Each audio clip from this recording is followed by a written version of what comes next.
Hello, Namaskar. This is Firstpost and you're watching Vantage with me, Palki Sharma.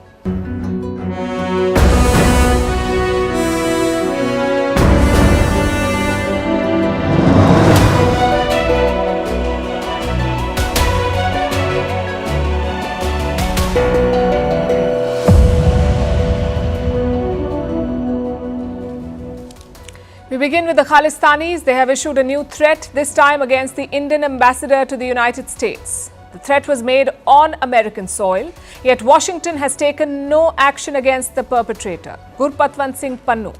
This time he has targeted Russia too. So where is this heading and what is Moscow's response? We'll tell you.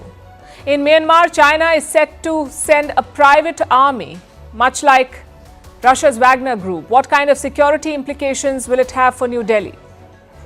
Sri Lanka's new president is in India. We'll discuss why this is a significant trip. How much money has the Assad family looted from Syria? Reports talk about plane loads of cash and tons of gold. Why is the world in a hurry to legitimize the group that has taken power in Damascus?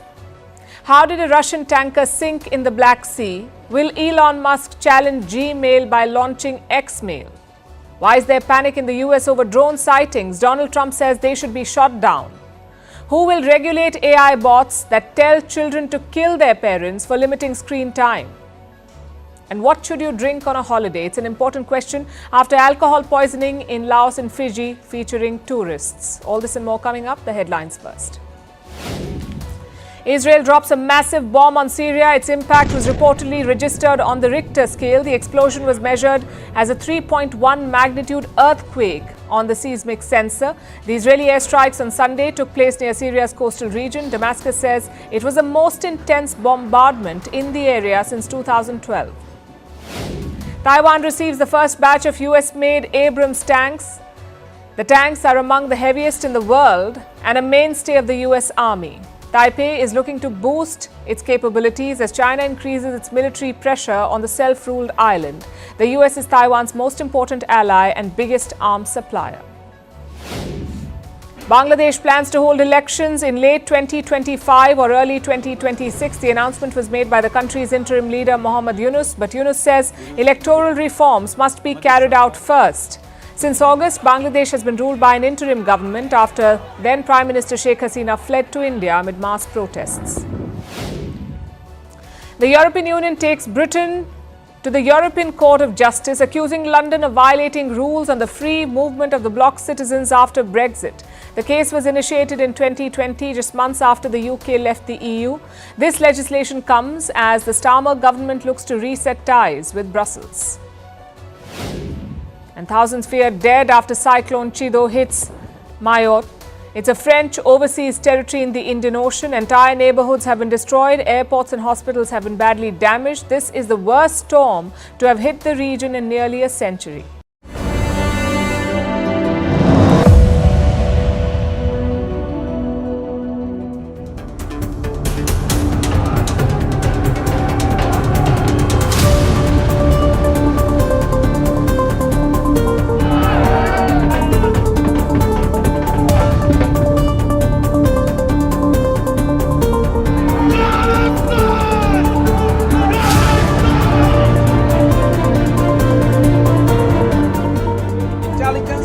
Logistics with Modi regime. This Vinay Quatra, the face of Russia-India terror nexus.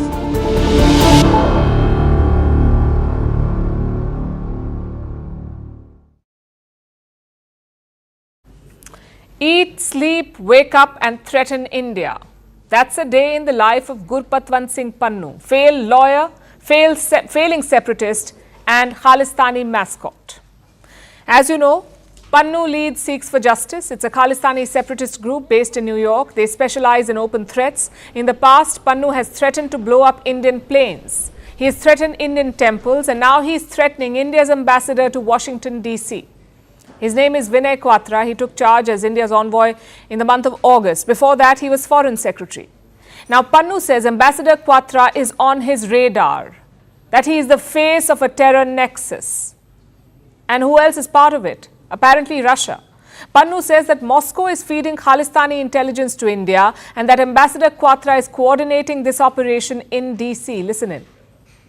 Indian ambassador in Washington, D.C., Vinay Quadra, has been assigned the responsibility to coordinate with Russian diplomats and consulates in North America.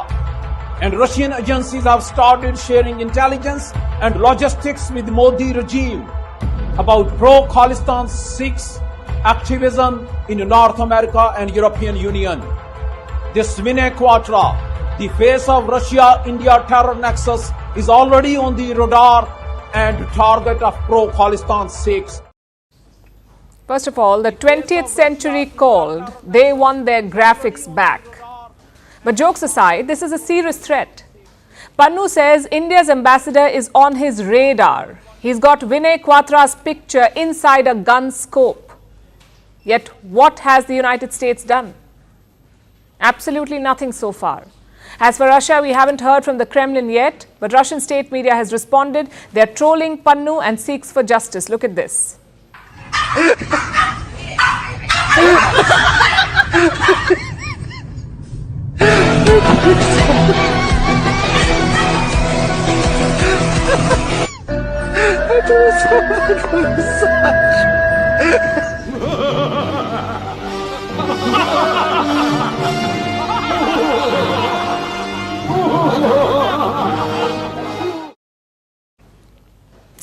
It's not just threatening videos. Khalistanis are also targeting Russian diplomatic missions. Last week, they protested near Russian consulates, both in New York and in Toronto. Some of them chanted anti-India slogans there. Now, this episode raises two questions. One, how will Russia respond to this Khalistani challenge? And two, why is Pannun targeting Moscow? Well, only the Kremlin can answer the first question as to how they will respond. There is online chatter about Moscow banning Sikhs for justice, but nothing official yet. As for the second question, why are they targeting Moscow? It could be tactical. The US is already unhappy about India's partnership with Russia. What better way to drive a deeper wedge? To bring more attention to the Khalistan movement.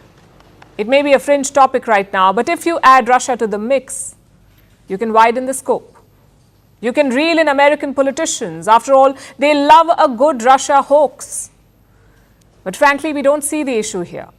Russia has been a long-standing partner of India. We would expect them to share information about anti-India separatists. That is what partners do. Partners accept the United States of America. Washington has been ignoring the Khalistani threat. I'll give you an example. Pannun faces a number of cases here in India. One of them is linked to hoisting a Khalistani flag on a government building in Punjab. Apparently, Pannun ordered this. So Indian authorities began investigating him. They sought some details from the United States, like Pannun's bank account information and address and so on. Guess what the Americans said? They said no. And this is just one example. Gurpatwant Singh Pannun has called for attacks on Indian diplomatic missions. He has threatened to blow up Indian planes. He has threatened Indian diplomats in Canada, and now he's threatening India's ambassador in the United States. Pannun is doing all of this from New York, from American soil. Yet the US government does nothing about it. Russian state media says Pannun is a CIA asset, that he's working for Washington. Of course, we cannot verify this claim, but Washington's attitude does raise questions. Because Pannun's videos may look funny. He may dress like a Khalistani John Wick, but his words are threatening, hateful and inciting. So the ball is now in America's court. Will they wait for these threats to materialize, or will they help a partner country? Joe Biden has disappointed so far. Let's see if Donald Trump is any better.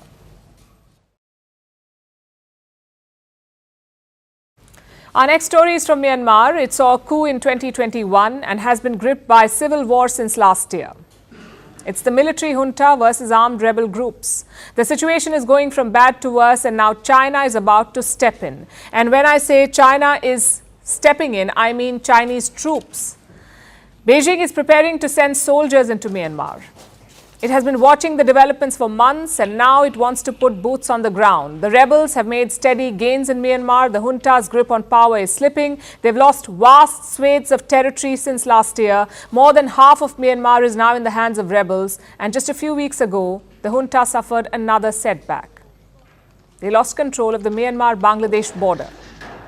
It's a huge setback for the generals. So China is now stepping in to support them. And here it is borrowing Russia's playbook. China is launching its own private military force, something like Russia's Wagner Group, a group of mercenaries, a private army for hire. And this is the group that will protect Chinese interests in Myanmar. Beijing, in fact, already has private security companies there. Reports say at least 4 of them are operating in Myanmar as we speak. But this new force that they're creating is going to be different. And here's how it will work. China and Myanmar will set up a security company. Chinese mercenaries will join this company. These are fighters who will come from the Chinese police and army.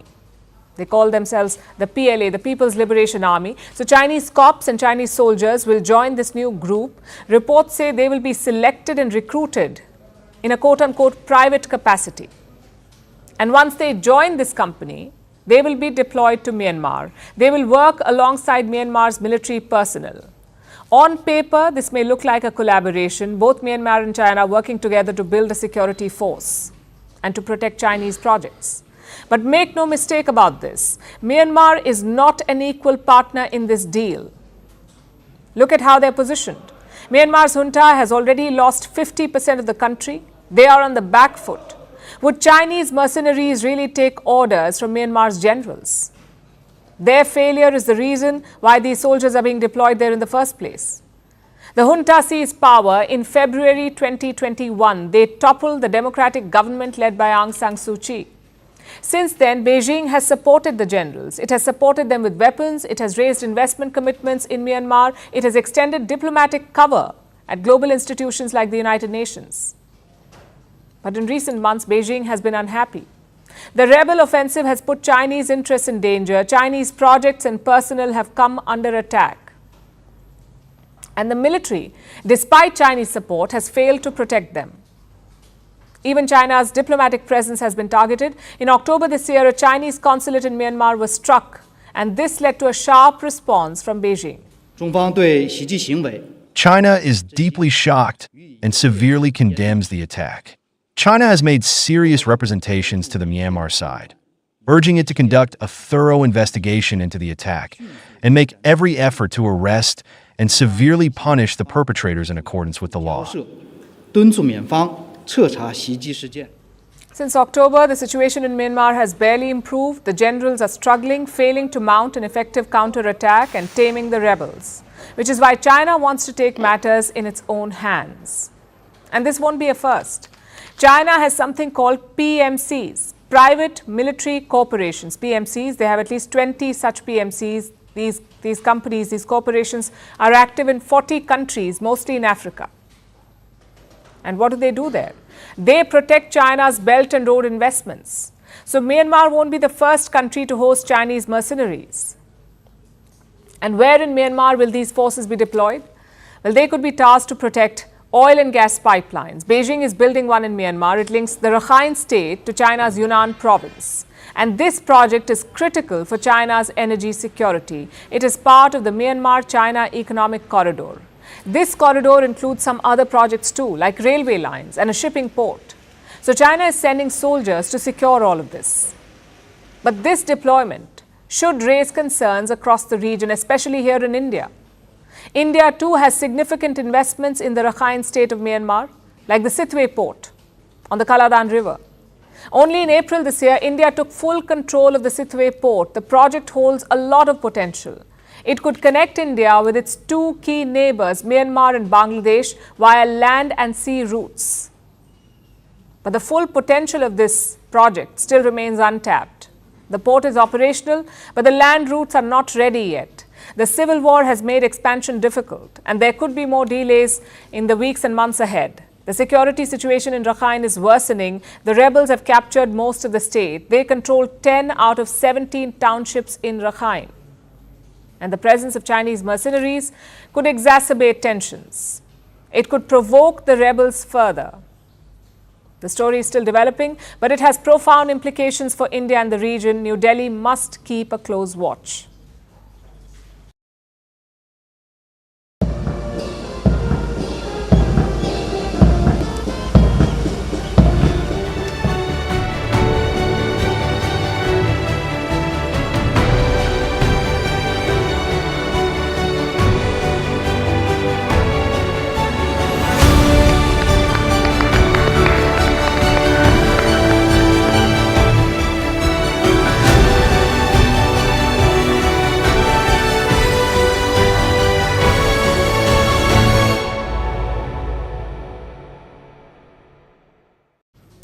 India is hosting a very important leader this week, Sri Lanka's newly elected president, Anura Kumara Dissanayake, or as his people call him, AKD. He is a firebrand Marxist leader. He was also very critical of India in the past during the Sri Lankan Civil War, which ended in 2009. Now, the same man has become president. So naturally, there were questions. Would AKD work with New Delhi? Or would he be a Sri Lankan Mohammad Muizu? Thankfully, the indications are that he won't be like Muizu. Let me explain why. Starting with this visit. He picked India for his first foreign trip. Not China, not Southeast Asia, but India. Now, normally this wouldn't be news. South Asian leaders are expected to visit India first. That has been the tradition. But nowadays, it's also changing. From the Maldives, President Muizu visited Turkey first. From Nepal, Prime Minister Oli visited China first. And from Bangladesh, Mohammad Yunus went to the US. So AKD picking India is a statement, a vote of confidence for New Delhi. He got a ceremonial welcome at India's presidential palace today, the Rashtrapati Bhavan. Take a look at this.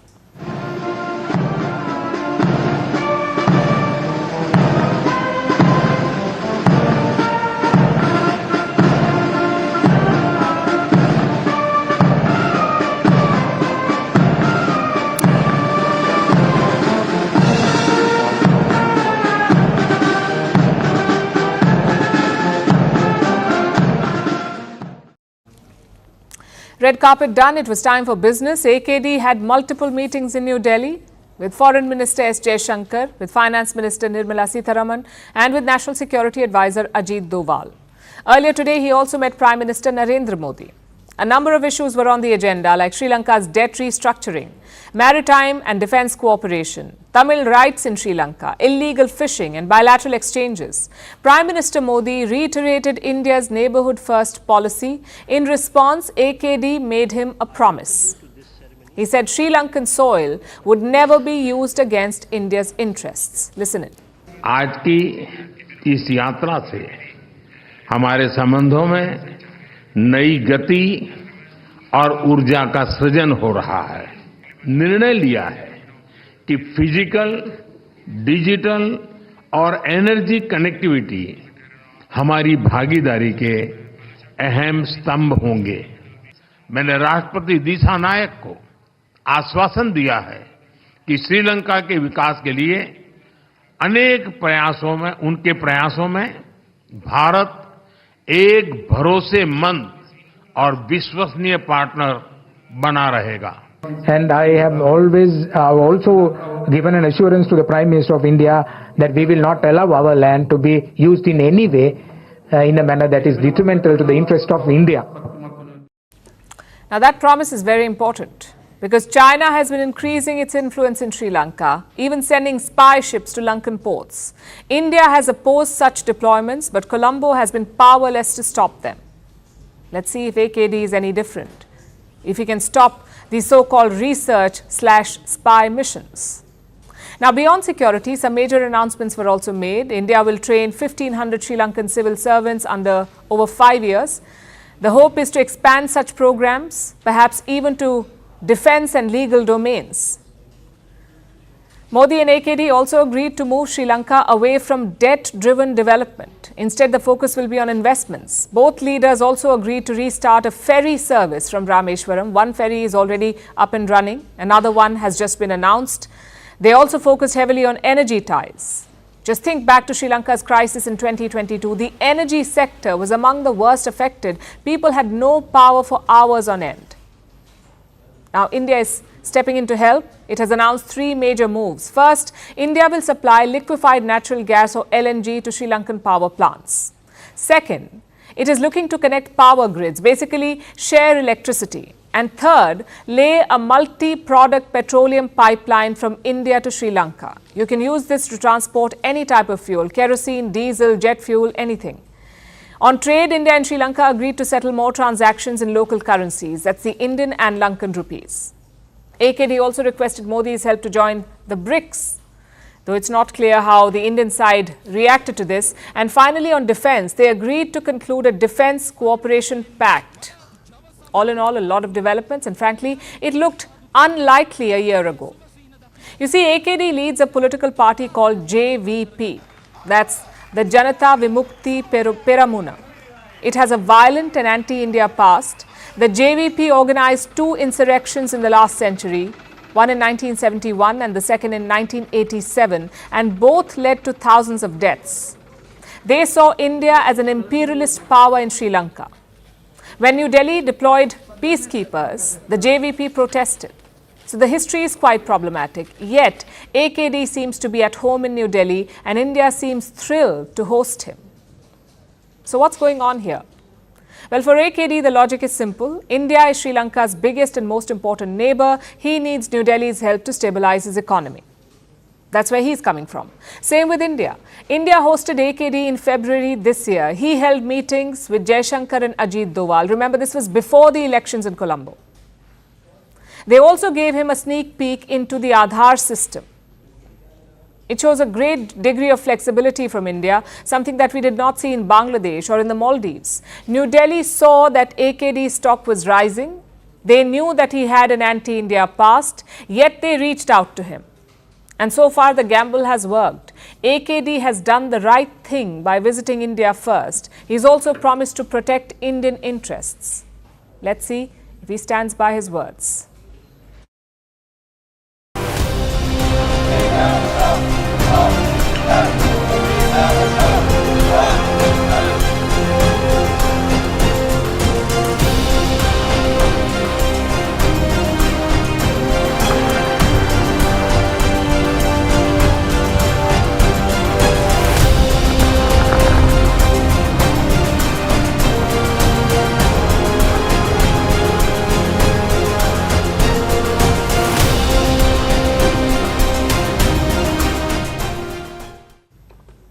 Our next story is from Syria. It's been about a week since Syria was set free, since Bashar al-Assad was ousted. For most Syrians, it has been a week of celebration. After decades, they're free to express themselves and do things that they could never do before, like making fun of the Assad family.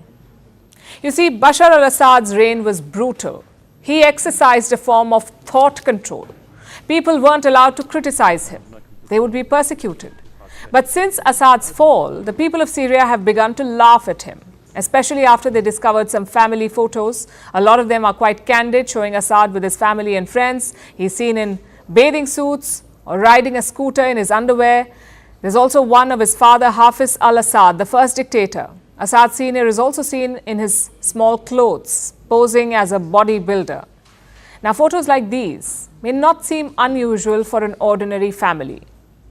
But this is the Assads that we're talking about, the most feared family in Syria. They had crafted a sophisticated public persona. And that image is at odds with the family pictures that have come out, the ones that you see on your screen. They're helping Syrians realize something, that their dictator was also human, as mortal as the rest of them. And these people are breaking into his presidential properties and discovering how the Assad family looted them. Take their holiday home, for instance, in the coastal city of Latakia. This is how people reacted when they went in. I can't believe my eyes. They built something we didn't see in all my life, our life in Syria. You know, did you see the streets in Syria? All are bad. I've come to release the oppression I feel inside. God revealed to us where they were and where we stood. We had only heard about it, but we didn't know about all this opulence and wealth, while we didn't even have electricity at home. That sums up the situation. Assad living in luxury, ordinary Syrians living without electricity. Over the decades, the Assad family made a fortune. A big chunk of it came from their drug trade. Now, more and more drug labs are being found. They're located inside legitimate-looking businesses. They were operated by Assad's extended family. We were shocked. We didn't expect that. The facade is a car showroom, and when we got inside, we found a Captagon lab, hashish, counterfeit money. As you see, there are documents everywhere and a lot of money. It's like a criminal syndicate was running the entire country. They had their fingers in everything, both legal and illegal. Assad's cousins controlled mobile phone networks. They owned real estate companies, multinational ones. One of Assad's cousins, opened a real estate firm in Russia, and the family bought at least 20 luxury apartments in Moscow. It's hard to verify the full extent of the Assad family's wealth, but reports say it could be as high as $120 billion. $120 billion. This includes 200 tons of gold, billions of euros, high-end luxury cars, and of course, his opulent palaces. He had all of this, while most Syrians lived without basic amenities. When his defeat was near, Assad packed up and left, taking much of that ill-gotten wealth with him. Of course, he denies it. Bashar al-Assad issued a statement today, his first since he fled Syria. Assad said that his departure was not planned, that it happened suddenly. He was at the Russian military base in Latakia. They were getting overwhelmed by the rebel forces, so Russia asked him to flee. He says it wasn't a planned escape. In fact, let me quote from the statement. This is Bashar al-Assad saying, "I have never sought positions for personal gain, but have always considered myself as a custodian of a national project, supported by the faith of the Syrian people who believed in its vision." No personal gain, he says. What about the 20 apartments in Moscow? What about his palaces and holiday homes and the 200 tons of gold? Was that just a happy byproduct of the national project? In fact, Syria's wealth was siphoned off, and that is the fact. The wealth was siphoned off and it ended up in Assad's pockets, or with his allies like Russia. Moscow played a key role in propping up the regime. Russia sent fighter jets to support Assad. They kept the Syrian rebels at bay for years. But that wasn't all. Russia also helped Assad in avoiding Western sanctions. Remember, Syria was frozen out of global trade, so Assad used Moscow to bypass the sanctions as long as he could. Reports say he airlifted $250 million to Russia. $250 million. This was between 2018 and 2019. Assad sent piles of cash, $100 bills and €500 notes. This was to bypass Western banking networks. The cash was to pay for defense support and essentials like wheat. Well, that's the official story anyway. But the people in charge of these transfers were also close to Assad, members of his family or inner circle, so they may have used the cash transfers as a cover, a way to transfer wealth out of Syria. Another way to loot the country. Syria is free today, but it will take years to rebuild it, years and billions of dollars, and recovering the billions that Assad looted will be a good place to start.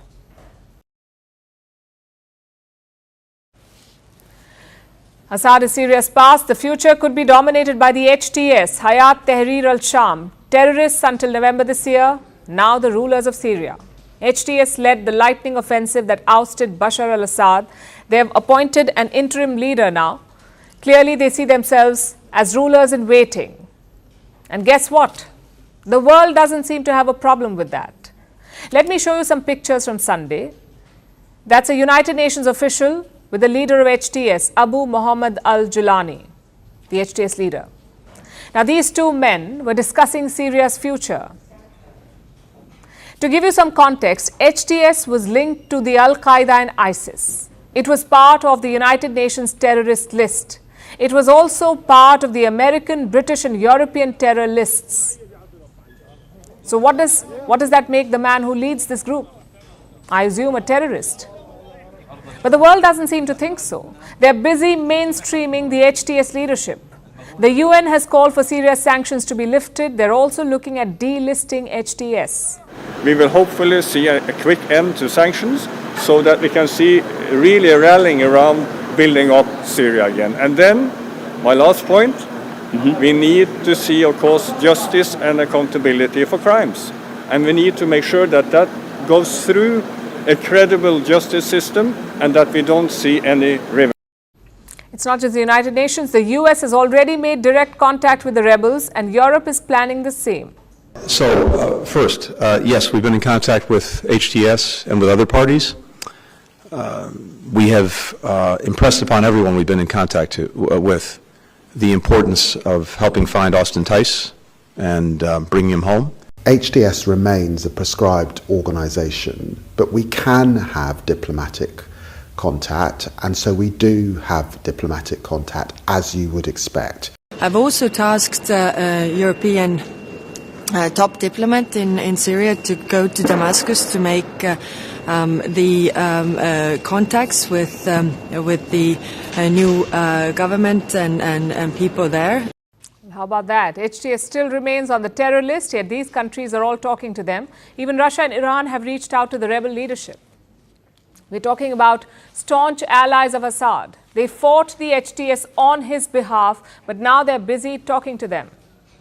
So I guess the question is obvious. What changed between November 2024 and December 2024? What is the difference? How did a terror group become mainstream? Well, the answer is simple. They captured power in Damascus. You see, all major players have stakes in Syria. The US has soldiers, Russia has ports and warships, Iran has proxies, and Europe is hosting millions of Syrian refugees. All these countries have something to achieve or get from Syria. Hence their outreach to HTS. Very different from what happened in Afghanistan. Just think back to late 2021. That's when the Taliban captured Kabul. Back then, nobody reached out to them, and rightly so. The Taliban was a radical Islamist group. They wanted to crack down on women's rights. They had no interest in democracy, so the West said, we will not talk to you. We will withhold contacts to put pressure on the new regime in Kabul.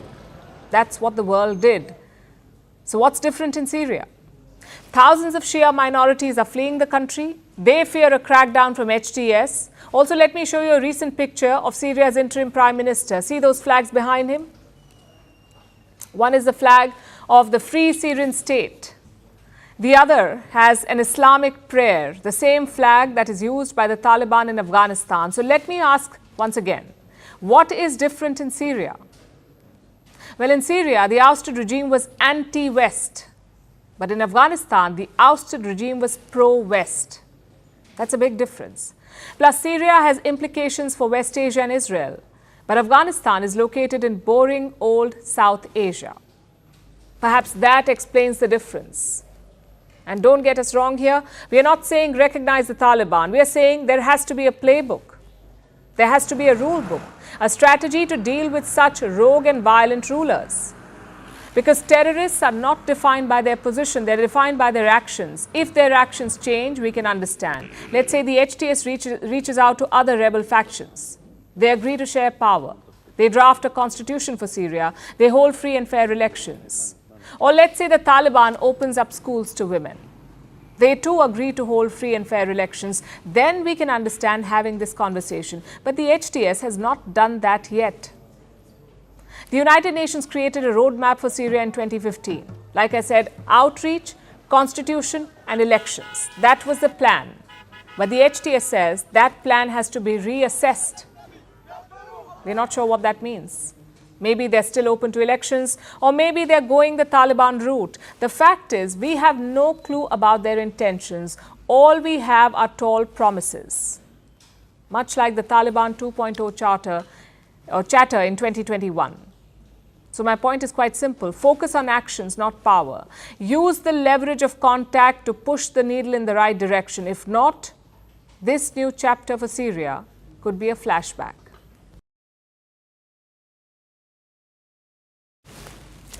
It started off as a normal day for two Russian oil tankers. They were sailing from the Black Sea through the Kerch Strait to the Sea of Azov, transporting more than 4,000 tons of oil. But soon, disaster struck.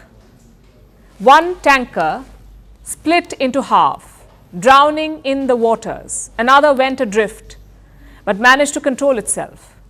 One crew member was killed, a few remain missing, and Moscow has set up an emergency team now. The images are quite dramatic. The Black Sea has seen a rise in conflict since the war in Ukraine began. So was this too an act of war, or was something else at play? Our next report tells you. It was a stormy Sunday morning in the Black Sea, and in its treacherous waters, a maritime nightmare unfolded. The incident involved two Russian oil tankers. Battered by relentless waves, the sea turned into a death trap. The first to meet its fate was the Volgoneft 212. Hit by a monstrous wave, the tanker snapped in half, crushed by nature's force. 15 crew members were on board. 12 were rescued, 1 lost their life, and 2 remain missing in the chaos. But the disaster was far from over. Just minutes later, the Volgoneft 239 found itself in peril in the same area, facing the same ruthless conditions. The ship lurched towards certain destruction. On board were 14 crew members, their fates uncertain. Rescue operations were halted due to the raging weather. These incidents took place in the Kerch Strait, a narrow but crucial passageway separating Russia from Crimea. The strait connects the Sea of Azov to the Black Sea, one of the most important shipping routes in the region. Both ships were transporting a heavy load of fuel. The Volgoneft 212 alone carried 4,300 metric tons of mazout, which is a thick, low-grade oil. When the tanker split and sank, videos captured a black oil slick spreading through the waves. Russian officials have since confirmed an oil spill, but the full scale of the damage remains unknown. Environmental experts are racing against time to assess the impact. The ships belong to Volga Tanker, a small Russian shipping company. Russian President Vladimir Putin has ordered the formation of a working group. It will be headed by the Deputy Prime Minister. The team has two immediate priorities: rescue operations and environmental damage control. So what led to these incidents? Well, bad weather was part of it, but a major reason was the age of the tankers. The Volgoneft 212 was 55 years old. It was recently refitted with the center cut out. It is in this section that the ship broke into two. The Volgoneft 239 was also built in 1973. So these were very old ships, and Ukraine has blamed Russia for the accident. They said Moscow violated operating rules leading to this oil spill. But this isn't the first such incident in the region. In 2007, another tanker from the same company, the Volgoneft 139, split in half during a storm that led to nearly 1,000 tons of oil spill.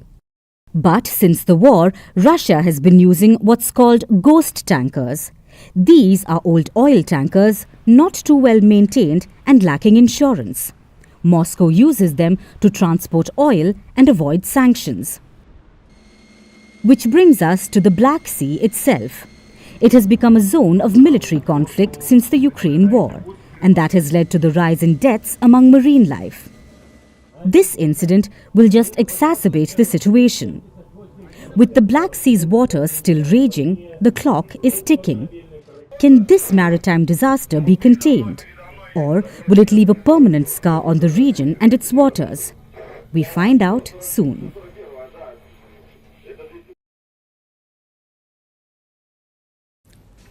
Emails. We love them, we hate them, and sometimes we wish that that never-ending meeting had just been an email. But if there's one thing we can't do, it is escape them. Emails are the digital thread that holds our lives together. From that crucial work update to your online shopping receipt to the newsletter you swear you did not subscribe to, emails are everywhere and they're here to stay. We all know the giants of the email world: Gmail, Outlook, Yahoo, the big names that shape how we communicate. But now Elon Musk wants to shake things up. Enter Xmail, his next big idea. The name? Well, that was not Musk's doing. It all started with a post on X. Someone casually suggested Xmail would be cool, and Musk, being Musk, said yes. It's apparently on his list of things to do. Although this isn't the first time he's talked about it. In February, another post mentioned Xmail. The user asked, "When are we making Xmail?" And Musk was quick to reply. He said, "It's coming." So clearly Xmail has been on his mind for some time. Chances are it is in the works already. But can Elon Musk truly challenge the giants? Let's dive into the world of emails. Back in 1996, having an email address was a luxury. Fast forward to today, if you don't have one, you might as well be invisible. An average person has nearly 2 email accounts. More than 300 billion emails are sent and received every day. 300 billion every day. If you want a quick response, apparently Tuesday is the best day to send an email. The average person receives about 121 emails every day. They spend 15.5 hours every week checking their emails. Hotmail led this digital revolution first. In the late 1990s, it was the king of email, but then it lost the crown. The reason was spam, lots of it. Hotmail could not keep spam under control, so users started looking for a better solution. Enter Google. Gmail came with smarter tools and a cleaner interface. It completely changed the game. Now we're in 2024 and it is undisputedly the top email provider. Gmail boasts 2.5 billion active users. That's nearly a third of the world's population.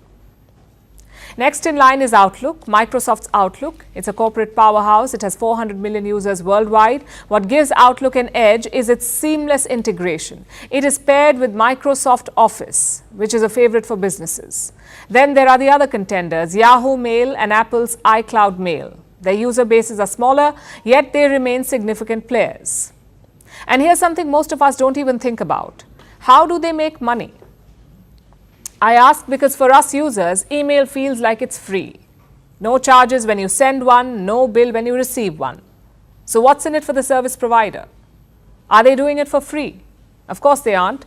There are no free lunches and no free services. Email services are not run out of kindness. They don't charge you because they use you. The consumer, as they say, is the product. Every email is a potential gold mine, not for its content, but for its metadata.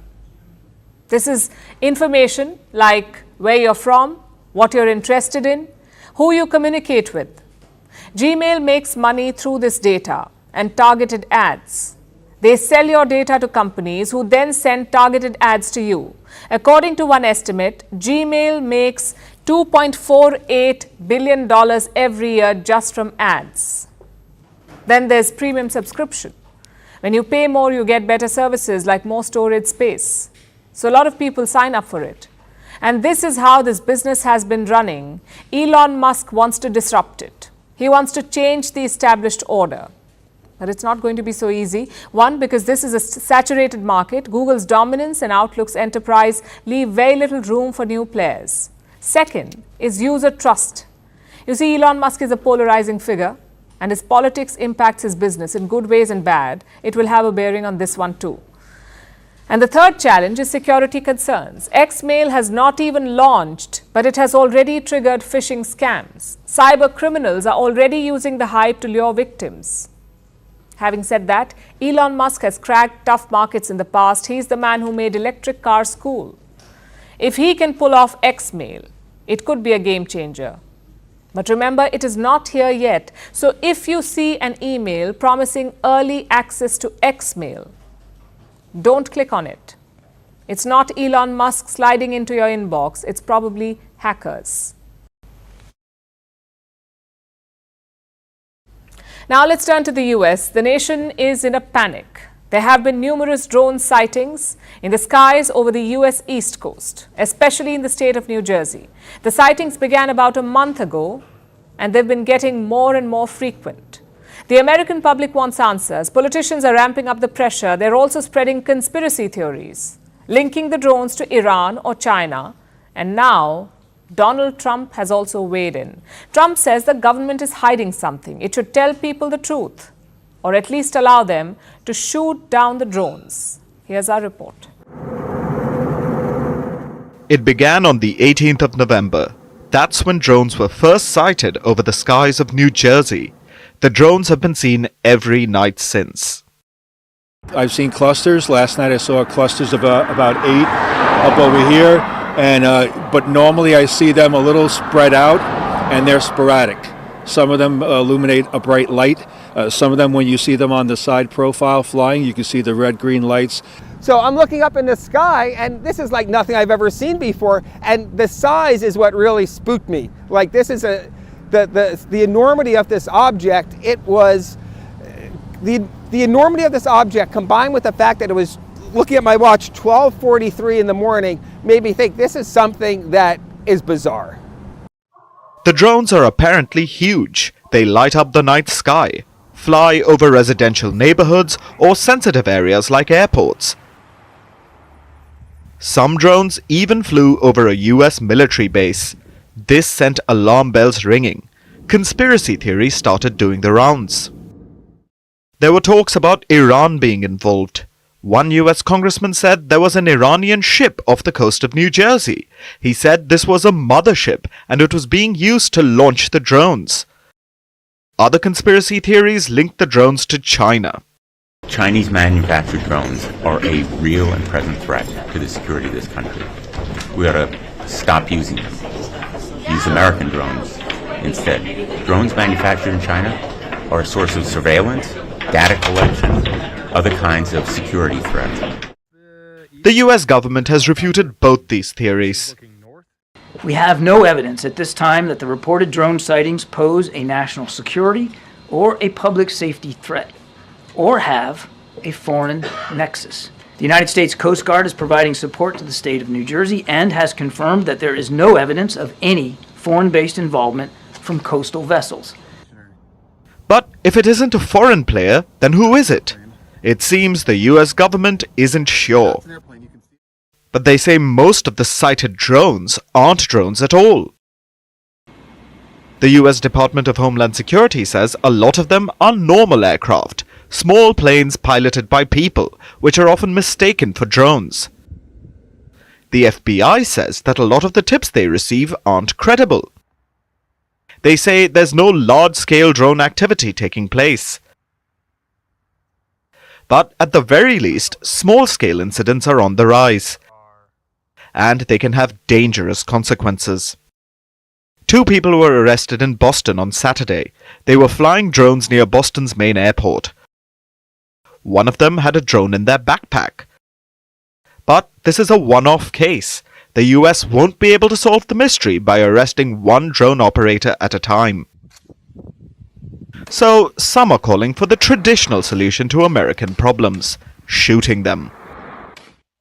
Donald Trump issued the call. He said that the government was hiding something. And if not, then people should be allowed to shoot the drones down. Some of Trump's opponents agree. But like always, shooting things isn't really the best solution. For starters, shooting any flying object is illegal in the US. Not to mention, it's dangerous. What happens when a drone is shot down and it lands on someone's head? And what if the drone is a legal one, like a delivery drone or a police surveillance drone? Shooting those could lead to lawsuits. But despite the risks, Americans are getting fed up. The situation could spiral out of control, so the US government needs to get its act together and figure out what's going on in the night sky.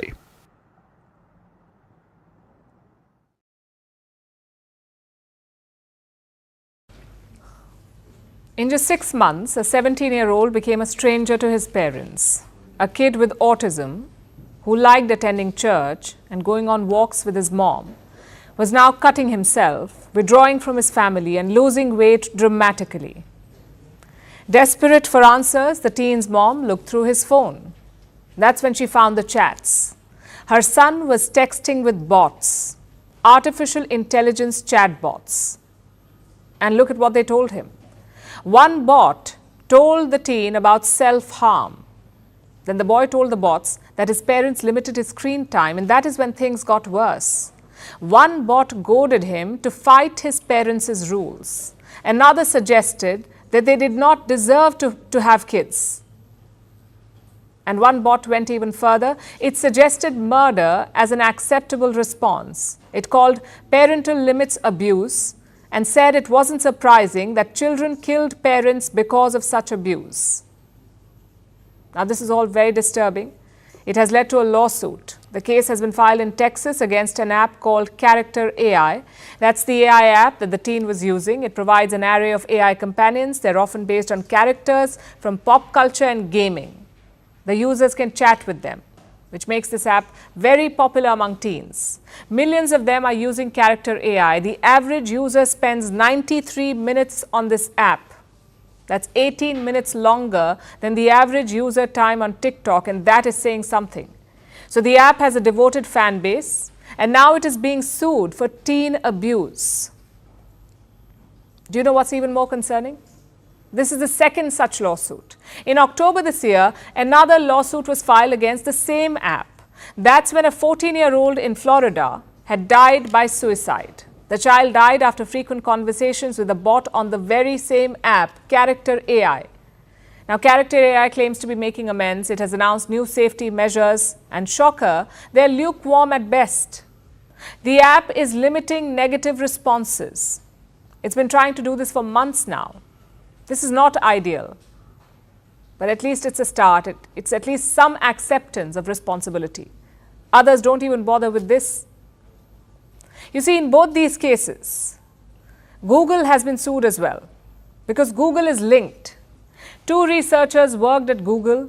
They left it to launch Character AI, but then Google hired them back, and it signed a deal to license Character AI's technology. So the parents who filed these cases say that Google should also take responsibility. But Google has refused.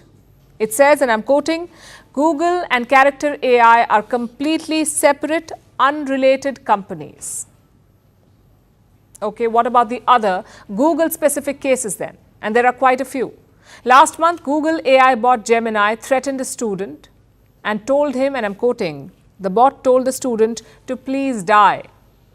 Then in May, Google AI asked people to eat rocks. And it's not funny. Who is taking responsibility for all of this? And don't get us wrong, this story or this problem is not just about two tech companies, it's about all of them. It's about the unregulated, unchecked AI boom. Chatbots are becoming more human-like, more appealing, more accessible. At least 52 million people use conversational bots in the world today. 52 million people are talking to bots. But when something goes wrong, tech giants refuse to take responsibility. And most countries don't even have laws to regulate them. Europe is the best place at the moment. It is the most aggressive on this front. They have an AI law. It assigns regulation based on the risks of AI products. The law was passed only this year. It's late, but as they say, better late than never. Elsewhere, you don't even have this. In the US, tech companies are trusted to police themselves, to voluntarily put up safety measures. Obviously, it doesn't work. Instead of regulation, they make dramatic headlines. Like the OpenAI CEO, the ChatGPT boss saying, "Don't trust AI with life decisions." Sure, that helps. Recently, the former Google CEO talked about pulling the plug on AI. Highfalutin speeches, no action. Elsewhere, there is just confusion. India does not have AI-specific rules. In China, AI is forced to reflect socialist values. So even if the bot is telling you to die or kill your parents, at least it is socialist. In Italy, ChatGPT was banned, then reinstated, and in Japan, AI can be whatever it wants to be because it's a free world. And increasingly dangerous. A chorus of experts has warned about the risks that AI poses. Headlines prove that the threat is real, but the guardrails are missing. As of today, we are all guinea pigs in this dangerous AI experiment. It's the holiday season. As you make travel plans, I'm sure you're looking forward to answering a common question. What would you like to drink? You now have to answer very carefully because it can be a life or death question. I'll tell you why. In Fiji, 7 foreign tourists ended up in hospital after drinking cocktails at a resort bar. It was most likely alcohol poisoning. And it comes less than a month after a similar case when 6 tourists died in Laos after drinking alcohol tainted with methanol. This incident shocked the world. So how common are such cases and what does it mean for you? How do you decide what not to drink on your holiday abroad? Here's a report. Over the weekend, foreign tourists were drinking cocktails at a bar in a luxury resort on Fiji's largest island. Later, 7 of them were hospitalized in a suspected case of alcohol poisoning with nausea, vomiting and neurological symptoms. This included 1 American, 4 Australians and 2 unidentified foreigners. This is very concerning news out of Fiji with 4 Australians hospitalised over the weekend. We are thinking of the friends and family of the people who are affected. 2 out of the 7 remain hospitalised while the other 5 have been discharged today. This has helped quell fears, but the investigation is ongoing. No one knows who or what caused the poisonings. Fijian authorities and the resort claim to be taking the matter very seriously. At this stage, we still have the investigations in process with our team, and also whatever that we have provided to our health and police, they are all under investigations at the moment. Some resort goers are surprised by the incident, while some Fijians have already started doing damage control. I'm quite upset about it because this isn't the first time I've come to the Warwick. I've come here many occasions and never have we had any alcohol poisoning or anything. We were drinking at the same bars, and unfortunately I don't know what actually happened, but didn't affect us, didn't affect any other people. What has happened over the day is very shocking, and I know that relevant authorities are looking into what's happening. I think Fiji is still safe. This incident is a bit of a déjà vu. This case is similar to the one in Laos, the Southeast Asian country, where 6 tourists died last month after drinking alcohol tainted with methanol at a backpackers' hostel. The guests were reportedly offered free shots of alcohol. Later, 2 Australian teenagers, 2 Danish women, an American man and a British woman were confirmed dead. This incident made waves the world over. The reputation of Laos tourism took a hit, and foreign governments warned travellers to be cautious about what they drink when they travel. With such cases making the headlines, how can you be more careful when drinking alcohol on holidays? Experts say that it's nearly impossible to tell if a drink contains poisoned alcohol. So precaution is of utmost importance. Be careful if you're offered free, bootleg, local or homemade alcohol. It's best to avoid it. Alcohol should only be purchased from licensed liquor stores. It should be consumed in licensed bars, restaurants and hotels. And before you drink, check the bottle seals. Make sure that there are no signs of tampering. You can also double-check the bottle. Look for poor print quality or incorrect spellings on labels. Remember, when in doubt, saying no is far better than taking a chance with your life.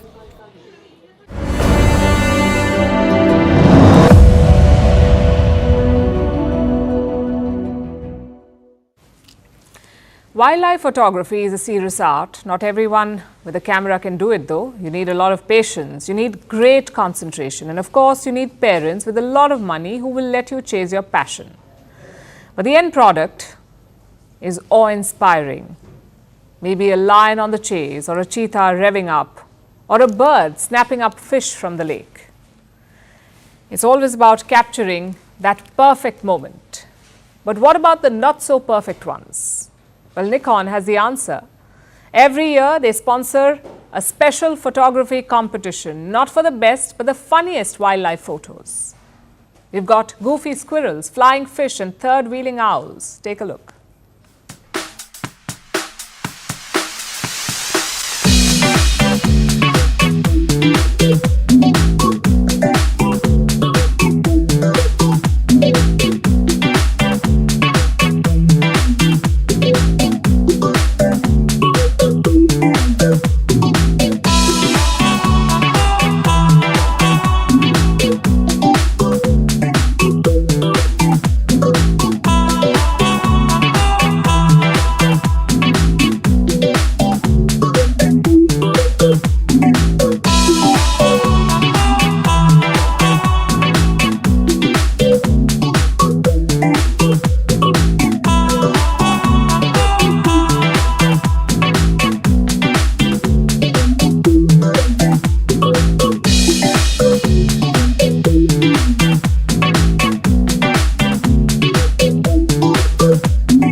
Now it's time for Vantage Shots, images that tell the story. Hundreds of Santas take part in Mexico City's annual Santa Claus Run. Monks from 28 countries gather for a world peace prayer ceremony in Nepal, and Spanish farmers protest against the Mercosur free trade deal in Madrid. Finally, we're taking you back in history. On this day in 1971, the Indian Army's victory over Pakistan led to the liberation of Bangladesh. The war was sparked by a humanitarian crisis in East Pakistan. The Pakistani military committed widespread atrocities against civilians. India intervened to support the liberation movement. The war lasted 13 days, ending with the surrender of 93,000 Pakistani soldiers. The victory gave birth to modern-day Bangladesh. We're leaving you on that note. Thank you for watching. We'll see you tomorrow.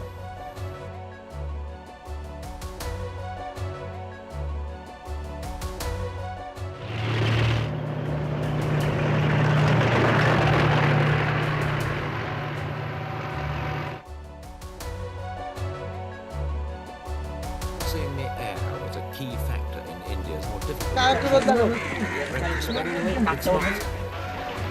the same day.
Hello and welcome, everyone. Thanks so much for tuning in. In today's program, we look at Donald Trump's latest threat against the international business community and Iran's continued crackdown on women's freedoms.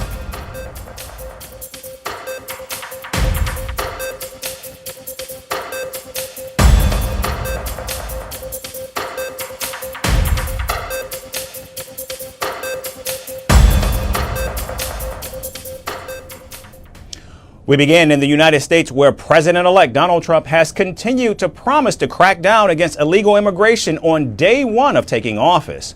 With Inauguration Day just about a month away, Donald Trump's rhetoric about deporting over 1 million migrants is increasing.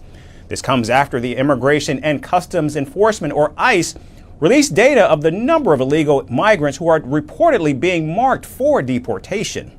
According to the ICE document, 1.5 million migrants have been identified for deportation, with the highest number of undocumented residents being from Honduras, Guatemala, Mexico, and El Salvador. The list also includes thousands of migrants from Asia, particularly China and India. Now, the United States has about 7 million undocumented migrants living in the country, with the most being from Mexico, followed by El Salvador, India, Guatemala, and Honduras. Washington has already begun deporting some of the illegal immigrants, particularly those who have a criminal record or ties to drug cartels. The first thing I thought was, I'm not going to sleep on the floor anymore. I'm not going to be cold anymore. I'm not going to be hungry anymore, and neither are my children. When it sank in that I was landing, that I was in Honduras. When I arrived, I went to my mother's house in Yoro, and when I arrived, I sat down and took a deep breath and said I was in Honduras again, and I couldn't believe it. The impact was very strong. It felt like getting hit by a bucket of cold water to realize that I had to start from scratch in a country where I had tried so many times and I could not get off the ground. It was very suffocating for me. Meanwhile, in an interview with Time magazine last week, Donald Trump said that he would also cut business ties with nations refusing to take back migrants that are going to be deported from the United States. I'll get them into every country, or we won't do business with those countries. I want them out, and the countries have got to take them back. If they don't take them back, we won't do business with those countries, and we will impose substantial tariffs on them. Now, the United States has already designated at least 15 nations as uncooperative in the deportation process, with some of the major countries being India, Russia, China, Ukraine, and Cuba, with Donald Trump threatening to impose sanctions on these countries for refusing to take back migrants. Washington could be staring at a global trade war and strained diplomatic tensions. Time and again, prominent economic and business experts have warned that the tariffs would increase the cost of living for average Americans and even impact the U.S. stock market. It reacts to tariffs, whether or not, they have an impact that could slow growth or create a stickier inflationary environment will be dependent on what's actually implemented. And I'm sure the administration will be very thoughtful about how it proceeds. It's the same thing with immigration policy and deportations. Now, if Donald Trump goes ahead with his plans of deportations and tariffs, American taxpayers will not just be paying for the high logistical cost of the mass deportations, but even for daily use products, as India and China remain among the 10 trading partners for the United States, particularly for mobile phones, pharmaceutical goods, and other products. And in the Middle East, Israeli Prime Minister Benjamin Netanyahu spoke with Donald Trump via phone on Saturday. The two leaders discussed a range of issues, including Israel's efforts to bring back hostages still being held by Hamas in Gaza. I discussed all of this again last night with my friend, U.S. President-elect Donald Trump. It was a very friendly, very warm, and very important conversation. We talked about the need to complete Israel's victory, and we also talked at length about the efforts we are making to free our hostages. We constantly continue to work tirelessly to return our hostages home, living and dead alike. Now, the call comes days after White House National Security Advisor Jake Sullivan visited Tel Aviv, met Prime Minister Netanyahu, and indicated that a hostage deal with Hamas could be reached very, very soon. We've been close before and haven't gotten there, so I can't make any promises or predictions to you. But I wouldn't be here today if I thought this thing was just waiting till after January 20th. I am here today because I believe every day matters, and we are going to use every day we have to try to close the deal as soon as we possibly can. Now, Hamas is believed to still be holding about 100 hostages in Gaza, including 7 Americans. Meanwhile, the Israeli Prime Minister says he and Donald Trump talked about the crisis in Syria, where rebels overthrew the 50-year Assad regime earlier this month. Notably, Syria's former President Bashar al-Assad shared close ties with Iran and its proxy Hezbollah in Lebanon. With Assad fleeing to Russia, Hezbollah has lost its most important supply route from Iran through Syria, which is used to obtain weapons and attack Israel. Netanyahu says he has no interest in Syria's internal affairs, but is concerned about terrorists taking over near the Israeli-Syria border. I remind you that for decades Syria was a proactive enemy state to Israel. It attacked us again and again. It allowed others to attack us from its territory. It allowed Iran to arm Hezbollah through its territory. To ensure that what happened will not happen again, we have taken a series of strong actions in the last few days. Together with Defense Minister Katz, I instructed the IDF to thwart the potential threats from Syria and to prevent the takeover of terrorist elements near our border. Netanyahu's latest comments come after Israeli forces expanded their control of the long-standing buffer zone in the Golan Heights that separates Israel and Syria. The Israeli government has even approved a plan to expand settlements and double the Israeli population in the occupied border area. Israel's recent advances in Syria has drawn ire from neighboring Arab nations and the international community. The claim Netanyahu is exploiting Syria's political instability to seize more territory. However, Israel maintains that these measures are being undertaken to prevent a security fallout. And staying in the Middle East, as rebel forces stormed Syria's capital, the streets of Damascus fell eerily silent. President Bashar al-Assad, whose family had ruled Syria for 5 decades, had vanished. His aides, military commanders, and even his family members were left in the dark.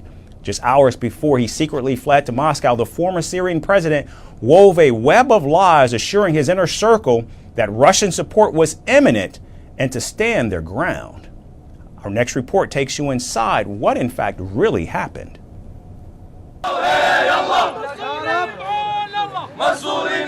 On December 8, 2024, Damascus teetered on collapse. Rebel forces, having swept through Aleppo, Homs and Hama, were closing in. Syrian President Bashar al-Assad, who was once the face of unyielding power, was nowhere to be found, and his sudden disappearance shattered what remained of Syria's crumbling regime. Hopefully this Friday is the Friday of the greatest joy, a Friday of victory for our Muslim brothers. However, it was an easy escape. His final days were shrouded in secrecy, and his government, fractured and desperate, held on to Assad's false promises. On November 28th, Assad assured his commanders in Damascus that Russian military aid was imminent. Even though the rebels were advancing, he urged his forces to hold their positions. But heart of hearts, he knew the truth, that Moscow had already refused to intervene. Well, leaving the process of fulfilling the duties of the head of state was Assad's personal decision, and everything else is without comment. By Saturday, December 7th, chaos gripped the capital. Government officials scrambled to organize a speech for Assad. His media advisor, Buthena Shaban, arrived at the presidential residence that night to draft it. But to her surprise, she found the house eerily silent and empty. Just hours earlier, his government learnt that their leader had quietly left the country. His destination? Moscow. Shrouded in secrecy, with not a single chance of mistake, Vladimir Putin arranged the former Syrian president's exile plan, which was tightly wrapped under the rug. His flight was arranged by Russian intelligence and flew without a transponder to avoid detection. Even his younger brother, Maher al-Assad, commander of the elite 4th Armored Division, had no idea. Assad's cousins, Ehab and Iyad Makhlouf, were similarly blindsided. After the former Syrian president banished the country, they fled Damascus by car but were ambushed en route to Lebanon. While Ehab was killed, Iyad was wounded. Heart in hand inside the presidential palace, confusion spiraled into panic. His office manager, including many other aides who thought he was going home, were left stunned. Because little did they know that now no instructions would ever come. By 2 a.m., the regime had unraveled. Soldiers abandoned their posts, his government gave up hope, and the city fell into the hands of the rebel forces. Hayat Tahrir al-Sham, the group leading the charge, sought to reassure the city's war-weary residents. Victory and the liberation of the land is not just about breaking chains or raising flags. It is the birth of a nation, the restoration of dignity, and the writing of history. Assad, once a symbol of unrelenting power, was now a fugitive. His escape was a stark contrast to his larger-than-life image. Russia, his reluctant host, has provided refuge. Yet Assad's future now seems bleak, a secluded life under tight surveillance.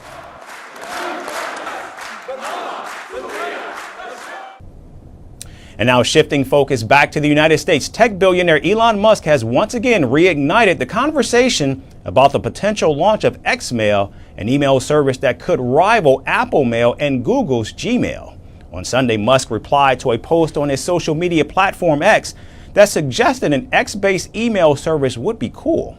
In response, the Tesla CEO said the idea is on his to-do list, confirming Xmail is in fact under consideration. In another social media post, Musk said the concept of Xmail is interesting, but he needs to rethink how messaging, including emails, works overall. Now, this is not the first time that Musk has floated the idea of launching an email service. In fact, earlier in February, when ex-security engineer Nate McGrady asked when the company would be developing Xmail, the billionaire said, "It's coming." Now, in true Musk fashion, his few words say a lot or nothing at all simultaneously.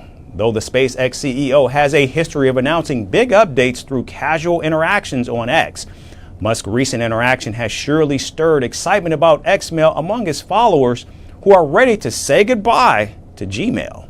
Meanwhile, Google's parent company Alphabet says it is exploring artificial intelligence to evolve the experience of its users across services. Biggest bet we continue to make is actually the application of AI to search and continuing to evolve that experience. And when you have something as beautiful as this, where we can, it's gone from 10 blue links to text search to video search to now we have AI overviews and other things, it keeps evolving, and we're meeting people where they want to be met.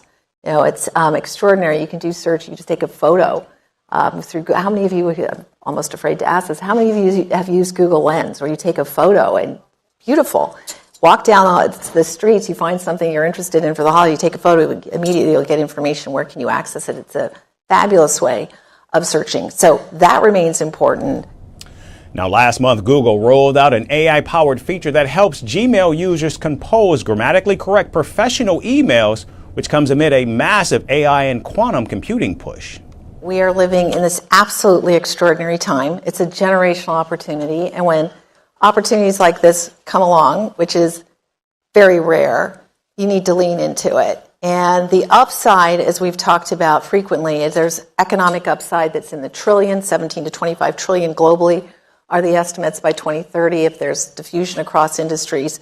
It's the ability to address major issues in healthcare and education beyond. It's the ability to push the frontier in science. Now, only time will tell if and when Musk will launch his own email service, looking to end Apple and Gmail's market dominance.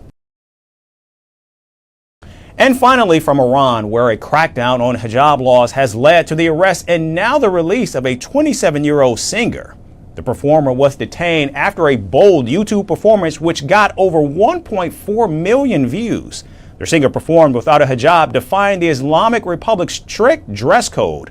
Her arrest, alongside two male musicians, highlights the regime's growing repression of women's rights and artistic freedom. Now free, her courageous act has sparked international outrage and renewed calls for gender equality in Iran.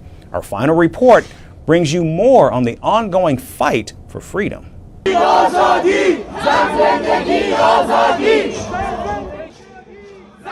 Just days after Iran's government reinforced its strict hijab laws, authorities made their first major move by arresting a female YouTuber whose virtual concert defied the Islamic Republic's dress code.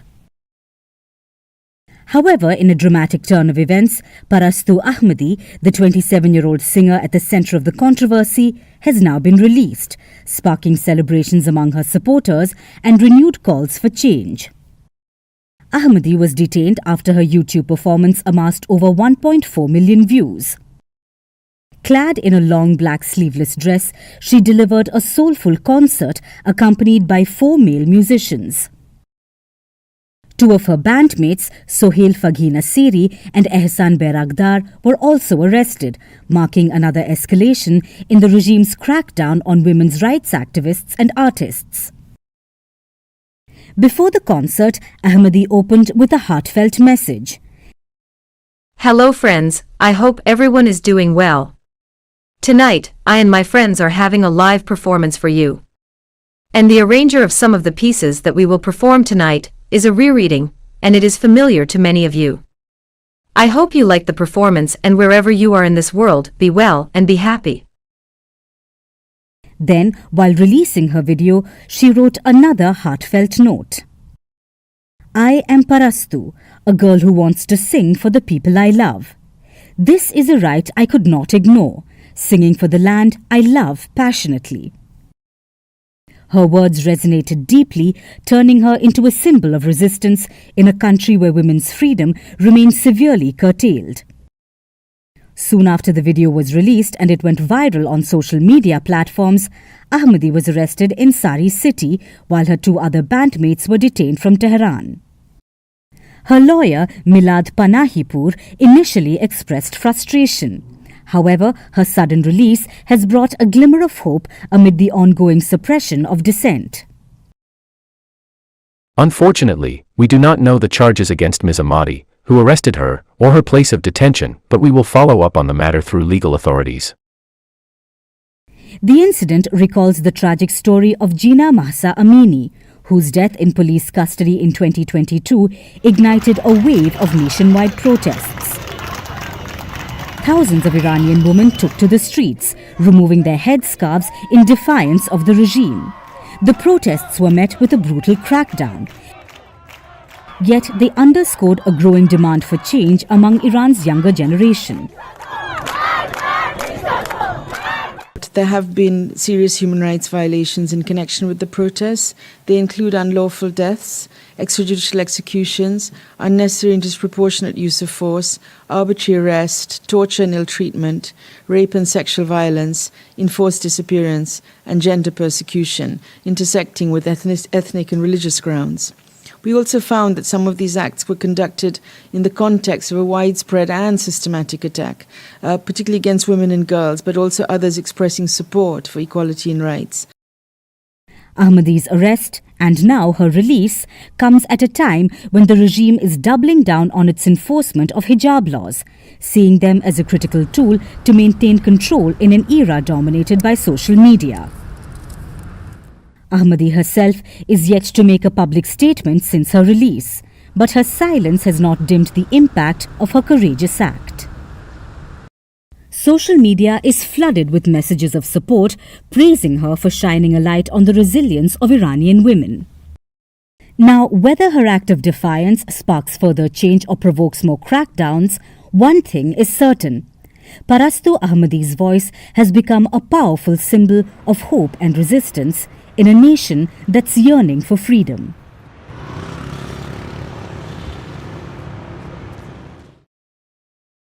That's our show for today. We certainly thank all of you for tuning in. We look forward to seeing you right back here again tomorrow. Thanks again, everyone, for watching. Donald Trump's return to the Oval Office is imminent. He will soon take the oath of office and once again lead the nation. God spared my life for a reason. President-elect Donald Trump's first priority: tackling illegal immigration and securing the nation's borders. We're going to fix our borders. The incoming administration has prioritized the Russia-Ukraine war. Can they succeed in ending one of the world's most challenging conflicts? I will have the horrible war between Russia and Ukraine settled. And as he returns to the White House, will Donald Trump resume a bruising trade war with the world's second largest economy, China? If China or some other country is behaving badly, we have things called tariffs. All of this and more right here on Firstpost America.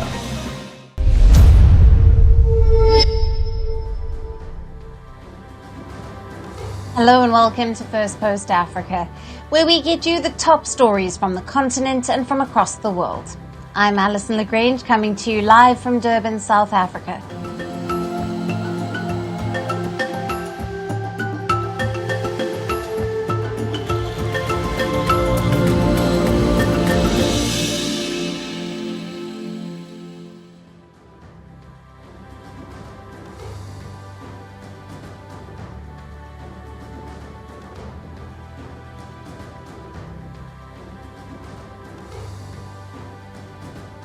Welcome. We begin with Sudan. The civil war in the northeast African nation, which is nearing its 2-year mark, has left thousands dead and millions displaced. It has set off one of the world's worst famines in decades, with 26 million people facing acute hunger or starvation. The war has collapsed the country's economy, shattered its health infrastructure, and has turned many of its cities into piles of rubble. Yet, as the country continues to burn, it is witnessing a massive gold rush. Billions of dollars worth of gold is flowing out of Sudan. The production and trade of gold has surpassed pre-war levels. In the first year of war alone, Sudanese officials say the country produced over 50 tons of gold, which is more than during the previous 12 months. The country is rife with gold smuggling. But instead of using the gains to bring Sudan back on its feet, the gold trade boom has been enriching the generals of the warring sides and further propelling the fight by helping to pay for the drones, guns and missiles that have killed thousands across the country. The current civil war that began in April of 2023 pits Sudan's army, led by General Abdel Fattah al-Burhan, against the paramilitary RSF commander General Mohammed Hamdan Dagalo, popularly known as Hemedti.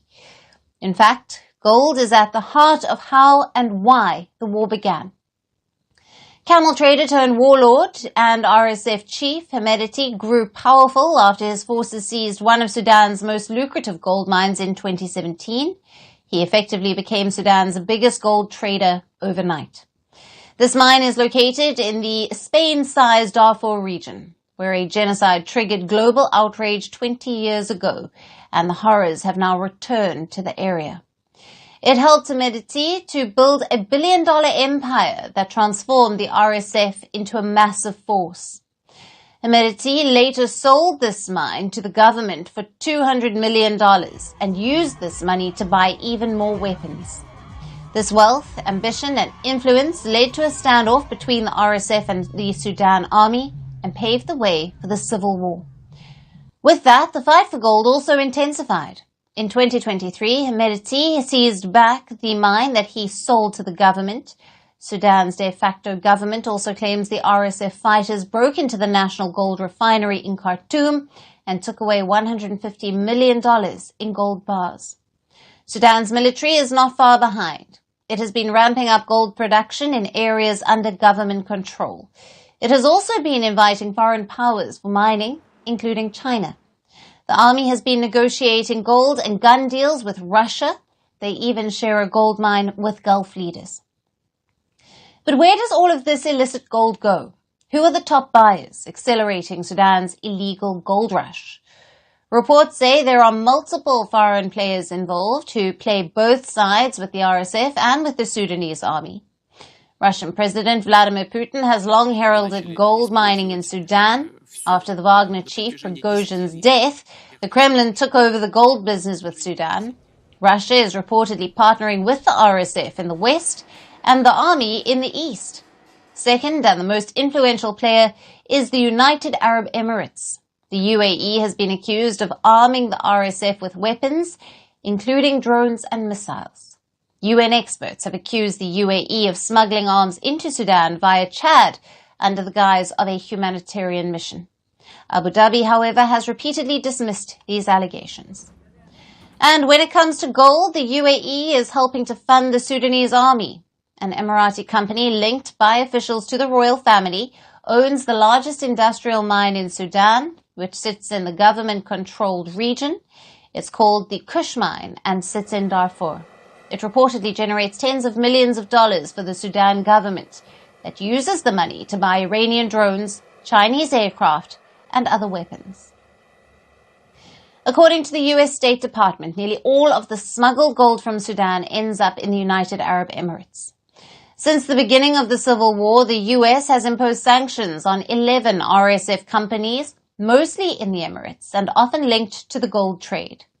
A study by Swiss Aid claims the RSF has ready market for its gold in the UAE. It states that 2,500 tons of underclayed gold from Africa, worth $115 billion, was smuggled to the UAE between 2012 and 2022. The next big question is, how is the gold getting out? Now, before the war, the RSF chief reportedly flew his gold directly to the UAE. But Sudan's main airport has been destroyed in the current war. The other way, through sea, is also impossible since Port Sudan is under the control of the military. So Hemedti has found new routes. Now, these new smuggling routes were through Sudan's neighboring countries, including South Sudan. Uganda is also seen as a major hub for smuggled African gold. Sudan's gold boom actually kicked off over a decade ago. In 2011, after the succession of South Sudan, gold made up for oil revenues that Sudan lost. It made up for 70% of the country's exports. The Sudanese people built their future around it, storing jewelry at home and in banks. But the civil war took it all away. Gold was looted from homes and stolen from banks. Whatever is left, the people rely on it to survive in these dire conditions. And gold that was once seen as key to lift Sudan's economy today has become one of the reasons for its downfall. And joining us live for more on this is Musa Mdunge, an international affairs expert who is joining us live from from Dundee in the UK. Thank you for being with us, Musa. Thank you so much, Alison, for having me. Good afternoon to you and to the viewers. Musa, how has the ongoing civil war in Sudan contributed to the surge in illicit gold trade? And what are the mechanisms enabling smuggling and corruption within the mining sector? Well, thank you so much, Alison, for having me again. One of the contributing factors towards the smuggling of gold, which has been a very, very key resource, as your segment put it, in terms of the machinery of both sides, the Sudanese armed forces as well as the RSF, both sides have benefited from the illicit flow of gold and have done that through the various relations that they have had. So, for example, you think of the fact that the Sudanese armed forces control most of the gold mining in northern Sudan, as well as along the Eritrea-Ethiopia border, which they have used as a very key diplomatic tool, if I might add, in getting both Egypt and Russia towards the side and the ambit of the Sudanese armed forces. As you know, formerly Russia supported the rebel side and has since changed sides. And moreover, beyond that, you then have the role of China as well, which is included within that. So a lot of the smuggling is happening through airstrips that are controlled by either sides. There's a lot of human trafficking that has been associated with the gold smuggling that is flowing particularly between Sudan as well as Egypt as well as Chad. And in many ways, the modus operandi in terms of that has been to ask each of those human beings are being smuggled to carry a certain size of gold with them, allowing for that gold to go undetected. And in many ways, this has been the modus operandi that has really helped fuel the situation. You've mentioned the role that these foreign players, particularly Russia and the UAE, play in the illicit gold trade in Sudan. How does this influence the dynamics of the civil war and the regional geopolitics? Well, it has huge geopolitical implications here. Let us not forget that Sudan, for the longest time, before the war, was among the top 10 largest gold producers in Africa. And so for a country like Russia that is going through its own war and conflict, it needs relations that are strong economically. It needs access to illicit funds that will allow it to be able to fund its own war effort in Ukraine. And so that's where, for example, the Russian pivot towards the Sudanese armed forces in terms of its support. Included in that support, of course, is China, the other huge BRICS member as well, where, last September, for example, the general who is the head of the Sudanese armed forces attended the FOCAC meeting, and there the Chinese president was very clear in giving his support for them, but also the Sudanese delegation, made it plain that they would like to see greater Chinese investment because both sides here, Alison, require and need the funds. from the gold from the selling of gold in order to fund their war effort. In many ways, the diplomacy that we are seeing both sides play, it plays into that factor. Right, and on that, what are the potential consequences of this illegal gold trade, funding the war? Now, this on Sudan's economy and also its ability to recover from the civil war. And what measures can be taken by international bodies to mitigate these impacts? Thank you for that. Well, one of the things that have been interesting here, Alison, is given the illicit flow, the price for gold, the selling price for gold in Sudan is quite low. And given that, it means that the Sudanese people are, for all intents and purposes, not benefiting from the illicit trade. Rather, it is benefiting both the armed forces, where both sides have made allowance, for example, for soldiers to themselves also loot, given the dire economic situation in Sudan. And secondly, given that countries like Egypt, UAE, Russia can then sell that gold at a higher price, means that they are enjoying the dividends of Sudanese gold. And in many ways, Alison, I think that for the next, say, 10 to 20 years, the economic wastage, the economic damage that this conflict has caused is still going to be borne out, and we have not seen the fullness of it, because then you've got to think about that greater regional risk to countries like Ethiopia, Eritrea, Chad. It's such a volatile region, and often when investors think of Africa, they think of Africa as a whole and don't think of the individual contexts of different countries. So in many ways, the Sudanese economic crisis will grow and fester into a regional economic crisis. Right. Musa, thank you. As always, great to have you on the show. Thank you for your valued analysis on the latest out of Sudan. Thank you so much for having me.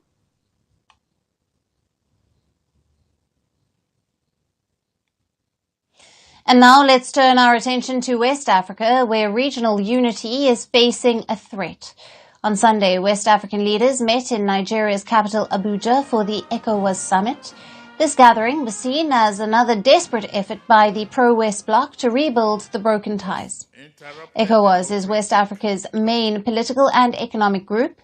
It comprises of 15 members, but 3 nations have announced that they are no longer a part of the group. They are Niger, Mali, and Burkina Faso. Now, all 3 are military-led nations who have shunned ties with traditional partners after coups. In January this year, they announced their withdrawal from the pro-West bloc ECOWAS. Now, they accuse the bloc of being under the influence of foreign powers and of causing threat to its member states and its population. Earlier, they had formed their own separate alliance called the Alliance of Sahel States, or the AES. Under ECOWAS regulations, the quitting of junta states would have become effective by January 2025, a year after their initial announcements. Since then, ECOWAS has made efforts to convince the juntas to stay with the bloc, but so far all efforts have failed. At the summit in Abuja, the member states approved the official withdrawal date as the 29th of January, but in some last-ditch efforts, they extended the timeline to the 29th of July. The bloc hopes to use the 6-month transition period to convince the countries to return and for the juntas to rethink their decision. Countries will officially cease to be members of ECOWAS from 29 January 2025. The authority decides to set the period from 29 January 2025 to 29 July 2025 as a transitional period, and to keep ECOWAS doors open to the 3 countries during the transition period. Though Niger, Burkina Faso and Mali have agreed to the grace period, on the eve of the summit, they said their decision to withdraw from ECOWAS was irreversible. The nations held their own summit in Niger's capital of Niamey on Friday. They say exiting the bloc is in the best interests of their people. 3 West African states have announced that their withdrawal will not affect visa-free travel and residency among ECOWAS nations. The leaders say a decision had been taken in the spirit of friendship and to strengthen centuries-old ties among African people. However, ECOWAS chair and Nigerian President Bola Tinubu had warned that junta's decision could impact free trade, free movement of people, and could risk the losing of ECOWAS concessions. I call on all member states to redouble their efforts in ensuring that the decision reached here translates into tangible benefit for our citizens. Senegal's President Bassirou Diomaye Faye, who has been appointed as a mediator with the breakaway states, was among those at the summit. He had said last week he was making progress in talks and that there was no reason for them to not maintain relations, especially given the security situation. Niger, Mali and Burkina Faso have been facing an Islamist insurgency for years. Before coups in their respective nations, these nations were close allies of former colonial power France and other Western nations who were helping them to counter terrorism. However, after the military takeovers, these nations have ditched the West and have turned to Russia for security and aid. On the other hand, the leaders of several ECOWAS member states have been accused of being puppet states of the West. As tensions have spiked after a series of military takeovers in West Africa, ECOWAS has since softened its position. However, member states remain split over the course of action to deal with the military governments.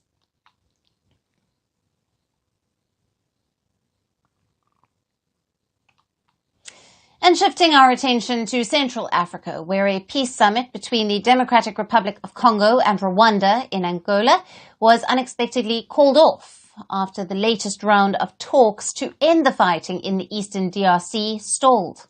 Now, this has quashed the hopes for an immediate peace deal for the region torn apart by 30 years of conflict. The talks between the two Central African neighbors stalled overnight over Rwanda's demand that the DRC open a direct dialogue with the Kigali-backed M23 rebel group, which has seized swathes of mineral-rich eastern DRC since 2021 and has triggered a humanitarian crisis. However, the DRC rejected the demand. Now, there had been high hopes that the DRC's president, Felix Tshisekedi, and his Rwandan counterpart, Paul Kagame, would sign a peace deal at a summit hosted by Angolan President João Lourenço, who is the African Union designated mediator in the dispute between the neighboring countries. O acordo foi negociado a 99%. The agreement was practically 99% negotiated and an understanding was reached on the key issues, of which there are three. The first key issue is the disengagement of forces, the second key issue is the neutralization of the FDLR, and the third key issue is the question of the M23 group. The one paragraph of the agreement that was to be negotiated at ministerial level, and on which the ministers were negotiating until very late yesterday, was the subject of the final negotiations, and we did not reach a convergence of views on all aspects. After the talks stalled late on Sunday, reports suggest that Kagame decided not to travel to Luanda for the meeting. The Angolan president, Lourenço, met with the DRC's Tshisekedi and the former Kenyan president, Uhuru Kenyatta, to discuss about the peace talks. Now, reports also indicate that the Congolese presidency said in a post on social media platform X that the Rwandan delegation refused to take part in the meeting. However, the Rwandan government said in a statement that the meeting was postponed. It further said that postponing the meeting would allow DRC time to engage directly with the M23 rebels. The Rwandan delegation had understood at the negotiations ahead of the scheduled summit that the Democratic Republic of Congo would agree to its demand. However, the DRC's categorical refusal to engage with what it calls a terrorist organization led to the breakdown in the early hours of Sunday. Just to contextualize, the peace plan that was set to be signed in Angola envisaged Rwanda dismantling what it has called its defensive measures in the conflict in exchange for the DRC to eliminate a Hutu rebel group, which has attacked the Tutsi ethnic groups in both the countries. Now, the mineral-rich eastern DRC has been plagued by internal and cross-border violence for the past 3 decades. The M23, which has been fighting for the interests of ethnic Tutsis, has seized vast swathes of territory since November 2021, especially in the North Kivu region, which is near the border with Rwanda. The DRC and the United Nations have accused Rwanda of backing the M23, but Rwanda has denied those claims. UN experts estimate that there are up to 4,000 Rwandan forces in the DRC. Rwanda admitted in February that it has troops and missile systems in the region to safeguard its own security. Now, there have been half a dozen ceasefires and truces that have already been declared, but most of them have been violated as fighting resumed. The conflict has displaced more than 7 million people. Now, the fallout of peace talks between the two countries comes just weeks after DRC and Rwanda had agreed on the terms and conditions of the disengagement of Rwandan forces in the region last month in Angola. However, there were no details on how this was going to be adopted. Angola has been mediating a fragile truce since August to stabilize the situation. But since the end of October, the M23 rebels have been on the march again and continue to carry out localized offensives.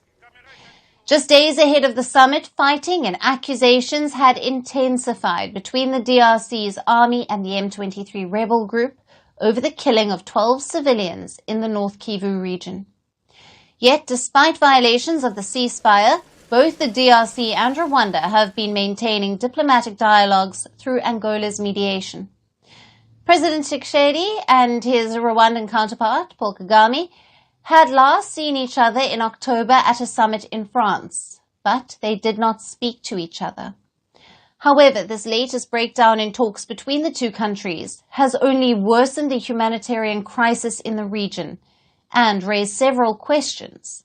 Will Angola be able to bring back the DRC and Rwanda to the table again? Will the DRC and Rwanda sign a peace deal to end years of conflict? Only time will tell.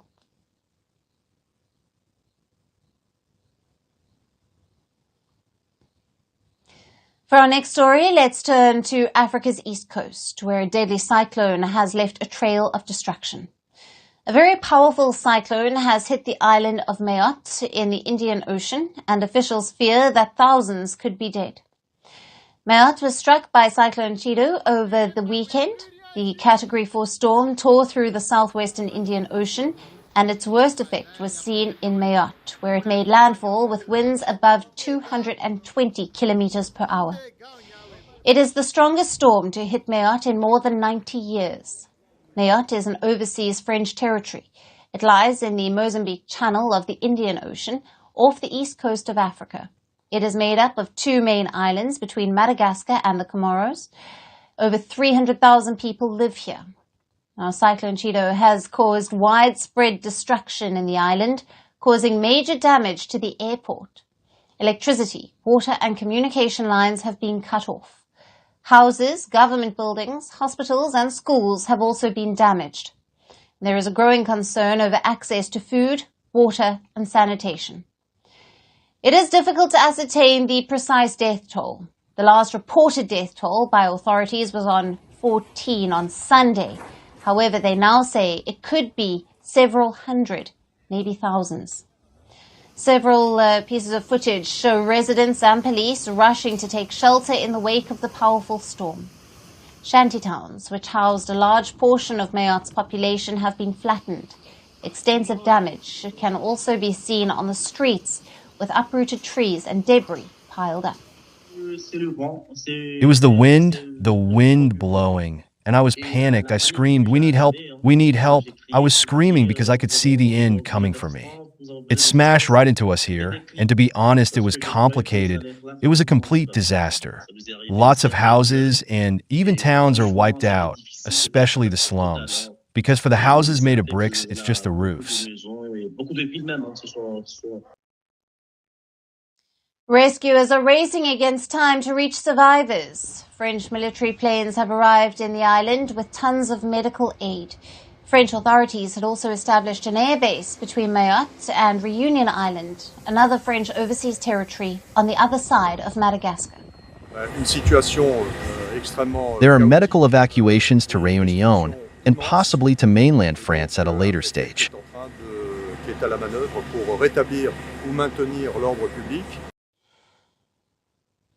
French President Emmanuel Macron had pledged any kind of help for the island. The catastrophe comes as a major challenge for the newly appointed Prime Minister François Bayrou after the collapse of the previous government. France colonized Mayotte in 1843 and annexed the 4 larger islands of the Comoros archipelago in 1904.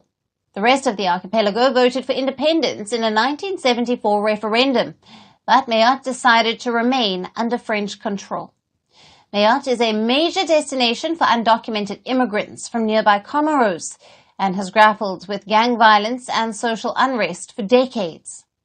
Cyclone Trudeau has also caused major damage in the Comoros and Madagascar. It has also made landfall in Mozambique, where the deaths have been reported. 3 have been reported in Mozambique.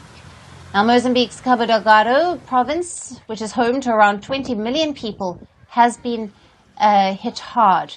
The international organizations like the European Union, the World Health Organization, and the Red Cross have pledged aid to deal with the devastation caused by Cyclone Trudeau.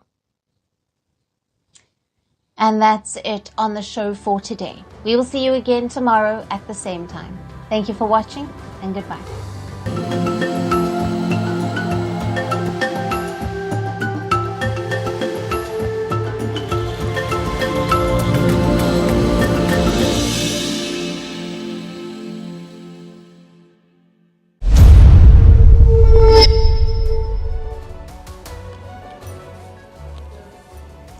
Hello, Namaskar. This is Firstpost and you're watching Vantage with me, Palki Sharma.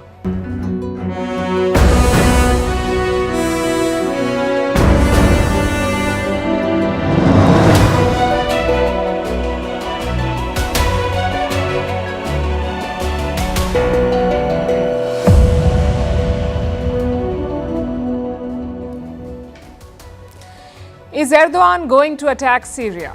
The Americans are worried. They say there's a Turkish military build-up on the Syrian border. I'll tell you what they're not worried about. Their ally Israel dropping bombs in Syria, bombs so big that they've triggered an earthquake. So what's going on here? Why are Syria's neighbors targeting it, and will this lead to a whole new war? We'll discuss all of that. Meanwhile, in India, stocks have crashed and the rupee has hit a lifetime low against the dollar. What is causing this volatility, and should you be worried? We'll bring you the full story. In Canada, Trudeau is in more trouble. His Deputy Prime Minister and Finance Minister has resigned and made a scathing resignation letter public. In Bangladesh, Yunus and team are trying to rewrite history. They don't want to acknowledge India's role in liberating Bangladesh. What is a Starlink device doing in Manipur? Why are Europe's biggest economies, France and Germany, grappling with political instability? How did Ukraine kill a top Russian general in Moscow? How Argentina came out of recession with President Milei's chainsaw policies, and why other countries want to adopt them? Why tech giants are making a beeline to woo Donald Trump, and how can you boost your memory? How can you maximize it? We'll tell you the story of a man who wins Scrabble championships, even in languages he cannot speak. All this and more coming up.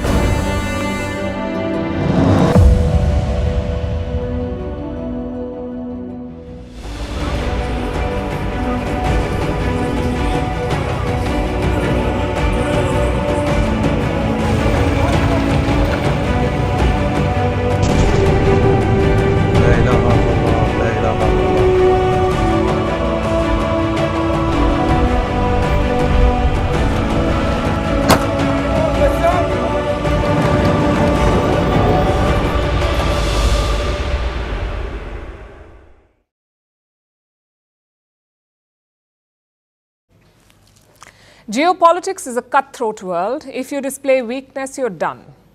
Others will jump to capitalize on your vulnerability.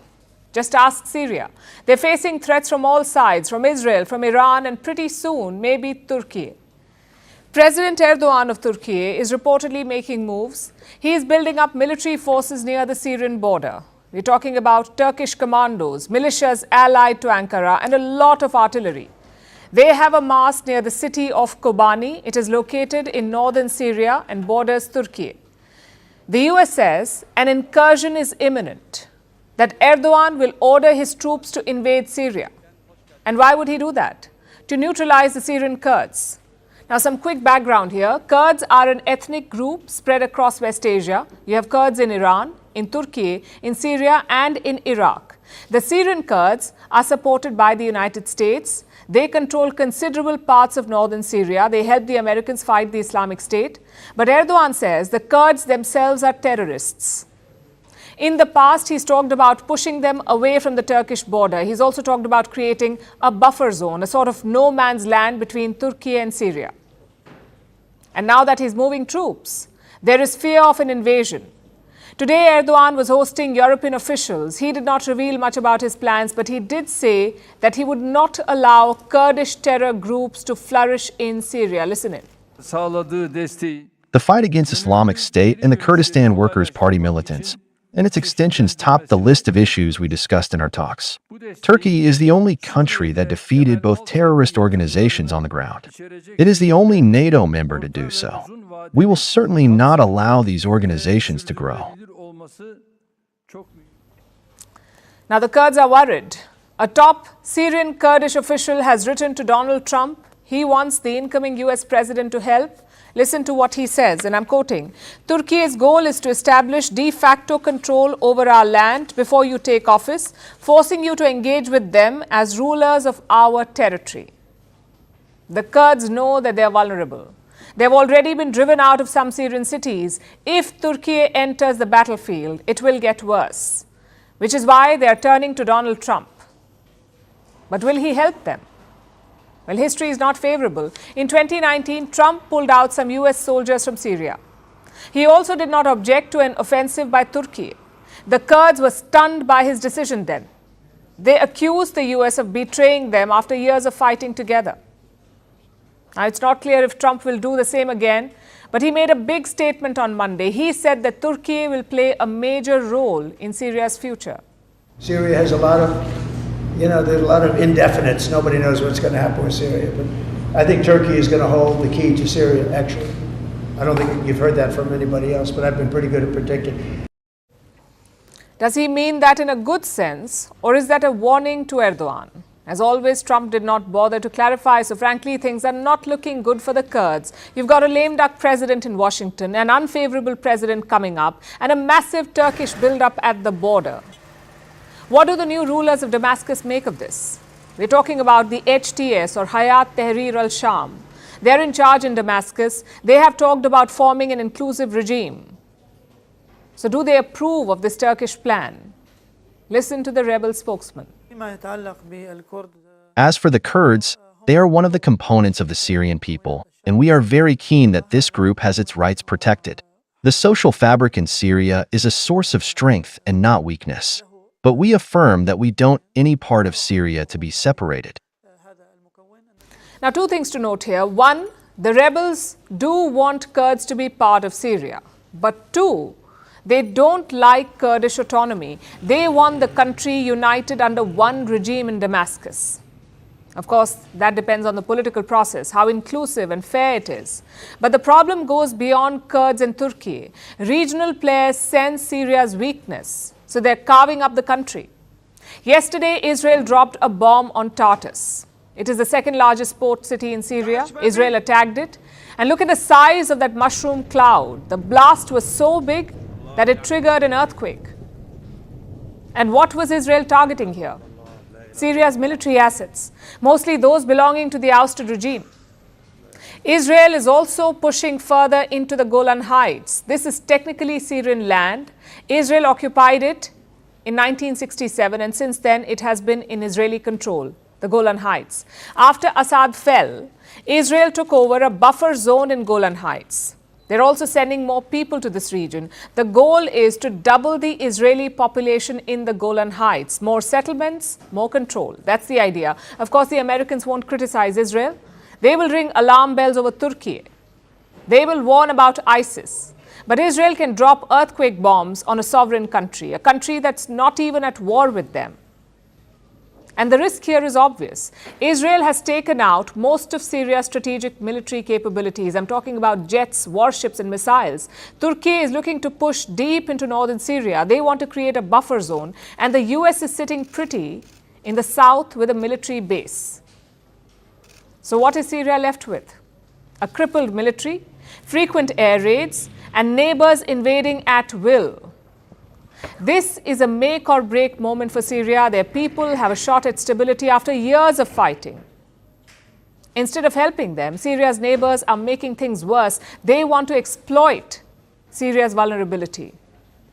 It's a risky and irresponsible move, one that could leave Syria even more broken and destabilized. Our next story is from India, where the markets had a terrible Tuesday. Stocks crashed today. There was widespread selling across major sectors. India's currency, the rupee, is also under pressure. Let's show you the numbers, starting with the Sensex. It tracks the top 30 companies of India. The Sensex plunged by over 1,000 points today. The Nifty was in the red too. This index represents the country's top 50 companies. It was down by over 300 points. Both indices fell by just over 1%, which may not seem like a very big loss until you look at the trajectory. The past few months have been rough for Indian stocks. Markets posted losses in both October and November. This was their first back-to-back decline since February 2023. In December, in the first couple of weeks, we saw some recovery, but it did not last. So what's fueling this volatility? Broadly, there are three reasons. First, the impending rate cuts in the US. The US Federal Reserve is meeting tomorrow. That's the American Central Bank. It is expected to cut interest rates. There's a lot of speculation that this may be the most significant rate cut in 4 years. And if it happens, it will trigger a chain reaction. It could push investors to rethink their investments. Here's how it works. When the central bank cuts rates, loans become cheaper, people borrow more, so there is more cash flow into the economy. Investors tend to leverage this by stepping up their investments. That is how it usually plays out. But this time, there is uncertainty, a fair bit of it. Investors don't know how this rate cut will pan out, so they're being cautious. That's reason number one for market volatility. Reason number two is the Indian rupee. It is getting weaker against the US dollar. Today, the rupee dropped to its lifetime low against the greenback. $1 was worth close to 85 Indian rupees. And what led to this fall? India's widening trade deficit. Gold imports are surging.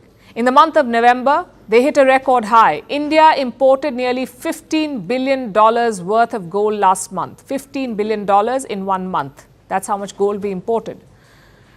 That's more than double from October. In October, just $7 billion worth of gold was imported. So this surge has widened India's trade deficit. In November, it stood at around $38 billion. Economists expected a number closer to $24 billion. Clearly, the deficit is way above expectations, and when that happens, it is not an encouraging sign. An increasing trade deficit means that India's dependence on imports is rising. And this has a ripple effect on the rupee. It makes the Indian currency weaker. Stock market investors too have made a note of that. The rupee's fall is keeping them on the edge. That's reason number two. And now for the third reason, FIIs, foreign institutional investors. FIIs have turned bearish on India. On Monday alone, they sold stocks worth 279 crore rupees. In 1 day, that's over $30 million. Now, it's hard to say if this indicates a broader trend. In November, FIIs pulled over 16 billion from the Indian markets. But towards the end of November, there was a shift. FIIs started buying again. They purchased just over $1 billion worth of Indian equity. So we'll have to wait and watch, I guess, to see if these foreign institutional investors are ready to make a full-fledged comeback. Perhaps they too are waiting for the right time. The Indian economy is facing some headwinds. GDP growth dropped in the last quarter from July to September. India grew by 5.4%. Compare this to the previous quarter, April to June. Growth was at 6.7%, this time 5.4%. But the government is optimistic about a recovery. Finance Minister Nirmala Sitharaman has spoken about this. She says the second quarter was challenging, but the slowdown is a quote-unquote temporary blip. So, it's important to understand that this drop happened just 2 quarters in the last 12 quarters that we're talking about. So let us not sort of pick on that one and predict future. This has been a steady growth and a steady sustained growth. So I'd like to place that perspective before. Despite recent challenges, India remains the fastest growing major economy in the world. It will have to find a way to accelerate. And it won't be easy given the rising geopolitical uncertainties. There are lots of variables, lots of moving parts. The next few months will be critical both for the economy and the stock markets.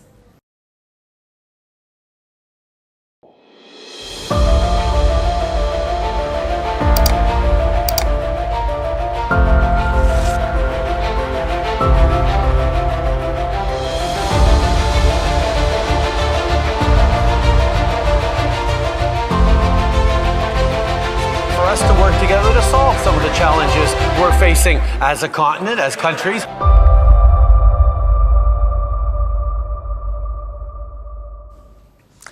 Now let's turn to Canada. They're also seeing a free fall, but of a different kind. The Canadian collapse centers around their Prime Minister, Justin Trudeau. You would have thought that Trudeau hit rock bottom a long time ago. He is deeply unpopular. His approval rating is hovering below 30%. He is running a minority government, kept afloat thanks to outside support from the ever-fickle Khalistani Jagmeet Singh. That's already a precarious situation. But somehow, Justin Trudeau managed to make it worse. He managed to alienate a key member of his own party this time, and this led to the latest debacle. Trudeau's Deputy Prime Minister, Chrystia Freeland, has resigned. She was also Canada's Finance Minister. Freeland publicly tendered her resignation with this scathing letter. She says that Justin Trudeau asked her to step down from the Finance Ministry. This happened on Friday. She said they had been at odds for weeks over Canada's finances. Freeland wanted to cut spending. She wanted to rein in the budget deficit, which had ballooned to 60 billion Canadian dollars. Her target was 40 billion, the budget deficit was 60 billion. But Trudeau was not letting her do it. He refused to control government spending. So now she's resigned, and in her resignation letter, Freeland said that Canada needs to prepare itself for Donald Trump. He will take over as the US president in about a month's time, and he has threatened tariffs on goods from Canada. Trump could impose tariffs as high as 25%. This would wreck Canada's export sector. So Freeland said that Ottawa needed to keep, and I'm quoting, needed to keep its fiscal powder dry. And it seems Justin Trudeau was not thinking about Canada, he was just thinking about himself. Trudeau is planning to dole out money, $250 to Canadians earning less than $150,000 annually. This is to curry favor with the public. I just mentioned how Trudeau is extremely unpopular these days. When he first took office, his approval rating was around 63%. In June this year, it tanked to 28%. There's no way he's getting re-elected, not as things stand. Canada is going to polls in 2025 by October at the latest. So Justin Trudeau decided to shell out some cash to pay people to improve his popularity. But Freeland has called it a costly political gimmick. Those were her exact words, costly political gimmick. In the resignation letter, this is what she said. Trudeau's also planning to splurge on other gimmicks, like a tax break on essential items. This was scheduled for the ongoing holiday season. This Santa Claus Act will cost 1.6 billion Canadian dollars in lost tax revenue. The $250 handouts will cost almost $4.7 billion. This is when Canada's budget deficit is already $20 billion above the target. Obviously, Justin Trudeau is trying to buy himself some popularity. Canada's long-term fiscal health be damned. So Freeland quit. She abandoned the sinking ship. And she's not the only one. Canada's Housing Minister, Sean Fraser, says he won't seek re-election. That means he will probably get removed from the cabinet soon. And all this chaos has come as a gift for Trudeau's rivals. The Prime Minister has lost control, yet he clings to power. He's lost control of immigration, lost control of the borders, lost control of spending, deficits, inflation, housing costs. The leader of the opposition wants Trudeau to step down. So do other opposition leaders and even the so-called allies like Jagmeet Singh. He is the man propping up Trudeau's failed government, and he too has called for Prime Minister Trudeau to resign. We don't know if Singh will pull the plug, if he will rescind his outside support. But the writing on the wall is clear. Trudeau's government is an absolute failure. He needs to make way for a fresh election so that the Canadian people can elect a government that works. But Trudeau refuses to do the right thing. He's appointed a new finance minister, a loyalist and a close friend. My conversation with the Prime Minister today was entirely focused on the work that we want to do to support Canadians around affordability, obviously the threat of tariffs coming from an incoming administration, and what we need to do to protect the Canadian economy. It seems that Trudeau's political gimmicks will get the green light. This is bad news for Canada, but good news for Trudeau and for Donald Trump. It's better for Trump that Canada does not fight his tariffs.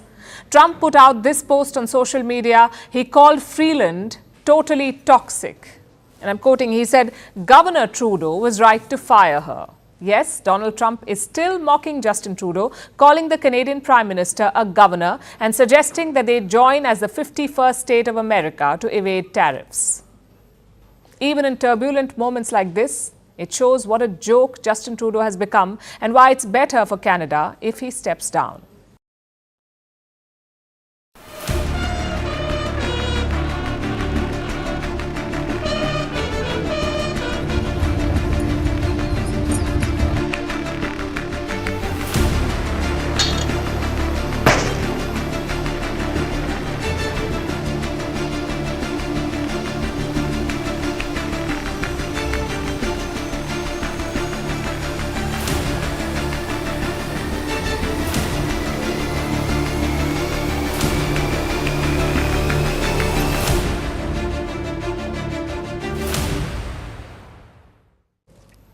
Mohammed Yunus is rewriting history and not in a good way. He's erasing chapters from Bangladesh's liberation story, removing key characters and ignoring friends.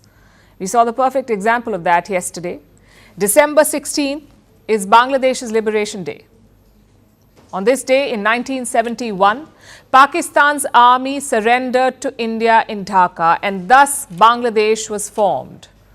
It's a big day for both countries. For Bangladesh, it marked the end of Pakistani tyranny. For India, it was a decisive military victory. Indian soldiers were welcomed in Dhaka as liberators. But Yunus does not like that story. He does not like this history. Let me tell you what happened on Monday. Prime Minister Narendra Modi posted this message on Victory Day. He praised the sacrifice of Indian soldiers. He also honored their courage and dedication. But Yunus's ministers did not like that. Look at how Bangladesh's law minister responded. Look at what he wrote, and I'm quoting, 16 December 1971 was Victory Day for Bangladesh. India was just our ally, nothing else.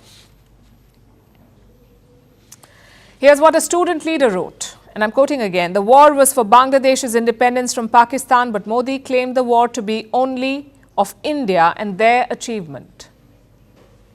This sentiment is not isolated. It's pretty widespread in Bangladesh. Yunus's minister and aides, leaders of the Bangladesh Nationalist Party, the student leaders, all of them have condemned Prime Minister Modi's statement. They want to separate India from Bangladesh's liberation. Now, I know this is a news show, but I guess a history lesson is in order. Until 1971, Pakistan had two parts, West Pakistan, which is modern-day Pakistan, and East Pakistan, which is modern-day Bangladesh. Bengalis in the East were denied political power and freedoms. When they rebelled, Islamabad cracked down. They unleashed a genocide in East Pakistan. Reports say some 3 million people were killed. And seeing this, India intervened. At first, the Indian military trained Bengali freedom fighters. Then in 1971 came direct intervention. India's Army, Navy and Air Force were pushed into action. And that is how the tide turned. After 13 days of fighting, Pakistan surrendered. India lost 3,000 soldiers in that war. India also faced intense Western pressure. At the United Nations Security Council, multiple resolutions were moved against India, yet New Delhi pushed on. India freed Bangladesh from Pakistan's genocidal grasp. This is not propaganda or fiction. This is a fact. This is how things unfolded in 1971. Until August this year, even Bangladesh acknowledged this. But Mohammad Yunus wants to move Dhaka away from India, so this history does not suit him. And this treatment is not limited to India, by the way. Yunus is erasing Bangladesh's biggest hero as well. The nation's founder, Sheikh Mujibur Rahman. He was Bangladesh's tallest leader by the 1960s. He led the liberation movement against Pakistan, and for that, he was arrested. Sheikh Mujib spent more than 4,600 days in Pakistani jails. 4,600 days, that's almost 13 years. He was in jail. But guess what Yunus did? He did not even mention Mujib in his speech yesterday. And frankly, it's not a surprise. Yunus has been erasing Mujib from Bangladesh's history. His portraits have been removed. His statues have been vandalized, and his picture will soon be removed from Bangladesh's currency. Why? Because Mujib is Sheikh Hasina's father. Apparently, that erases all the years he spent in jail, all the efforts he made for liberation. It's insecurity and ingratitude of the highest order. Mohammad Yunus is destroying Bangladesh's liberation legacy of secularism, of cultural freedoms, and of good neighborliness. He's replacing that with anarchy and radical Islam. I'm sure India won't be happy about this pivot. And Sheikh Hasina certainly isn't. She has started to speak out from exile. Listen to what she said about the Yunus regime. I'm quoting again. Their main goal is to create resentment against the spirit of the liberation war and the forces supporting the liberation war, and to silence them. They are secretly supporting the anti-liberation extremist communal forces. That's a fair assessment, we have to say. We understand that the new regime wants to set itself apart. It wants a clean cut from Sheikh Hasina. But you cannot do that by revising history. That's an insult to the Indian soldiers who fought for Bangladesh, and more importantly, to the 3 million Bangladeshis massacred by Islamabad.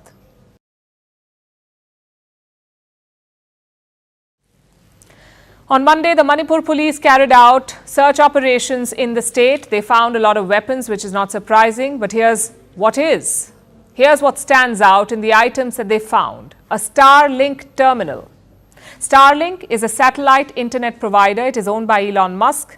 It is not legal in India. It does not have permission to operate here in India. So how were militants using a Starlink device in the Indian state of Manipur? And why has this become a pattern? How does Starlink appear in remote villages and conflict zones? Who regulates it? Can technology cross borders without permission? And is this too much unchecked power for one man, Elon Musk? We ask because in the wrong hands, even a tool for connection can become a tool for chaos. Our next report has more. In November this year, the Indian Coast Guard apprehended a fishing boat from Myanmar. On board were over 5,000 kilograms of methamphetamine. It was the biggest such drug bust by the Indian Coast Guard, estimated to be worth over $4.25 billion. But what made news was how the drug smugglers got there. They were reportedly using a Starlink device. It was to navigate Indian waters and reach the shore. This raised concerns because Starlink cannot operate in India. It doesn't have the permission. Neither can it provide coverage in India's waters. And this wasn't the only incident.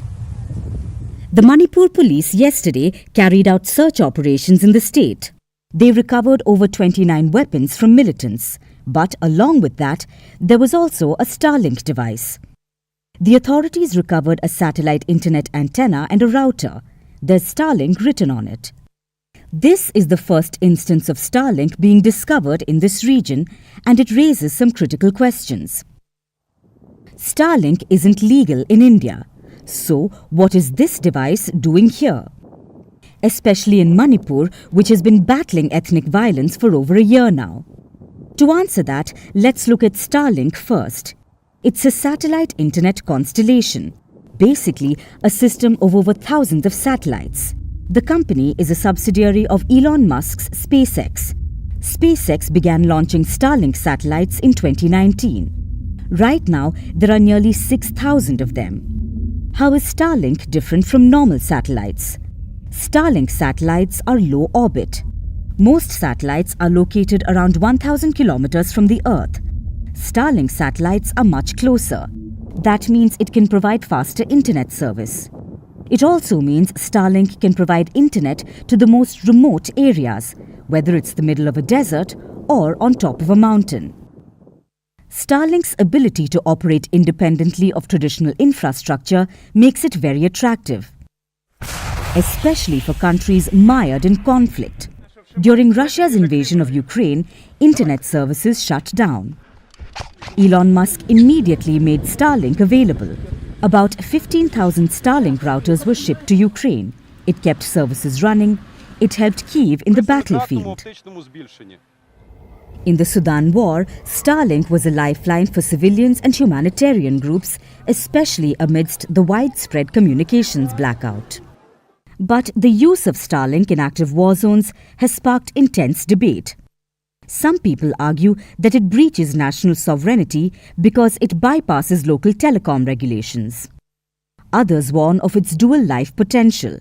It also blurs the line between a private company and an active player in a conflict, which makes Starlink a target as well. Russia says it has now developed a Kalinka system, one that can detect and disrupt Starlink signals.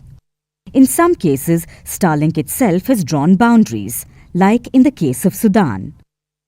On 30th April of this year, SpaceX said it would stop operating in Sudan. That left millions in the war-torn nation without internet. The company says it's only allowed to operate in authorized countries. It's also a lot of unchecked power for just one man, Elon Musk. He dictates where Starlink can or cannot operate. In 2022, Ukraine was planning a maritime drone attack. The attack would have been carried out using Starlink. Musk reportedly knew about this, and he asked his engineers to turn off the coverage. The SpaceX CEO believed it could lead to a major escalation. That's a lot of leverage for just one company. And it could only increase over time given Musk's close proximity to Donald Trump right now. So in a connected world, where does accountability begin and who draws the line? On one hand, it's a tool that connects the unconnected. On the other, it can be a weapon in the wrong hands. As the world embraces new technologies like Starlink, the need for global regulations becomes imperative. Because without checks and balances, even the stars can fall out of line.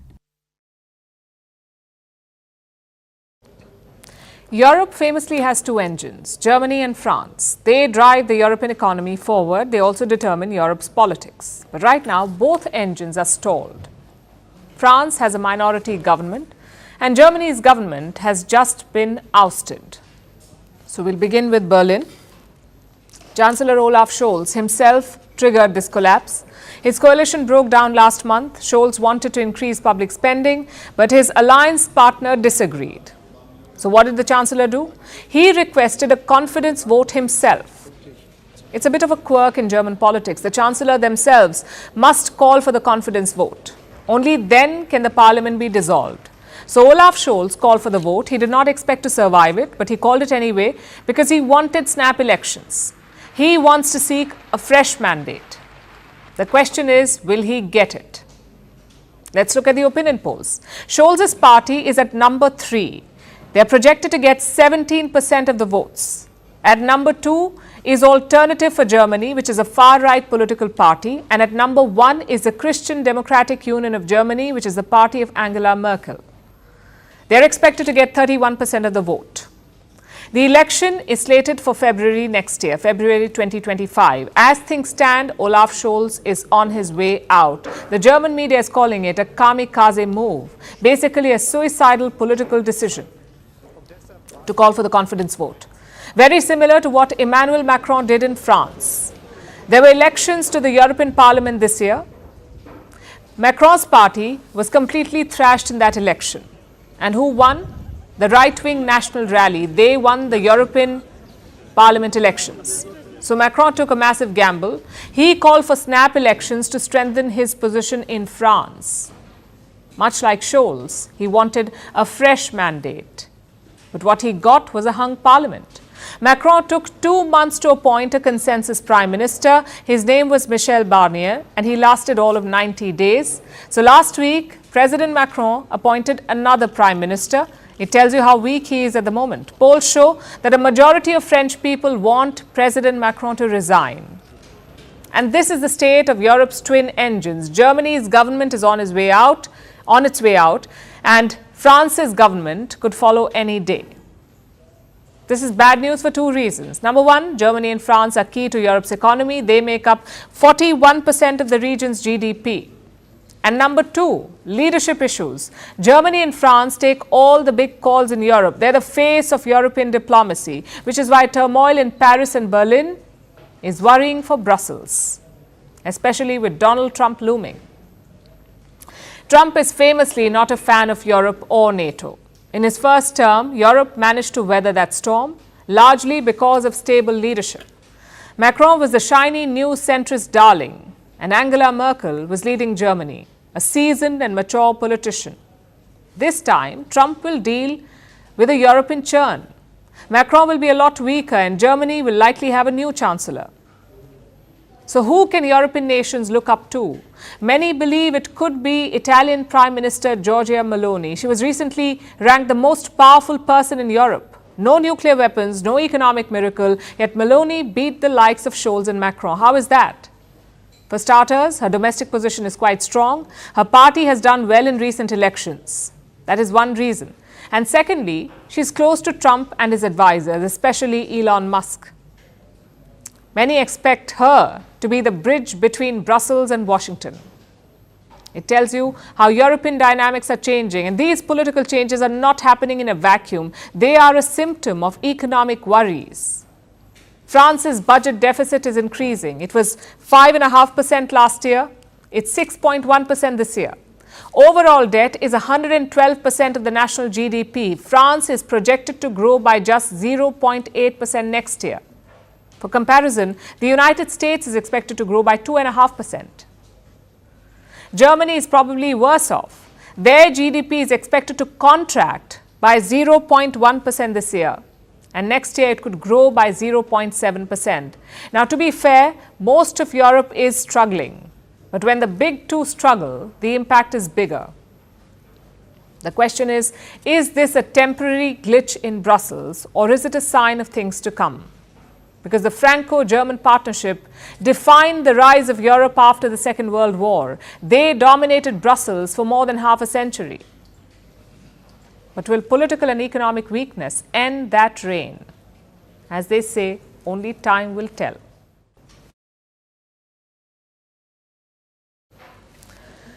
Let's turn to the war in Ukraine, which has taken another dramatic turn.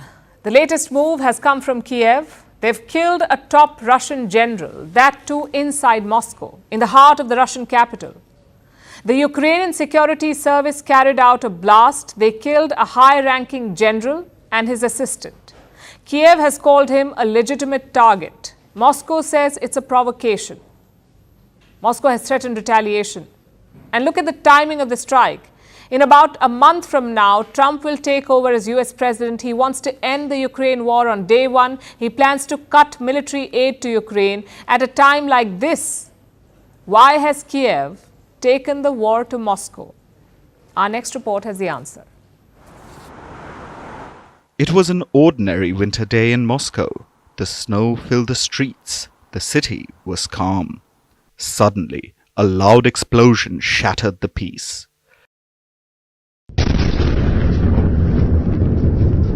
A bomb went off just a few miles from the Kremlin. The blast was so strong, it shook the nearby buildings. At first we thought that cement might have been unloaded or something similar, but the blast was so loud that it did not seem like construction works. It was very scary.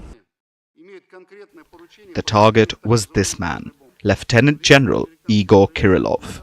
He was about to leave for office when a bomb, hidden outside his apartment, went off. It was planted on a scooter outside the general's home. The explosion killed him almost instantly. Even the general's assistant wasn't spared. General Kirillov was a top military official of Russia.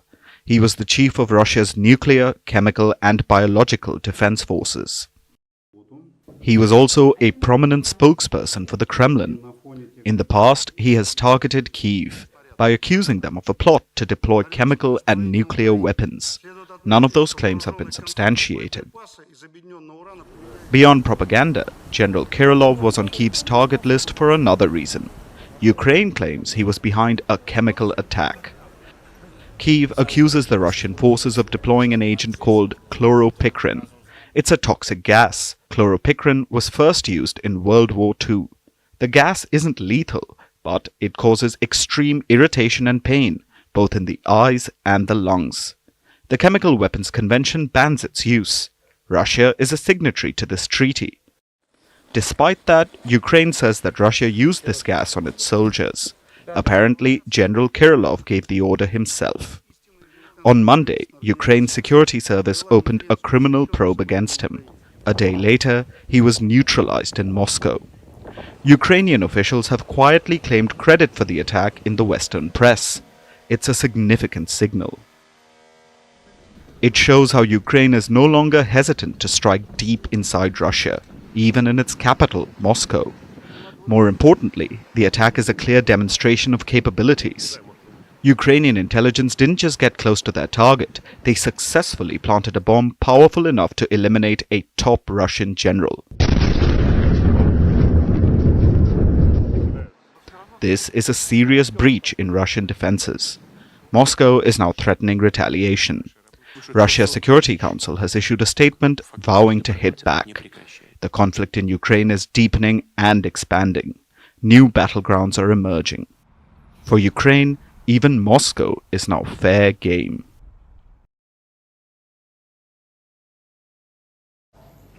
Our next story is about Argentina. The country has seen a massive economic turnaround. After almost a year, Argentina has exited a recession. Their GDP rose by 3.9% in the last quarter, the July to September quarter. This is the first time in about a year that they've seen growth, the first time since the recession began. Do you know what else happened about a year ago? Javier Milei became the president of Argentina. He assumed office on December 10, 2023. He came to power promising radical reform. He promised to take a chainsaw to the government, cut jobs, regulations and excess spending. Milei actually campaigned with a real chainsaw to drive the point home, and it won him the election. But Milei was written off when he took office. He was seen as too radical, too chaotic. But now it seems that his plan is working. He announced the end of the recession a week ago, on the first anniversary of his presidency. Take a look. Today, with pride and hope, I can tell you that we have passed the test of fire. We are leaving the desert. The recession is over, and the country has finally begun to grow. Thank you for trusting this government. Before Milei took over, Argentina was in a doom spiral. Annual inflation was almost 200%. Milei has been chipping away at this too. Inflation is still ridiculously high in this country at about 166%, but last month it grew by just 2.4%. That's the lowest in over 4 years. Before he was sworn in, prices were rising by almost 13% every single month. 13%. So 2.4% is a massive improvement. Now combine this with Argentina coming out of recession, and Milei seems to have achieved the impossible. He says it's all because of his chainsaw. We reduced the number of ministries from 18 to 8. We eliminated nearly 100 secretariats and undersecretaries. We closed more than 200 areas that had duplicate or obsolete functions. We froze the salaries of high-ranking officials from January until now. We fired 34,000 public employees and are testing the qualifications of the others. Basically, he made Argentina's government more efficient by cutting away excess jobs. Does that concept sound familiar? It should, at least to the people of the US, because that's exactly what Donald Trump is gearing up to do. He is bringing in DOGE, the Department of Government Efficiency, DOGE. It will be led by Elon Musk and Vivek Ramaswamy. Both men admire Javier Milei's approach. Ramaswamy even said that he wants, and I'm quoting, Milei-style cuts on steroids. And Trump himself has praised Javier Milei. He's also invited the Argentinian president to his inauguration. So both Milei and Mileinomics are about to come to the US. But that's not all. He's found fans in Vietnam too. This country has a communist government. They too are planning to cut ministries to reduce red tape. So by the looks of it, Mileinomics is here to stay. It might radically transform governments around the world and fix ingrained economic issues. But despite its success in Argentina, it also has a dark side. The economic turnaround has come at a price. My in-laws are retired and the truth is that they are not having a very good time. My partner helps them. We live together and it's difficult. The rent has gone up again. Yes, it's complicated. Milei cut spending on a lot of social services. He eliminated subsidies on public transport, heating, groceries. He also got rid of price controls. So while inflation has fallen, some basic costs have risen sharply. And this has pushed 5 million Argentinians into poverty. When Milei took over, 40% of the people were in poverty. In 6 months, that figure rose to 53%. But the president says things will get better. He's been saying this since he took charge. While we will have to endure a period of hardship, we will get through. There is no night that has not been defeated by the day. The dawn seems to be breaking. The recession has ended. Inflation is down and there is hope in the Argentinian economy again. But is this economy working for everyone? Are the people pushed into poverty willing to give Milei more time? He has midterm elections coming up next year, and that will give us an answer. We'll see if people really support Mileinomics or if the pill proves to be too bitter to swallow.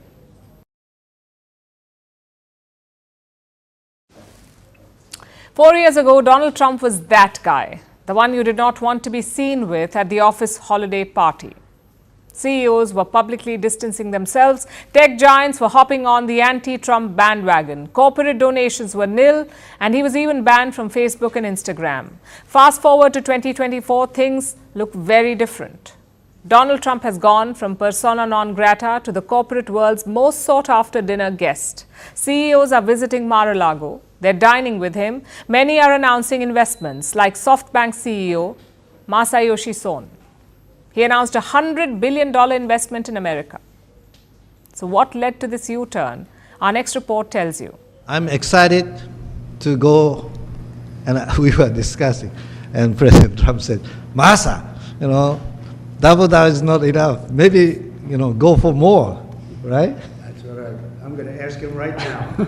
Would you make it $200 billion instead of he can actually, believe it or not, he can actually afford to do that. Would you do that?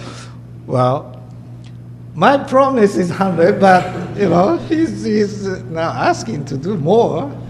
I think with your leadership, my partnership with you, with your support, I will try to make it happen. That's good. All right. 200. He'll make it happen. 200 billion investment. He is a great negotiator. He's a brilliant guy. That was US President-elect Donald Trump.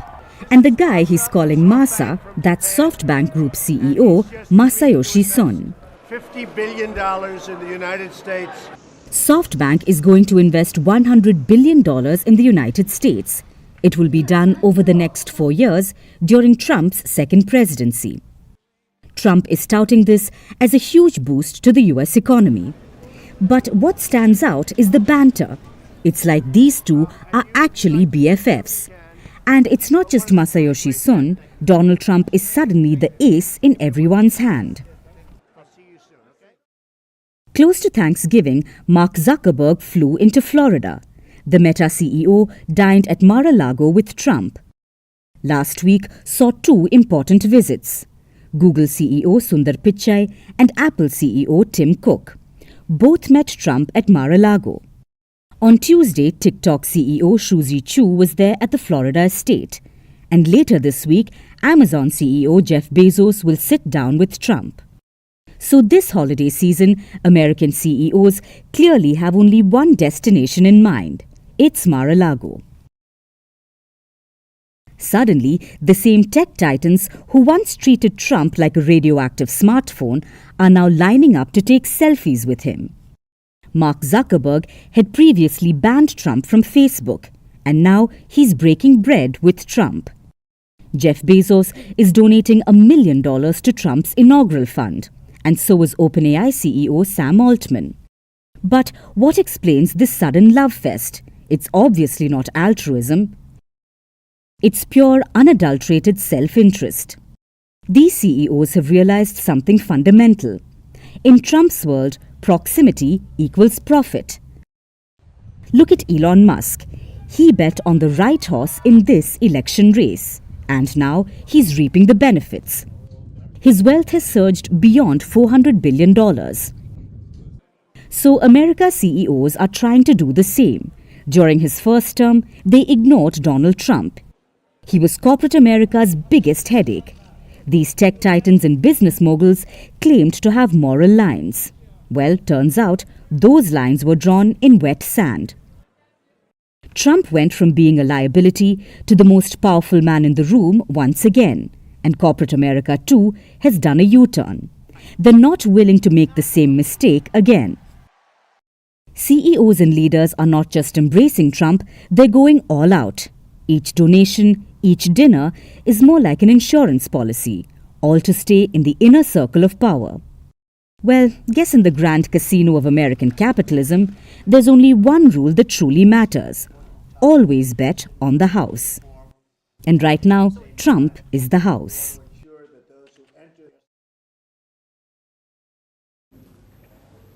Have you ever played Scrabble? It's a board game.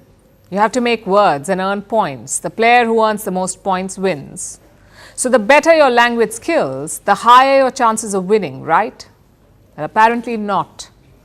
Let me tell you about a competition, the Spanish World Scrabble Championship. It was held recently in Granada, and this is no game night Scrabble. This is a highly competitive tournament. It has 147 participants from 20 countries. This time there was a player from New Zealand too. His name is Nigel Richards. He does not speak Spanish. When he landed in Spain, he could barely exchange pleasantries in Spanish, but he participated in the World Championship and he ended up winning it. So how did he do it? By supercharging his memory. Richards memorized the entire Spanish vocabulary. It took him 1 year to do it. He learned the words without learning the language, which sounds a bit sad, but it's evidently a skill. It has made Richards the Scrabble GOAT, the greatest player of all time. His victories are legendary. In 2008, he won the UK and the US Scrabble titles. He made history, and this is a big deal because you know how confusing the English language is. British and American English share many words with the same meanings, the similar pronunciations, but different spellings. So after Richards won the UK Scrabble, he made his brain forget, listen to this, he made his brain forget 40,000 of those words, 40,000. He memorized new spellings and triumphed in the American Scrabble. In 2015, he became the French language Scrabble champion, despite not speaking French. He learned the entire vocabulary in 9 weeks. And about a decade later, he's done it again, this time with the Spanish language. Richards is a memory savant. He has trained his mind to the point that now he has photographic memory. He can look at dictionary pages and recall images of them later. Now, this may seem almost superhuman, especially because many of us can't even remember names and words. We forget why we opened the refrigerator door or where we kept the keys. In fact, fun fact here, more than 20 million people lose their keys every year the world over. That's great for the locksmith industry, not so much for us. But Richards' win is not supposed to make us feel worse. It is meant to show us that we don't understand the full potential of our brains. From the moment we are born, our brains are bombarded with information. They try holding on to it. The information is stored as memories, kind of like a computer stores files. A computer has storage space, so does our brain, the human brain. Our brain storage is also measured in bits. And do you know how big it is? How big is the storage space? 2.5 million gigabytes. That is information worth 300 years of continuous television. It is virtually unlimited capacity to store memories. So why do we space out so often? Why does it feel like we've reached our mental capacity? Why do we keep forgetting things? Because our brain is fine-tuned for efficiency. It prioritizes important events and it makes room for them. The brain aggressively discards what it deems less important. We lose 2/3 of newly learned information every single day. So making memories is easy, but keeping them takes effort. So whether you are learning a new language, prepping for an exam, or cramming names before a dinner party, here is how you can maximize your memory. Science says treat your brain like a muscle and exercise it. The more you repeat a piece of information, the better you will remember it. If you want to improve your chances, when you can, create stories around what you want to remember. It will stay with you longer. Kind of like the bedtime stories that you still remember. Or use more senses while trying to memorize, like taste or smell. Because this involves more areas of your brain, it creates a stronger memory. Which is why the aroma of a dish can still take you back to childhood. Basically, there is no singular strategy, but this is the gist. Anyone can be a memory champion, as long as you train your brain like one.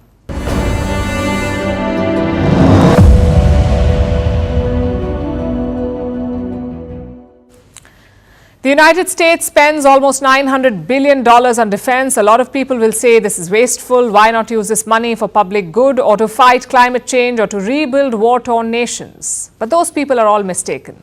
America's big budget is not aimed at other countries. It is aimed at aliens and UFOs. Just ask Hollywood. Aliens always attack the United States first. So Washington has to be prepared.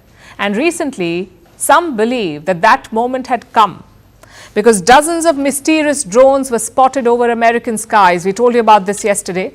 Apparently, American taxpayers are worried now. They're asking why the drones are in New Jersey and not targeting civilians in West Asia like they're supposed to. All this confusion has spawned great jokes on social media. Take a look at this.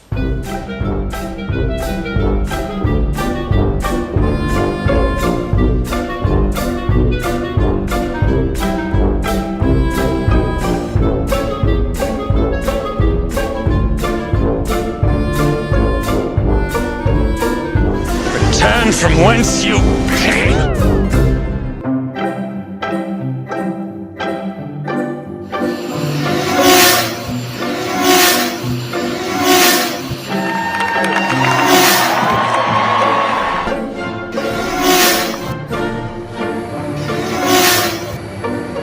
$10, $12, $15, folks.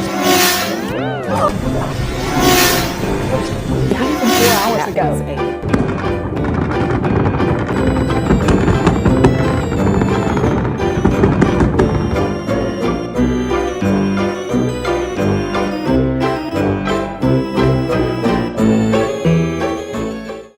And now it's time for Vantage Shots, images that tell the story. What would you do if you became the youngest world chess champion? For D. Gukesh, it was bungee jumping in Singapore. A powerful 7.4 magnitude earthquake hits the island nation of Vanuatu, and Bolivia's giant Christ statue lights up ahead of Christmas. Finally, we're taking you back in history. On this day in 1903, The Wright brothers achieved the first successful flight. Their airplane was made of wood and fabric. It had a 12-horsepower engine. The flight lasted for 12 seconds and covered 120 feet. We're leaving you on that note. Thank you for watching. We'll see you tomorrow.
We begin in the Middle East, where the Yemen-based Houthis launched a hypersonic ballistic missile at Israel, sparking a major escalation in the region. The missile was launched from an undisclosed location near Yemen's capital and traveled nearly 1,500 miles before it was intercepted over Tel Aviv. However, according to the Iran-backed Houthis, the missile, which has been codenamed Palestine 2, hit the intended target in Tel Aviv. The missile force carried out a military operation targeting a military target of the Israeli enemy in the occupied area of Jaffa using a hypersonic ballistic missile, type Palestine 2. The operation successfully achieved its objectives by grace of Allah. Houthi armed forces continue to carry out military operations and strike all targets belonging to the Israeli enemy in the occupied territories, and these operations will not stop until the aggression against Gaza is halted and the blockade lifted. Now, this is the first time the Houthis launched a missile at Israel, and the United States and Israel worked together to track the trajectory of the missile right from the moment it was launched from Yemen. The weapon is estimated to have reached nearly Mach 16, which is 16 times the speed of sound before it maneuvered at high speeds towards Tel Aviv. However, a quick and coordinated response by the U.S. and Israel helped in intercepting the ballistic missile before it caused any serious damage. Just so you know, so I can share with you precisely what happens. The air raid siren went off. We have 1.5 minutes to get to shelter. Myself and my colleagues did just that. And that means not just me here working in Israel, but every single person living in this area. So that's millions of people, children, mums, dads, old people having to run to shelter because of this Yemeni missile. Yemenis and the Houthis in particular should understand very, very well, as the Houthis understand, and as Hezbollah understand very well, as Hamas understand very well, that Israel's patience is not inexhaustible. Now, following the Houthi ballistic missile launch, the United States activated its forces in the region. Aircraft and warships of the United States Central Command launched coordinated attacks against the Houthis in Yemen. The U.S. Air Force carried out multiple precision strikes against key command and control facilities that were being operated by the Iran-backed proxies. Now, unlike Hezbollah and Hamas, the Houthis have in fact not stopped attacking Israel and have carried out multiple drone strikes on Tel Aviv in recent days. The Yemeni group also targeted at least 2 U.S. Navy warships in the Red Sea just last week. Iran has already lost a key ally in Syria and is now turning up the heat against Israel by emboldening the Houthis to launch ballistic missiles. However, it remains to be seen whether these attacks are pushing millions of Yemeni people towards war, as Israel and Washington threaten to completely destroy the military capabilities of the Houthis. And here in the United States, President-elect Donald Trump has lost a bid to overturn his criminal conviction in the historic hush money case. On Monday, New York Supreme Court Justice Juan Merchan said that the conviction is valid even after Donald Trump's reelection. Now, this comes as the president-elect's lawyers argue the case should be dismissed in the wake of a landmark ruling from the U.S. Supreme Court. In July, the top court ruled that U.S. presidents had broad immunity from criminal prosecution for official acts in office. But Justice Merchan says that the incoming president's conviction in the hush money case is centered on unofficial conduct. In his 41-page ruling, the Manhattan judge added, "Not everything that a president does from the Oval Office is official." According to Justice Merchan, evidence suggests Donald Trump's act of falsifying business records was personal, which cannot qualify for immunity. Notably, the conviction stems from Donald Trump's attempt to hide reimbursements to his former lawyer Michael Cohen in 2016 during the presidential campaign. Cohen paid off adult film star Stephanie Clifford, professionally known as Stormy Daniels, to buy her silence about a sexual encounter with Trump in 2006. Giving the committee today a copy of the $130,000 wire transfer from me to Ms. Clifford's attorney during the closing days of the presidential campaign that was demanded by Ms. Clifford to maintain her silence about her affair with Mr. Trump. And this is Exhibit 4 to my testimony. Mr. Trump directed me to use my own personal funds from a home equity line of credit to avoid any money being traced back to him that could negatively impact his campaign. And I did that too, without bothering to consider whether that was improper, much less whether it was the right thing to do or how would it impact me, my family, or the public. And I am going to jail in part because of my decision to help Mr. Trump hide that payment from the American people before they voted a few days later.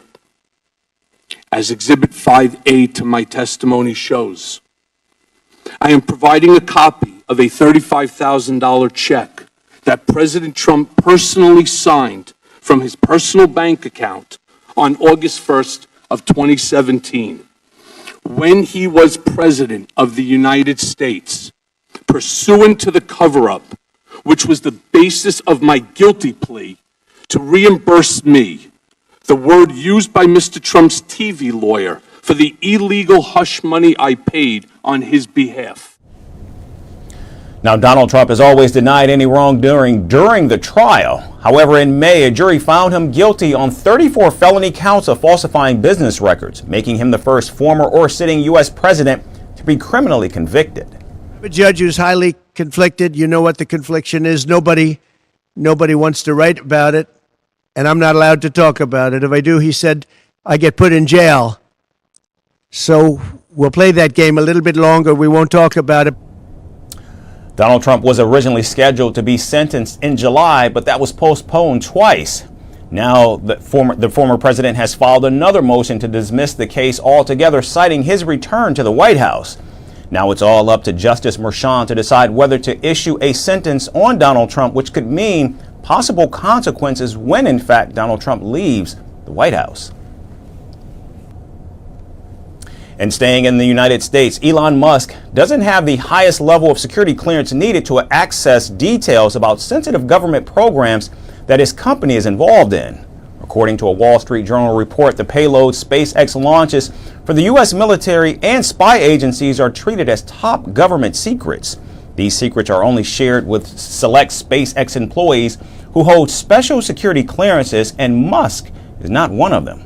The report says that the special government authorization for Musk is unlikely due to his contacts with foreign nationals and alleged drug use. In October, the Wall Street Journal reported that the billionaire has been in secret contact with Russian leader Vladimir Putin since 2022. As for private business, Elon Musk, he is undoubtedly an outstanding person.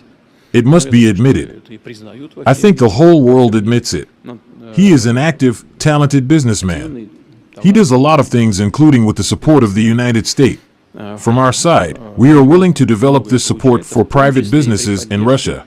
In Roscosmos, such decision that had been already supported by government was made. We've already attracted private investors in this field of activities, and quite successfully. Now, in 2018, Elon Musk appeared in a podcast interview with Joe Rogan where he smoked marijuana and an illegal drug under federal law. In January, reports emerged that Musk uses several other illegal drugs, including LSD, cocaine, ecstasy, ketamine, and psychedelic mushrooms. The world's richest man, whose net worth recently exceeded $400 billion, currently hosts the second highest level of government clearance. He secured the clearance in 2022 after a process that took years due to his episode with Joe Rogan.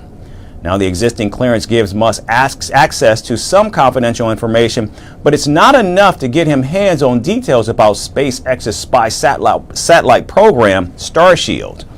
Musk is also not allowed to enter SpaceX facilities where classified work is done and discussed. Most of the stuff that I'm aware of, the reason to keep it top secret is it's so boring. We don't want to give exact instructions on how to make a nuclear bomb or something like that. But unless there's a genuine risk to the country, all the information in the government should be public. SpaceX lawyers think that if the company sought the highest level of clearance for Musk, he might be turned down and stripped of the clearance that he currently holds. However, none of this would matter if Donald Trump allowed Musk to access government secrets once he takes office. In fact, Donald Trump as president will have the power to control the flow of national security information, and with Musk being appointed as an advisor to cut federal spending, he might just get the clearance from Donald Trump to access the most confidential information without a proper background check.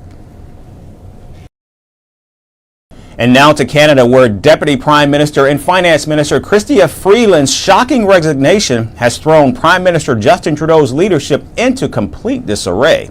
What began as a clash over economic strategy has now spiraled into an all-out crisis. Prime Minister Trudeau is facing mounting rebellion from within his own party as calls for his resignation continue to grow louder. With a ballooning deficit, rising cost of living, and Donald Trump breathing down Canada's neck, Prime Minister Trudeau's grip on power has never looked weaker. We bring you more on this unfolding drama. Canada's political crisis took a dramatic turn on Monday as Deputy Prime Minister and Finance Minister Chrystia Freeland dropped a bombshell, her resignation. Citing irreconcilable differences with Prime Minister Justin Trudeau, Freeland's departure exposes the crumbling foundations of Trudeau's increasingly fragile cabinet. When people feel their economic future is in jeopardy, when they believe their children have fewer opportunities than they themselves had in their youth, that's when people are vulnerable to the demagogue who scapegoats the outsider, the other, whether it's immigrants at home or trading partners abroad. Now, with Trudeau's minority government already hanging by a thread, Trudeau knew he had to act. But he also knew he had to act faster. So, hours after Freeland resigned, Trudeau, from his inner circle, chose Public Safety Minister Dominic LeBlanc as the new Finance Minister of Canada. I, Dominic LeBlanc, do solemnly and sincerely promise and swear that I will be truly and faithfully and to the best of my skill and knowledge execute the powers and trusts reposed in me as Minister of Finance and Intergovernmental Affairs. But even after what Trudeau considered a swift move, Freeland's departure triggered chaos within the Liberal Party, and 5 sitting Liberal MPs openly demanded his resignation. Helena Jasek, MP from Markham-Stouffville, didn't mince her words. Let's put it this way, firing the Minister of Finance who has served you extremely well is not what I'd call a trustworthy move. Anthony Housefather, MP from Quebec, speaking to the CTV network, in as many words even explained that Trudeau's shelf life was over. Incumbents have a certain shelf life in a social media age. I believe the Prime Minister has passed that shelf life. Opposition leaders wasted no time sharpening their knives too. Conservative leader Pierre Poilievre called for an immediate election, declaring everything is spiraling out of control. While on the other hand, Canada's new Democratic Party leader and former Trudeau ally Jagmeet Singh also called on the Prime Minister to resign. Today I'm calling on Justin Trudeau to resign. He has to go. Right now Canadians are struggling with the cost of living. I hear it everywhere I go. People cannot find a home that they can afford. They can't buy their groceries. And on top of that, we have Trump threatening tariffs of 25%, which put hundreds and thousands of Canadian jobs at risk. And instead of focusing on these issues, Justin Trudeau and the Liberals are focused on themselves. They're fighting themselves instead of fighting for Canadians. And for that reason, today I'm calling on Justin Trudeau to resign. He has to go. Trudeau's approval ratings also tell the tale of his fall. From a soaring 63% when he first swept into power in 2015, his numbers have nosedived to a humiliating 28% this year. And Canadians are losing patience. The Prime Minister's failure to tackle inflation, rising living costs and a housing crisis has left many questioning his leadership. As if the domestic revolt wasn't enough, US President-elect Donald Trump poured salt onto Trudeau's wounds.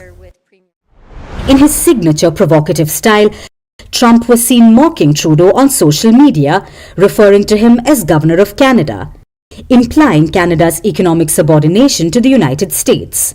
Her behavior was totally toxic and she will not be missed, Trump declared of Freeland, twisting the knife deeper. The president-elect's threats to impose a punishing 25% tariff on Canadian imports has left Trudeau scrambling for solutions. One resignation at a time, Trudeau's inner circle is crumbling. The once charismatic leader now looks like a man cornered. His party is revolting, Trump is looming, and Canadians are growing restless. And finally, out of the United Kingdom, British royal Prince Andrew's latest scandal has once again rocked the monarchy. The Duke now finds himself entangled in allegations involving a suspected Chinese spy, as British intelligence agencies raise the alarm over Beijing's increasing influence within British society. With King Charles struggling to contain the damage and anti-monarchy voices growing louder, our final report exposes deeper cracks within the royal family. Many people believe that Prince Andrew was the late Queen Elizabeth's favourite child. However, the Duke of York has seen a sharp fall in prominence over the last 10 years due to a string of controversies.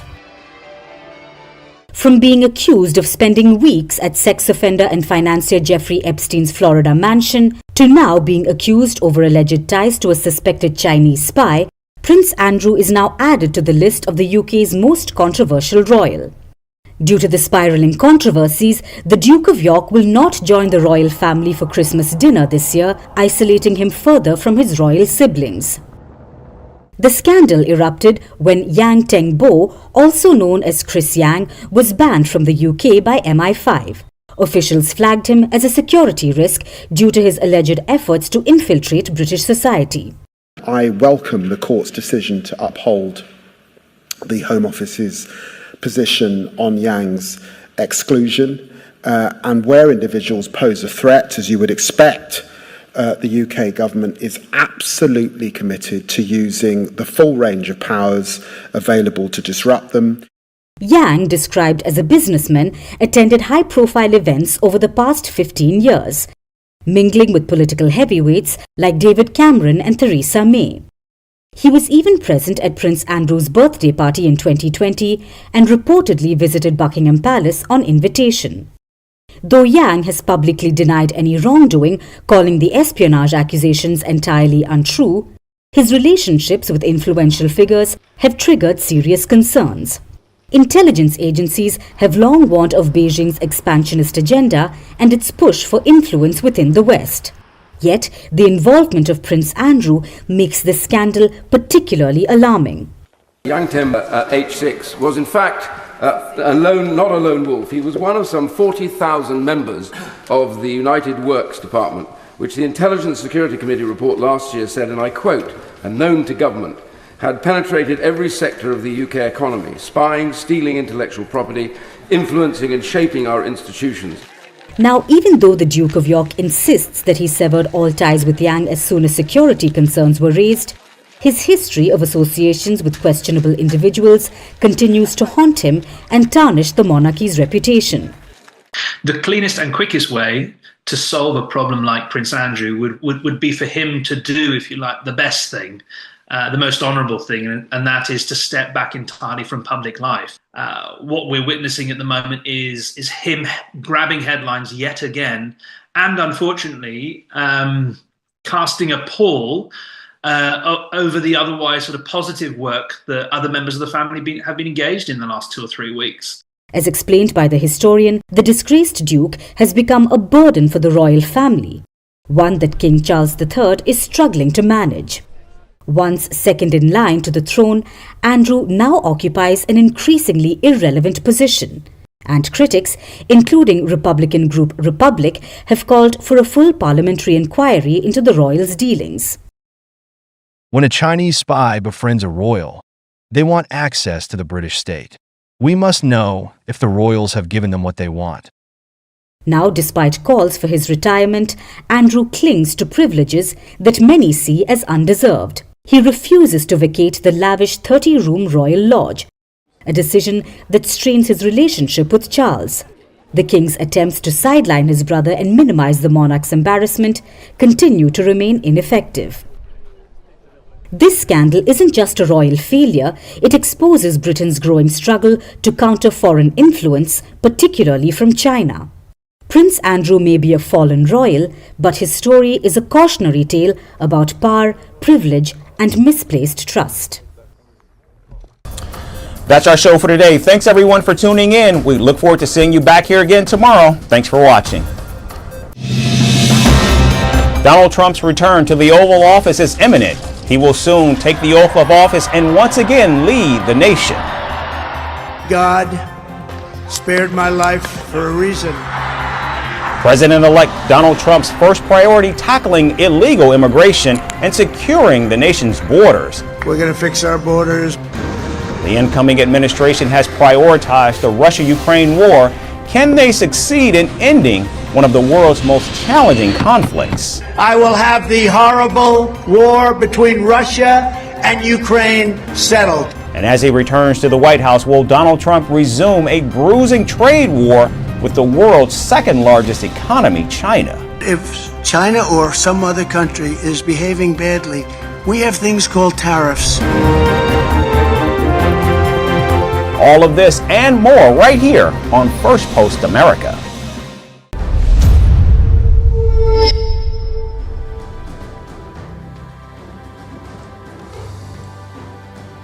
Hello and welcome to Firstpost Africa, where we get you the top stories from the continent and from across the world. I'm Alison Lagrange, coming to you live from Durban, South Africa.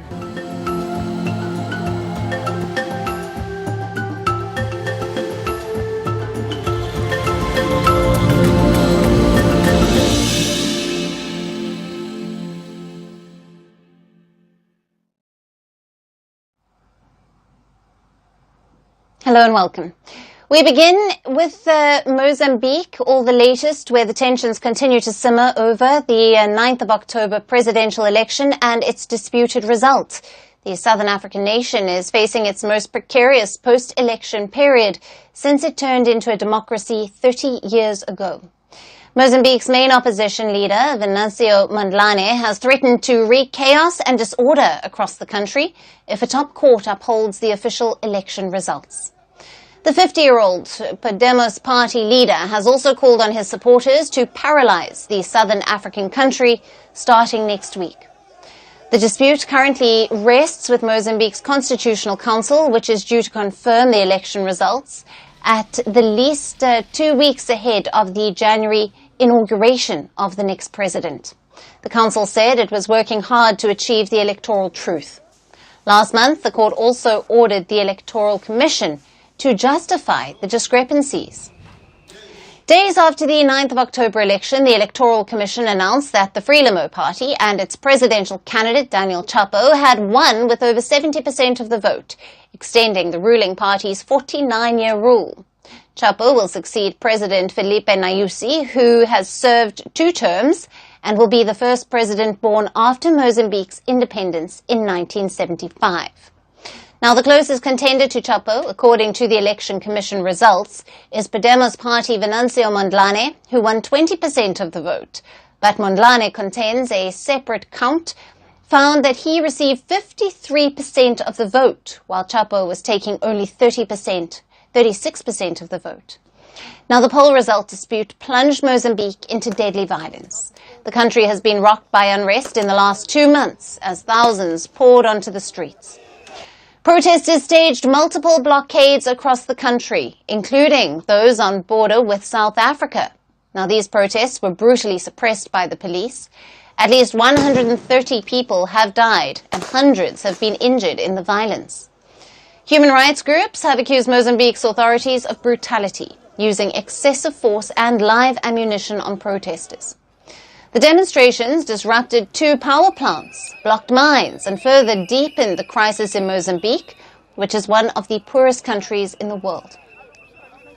While violence unfolded on the streets, opposition leader fled the country, and Mondlane said that his home in Maputo had been surrounded by security forces. Last month, he said that he escaped an assassination attempt in South Africa, where he reportedly sought refuge after challenging the results. In a video posted on a Facebook, Mondlane said that he was in mortal danger after assassins went to his home to try to kill him. Some reports claim that he is now hiding somewhere in Europe. From hiding, Mondlane has been calling on citizens to come together to march in Mozambique. Earlier this month, Mondlane said that he will seize power in January, calling himself the candidate of the people in a Facebook Live. Mondlane announced that he will be sworn into office as the president on the 15th of January. But if he returns to Mozambique, he is likely to be arrested. There are warrants against him on charges that include incitement to violence and crimes against the security of the state. His bank accounts have also been frozen. Mozambique's outgoing president, Felipe Nyusi, had invited the opposition leader for talks. Venancio Mondlane accepted the offer, but set conditions.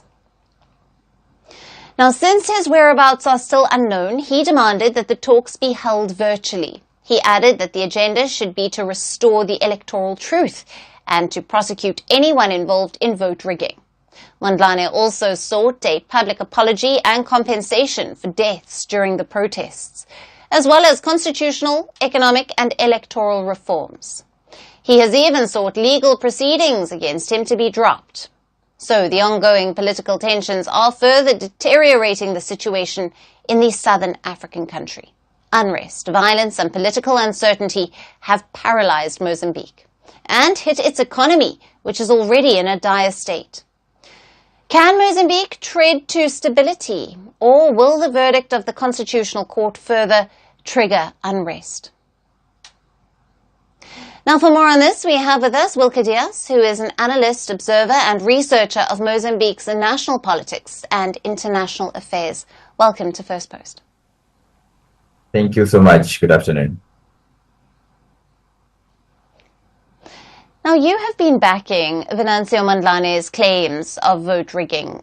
Can you provide evidence or specific instances that substantiate these allegations? And why do you believe that the official election results lack legitimacy? Sorry, can you repeat the question? Sure.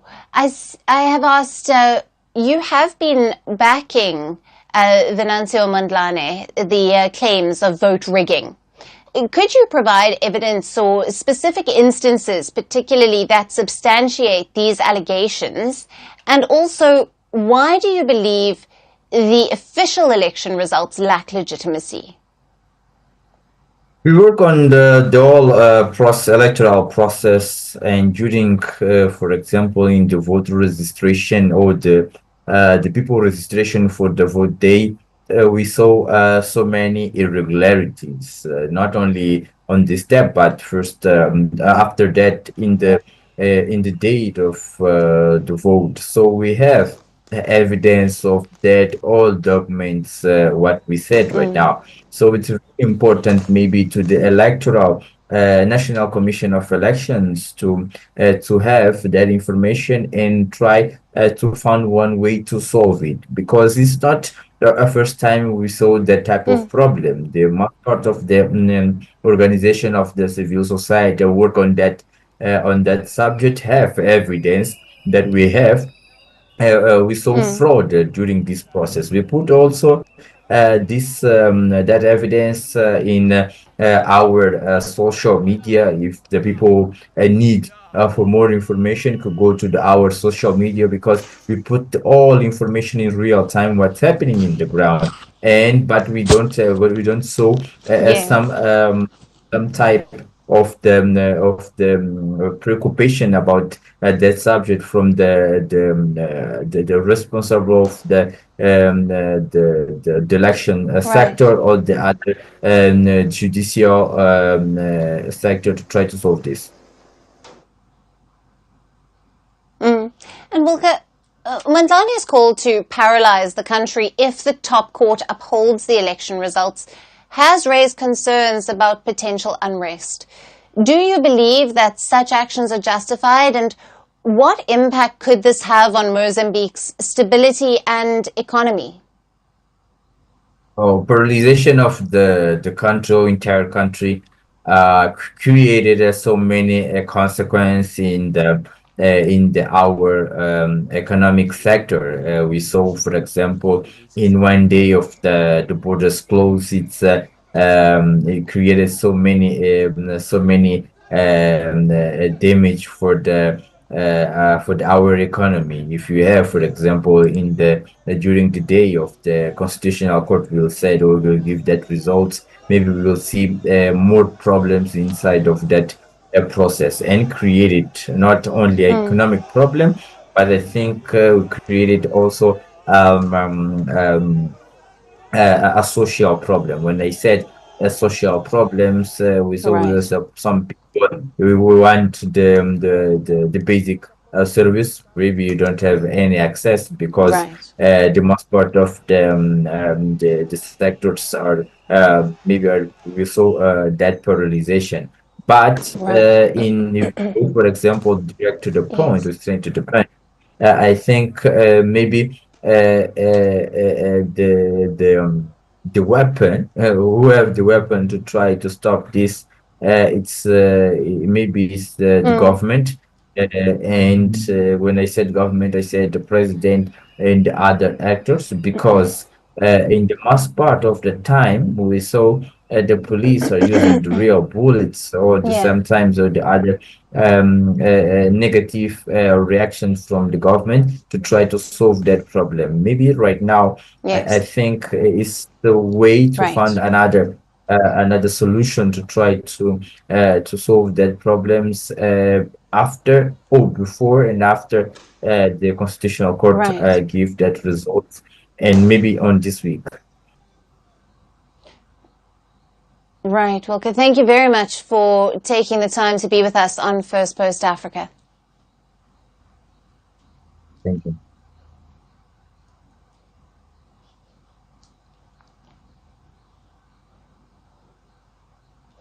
Our next story is from Mali in West Africa. Mali's military government has claimed a big win against the terrorists the country has been fighting for years.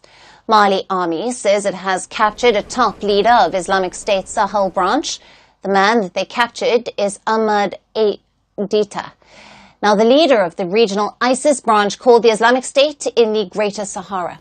Now, Mali junta says that Dita was responsible for a large number of violations and abuses of all kinds against innocent civilians. He also sponsored attacks against the Malian armed forces. Now, the army also says it has killed several fighters belonging to the group. It carried out an operation in the Menaka region in the country's east. The army says it recovered various military equipment, including numerous improvised explosive devices during the operation. Now, the Islamic State in the Greater Sahara, or ISGS, is an independent subgroup of the Islamic State West Africa province. It emerged in the year 2016. Now, the group operates in Liptako-Gourma region of the Sahel, which includes portions of Burkina Faso, Mali, and Niger. And this has since become a hotbed for violent extremism, which has battered all three nations. But it is not just the Islamic State. Several terrorist groups operate in the region today. West Africa has now emerged as a hub of global terrorism. It all started with the Arab Spring and the fall of the Libyan state in 2011, which led to the proliferation of weapons and armed fighters in the region. This influx reignited Mali's separatist rebels, who later aligned themselves with multiple Islamist groups, including Al-Qaeda. The rise of terrorism resulted in a military coup in Mali. After the coup, the rebels split with terrorist groups. In 2013, with a transition to civilian government, they also signed a peace agreement with the new administration. However, Islamist groups took advantage of the deal and expanded their control, not just in Mali, but neighboring Burkina Faso and Niger. Then later, during its peak years, ISIS also emerged in the Sahel region. And these terrorist groups have occupied parts of West Africa and are regularly confronting the armies. In the past 3 years, Niger, Burkina Faso and Mali have seen successive coups. The military leaders promised to tackle the security challenges better. They have broken off their anti-jihadist alliance with France and Western partners and have instead turned politically and militarily toward Russia. Now, Russian fighters are active in West Africa, helping the armies to fight terrorists. However, attacks have not decreased. The region continues to be a hotbed of terrorism. In fact, Russian troops have also suffered heavy losses. In July this year, Mali separatists claimed a major win against army and Russia's Wagner group, and they have claimed to have killed at least 130 Mali soldiers and Russian troops in the clashes. Now, deaths due to armed insurgency in West Africa's military-led nations have reached a record high 7,620 in the first half of 2024, which is an increase of 9% compared to the same period in 2023. So while the alliances are changing, extremism continues and the people continue to suffer.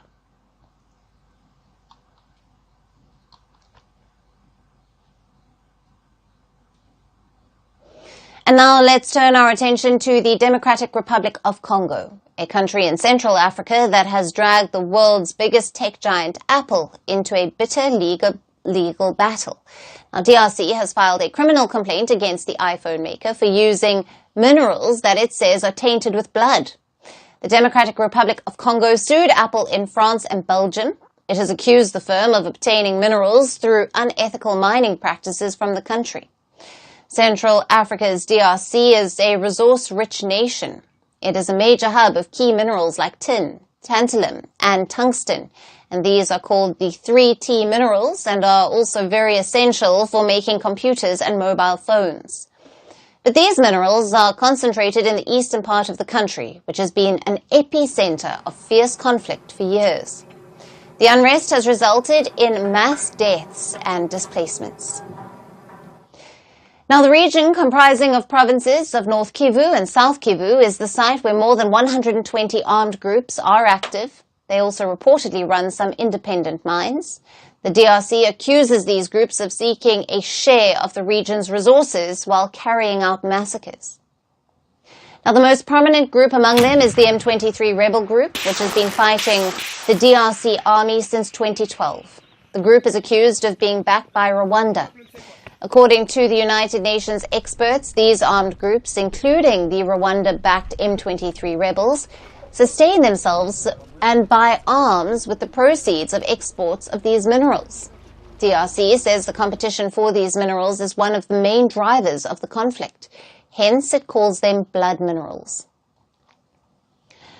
Now, the DRC accuses Apple of making iPhones through these blood minerals. It says that the tech giant illegally purchases minerals smuggled out of the conflict-hit east into Rwanda. It says in Rwanda their origin is allegedly obscured, so they can find their way into the global technology supply chain. Rwanda, however, denies benefiting from the trade. Earlier this year, DRC had issued a formal notice to Apple, threatening a legal action if it continues with the alleged practice. The tech giant had then responded by saying that it has found no reasonable basis that any mineral in its supply chain is directly or indirectly financed or benefited armed groups in the DRC or an adjoining country. But now the DRC has launched a legal battle against Apple. It has specifically chosen France and Belgium to file the case because of their perceived strong emphasis on corporate accountability. However, the complaints make allegations not just against the local subsidiaries, but against the Apple Group as a whole. Judicial authorities in France and Belgium will decide whether to investigate the complaints further and bring criminal charges.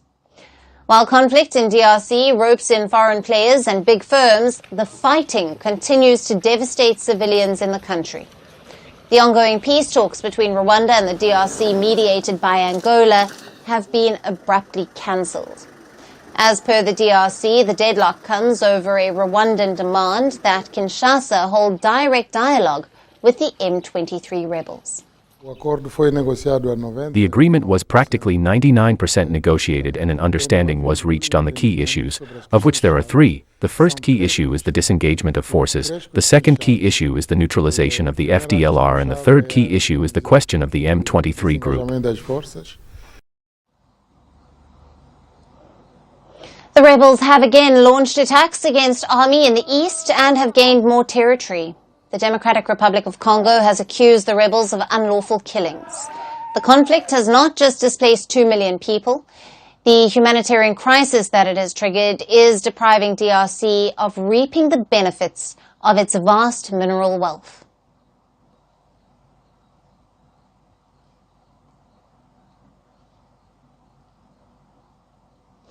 And for our last story today, let's go back to West Africa, where Nigeria has arrested 792 suspects believed to be involved in a crypto romance scam. Nigeria's anti-graft agency arrested 792 suspects, including 192 foreign nationals, in a raid on a building believed to be a hub for fraudsters who lured victims with offers of romance and then pressed them to hand over cash for cryptocurrency investments. The raid and subsequent arrests were conducted in the southwestern city of Lagos, which is the largest city and also the commercial capital of Nigeria. In a post on social media platform X, the anti-graft agency said it had apprehended the suspects on the 10th of December in a surprise operation at their hideout at a 7-story luxury building in Lagos. Now, the luxury building housed a call center mostly targeting victims from the US, Canada, Mexico, and European countries. The agency also said that out of the 792 suspects, it had arrested 148 Chinese and 40 Filipino nationals, as well as one Pakistani and Indonesian individual. During the surprise raid, in which it seized computers, phones, and vehicles, Nigeria's anti-graft agency also said that the foreign nationals were using the luxury building in Lagos to train their Nigerian accomplices on how to initiate romance and investment scams. It further noted that most of the floors of the building were equipped with high-end computers and SIM cards of local telecoms to perpetrate their criminal activities. But how was this scam conducted? Let's understand. Now, firstly, foreign nationals recruited Nigerians who were proficient in computer skills. Then the foreign kingpins armed Nigerians with desktop computers and mobile devices to target victims online. They then created fake social media profiles for Nigerians to interact with potential victims. The Nigerian accomplices would make contact through social media platforms such as Instagram and WhatsApp. They then seduce the victims online or offer them lucrative investment opportunities. Once the Nigerians were able to win the confidence of the potential victims, the foreign nationals would then take over the actual task of defrauding the victims. The scammers mostly targeted citizens from the US, Canada, Mexico, and Europe. The anti-graft agency also said that after recruiting the Nigerian accomplices through a test, the foreign nationals took the Nigerians through a 2-week induction program on how to personate foreign females in the romance scam chats and to convince the victims to invest in the crypto scam. The agency also accused foreigners of taking advantage of Nigeria's reputation as a haven for fraud to establish a foothold in the country to disguise their atrocious criminal enterprises. Now, Nigeria has said it was collaborating with international partners and would look into potential links to organized crime following this raid. Now, social media users were also quick to comment on the crypto romance scam. One user said such scams were occurring due to the high rate of unemployment in the West African country. Another user commented that the leaders need to create more jobs and build industries to employ the youth. To contextualize, Nigeria has been facing its worst economic crisis in decades. The inflation rose for the third straight month in November. The unemployment rate has been over 4% during the second quarter of this year, underlining the growing criminality in the country. Cyber-related crimes are also growing in Africa, owing to the weak cybersecurity infrastructure and in several countries. Nigeria alone faces a loss of $500 million annually to cyber-related offences. Now, given the scenario and the arrest of the suspects in the raid, it has raised several questions on the situation in Nigeria.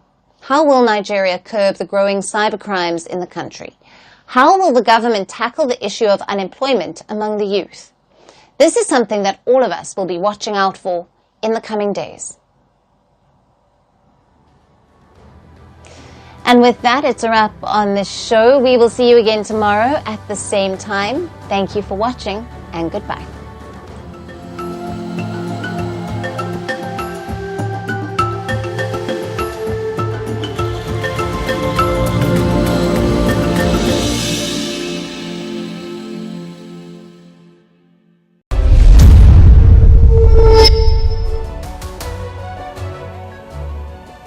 Hello, Namaskar. This is Firstpost and you're watching Vantage with me, Palki Sharma.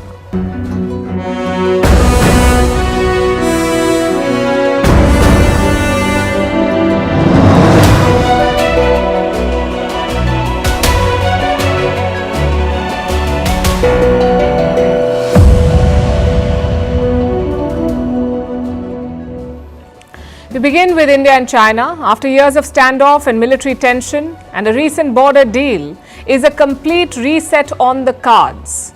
India's National Security Advisor Ajit Doval is in Beijing. He met China's top diplomat Wang Yi today. We'll tell you what came out of the meeting. On the other corner of the world, Donald Trump has trained his guns on India. He says India imposes a lot of tariffs, so he will do the same. We will discuss the implications. After the setback in Syria, is Russia shifting its military assets to Libya? We'll show you satellite images and tell you why Libya of all places. The ugly side of Wall Street, where wealth and success comes with overwork fueled by prescription drugs.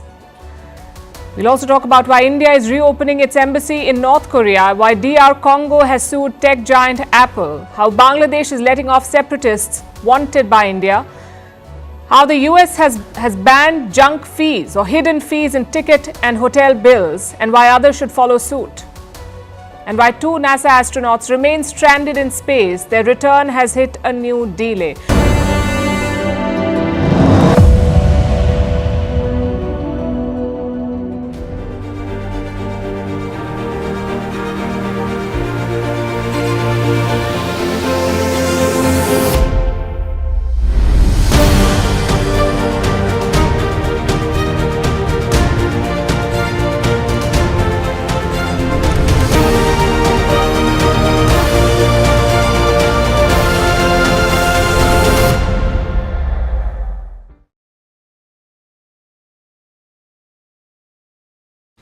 Between India and China lie the Himalayas, tall, imposing and formidable.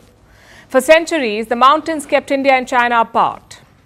Now, technology has bridged that gap to some extent, but a trust deficit still exists. and it won't be easy to reduce that. Just ask Wang Yi and Ajit Doval. Both men held a very important discussion in Beijing today. Wang Yi, as you would know, is China's foreign minister. Ajit Doval is India's national security advisor. They are special representatives of their respective governments. Their job is to resolve the disputed border, or at least try to resolve it. This forum was created back in 2003. It has met 22 times in all these years. But the last meeting was almost 5 years back in 2019. We all know what happened next. In 2020, Chinese troops attacked India in Galwan Valley, so the special representative talks were frozen. But now there's a deal at the border. It was struck in October on the eve of the BRICS summit. Since then, both sides have disengaged, basically pulled back from the forward positions. Which brings us to today's meeting. Doval and Wang had two objectives.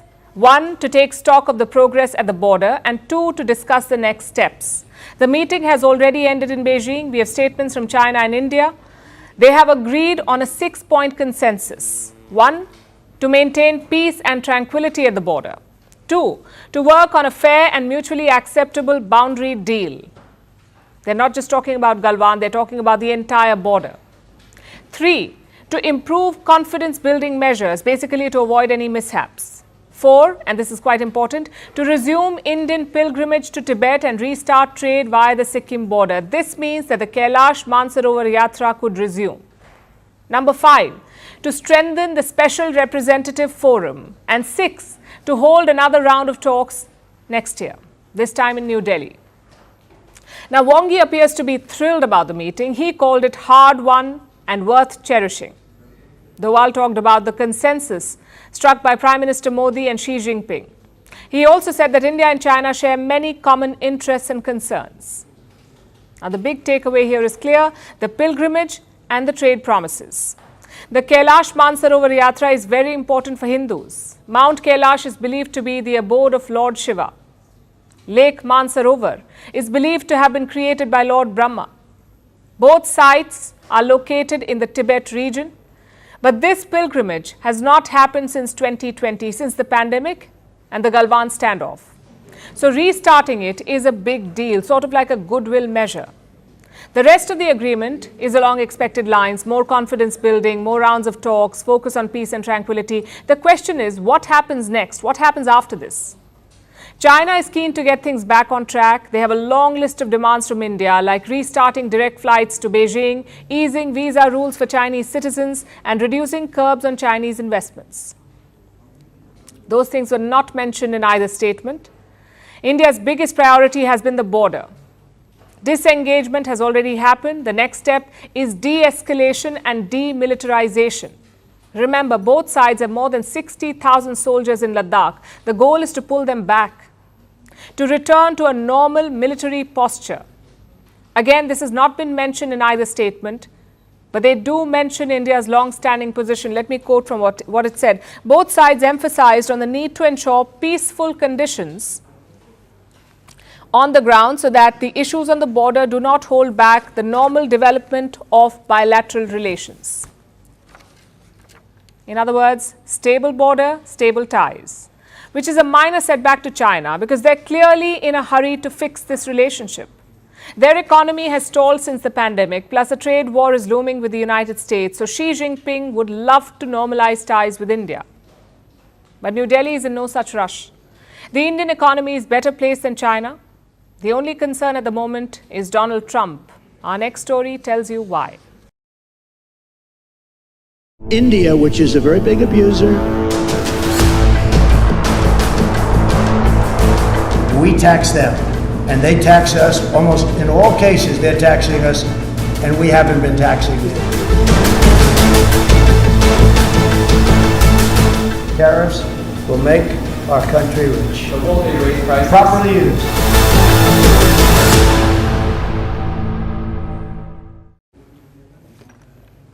So India and China are looking to normalize ties, and trade is a major focus area. The reason? Donald Trump.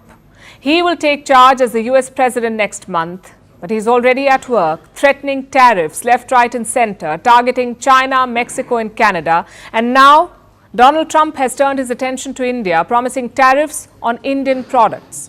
He is calling them reciprocal tariffs. India, we don't have to talk about if India charges us 100% and we charge them nothing for the same, they send in a bicycle and we send them a bicycle. They charge us 100 and 200. India charges a lot. If they want to charge us, that's fine, but we're going to charge them the same thing. Now, these threats are not new. Trump made them throughout his election campaign, and now he's proving that it wasn't just rhetoric. He plans to walk the talk, starting with Mexico and Canada.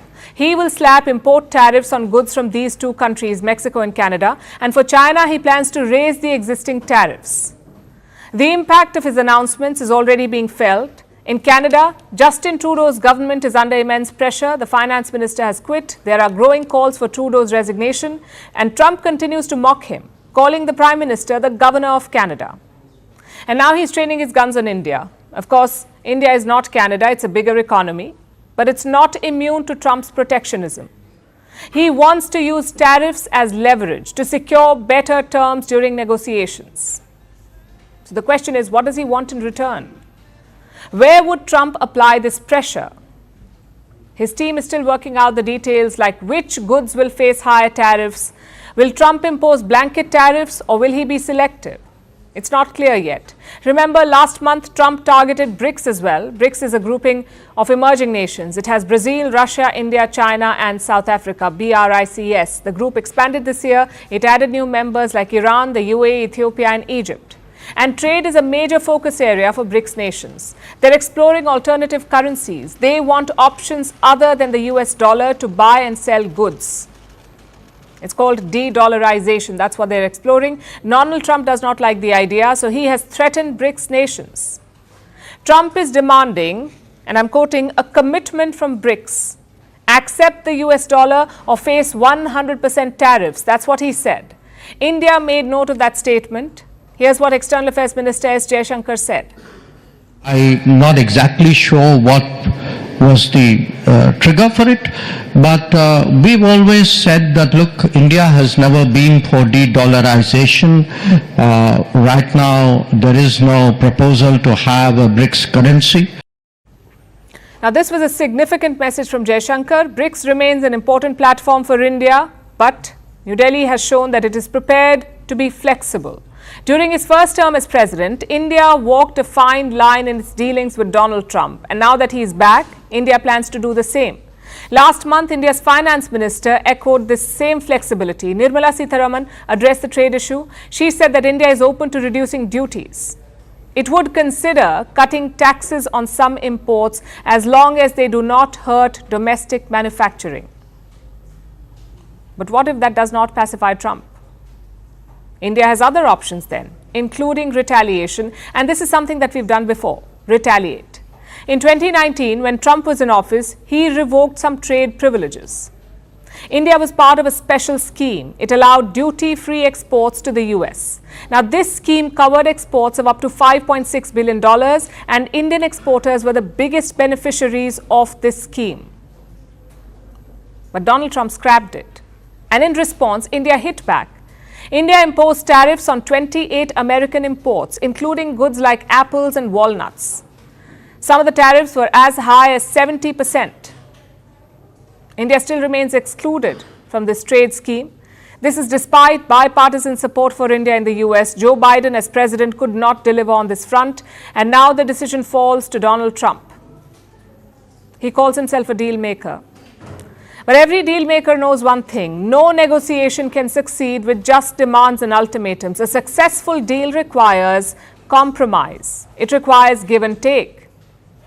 Without it, Trump will have a stalemate on his hands. Now let's look at the situation in Syria. But our focus today is on a foreign player in Syria, that's Russia. Russia was an ally of Bashar al-Assad, Syria's ousted dictator. Moscow helped Assad stay in power for years. They supported him with air power to help drive the rebels back.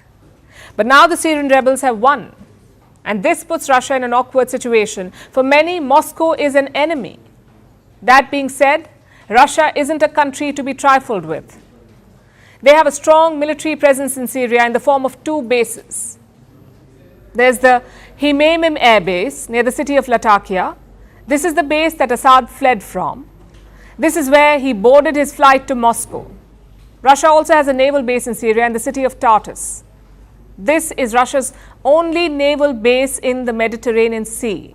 They built the Tartus base back in 1971, more than 50 years ago. The Hmeimim base is newer. It was built in 2015. Now, both bases are an integral part of Russia's military strategy. They help Moscow project power overseas. They're used to resupply Russian forces abroad, like the mercenaries currently operating in Africa. So the Syrian bases are crucial for Moscow, but their future is uncertain. This is what the Kremlin said when asked about the bases.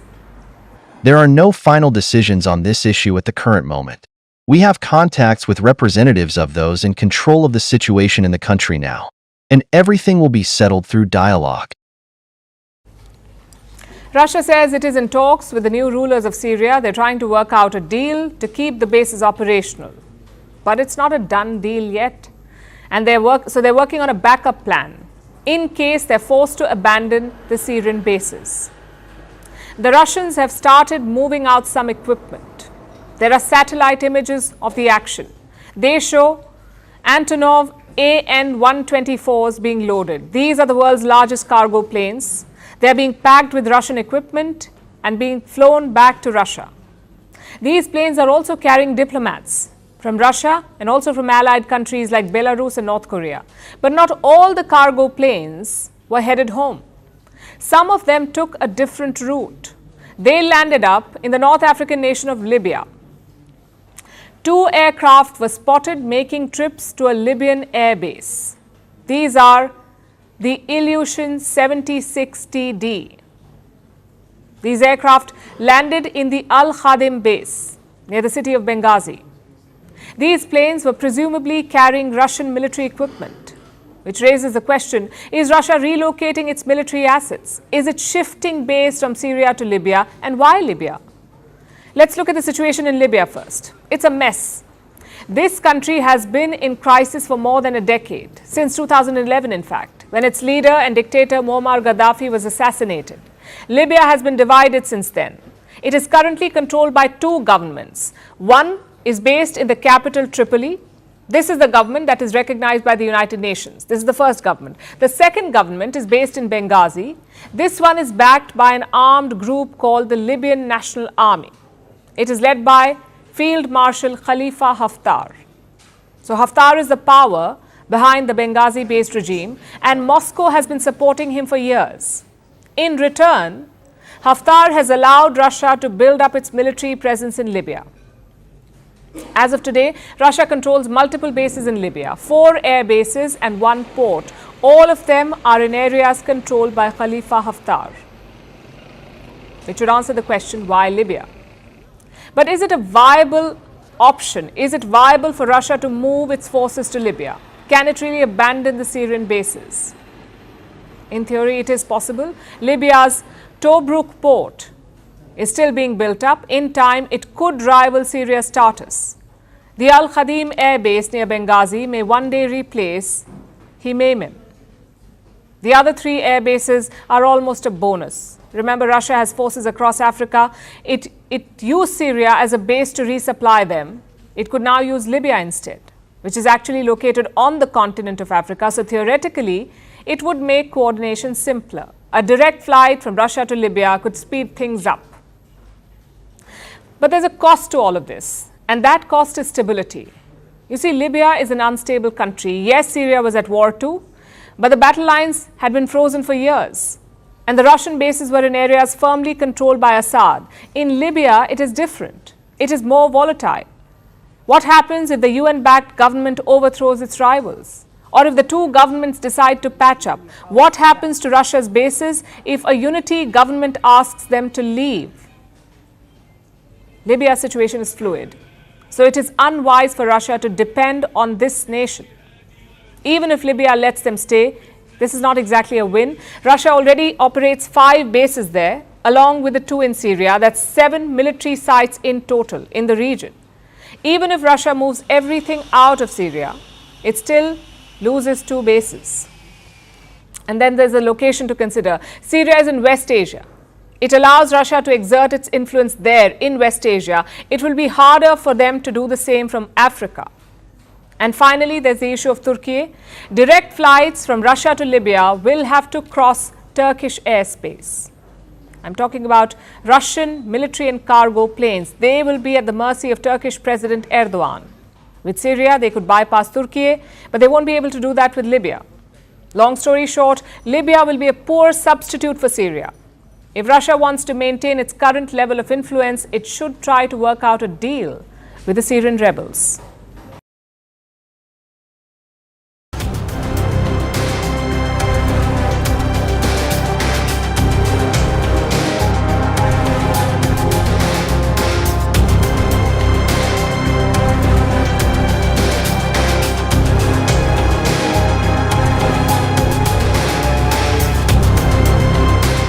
Every family seems to be affected by a disappearance.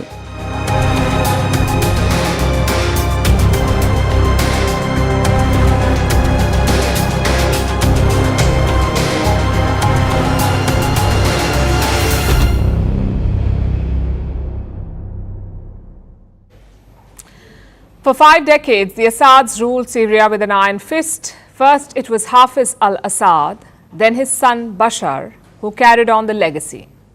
Now, both regimes were marked by fear and brutality. They crushed dissent using all sorts of techniques: imprisonment, torture, and mass executions. It's been 10 days since the Assad regime fell, and now Syria's mass graves are unearthing a haunting truth.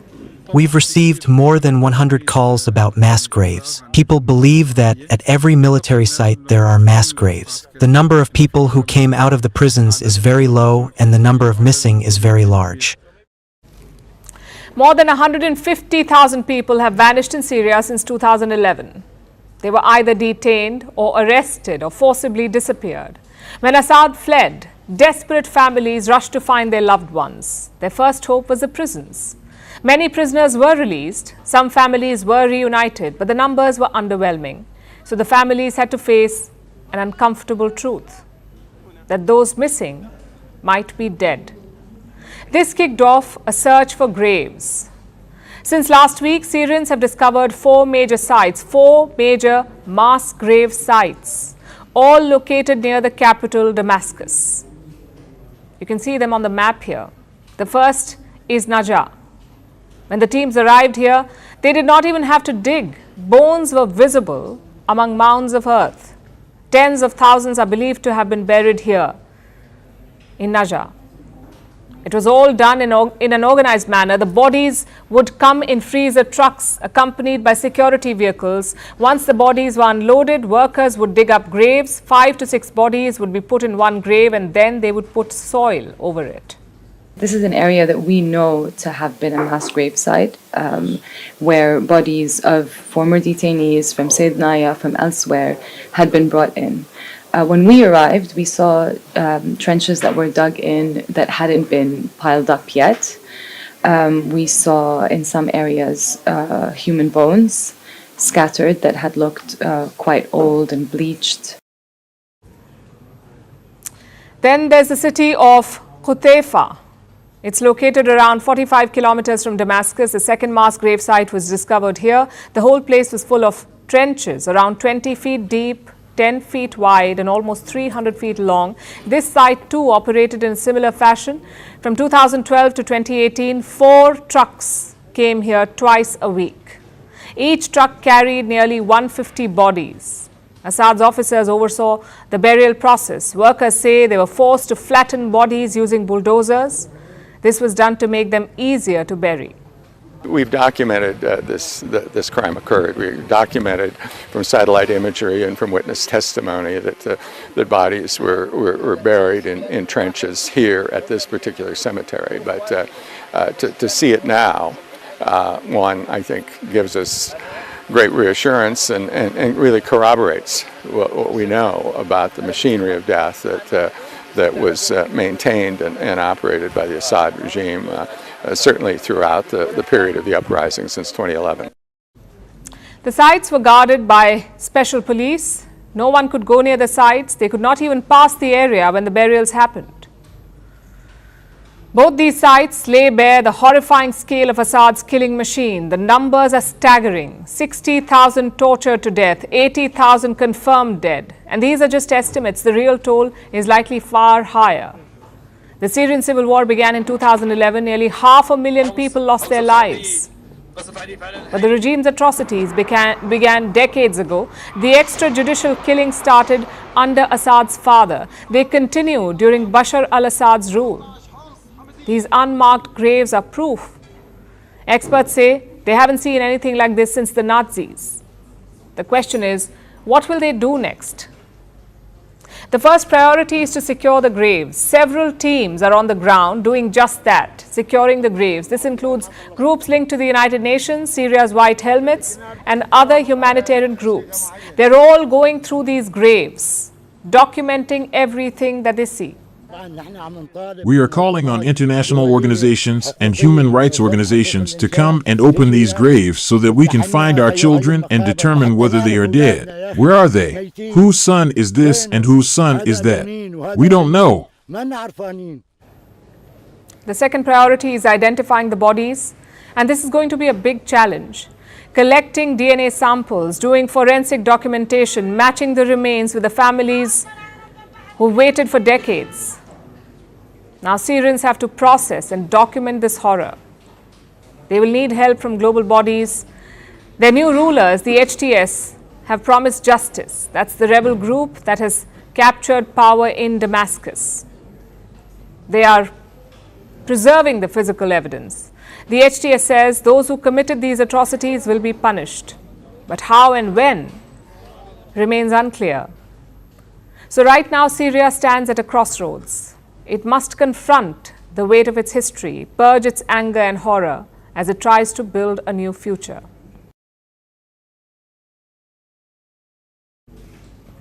Our next story is from the United States. We are looking at the investment bankers on Wall Street. What comes to mind when you think about Wall Street? Some of you may associate it with glitz, glamour, and untold wealth. The rest of you may recall all the finance bro memes highlighting the cringe-worthy investment bankers who love nothing more than to flaunt their wealth. Now, both these depictions may hold some truth, but there's also more to it. There's a secret to their wealth and success, and that secret is overwork. Overwork fueled by prescription drugs. And this is leading to all kinds of problems, heart problems, addiction, even death. Here's our report. We aren't asking you to sympathize with finance bros. That isn't what this story is about. Instead, we take a look at the system, the environment that gives birth to successful Wall Street bankers, and how it treats the people who don't make the cut.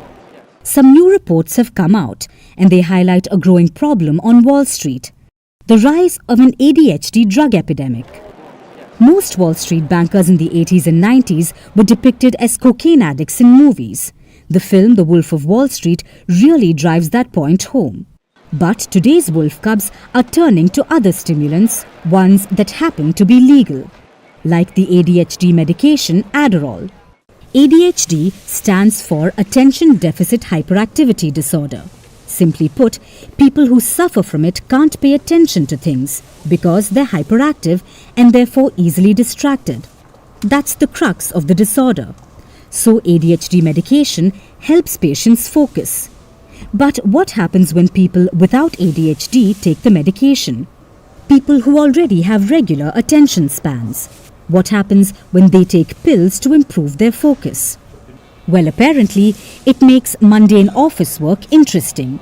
This is reportedly the new secret to success on Wall Street. Wall Street bankers are infamous for their lavish lifestyles. But behind all that wealth lies a world of mind-numbing paperwork.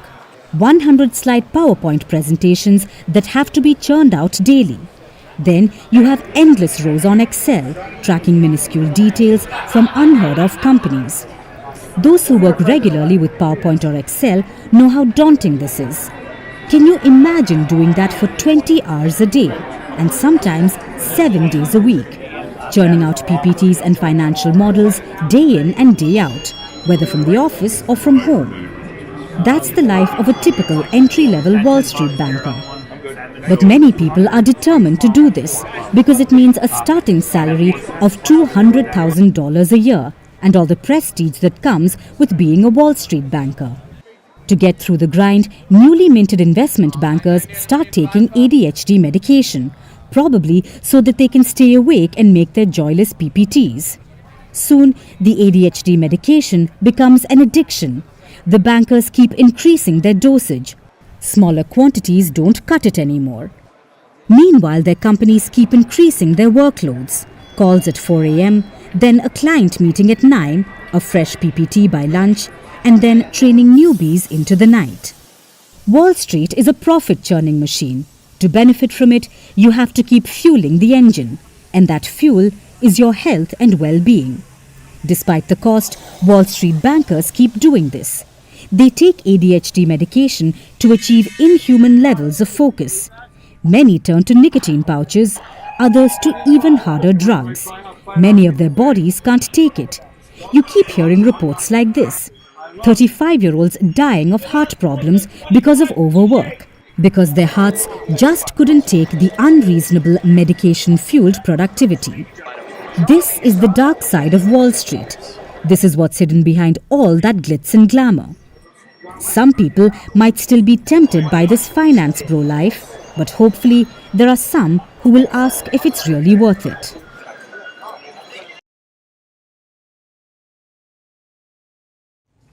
India is planning to reopen an old diplomatic post. It's isolated, it's dangerous, and it's steeped in Cold War history. I'm talking about North Korea. It may come as a surprise to a lot of you, but India does have an embassy in Pyongyang. Until 2021, we also had an ambassador there. But in July that year, the mission was shut down. All the diplomats were recalled to India. The reason? None given. New Delhi rarely comments on its activities in North Korea, but since this was 2021, maybe the pandemic was the reason. Either way, 3 years have passed and now India wants to reopen the embassy. Reports say a technical team has reached Pyongyang. Their first priority is security checks to sweep the embassy for bugs or snooping devices. And North Korea is notorious for this. They've always been suspicious of foreigners, so India is being extra careful. The next step is sending diplomats. Reports say the government is reaching out to some Western partners like Germany, the UK and Poland.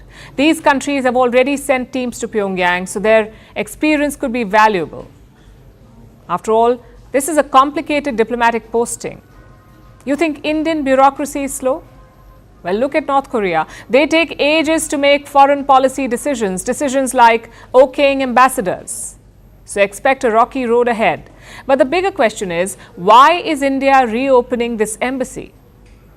What is New Delhi hoping to achieve? Well, there are 3 factors to note here. Number 1, India and North Korea are not strangers. They have a history of engagement. In the 1950s, India mediated during the Korean War. New Delhi managed the repatriation of prisoners after the fighting, so there is goodwill on both sides in North and South Korea. After the war, the engagements continued. In the 1970s, Pyongyang joined the Non-Aligned Movement. It's a group that India co-founded, the Non-Aligned Movement. And after the 1980s, some high-profile visits happened.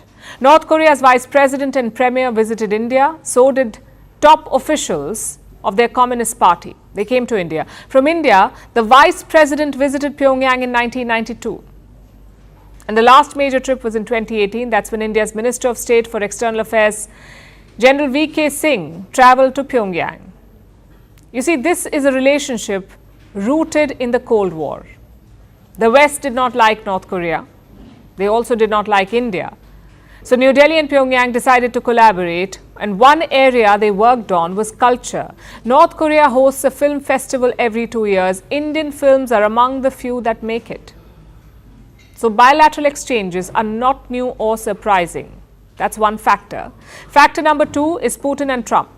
In his first term, Donald Trump met Kim Jong-un thrice. He had 3 meetings. He tried to get Kim to abandon his nukes. Now, the talks did not produce anything significant, but the goals align with India's. New Delhi too wants a denuclearized Korean peninsula. So if Trump resumes the dialogue, India should not be caught off guard. Meanwhile, Vladimir Putin has dragged Kim into his war in Ukraine. Reports say thousands of North Korean soldiers are fighting in Ukraine. Apparently, hundreds are already dead in the fighting. Despite that, the Putin-Kim relationship is expected to grow. Again, India will want to be ready for that. Which brings us to the third and final factor, to keep Pakistan in check. Islamabad and Pyongyang also have a long history. Pakistani scientists sold nuclear know-how to North Korea. They basically helped Pyongyang build a nuclear bomb. In return, Pakistan got missile technology. Even today, the nexus is alive. In 2022, India flagged this issue at the United Nations. Listen to this. We would also like to reiterate once again the importance of addressing the proliferation of nuclear and missile technologies related to the DPRK. Proliferation of nuclear and missile technologies is a matter of concern as they have an adverse impact on peace and security in the region, including in India. So India has good reasons to reopen that embassy to keep up its contacts in Pyongyang. But this news also got us thinking. How many embassies are there in North Korea? And how many foreign diplomats? We don't have official numbers from the regime, but reports say there are 24 diplomatic missions in North Korea. Most of them are located inside a special compound in Pyongyang. Only 3 embassies are located outside this compound. These are the embassies of China, Russia, and Pakistan. The US does not have a mission in North Korea, but a handful of European nations do, like Germany, Poland, Romania, the UK, and Sweden. Most of them shut their operations during the pandemic, but this year some have reopened them. We're not talking about full-fledged missions though. Most of them are run by a basic team, and their life can be quite interesting. Diplomats are closely watched and policed. Some of them also have a government minder, someone who accompanies them on certain occasions. They're free to travel within Pyongyang, but to travel outside, you need permission. And what about interactions? Again, very difficult. North Korea keeps locals and foreigners segregated, so diplomats cannot mingle with Koreans. It's definitely a challenging posting. We haven't heard of any attacks or dangers to diplomats, but in the future, who knows? This is a regime known for suspicion, paranoia, and ruthlessness. It's not an ideal host for any diplomat. Now on to the Democratic Republic of Congo. It has accused Apple, the tech giant Apple, of using conflict minerals. What's that? What is a conflict mineral? These are natural resources extracted in regions plagued by armed conflict. The most common are the 3 Tg minerals: tungsten, tin, and tantalum. They are commonly used to make phones. But some of the mines are run by armed groups. They kill civilians, they rape women, and they use forced labor. Now, DRC's lawyers argue that Apple uses minerals pillaged from DR Congo. These then enter the international supply chains. So DRC says the company is complicit in those crimes. Apple, of course, has denied all these allegations. Our next report tells you more. In this digital age, our phones keep us connected. But beneath the sleek exteriors of these devices lies a harrowing truth. A tale of exploitation, violence, and environmental destruction tied to the minerals that power them. At the center of this is the Democratic Republic of the Congo and Apple. You see, the DRC is rich in natural resources. Deep beneath its soil lie minerals essential for modern technology. Tin, tantalum, tungsten, and gold, collectively known as the 3 Tg minerals. These minerals are extracted in regions plagued by armed conflict. The profits often finance militias and fuel violence. It's a cycle of exploitation that devastates communities and perpetuates instability. Now, in a bold legal move, the Congolese government has filed criminal complaints in France and Belgium. These complaints are against subsidiaries of the tech giant Apple. The allegations? That Apple's supply chain is tainted with blood minerals sourced from conflict zones. The company has denied the accusations, emphasizing its commitment to responsible sourcing. Apple says it holds its suppliers to the highest standards, requiring rigorous audits and certifications. The authorities in France and Belgium will consider whether there is sufficient evidence. This is to see if they can take the case forward. But this isn't the first such allegation. For years, rights groups have claimed that the global supply chain for these minerals is anything but clean. The true cost of these minerals goes beyond financial profits. It's measured in lives lost, futures stolen, and environments destroyed. Forced child labor and unsafe working conditions are widespread in the DRC's mines. Many are controlled by the country's armed groups. Meanwhile, unregulated mining practices have left scars on the region's lush landscapes. Large quantities of conflict minerals are transported from the DRC to Rwanda. They are then laundered into the international supply chains. However, Rwanda has denied any involvement. The Rwandan government has dismissed the Congolese government's legal action. It has called it a media stunt. The issue has been raised before in international forums, and in response to mounting pressure, several initiatives were taken, like the Dodd-Frank Act in the US and the Organization for Economic Cooperation and Development guidelines. They aim to ensure the responsible sourcing of minerals. Companies like Apple claim to follow these standards rigorously, but critics argue that such measures are often reactive and insufficient. Independent audits and certifications can be difficult to enforce in these regions, especially as conflict makes transparency nearly impossible. And so the question remains, will the DRC's fight for justice spark real change? By taking legal action against global corporations, the country is sending a clear message. Its resources are not just for the world to exploit. The future of fair and ethical supply chains rests on what happens next.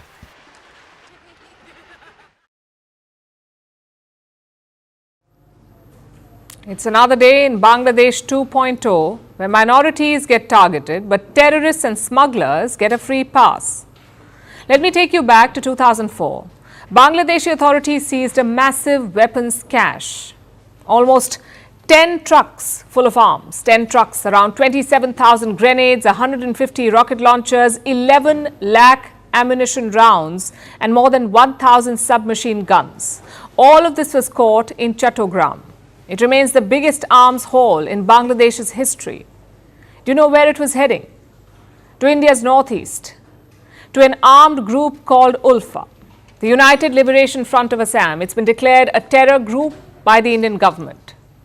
Its goal is to create an independent Assam to break it away from India. In 2004, ULFA was led by a man called Paresh Barua. It is believed that he got help from Bangladesh's government. There was a coalition government in Dhaka then, led by the BNP, the Bangladesh Nationalist Party. Now, this case dragged on for many years. In 2016, Barua and 13 others got the death penalty. This list of those who got the death penalty included Junior Home Minister of the BNP. He too was given the death penalty. But today those sentences were reduced.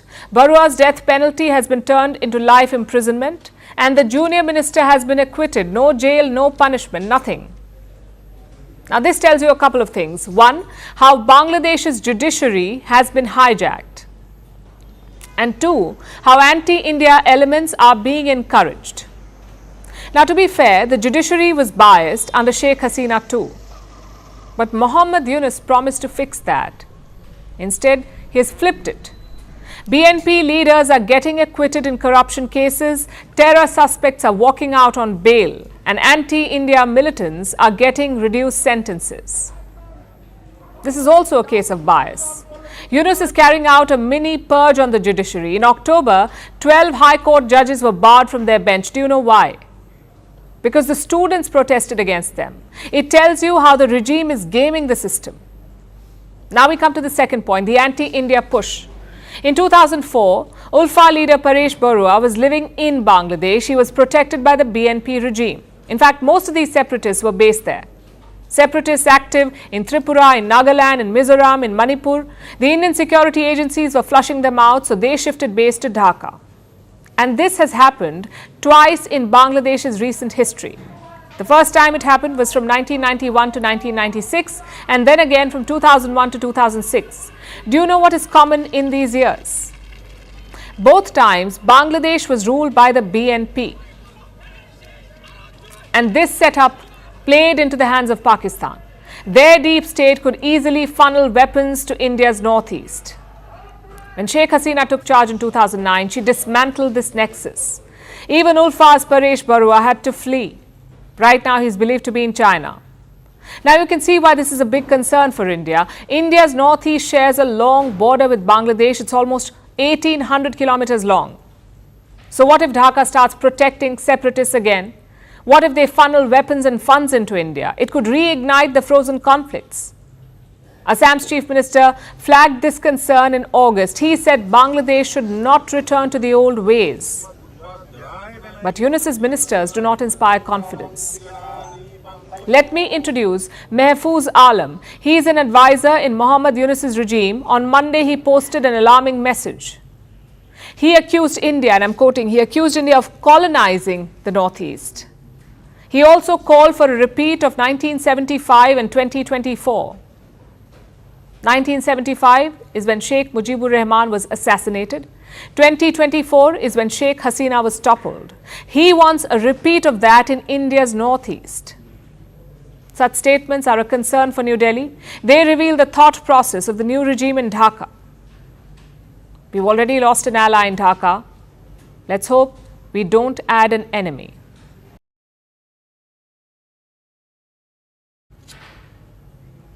The festive season is here. Are you making big plans? A concert here, a vacation there? If yes, watch out before you make that booking, because hidden fees might be lurking around the corner. I'm talking about the additional charges that creep up at checkout and inflate the final price of your booking. This is what regulators call junk fees. Every year, Americans collectively pay $90 billion of it. Others in the world pay junk fees as well. But in the US, there's finally some action. They've come out with a new rule. They have banned junk fees. But how will it work? How will it help the consumers? And what does the junk fees economy look like in other countries? Here is a report. Many of us are planning vacations, buying concert tickets, and making extensive plans for Christmas and New Year's. We don't want to be a killjoy, but beware of those seemingly cheap plane tickets or hotel room advertisements. They could be decked up online traps to make you spend more money than you anticipated. Companies are increasingly nickel and diming consumers with hidden charges, or what regulators call junk fees. Basically, the extra charges that are not typically disclosed up front when you look up booking prices, like additional fees for seat selection, checked-in luggage, or resort amenities. But when you reach the end of the transaction, the junk fees have crept in and inflated the price of your booking. This is an obscure and often painful last-minute addition. But if you're in the United States, there's good news. Their government has banned junk fees.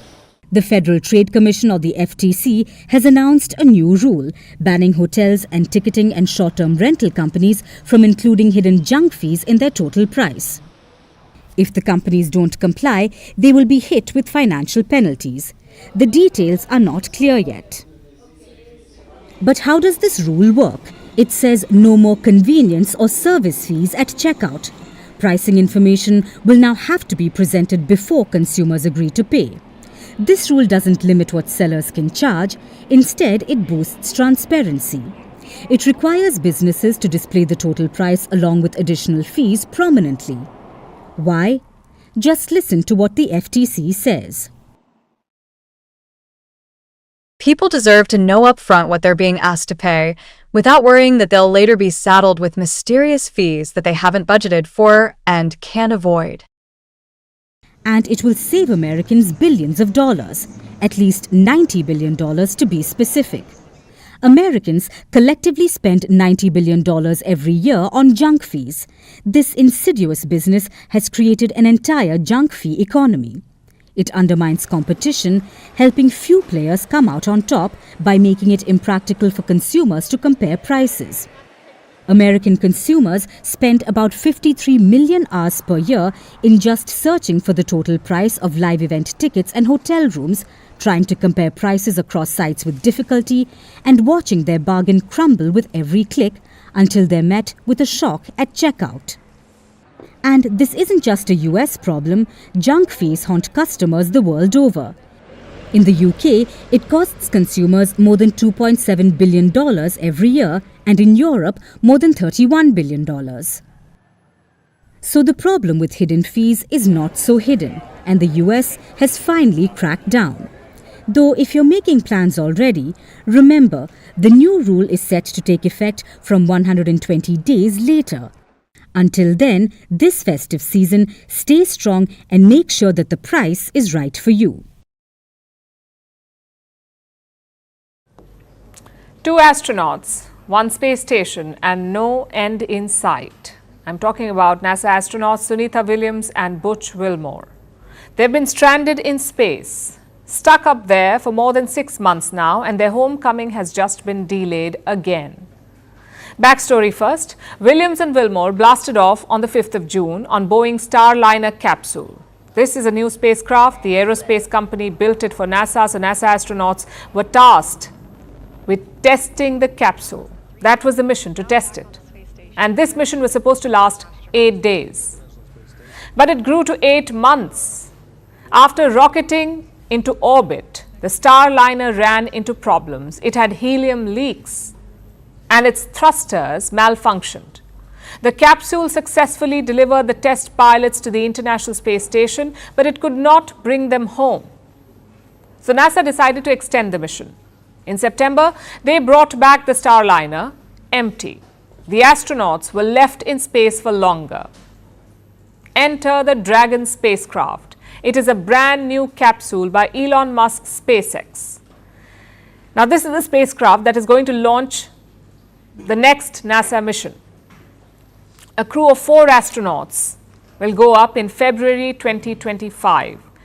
It will have 2 free seats on the return trip. So NASA decided those seats, those 2 empty seats, will be taken by Williams and Wilmore, kind of like a post-party carpool to drop your friends home. At least that was the plan. The ticket home for the stranded astronauts. But the problems were far from over. The Dragon, the new spacecraft, is not ready to take its flight. SpaceX needs more time, so Williams and Wilmore just got their space mission extended again. NASA says they won't be back until spring, until the end of March or April. Basically, they will be stuck in space for at least 10 months. So here on Earth, there is public outrage. Boeing is facing the music. They have lost more than $1 billion. They're thinking about selling their space business. Meanwhile, US President Joe Biden is cracking jokes, saying, and I'm quoting, saying that he may need to go to space to save the astronauts. 82-year-old Biden, who should focus on bringing his people back, is in his George Clooney era. Meanwhile, NASA is in its Delulu era. All year, they have insisted that the astronauts are not stuck or stranded. Well, let's see. Imagine going on an 8-day work trip, not to Paris or London, but to outer space, and not being able to leave for 10 months. Most people would consider that stranded. And do you know how they're justifying this recent delay? With standard PR lingo. They say, and I'm quoting, "This is a painstaking endeavor that requires great attention to detail." Did they get ChatGPT to write this?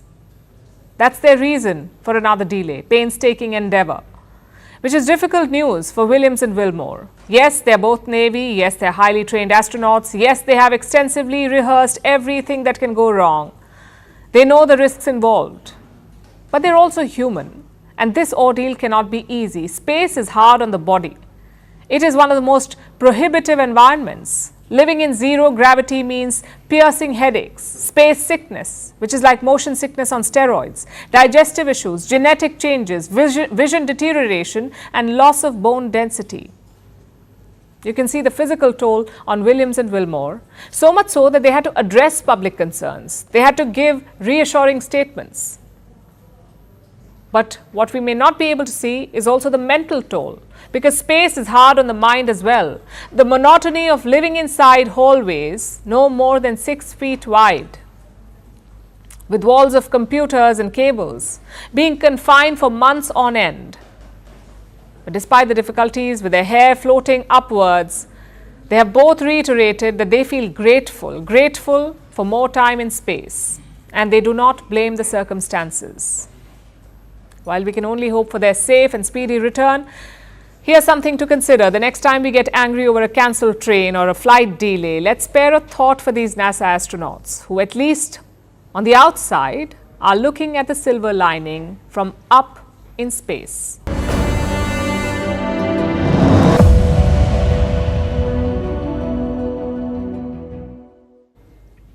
Donald J. Trump, you can love him, you can hate him, but one thing is for sure, you cannot ignore him. He's back like a comeback tour that never really ended. Donald Trump's inauguration is still a month away. He's not even in the White House, but the US president-elect is already making headlines with his appearances, banter, and meetings with leaders. More so, it is leaving the internet in splits. After all, he's the only guy who can turn a simple press conference into a reality TV show. See for yourselves. It is an honor, and this is a double because usually they don't coordinate the Man of the Year or the Person of the Year with the ringing of the bell. And brilliantly, you picked them both at the same time, and you were all friends, and you said, "Let's do it." And it takes one trip; it doesn't take 2 trips. That's okay. We like to save. We like to be able to do it properly. We'll take a look at TikTok. You know, I have a warm spot in my heart for TikTok because I won youth by 34 points. And there are those that say that TikTok had something to do with that. Now, Joe Rogan did, and some of the other people that were recommended by my son Barron, he knew names. I said, "Who is that? Tell me, who's that?" "Dad, you gotta be kidding. I can't believe you don't know." And I did those interviews, and it was actually sort of cute, if you want to know the truth, but we did them. And that had an impact.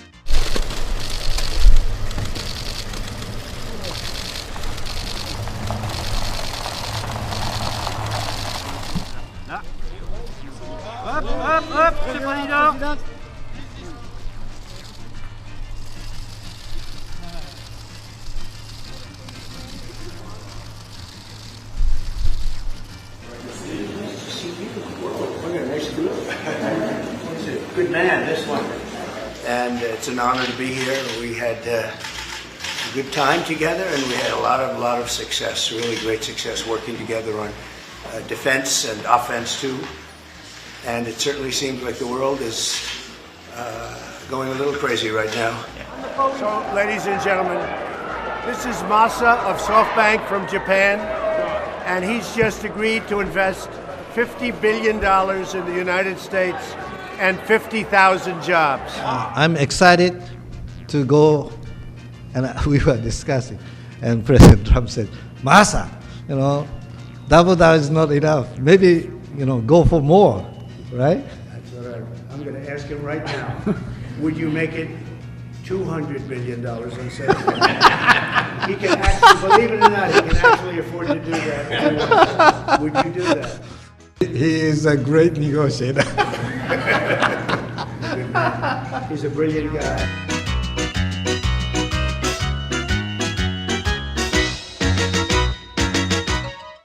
And now it's time for Vantage Shots, images that tell the story. Japan's Space One terminates the flight of its Kairos rocket shortly after liftoff. The first domestic Syrian flight since the fall of the Assad regime lands in Aleppo, and Santa Claus swaps his sleigh for a jet ski to deliver presents in Brazil. And finally, we're taking you back in history. On this day in 1865, America formally outlawed the practice of slavery. The move followed an years-long civil war in the country.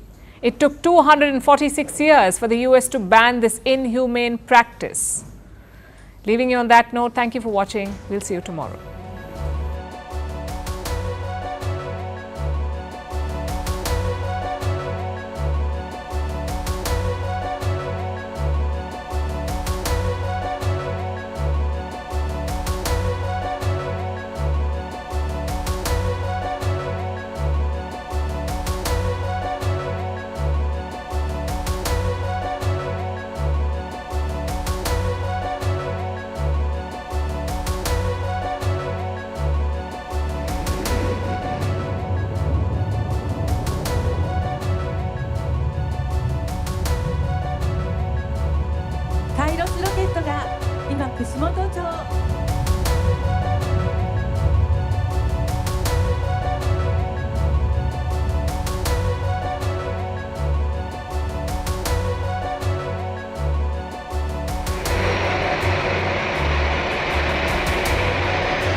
Helena e Samuel Henrique.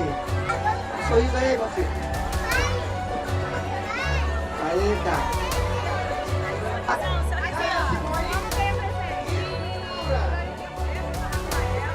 Ah, fotinho, fotinho.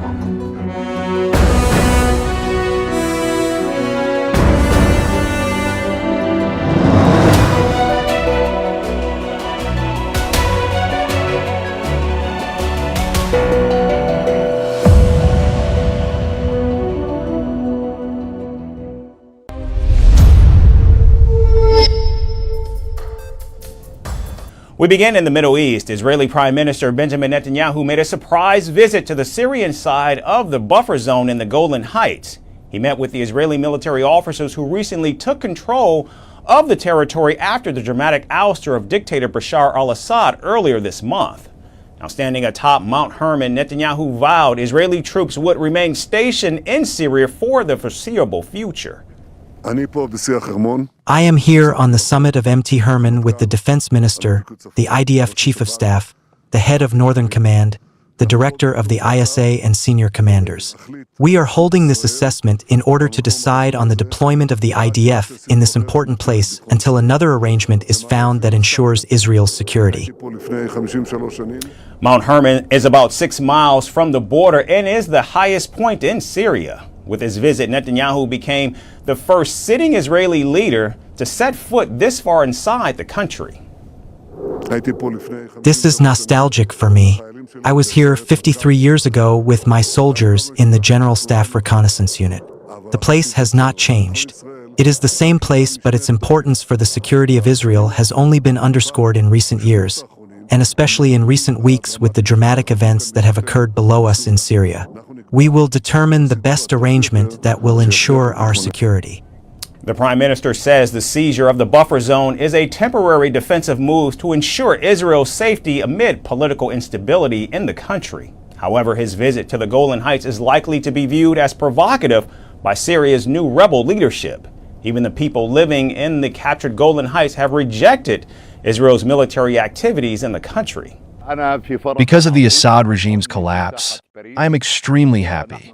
I feel that I am standing in Paris Square as we are on the brink of a new era. But happiness is not complete since Israel attacked the villages of the Golan and is ethnically cleansing this area to take a piece of the Syrian land. It seems they have found it easy occupying Palestine, the Golan, and Lebanon. Meanwhile, Defense Minister Israel Katz offered a rationale for Israel's growing presence in the region, saying the summit of Mount Hermon would enable the Israeli troops to better identify the regional foes. Katz also said Mount Hermon allows Israel to observe Hezbollah militants in Lebanon, and Israel's presence would also deter Syrian rebels in Damascus. In addition to capturing the Syrian territory, Israel has recently carried out hundreds of airstrikes to destroy Syrian military assets, giving Netanyahu's forces a clear upper hand in the region.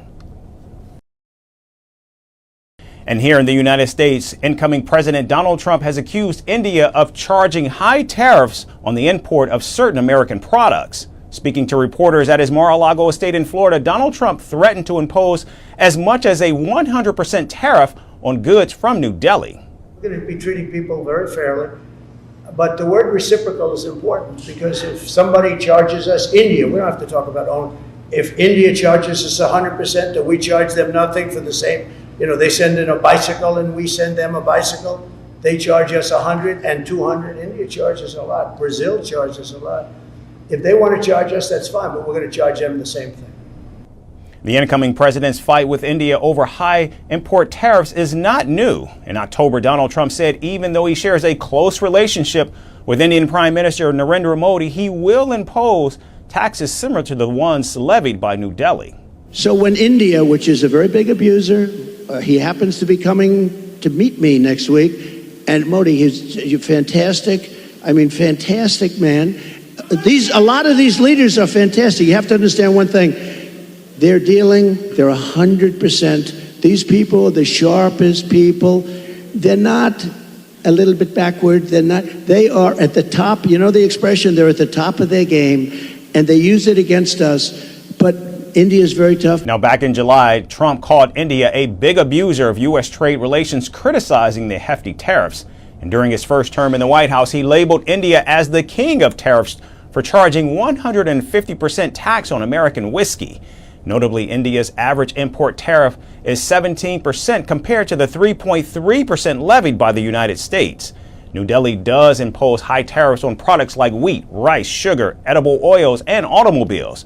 However, experts say these taxes are only levied to protect specific industries, something that almost every country practices. Even with Donald Trump's criticism, the United States remains India's top trading partner, and their relationship continues to flourish.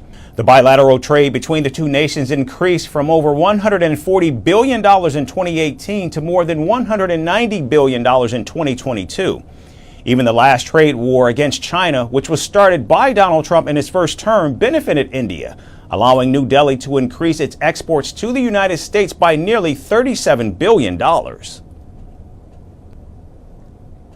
And in Canada, 4 Canadian ministers have unveiled a border security plan that was also presented to Donald Trump's incoming administration. The plan, which emphasizes surveillance, intelligence, and technology, comes amid heightened focus on managing migration, drug trafficking, and organized crime across the U.S.-Canada border. Prime Minister Justin Trudeau's Finance and Public Safety Minister Dominic LeBlanc described an encouraging meeting with Donald Trump's border czar Tom Homan. The ministers have outlined a comprehensive strategy to strengthen the border involving the deployment of helicopters, drones, surveillance towers, sniffer dogs, and a joint strike force targeting transnational organized crime. You have technology, different systems and whatnot, and these systems can help us tracking people down. And also we have access to drones. So I have drone operators as well, and this is a very effective way to help track people. Now, to support these efforts, Prime Minister Trudeau has pledged more than $900 million over the next 6 years, with a focus on fentanyl trafficking, irregular immigration, and criminal networks. We are looking for a win-win with the United States, where American businesses and citizens will do well, and Canadian businesses and citizens will do well. And one of the most important things for us to do is not to freak out, not to panic. Now, knowing that, yes, these would be absolutely devastating means we have to take them seriously, but it does mean we have to be thoughtful and strategic. This move also follows pressure from Donald Trump, who had threatened sweeping tariffs on Canada and Mexico unless they curb the flow of migrants and drugs into the United States. Canada's Immigration Minister Mark Miller also announced plans to amend Canada's immigration laws to allow the cancellation or suspension of immigration documents in cases of public interest, such as mass fraud. We have a very important activity to undertake to make sure that we give confidence to the U.S. that we have an immigration system that they can manage for. To anyone considering entering Canada illegally, as we head into the coldest months of the winter, we want to make it clear that trying to cross into Canada between our official ports of entry is dangerous. Now, it's also important to note that Prime Minister Trudeau's government has in fact been shaken by the resignation of Deputy Prime Minister Freeland, with calls for Trudeau to step down only growing louder. People are right to be angry. They've got a Prime Minister who's more interested in protecting his own job than defending Canadians against Trump. We've got a Prime Minister who's failed to defend workers from rich CEOs that the Conservatives love, who continue to rip off Canadians and drive up the cost of food and homes. The Prime Minister has failed. For New Democrats, it's always workers first and not CEOs. And not CEOs who the Conservatives want to defend. So will the Prime Minister acknowledge he has failed? He has to quit. Now, the Prime Minister has so far rejected such calls, but is acknowledging the internal strife within his own party. Hard not to feel happy when we're like this, among Liberals, among family, because that's what we really are, a big family. Now, like most families, sometimes we have fights around the holidays. But of course, like most families, we find our way through it. Now, amid the ongoing internal political strife, it's still anyone's guess if the stepped-up efforts by Prime Minister Trudeau to crack down on immigration will assuage Donald Trump, or if the mercurial incoming president will continue to troll one of the United States' biggest trading partners and closest allies. Wall Street's young bankers are burning out at an unprecedented rate, and Adderall has become their lifeline. Faced with grueling 22-hour workdays, they crush and snort the prescription medication to push through impossible tasks. This dangerous trend that, according to the National Institute of Health, involves at least 16 million Americans is claiming health and lives alike. As federal authorities scramble to address the problem, our next report delves deeper into the alarming crisis. Wall Street's high-octane banking culture is spiraling into dangerous territory to survive relentless 22-hour workdays. Young American bankers are snorting Adderall, a prescription medication for ADHD or attention deficit hyperactivity disorder. This alarming trend mirrors the cocaine-fueled Wall Street of the 1980s, but with a modern twist and far-reaching consequences. The stakes are sky high. Junior bankers openly abuse Adderall, with no one raising an eyebrow. My workload went up at least 2 or 3-fold, and that's when things started to go south. I started taking it once in the morning and then once in the afternoon, at first for 5 days a week, and then it became 7 days a week because I was working most weekends. Some recount obtaining prescriptions after brief clinic visits, quickly becoming dependent on the drug to meet grueling demands. While others describe years of reliance, using stimulants to power through cross-country flights, back-to-back presentations, and shifts that stretch over 22 hours. It's a very core, integral component of my life, and to me, something that is a very, very important tool. For a couple of days of the week, it was very regularly a 20 to 22-hour day. That's something that I would not have been able to be focused and be quick with decisions if I wasn't able to take Adderall. The consequences are dire. Bankers report significant weight loss, heart palpitations, and escalating dosages to cope with relentless workloads. Many leave their jobs only after recognizing the toll of addiction on their health and well-being. And in the most tragic cases, lives are lost. Globally, work-life balance paints a stark contrast. India leads the pack, its workforce exceeding 48 hours a week, followed by Turkey and Malaysia, with 47 and 46 hours respectively. Then China with 44 hours, Japan with 40 hours. The US with 38 hours a week highlights the dangers to manage the intense environment. Meanwhile, countries like the Netherlands and Norway average just 31.6 and 33.7 weekly hours, emphasizing work-life harmony. This global snapshot underscores the extreme conditions US bankers endure. According to a 2018 study, stimulant use is more common among young adults, with 13% of adults aged 18 to 29 using prescription stimulants in the previous year. In comparison, 6.7% of adults aged 30 to 49 and 3.5% of adults aged 50 and older used prescription stimulants. If the medication is having its therapeutic effects, patients are able to adopt a lot of strategies more efficiently than when they're not treated with medication or undertreated with medication. The shortage really increases the stress that these patients are carrying, and being in a state of distress is going to make it more difficult to learn the strategies and to implement them in a consistent way. Even though the federal authorities are now scrutinizing the surge in abuse, the echoes of the past are unmistakable. The cocaine culture of the 1980s morphed into an Adderall epidemic, with the same dangerous lack of oversight. Change is overdue, and Wall Street's relentless pace is breaking its young talent, one crushed pill at a time. The question is no longer if the industry can sustain this lifestyle, but how many more lives it will claim before it is forced to reform. And finally, from Europe, as climate change reduces the intensity and frequency of snowfall, Denmark is turning to artificial ski slopes. By introducing artificial snow and plastic-covered ski slopes, Danish skiers are preparing for the future where snow would be a rare phenomenon. Ski resorts around the world are struggling as snow season continues to shrink. So does Denmark have the answers for a snowless future, and how real is the thrill on these artificial ski slopes?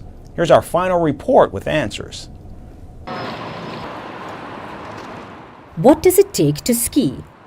Well, the usual gear like equipment, clothing, accessories, and a minor detail called snow. But wait, what if there's no snow? Sounds like a terrible ski trip waiting to happen, right? But fear not.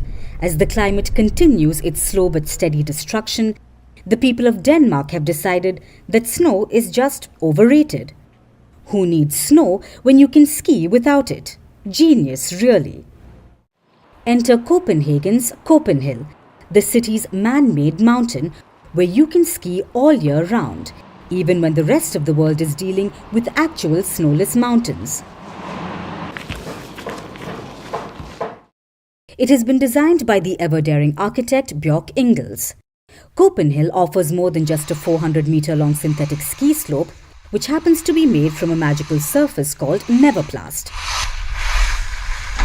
It also has hiking trails, a rock climbing wall, and a rooftop cafe where you can sip overpriced coffee while pondering your life choices. Because obviously, this is what skiing has evolved into. Urban ski slopes with synthetic services. Welcome to the future.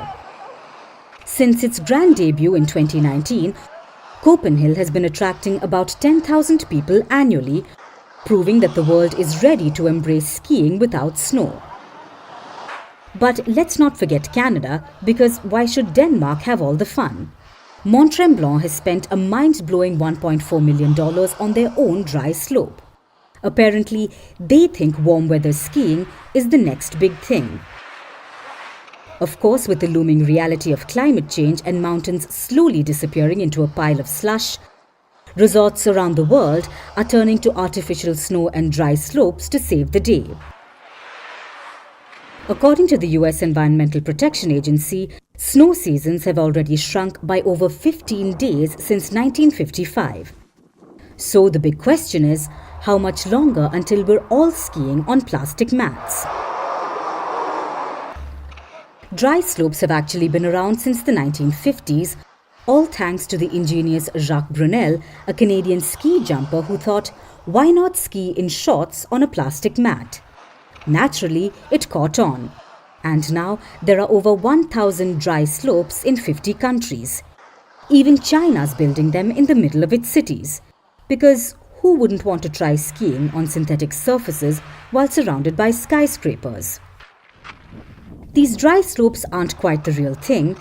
For one, they don't grip as well, and you can't carve the same way you can on snow. Skiing on dry slopes might make you a better skier though, so there's that.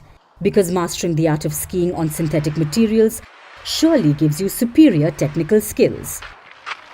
Snow or no snow, skiing is evolving, and it looks like dry slopes might just be the future.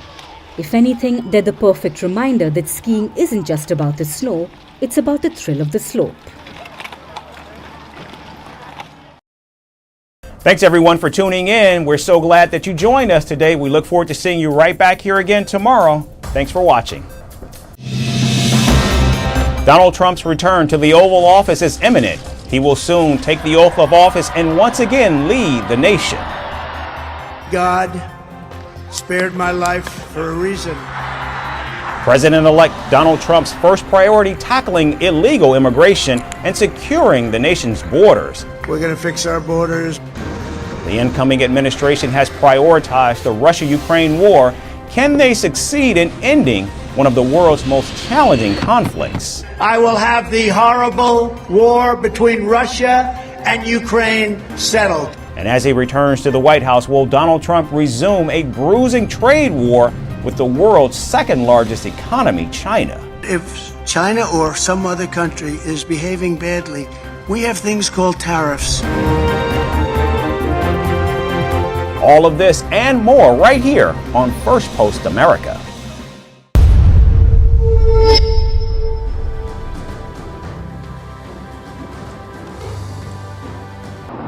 Hello and welcome to Firstpost Africa, where we get you the top stories from the continent and from across the world.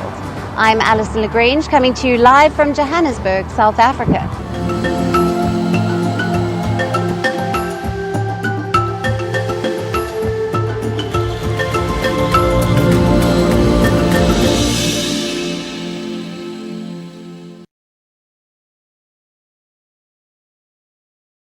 Our top focus is on Mauritius, African island nation located strategically in the Indian Ocean. Mauritius's Chagos Island deal with the United Kingdom might be under threat. The new Mauritius Prime Minister Navin Ramgoolam has submitted changes to the deal, under which his nation would gain control of the Chagos Islands, seen as the United Kingdom's final colony in Africa. The agreement was struck with the UK Prime Minister Keir Starmer, under the leadership of Praveen Jugnauth in October of this year. Now, it was dubbed as historic and was seen as a major win for Jugnauth ahead of the elections.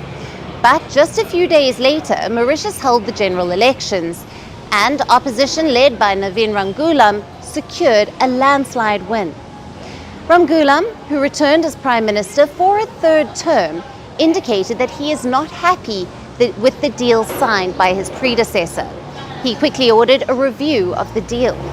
Now, the deal is regarding the Chagos Islands, which are a group of over 60 smaller islands, strategically located in the Indian Ocean, 2,000 kilometers away from Mauritius. After years of talks, the UK's Labour government, headed by Keir Starmer, decided to cede its control on the islands, ending a dispute running for 50 years. But the deal signed between Starmer and Jugnauth had a catch. Under the UK agreement, the UK would retain its control over the island of Diego Garcia, part of the Chagos archipelago, which is home to a joint UK-US military base. The UK would lease the island for 99 years as per the deal. But the new Mauritius Prime Minister, Navin Ramgoolam, has now submitted changes to this proposed deal. Ramgoolam spoke in the country's parliament on Tuesday, and he said that the original agreement did not benefit his country enough. He said the UK has received the counter-proposals, which are now being currently considered. The new Mauritius Prime Minister has not revealed what the counter-proposals are, but earlier his agro-industry minister made some comments regarding the deal. He criticized the former Prime Minister for granting the UK a long lease over Diego Garcia. He claimed the actual lease was of 200 years, but it was publicized with an initial time frame of 99 years. Over the years, the UK has faced huge criticism for not ceding control of the Chagos Islands.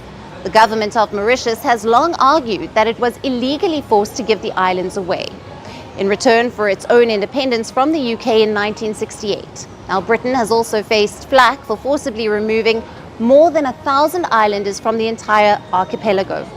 Rights groups also accuse the UK and the US governments of using the islands as black sites or torture centres for suspected members of armed groups such as Al-Qaeda. So when the UK's Labour Prime Minister Keir Starmer took office this year, he considered it is important to give up or cede sovereignty to Mauritius. He thought it was a good deal, which guaranteed the use of its airbase for at least 99 years. However, the Chagos deal has created political rift in the UK. The opposition Conservative Party are against the agreement. The Shadow Defence and the Foreign Secretaries wrote a letter to Starmer on Tuesday and raised the grave concerns about surrendering plan, calling it disadvantageous for the country. But these are not the only challenges to the Chagos deal. There is a threat of another potential blocker also looming. Now, he is none other than Donald Trump, the president-elect of the United States. As per reports, Trump's team sees the Chagos deal row as a day one issue for the new administration, and it does not want the deal to go ahead. Trump reportedly sees the deal as a way for China to access the islands and build a rival base. He is worried about the security implications on the joint US-UK military base and the overall security risk in the Indian Ocean and the Indo-Pacific region. So the future of the strategic Chagos Islands yet remain unclear, and the coming days will be crucial for their fate. And now to discuss this further with us is Dr. Charles Sinkalo, who is an international relations expert. Thank you for being with us on Firstpost Africa. Thank you. Now, what are the key changes that the government has proposed to the deal concerning the future of the Chagos Islands, and how do they reflect the aspirations of the Mauritian people?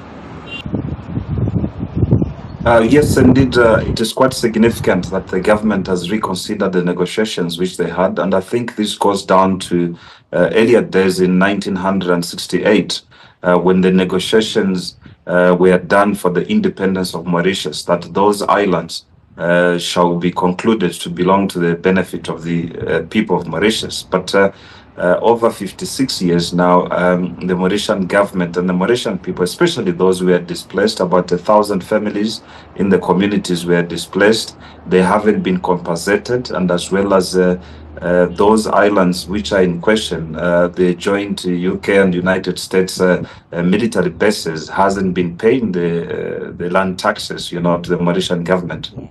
How does the government plan to balance the historical, cultural, and the legal claims of Mauritius with the current strategic and geopolitical considerations surrounding the Chagos Islands?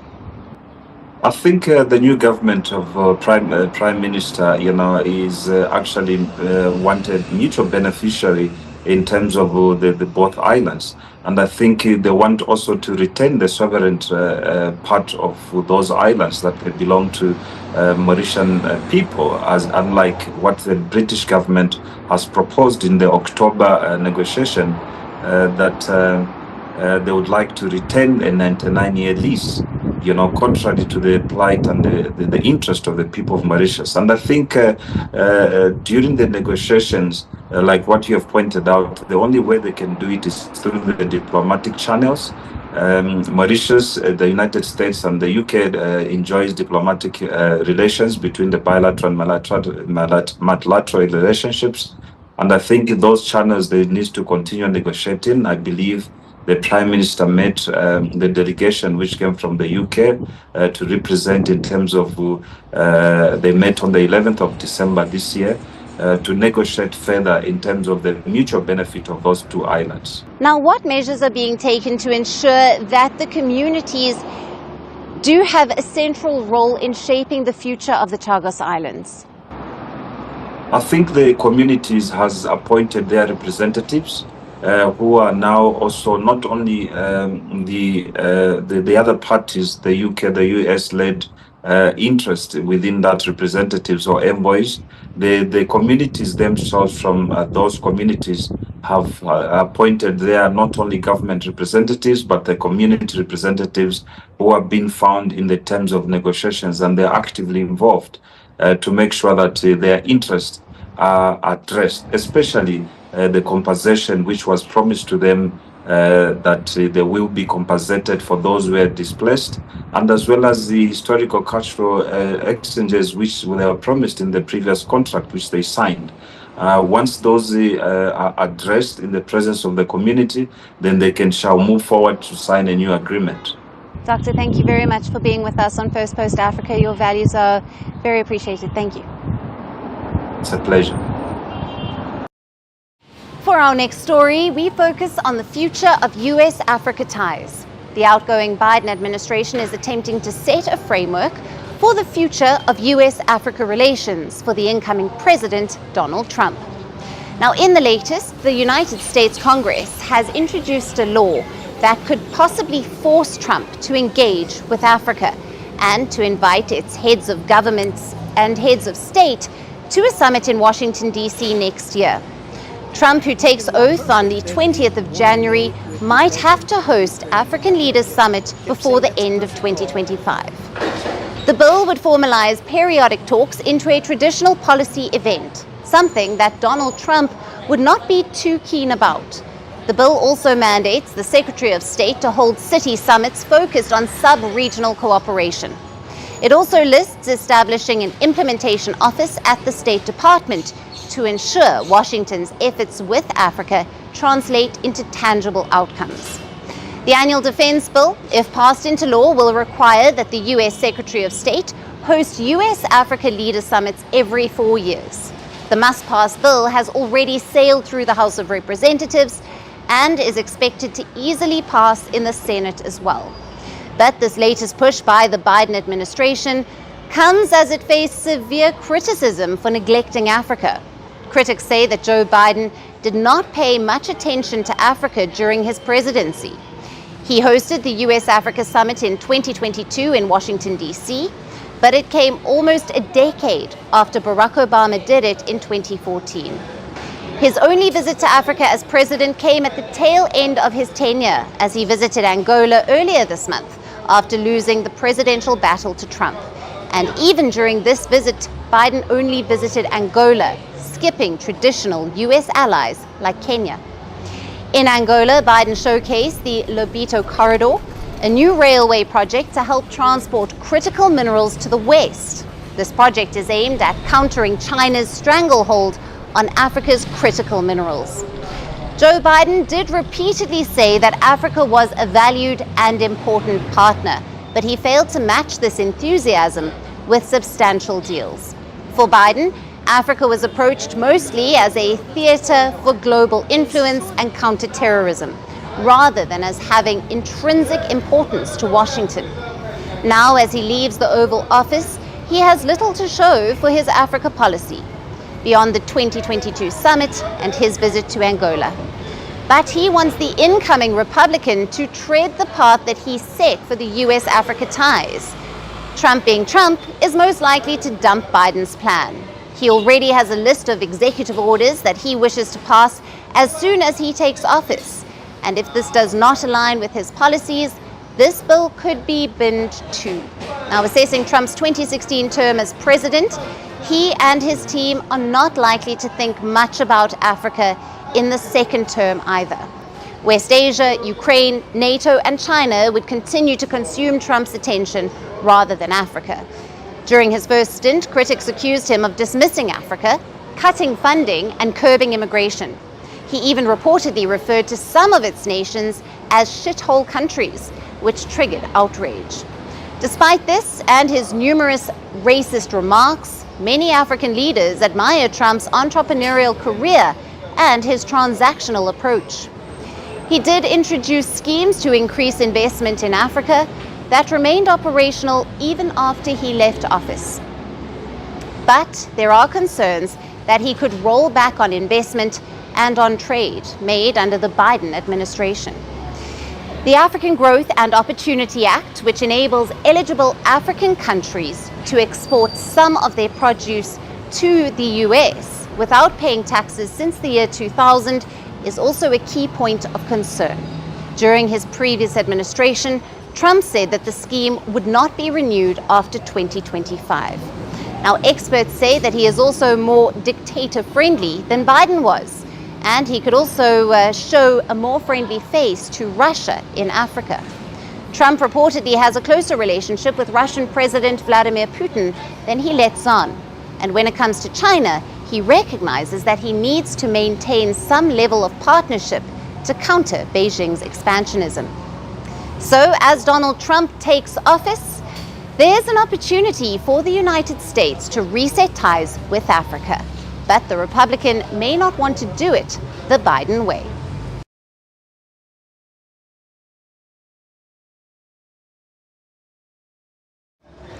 Moving on to the Horn of Africa now, the region that is already plagued by a number of challenges. It is witnessing the resurgence of a dormant one. Now, after months of calm, the Somali pirates are back with hijacking and armed robberies. In the latest, they've hijacked a Chinese fishing vessel with 18 crew members on board. Their demand? $10 million in ransom. Efforts are underway for the release of the vessel. However, there has been little headway so far. Our next report gets you all the details.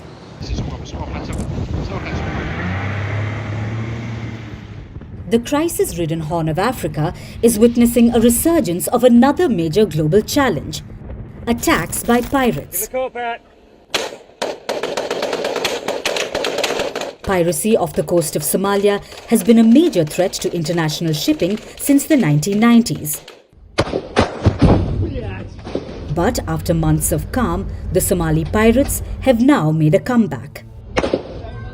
Their latest victim is a Chinese-owned fishing vessel that was hijacked off the northeastern coast of Somalia last month. And to set it free, the pirates are demanding $10 million. The vessel that was hijacked in late November has 18 crew members on board. The alleged hijackers included the ship's security guards, who later joined forces with armed men from the coastal region of Somalia to hold the ship captive. The hijackers had taken the fishing vessel to Zafun district in the semi-autonomous state of Puntland after moving it between several locations. The European Union's anti-piracy naval force Atlanta, which brought the issue to global attention last week, said that the alleged pirates were carrying AK-47 assault rifles and machine guns, but added that none of the 18 crew members were injured.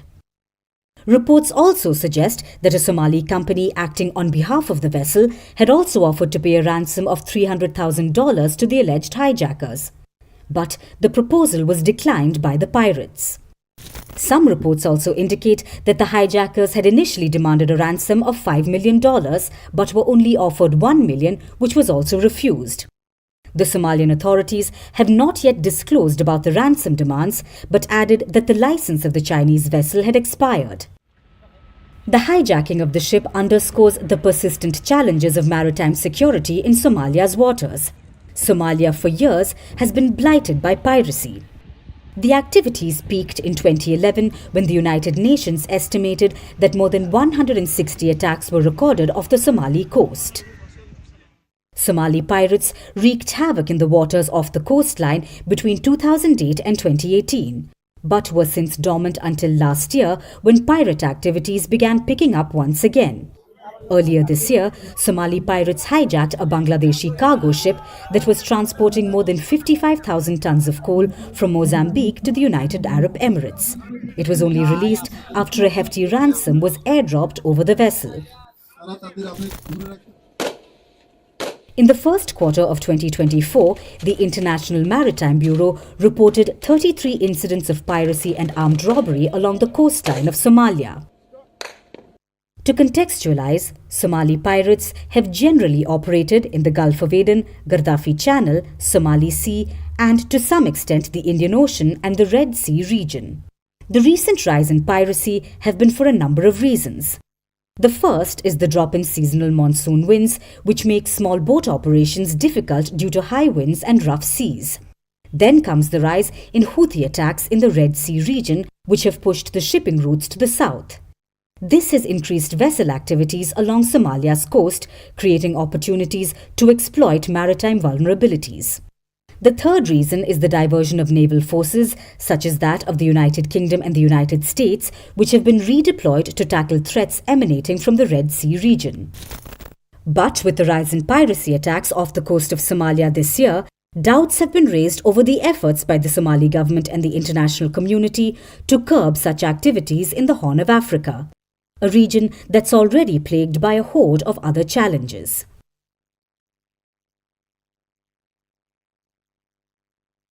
Our last story today is from Nigeria, where in the quiet of the country's rural hinterland, children as young as 5 are mining the prized white gold, lithium, an element critical to clean energy solutions. Beneath the promise of income for Nigeria's most vulnerable lies a darker truth, a cycle of poverty, exploitation, and danger. In this story, we reveal the human cost of the global shift to green energy, China's controversial role in Nigeria's mining sector. In the quiet bushlands of Nigeria's Pasali, the wind moves with a suffocating rhythm.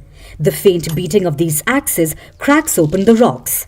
Stuck inside these rocks is lithium, the white gold of the 21st century. Lithium is central to the production of rechargeable batteries and smartphones. Its role is most critical in the global transition to green energy. Nigeria has one of the largest lithium deposits in Africa. The coveted mineral is currently mined in 4 Nigerian states.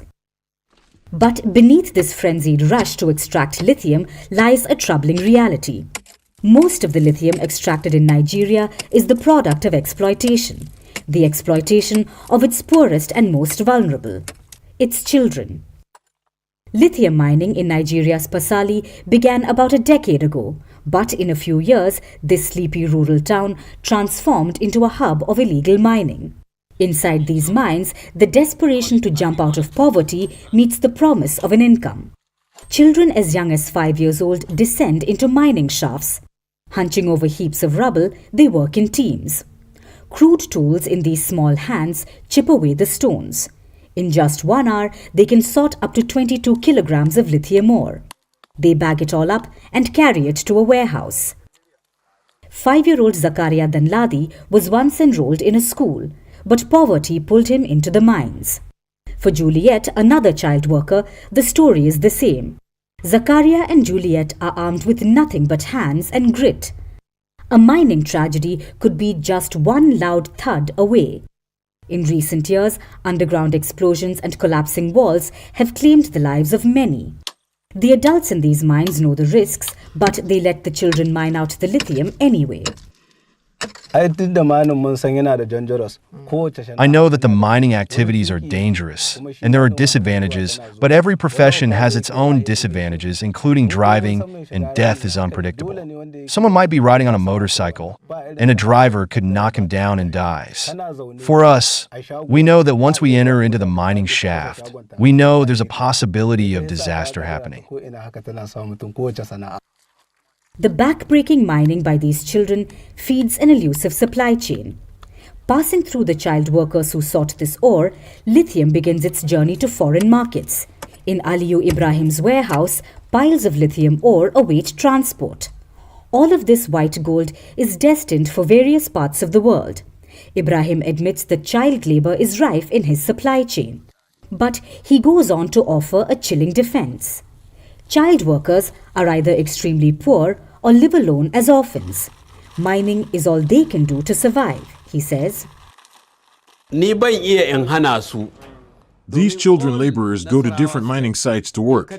When someone comes and sees them working, looking for what to eat, they chase them away. But because we are privileged to have mining sites, if children come to my mining site and they find lithium that they can sell and feed themselves, we will tell them to go ahead and help themselves.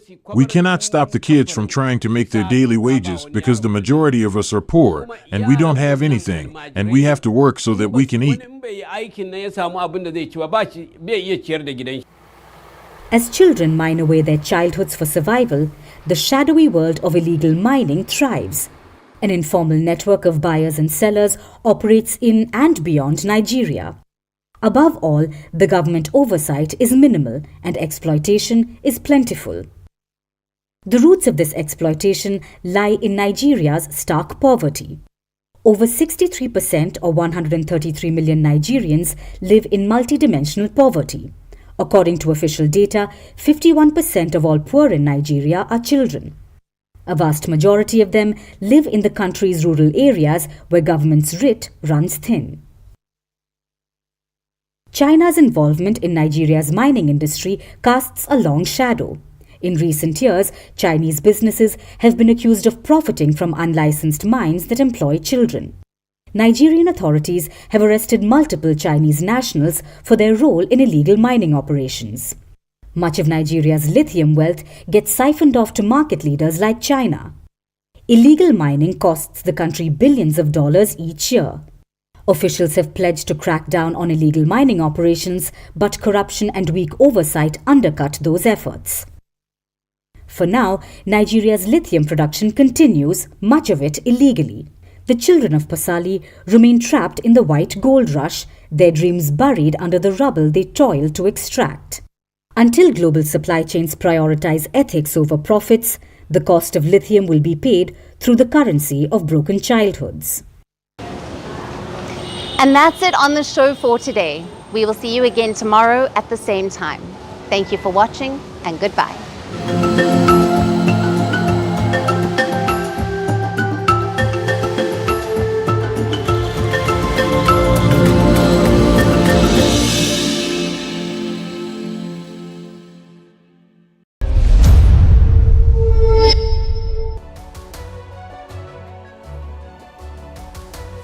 Hello, Namaskar. This is Firstpost and you're watching Vantage with me, Palki Sharma.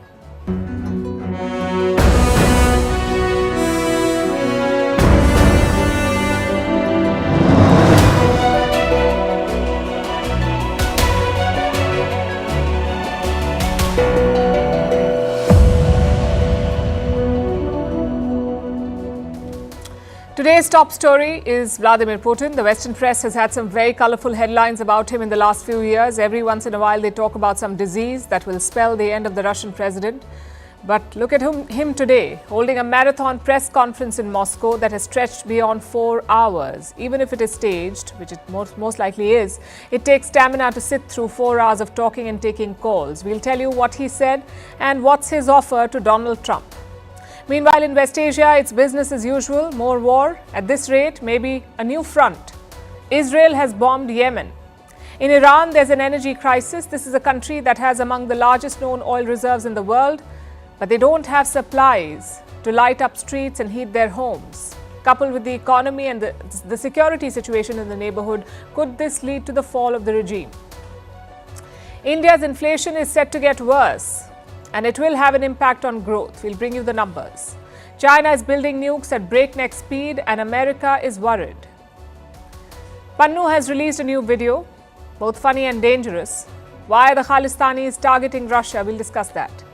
Why the US has sanctioned Pakistan over its missile program. Why India's market regulator has cracked the whip on financial influencers. The verdict in France's mass rape trial. And how Turkey became the hair transplant capital of the world.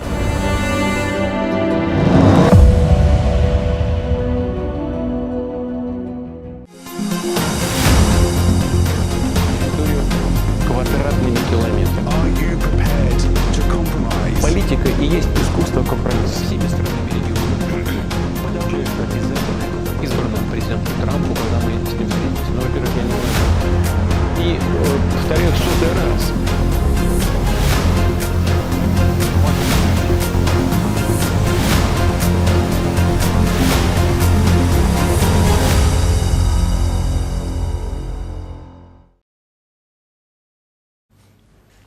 What's your New Year tradition? Maybe a holiday or a family dinner or some year-end shopping. But if you're Vladimir Putin, it's none of that. It's a marathon press conference in Moscow. Today's press conference lasted 4 hours and 31 minutes. The Russian president organizes it every December. He takes questions from journalists, even speaks to Russian citizens on the phone. I know 4.5 hours sounds like a lot, but Putin's record is 4 hours and 47 minutes, a time he set back in 2013. This year, around 2 million questions were submitted in advance. Of course, most of it is likely choreographed by the Kremlin. But it does reveal Putin's thought process, a sneak peek into what he thinks of the world. As always, no topic was left out. The war in Ukraine, the fall of Bashar al-Assad in Syria, the election of Donald Trump in the US, the state of Russia's economy, all of this was covered by Putin in the press conference. On Ukraine, his confidence was evident. Putin knows that Donald Trump will put pressure on Ukraine, maybe even cut off military aid to Kiev. He said he's ready to meet Donald Trump anytime. He also said that he's open to a deal. I haven't spoken to Donald Trump for more than 4 years and I am ready for it, of course, at any time, and I will be ready for a meeting if he wants it. Politics is the art of compromise. And we have always said that we are ready for both negotiations and compromises. It is just that the opposite side in the literal and figurative sense of the word refused to negotiate. So Putin is ready to talk anytime, any place. But he has a precondition for a deal. Putin says that Ukraine must hold elections again. He will only negotiate with the winner of that election, and he is fine even if Volodymyr Zelensky wins again. Speaking of whom, Zelensky was in Brussels today. He met the leaders of France, Germany and NATO. In all these meetings, one thing was quite clear. Ukraine's future will not be decided on the battlefield. It will be decided on the negotiating table. So the goalpost has shifted. Europe is trying to bolster Kiev's position before the talks begin. Zelensky says he's hoping for security guarantees. Very much high on the agenda is to make sure that the president, his team, Ukraine are in the best possible position one day when they decide so to start the peace talks. I think it's a very good opportunity to speak about security guarantees for Ukraine for today and for tomorrow, as you said. That's why Putin was confident today, because he knows that he is winning. He got very excited about Russia's new ballistic missile, the Orishnik. Moscow fired this missile at Ukraine last month, but the West was not impressed. They doubted the capabilities of Putin's new weapon, so Putin threw down the gauntlet. He wants a missile duel, the Orishnik versus US air defenses. If those Western experts you mentioned think that Orishnik can be shot down, we propose them and those in the West and the United States, who pay them for their analysis, to conduct some kind of technological experiment, a high-tech duel of the 21st century. Let them name some object, let's say, in Kiev, concentrate all their air defense and missile defense forces there, and we will hit it with Orishnik and see what happens. We are ready for such an experiment. Is the other side ready? Clearly, the swagger is back. But on some issues, Putin was on the back foot, like Syria. Putin's decision to help Assad in 2015 was a masterstroke. It gave him a major foothold in West Asia. But that gamble unraveled this month. Assad was forced to flee as the rebels captured Damascus. It was clearly a big setback for Putin, but the Russian president refused to accept it. You, well, those who pay your salaries, would like to present everything that is happening in Syria as some kind of failure, a defeat for Russia. I assure you, it is not true, and I'll tell you why. We came to Syria 10 years ago so that a terrorist enclave would not be created there like what we have seen in some other countries like in, let's say, Afghanistan. Overall, we have achieved our goals. Putin said he has not met Assad yet, but he does plan to at some point. Another issue was the economy. There are thousands of sanctions on Russia. Yet their economy has survived. It grew by 3.6% in the last financial year. Next year, it is projected to grow by 3.9%, much higher than Western nations. A big reason for that is Russia's relations in Asia. Putin was all praise for his Asian partners. He said that he shared a warm relationship with Indian Prime Minister Narendra Modi. India and China have been buying Russian oil, which is why Russia's economy is still thriving. But Putin did admit that inflation is a problem. There are some issues here, namely the inflation, a certain overheating of the economy, and the government and the central bank are already tasked with bringing these rates down. None of this is big news, really. It's all along expected lines. But then again, news is not the objective here. This press conference is all about projecting power. Just look at the setting. A big horseshoe table, journalists seated on three sides, and lights all around. At the center of this spectacle is Vladimir Putin. He doesn't just invite Russian media, journalists from nearly 80 countries are present. They're all given colorful placards. You're supposed to wave these frantically until you catch Putin's attention. And then you get to ask him a question. If you're a Western journalist, you get a reply wrapped in an insult. Like I said, this is a power move.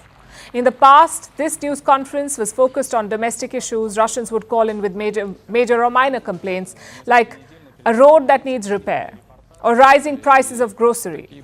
Some callers were downright weird.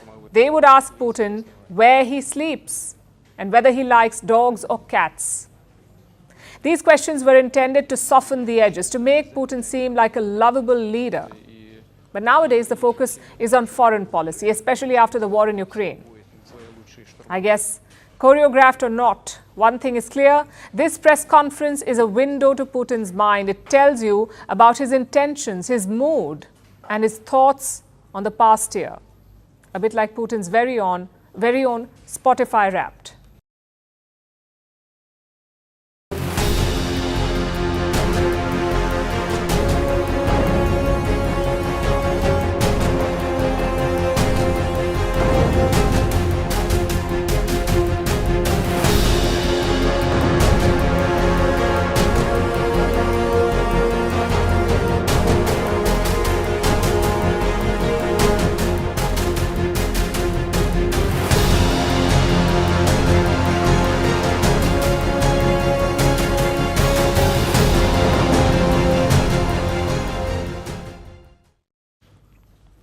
In West Asia, tensions are flaring up again, this time between Israel and the Houthis. On Thursday, Israeli strikes hit Yemen. The target was the capital of Yemen, the city of Sana'a, and the port city of Hodeidah. The strikes targeted power infrastructure and oil facilities. 9 people were killed, 3 others were injured. Israel has called this operation successful and said that these were targeted strikes. The IDF conducted precise strikes on Houthi military targets in Yemen, including ports and energy infrastructures in Sana'a, which the Houthis have been using in ways that effectively contributed to their military actions. Israel will not hesitate to act in order to defend itself and its citizens from the Houthis' attacks. Videos from Sana'a show the impact of the attacks. Power stations on fire, damaged silos, leaks from the plants, and firefighters trying to control the damage.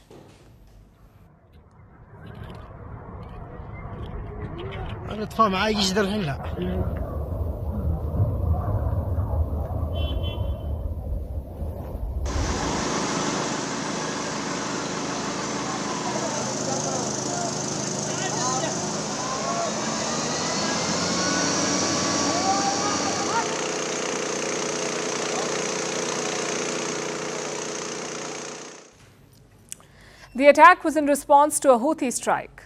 Early on Thursday, the Israeli army intercepted a missile coming from Yemen. The target was central Israel, where a school was damaged. No one was injured, though. Now, Israel is citing this as the reason to attack Yemen. The missile force of the Yemeni armed forces carried out a significant military operation, targeting 2 vital and sensitive military targets of the Israeli enemy in the occupied Jaffa area using 2 Palestine II hypersonic ballistic missiles. The operation achieved its goals successfully, by the grace of Allah.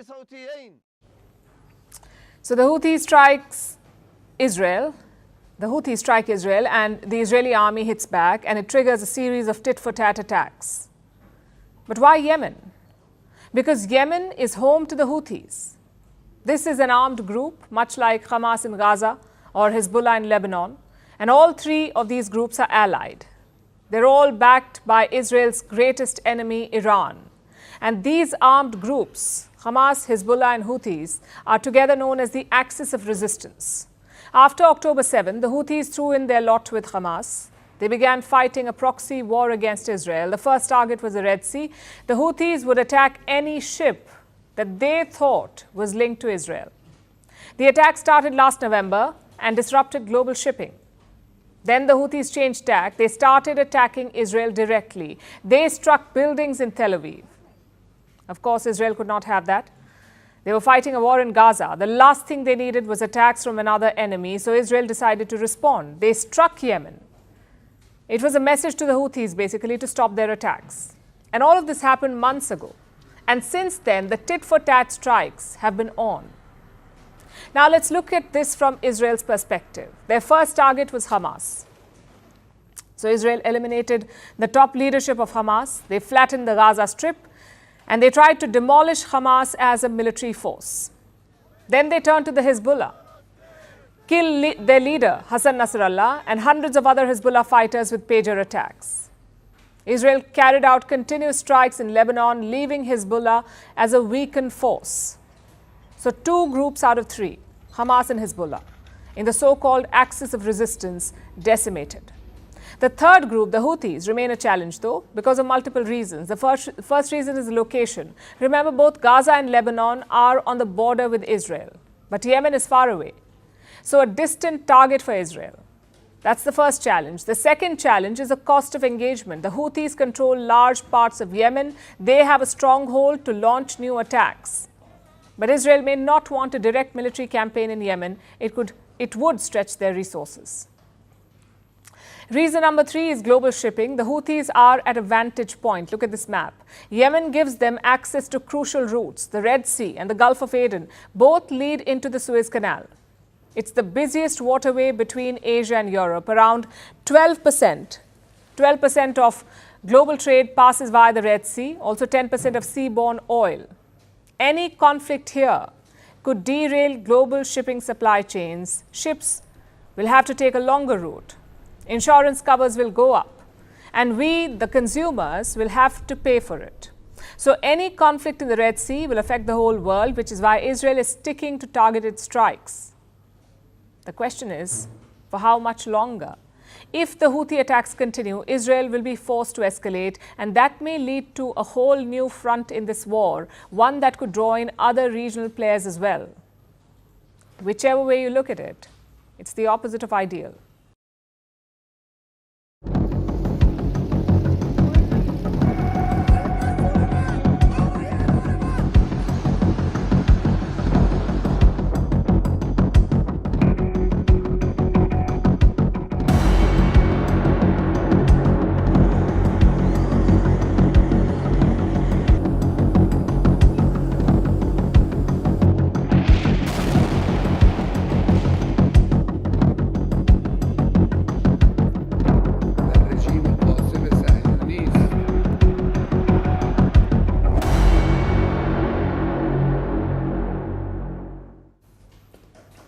You wouldn't want to be Iran right now.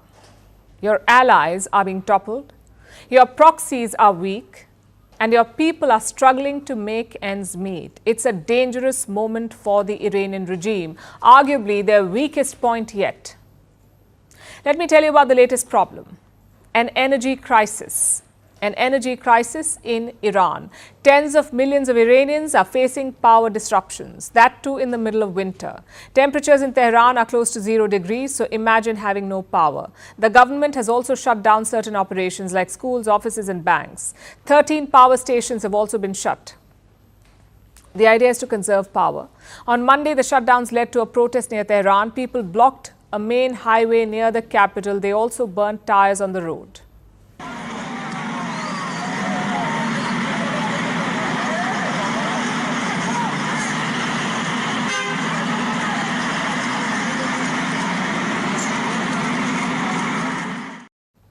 I know this may sound a bit strange to you.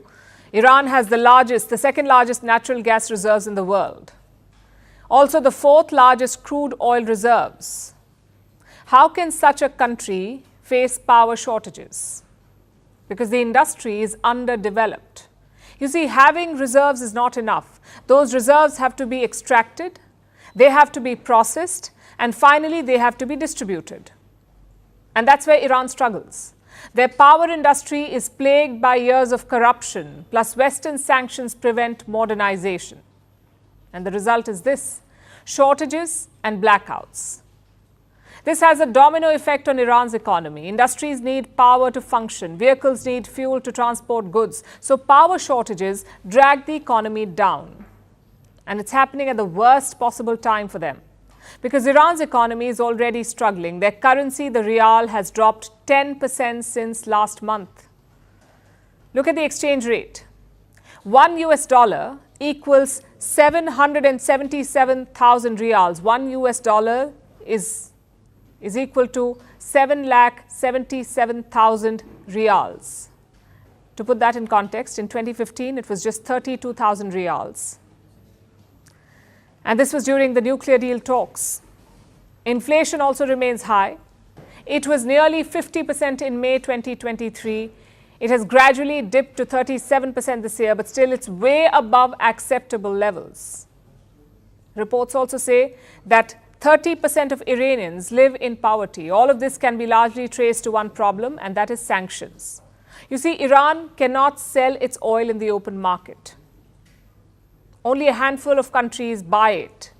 China alone makes up 90% of Iran's oil exports. If the sanctions are lifted, Iran could sell oil to more countries, meaning more money in their coffers. But there's a problem. Iran must pause its nuclear operations for the West to lift sanctions. Basically, Iran must agree to not build a nuclear bomb. In 2015, they did manage to strike such a deal. But then came Donald Trump. First, he pulled out of the nuclear deal, and then he reimposed the sanctions. Now he's back, and chances are that he will pick up where he left off. Unless, of course, Iran agrees to negotiate to give up its nuclear ambitions. That's what Joe Biden wants as well. His Secretary of State, Antony Blinken, has said that it's been a bad year for Iran. He wants the regime to focus on its people. There's no doubt this has not been a good year for Iran. One choice it could make, and should make, is to focus on itself and focus on trying to build a better, more successful country that delivers for its people, which is clearly what most Iranians want, and to stop getting involved in these adventures or misadventures throughout the region and beyond. It sounds simple enough. Focus on your people, rebuild the economy, don't pursue the bomb, and the sanctions may be lifted. But here's the problem. Iran's regional position has weakened considerably. In Syria, it has lost an ally in Bashar al-Assad. In Lebanon, its proxy Hezbollah is struggling. In Yemen, the Houthis are under attack. And in Gaza, Hamas has been dismantled. So Iran's regime is pretty vulnerable right now. It has already been attacked twice by Israel. With Trump's encouragement, they could go further. The Israelis, they could go further. So Tehran finds itself in a tough spot. Do they pursue the bomb to protect their regime? Or do they seek sanctions relief to help their people? Both options are fraught with risk. And Iran's supreme leader knows this. He tried to send a defiant message this week. This is what he said.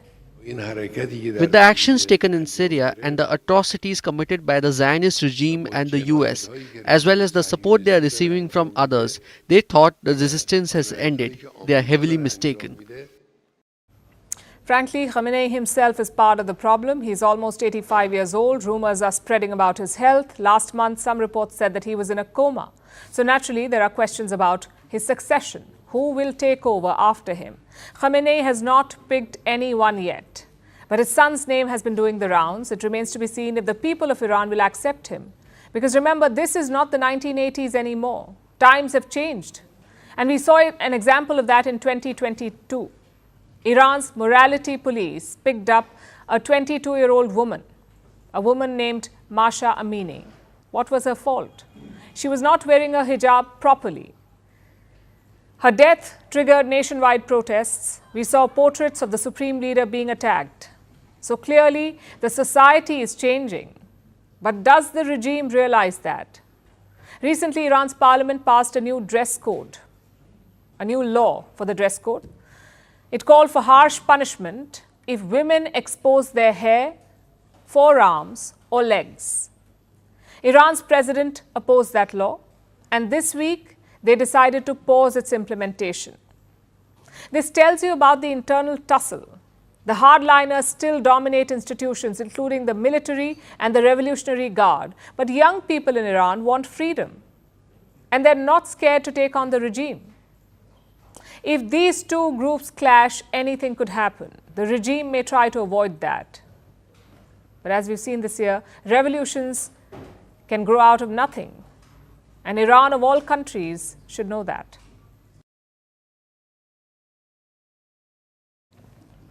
So Iran is struggling, and Iran's challenges will add to global uncertainty, which is already hurting economies the world over. India is no exception. The Indian economy is also facing headwinds. The stock markets crashed again today, posting losses for the fourth straight day. The Indian rupee hit an all-time low against the US dollar. $1 was worth 85 rupees today, the lowest it has ever been.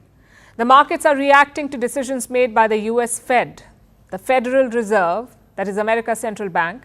It has slashed interest rates. This will make loans cheaper in America. Now, usually markets cheer such decisions, but not this time, because this time the Fed's rate cut has come with a warning. Inflation still remains a worry, a big worry. The US central bank says it wants to remain cautious. We can therefore be more cautious as we consider further adjustments to our policy rate. We know that reducing policy restraint too fast or too much could hinder progress on inflation. So inflation remains stubborn in the United States. It's a growing concern in India too. The days ahead could be tough. Indian households may feel the pinch because inflation is likely to surge. If you are in India, brace for a price rise. Top FMCG companies are set to increase prices. FMCG stands for fast-moving consumer goods. These are your essential items, things that you need and use on a daily basis, things like sugar, wheat, oil, coffee. Let me show you a report. Take a look at this report on your screens. From tea to edible oil and soap to skincare creams, everything is about to get more expensive. Prices are set to rise between 5 and 20%. It is the steepest increase in 12 months. But why are companies raising prices? Because production costs are rising. It takes more money to make these same products. Raw materials have become more expensive, so companies have to spend more to manufacture the same goods. I'll show you some numbers. Prices of coffee and cocoa have jumped by 70%.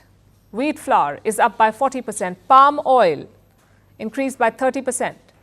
When production costs increase, companies are left with little choice. They shift the added cost burden onto the consumer, to you and me. And that's exactly what's happening now. This is bad news for all of us and a setback for the RBI. RBI is the Reserve Bank of India. It's been trying to bring down inflation. Last month, there was some relief. Inflation began to ease last month. In the month of November, it stood at 5.5%. It was a sharp drop from October when inflation was well above 6%. The RBI's target is 4%. So the headline number suggests that overall inflation in India is coming down. But when you look at food inflation, it's a completely different story. Food inflation in India remains quite high. In November, it was well over 9%. And now prices are set to go up further. So don't expect immediate relief on this front. And the impact of high inflation is not just limited to households. Inflation affects stock markets too. It can influence investment decisions, especially for long-term investors who make big bets on the stock market. Just think about it. What happens when prices go up? How does it affect you? It puts extra pressure on your finances. Your monthly budget gets stretched. So you cut spending on goods which are not strictly essential. And because your budget is stretched, you also end up saving less. The former RBI chief spoke about this. That's Shaktikanta Das. He said that price stability is crucial for economic growth. When inflation is under control, people have more financial flexibility, they invest more, and this in turn boosts the economy. So stable inflation is the bedrock for sustained growth. This is what Shaktikanta Das said, although towards the end of his tenure, he could not stabilize inflation. Now it is up to his successor to finish the job.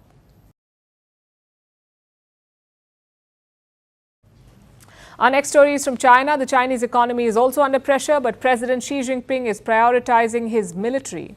Despite China's economic struggles, he's pushing for nuclear dominance. New details have emerged about China's nuclear program. Beijing now has more than 600 operational nuclear warheads. Last year, China had 500 such warheads, so in 12 months, they've added 100, and they're not done yet.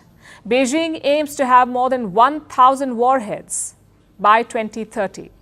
Experts say this is the most dramatic military build-up since the Second World War. So what is driving China's nuclear expansion? Our next report has the answers. In 2021, these satellite images from China's deserts had shocked the world. They revealed how quickly the Chinese were ramping up their nuclear capabilities at 3 locations. Beijing was building at least 250 new long-range missile silos. The message was clear: China's nuclear policy is undergoing a dramatic transformation. Minimum deterrence is no longer enough. China wants to project strength by significantly expanding its nuclear arsenal. 3 years later, alarm bells are ringing once again. The Americans have put together a report. It explores the scale of China's nuclear expansion. The findings are alarming. As of May this year, China had over 600 operational nuclear warheads by 2030. This number could grow to at least 1,000. What's driving this buildup? One possible reason could be Taiwan. Xi Jinping has asked his military to be war-ready by 2027. More advanced capabilities, especially on the nuclear front, would bring the PLA closer to this goal. Despite the expansion, China's arsenal is modest. Both Russia and the US have over 5,000 nuclear warheads each. China's goal to secure 1,000 nukes may seem small in comparison, but it is still significant. Beijing is trying to achieve some clear objectives. It wants more powerful weapons. Weapons which can strike a wide range of targets. It also wants weapon systems which enable multiple rounds of counterstrikes. How does Beijing defend this buildup? China says it is securing more nukes for self-defense. Chinese officials say they will still adhere to a no first-use nuclear policy.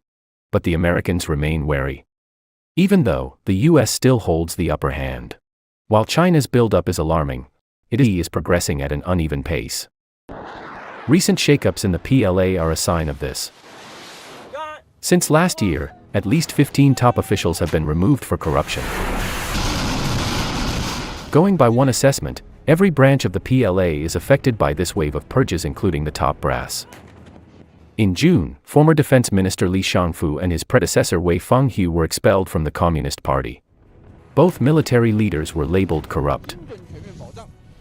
Last month, another top official, Miao Hua, was suspended and placed under investigation. Again, over corruption allegations. Some of these cases involved China's rocket force. This the same wing of the PLA tasked with manning China's nuclear missiles. The purge of military officials may not be over just yet, but this is, at best, a temporary setback. China's nuclear build is real and a serious security challenge. It could easily spark a new weapons race among the world's most powerful nations.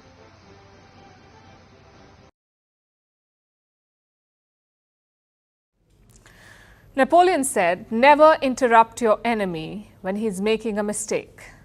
But what if that mistake is too funny to ignore? That's our dilemma right now, because Gurpatwant Singh Pannun has released another video. And once again, he is targeting Russia. And once again, it's a gem. Pannun says Putin is helping India target Khalistanis. He also says Russia was involved in the killing of Hardeep Singh Nijjar. Listen to this. Against pro-Khalistan Sikhs is a death knell for Russia. In the light of newly discovered information, in May 2023, Russians hacked Shahid Nijjar's Telegram account and provided this information to the Indian agents, resulting in the assassination of Shahid Nijjar on June 18. Simultaneously, Russians hacked my Telegram account and gave this information to the law officials. Did you hear that gong sound at the start? Guess where it came from? The entrance music of The Undertaker from WWE. I'm not making this up. You can check it later on YouTube. But stolen BGM aside, what Pannun said is dangerous. He's offering $25,000 for a tip-off. On what? On the whereabouts of two diplomats. One is India's ambassador to the US, Vinay Quatra, and the second is Russia's ambassador to Canada, Oleg Stepanov. Pannun wants to know about their public engagements. Now, there are two things to note here. One, the big money being offered. This is almost 21 lakh Indian rupees for a tip-off. And two, the whole idea of tracking a diplomat. It is problematic. It's a veiled threat to their security and safety. But I guess this is Pannun's new strategy, to drag Russia into his bogus conspiracy theory. Just one word of caution though, maybe avoid tall buildings and balconies. Russia has condemned these statements by Pannun. They're also taking this issue up with Canada. Last week, in fact, Russia's mission in Toronto was targeted by Khalistanis, and now they want to track the Russian envoy. Moscow says this is equivalent to plotting a terror attack. So they are demanding more security, but don't expect Justin Trudeau to help out. The true scale of his support to Khalistan is just becoming evident. We have some new information from Canada. It shows an increase in asylum claims of Khalistan sympathizers. Since the pandemic, these claims have shot up. Now look at the numbers. In 2020, just 28 Khalistan sympathizers sought asylum in Canada. In 2021, the number went up to 144, and in 2023 to 620. This coincided with a big change in Canadian politics. In the 2021 election, Trudeau could not secure a majority. He needed help from the NDP, the New Democrat Party. It is led by pro-Khalistan leader Jagmeet Singh. After this alliance, the asylum numbers shot up in Canada. Is that a coincidence or a policy change? Only Prime Minister Trudeau can answer. And just to be clear, there is no active separatist movement in Punjab. That's all in the past. So I'm not sure what these asylum seekers are fleeing really. Just looking for a free ride, I guess. But either way, the Trudeau-Jagmeet alliance is now over. Jagmeet Singh has abandoned Justin Trudeau's sinking ship. Even his own MPs are going against him. Last week, Trudeau's Deputy Prime Minister resigned in protest. This week, 15 of his party MPs asked him to step down.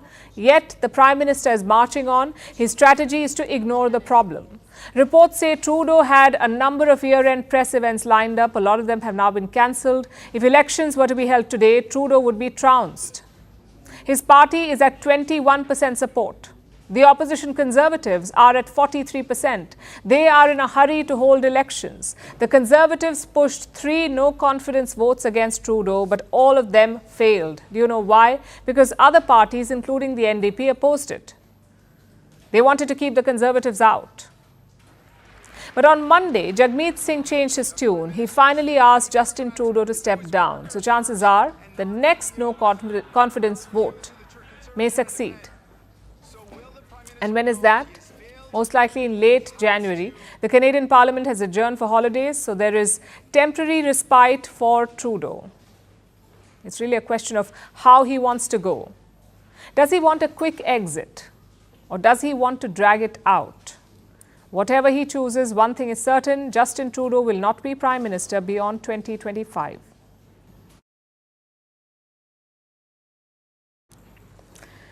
Moving on to the United States, which is also not acting against Khalistanis, but they have imposed sanctions on 4 Pakistani entities. This includes a state-owned defense agency. And what are these sanctions for? Pakistan's long-range ballistic missile program. All sanctioned entities were associated with this missile program. The US wants to stop it, hence the sanctions, which makes you wonder, the US has been a key provider of weapons and military aid to Pakistan for years.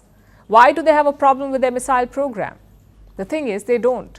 These sanctions have less to do with the ballistic missiles and more to do with China. Pakistan's deepening relationship with China. Washington does not like it, so it is applying pressure. They've done it before. Our next report tells you what happened after that.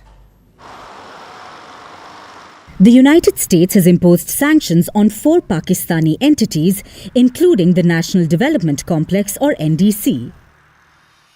This is Pakistan's state-owned flagship aerospace and defense agency.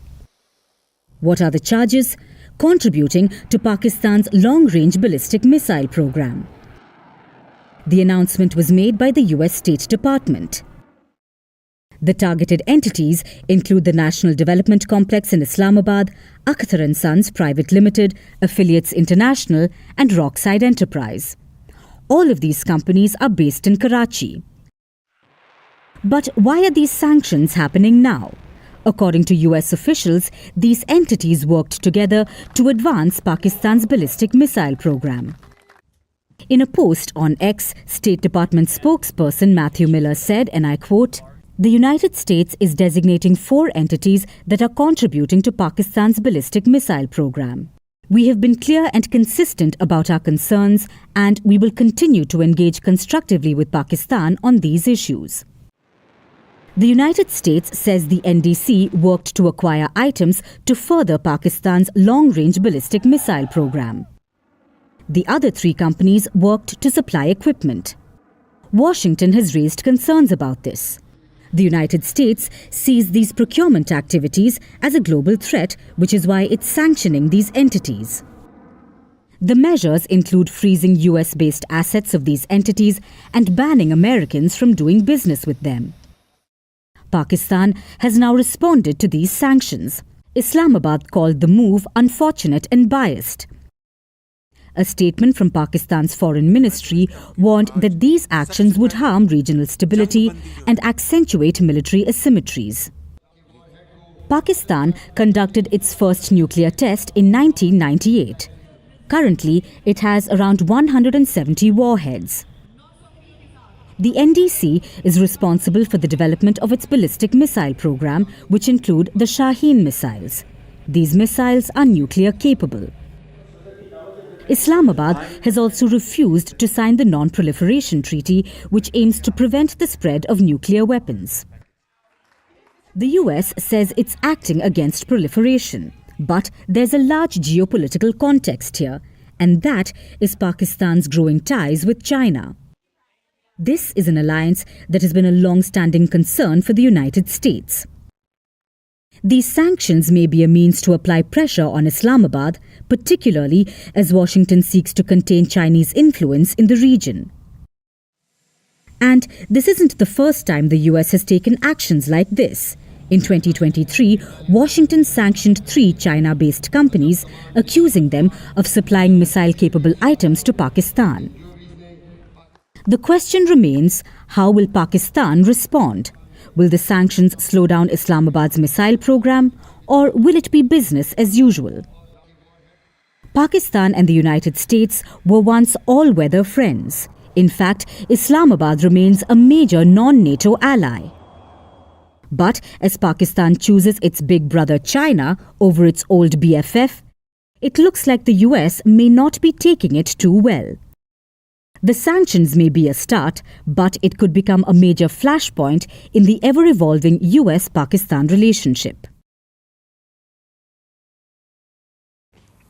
In today's world, apparently being a financial expert doesn't take much. You don't need degrees, you don't need years of experience, you don't need credibility. All you need is a social media profile and a good camera, maybe even some flashy graphics, and then you can be a financial influencer, or finfluencer as they're called. You'll find them everywhere. On Instagram, YouTube and TikTok, some of them have millions of followers. They share their stock picks, they talk about investment strategies, they make predictions about the market. More importantly, they make it look easy, like making money is a hack.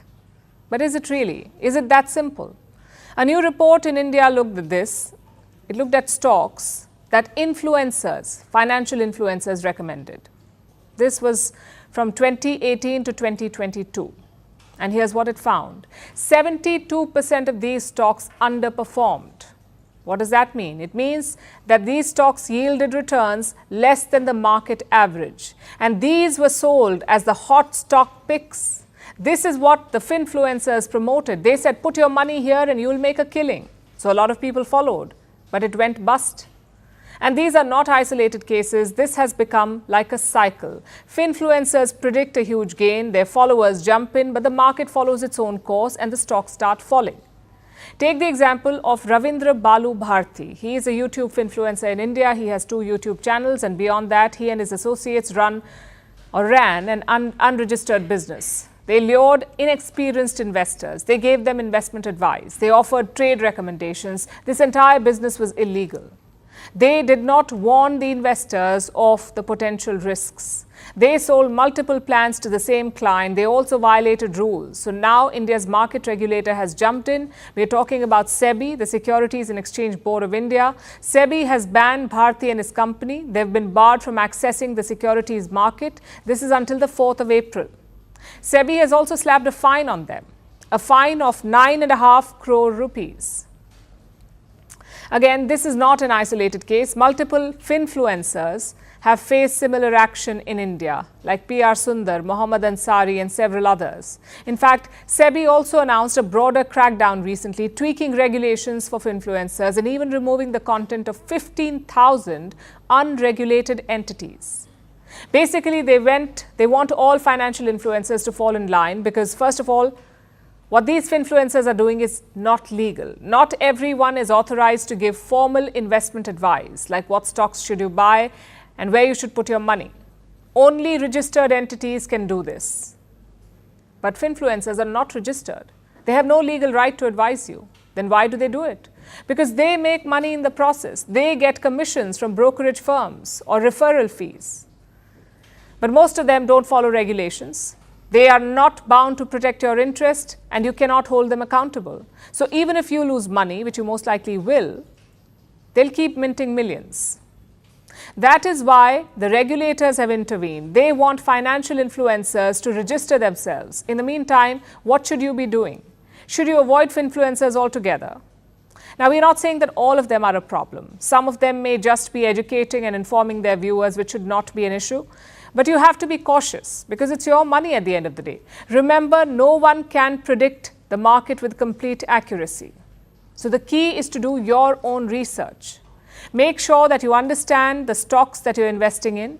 Look beyond the glitzy reels. Take informed decisions and remember this rule. If it sounds too good to be true, it probably is.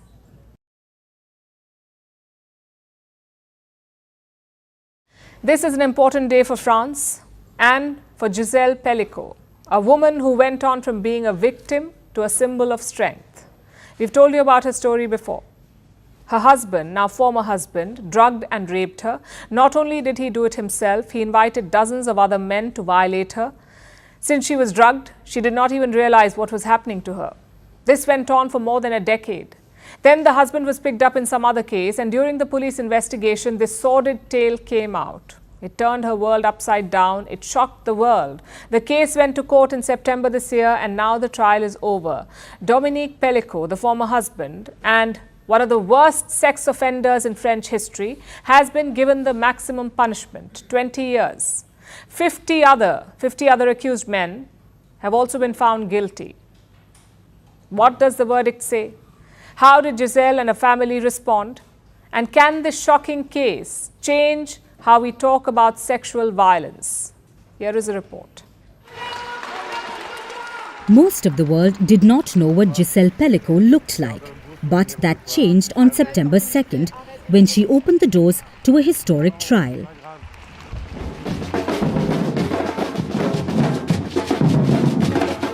Soon, her face dominated the Parisian streets during marches.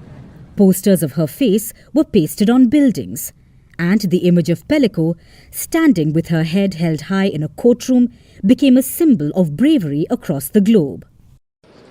Pellicot is the 72-year-old retired grandmother whose husband, Dominique Pellicot, drugged her, sedated her, raped her, and recruited dozens of other men to violate her, to inflict unimaginable sexual violence on her for over a decade. Her months-long case has stunned France and the world alike. Pellicot, who has since divorced her husband, pushed to make this historic trial of 51 men public. Now the trial is over and the verdicts have been levied. Dominique Pellicot has been given the maximum sentence. He has been sentenced to 20 years in prison. All of his 50 co-defendants have been found guilty as well. The long list includes a nurse, a soldier, a journalist, a prison warden and delivery drivers, aged from 26 to 74. 47 men have been convicted of rape, 2 of attempted rape and 2 of sexual assault. They have received jail terms of between 3 and 15 years. When Giselle Pellico left the courtroom, she was greeted with cheers.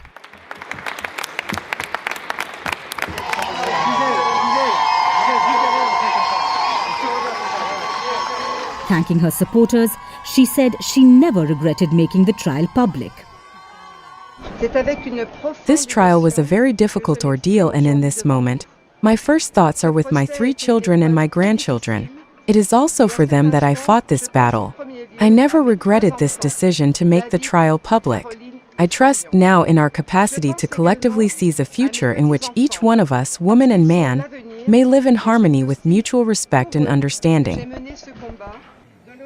Pellico says that the verdict was sufficient, but her children are disappointed by the low sentences. And so are campaigners and supporters.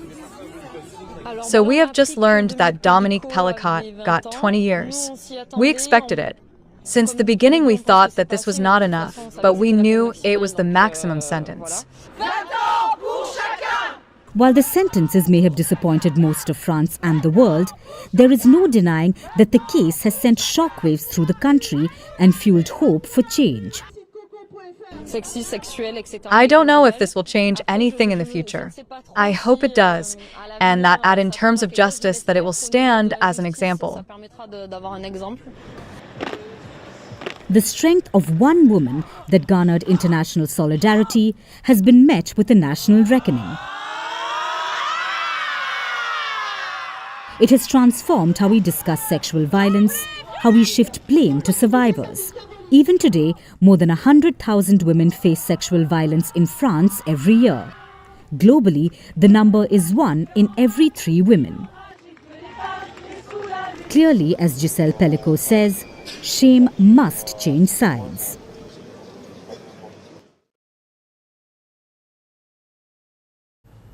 Let's talk about the city of 7 hills now, Istanbul. It is Turkey's tourist hotspot, but if you wander its streets, you may see more patients than travelers. And they are unmissable. Young men with gauze on their heads, wandering around with pricked red scalps. Istanbul may be the jewel of the Ottoman Empire, but it also wears the crown of the hair transplant industry, and it has helped Turkey become the hair transplant capital of the world. With an industry worth more than $3 billion every year, thousands of men and their receding, thinning hair are taking a trip to Turkey from all over the world, and their mission is singular: more hair. These men want to get their hairlines back, so much so that this trend has comically renamed the Turkish Airlines Turkish Hairlines. Over the past 5 years, Turkey's hair transplant industry has exploded. To understand why, let's go back a few decades when surgeons would move large groupings of hair from one part of the head to another. This looked so unnatural, it was called doll's hair. Hair restoration has advanced dramatically since then. Now there are 2 types of procedures. First, where a strip of hair is sliced away, then placed where the patient needs growth. Another, where hair follicles are punched out. Both these procedures are more precise, scars are smaller, recovery time is lower, and hair growth is more natural. Now, this method was first developed in Japan in the late 1990s. Around the year 2002, it was first performed in Turkey. 20 years later, this country has an astonishing number of hair loss clinics. There are at least 500 in Istanbul alone, which is about 8 times the global per capita rate. And these clinics are booming. There are many reasons why. First, of course, the early adoption of advanced technology. Second, a good healthcare system with skilled doctors. Third, healthy competition among providers. Fourth, and most importantly, affordability. You see, procedures here cost about $3,000 to $4,000, which is a fraction of the cost in the West. In the UK, for instance, the average cost is $15,000. In the US, $12,000. Same for Europe and Australia. So Turkey is a desirable choice. But a fifth factor makes it even more desirable, and that is luxury. For most takers, a hair transplant in Turkey is code for extreme makeover on a luxury vacation. For a few $1,000s, a limo will pick you up from the airport, followed by transplants in fancy suites, recovery in a luxury resort, and game nights with other men in bandages. Apparently, the new Turkish delight is a boys' night. These luxe hair transplant services make Turkey a hotspot for medical tourism. In the last quarter, more than 1 million people have visited this country for healthcare services, mostly for hair transplants, and most of them are from West Asia, followed by the US and Europe, where the desire to get a hair transplant has jumped, listen to this, 240% over the last decade. But what's behind this sudden obsession with hair? Since when do men care so much? You see, 10% women under 40 have regular hair loss. And that's what we usually talk about. We reserve time, money and judgment for women and their hair loss. But we rarely talk about male balding. When half of men start balding by the time they hit 50, 90% suffer from it during their lifetime, and this is rarely a good feeling even for men. Studies show it leads to stress and low self-esteem. It impairs the quality of life, hurts job prospects, and even brings a sense of shame. And why wouldn't it? There has never been a bald James Bond. Love Island doesn't have a hairless contestant. Our culture is obsessed with youth, with masculinity, and therefore with hair. This is why historically men have put animal blood and lizard tallows in their hair. This is why even today they can cause a gridlock by lining up for a so-called miracle hair oil. This is why hair care is a $100 billion market, and this is exactly why male balding is still stigmatized. No wonder that men are flying to Turkey.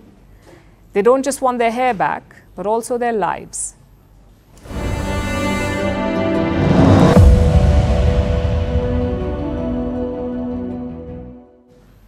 We covered the serious bits of Putin's press conference. He spoke for 4 hours and 31 minutes. That's how much time Joe Biden spends at work.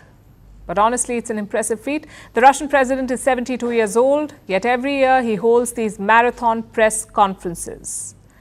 One of these days, the year-end presser may spill over into the new year. That's where things are heading.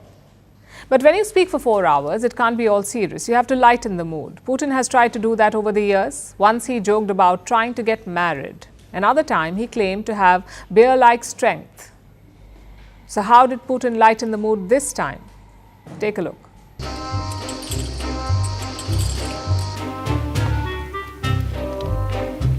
I think porn's websites are visited all across the world. It's as easy as ordering, a beefsteak on the internet. There can be bans and prohibitions, but you always have to come up with an alternative. You have to come up with something which is more interesting than a porn site. The rumors about my death are largely exaggerated. When everything is calm and tranquil and stable, we're bored. State channels won't ask it. When do you plan to get married? And to whom? Okay, let's say I have answered this question, but as a respectable person, I will have to do this at some point, maybe. Vladimir Vladimirovich, I wanted to treat you with it, but the security did not allow me to bring anything in here. Sometimes when someone brings me food or drink as a present, they ask me if I will eat and drink it myself or they will check. I say, what do you mean to check?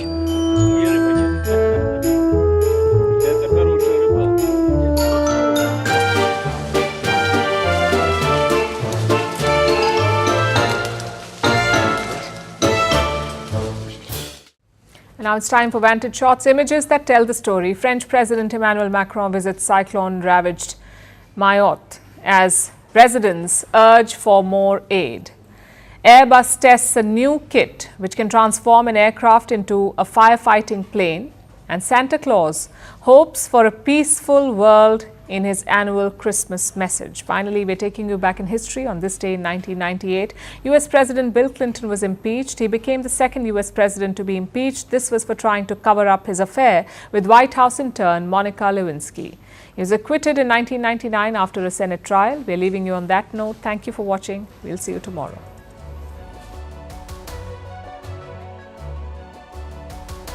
President of the United States.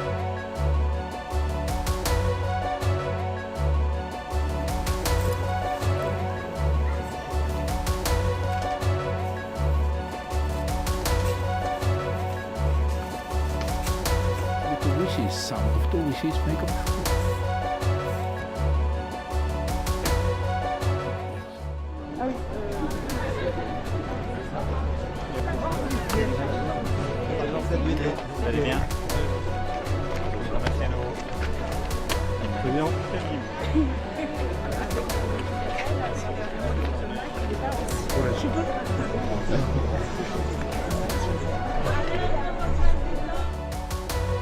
Es que no consigo que me coja el teléfono, ¿sabes?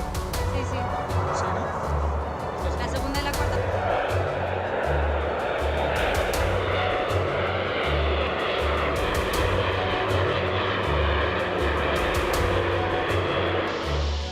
Good fly at the back, continuing flow.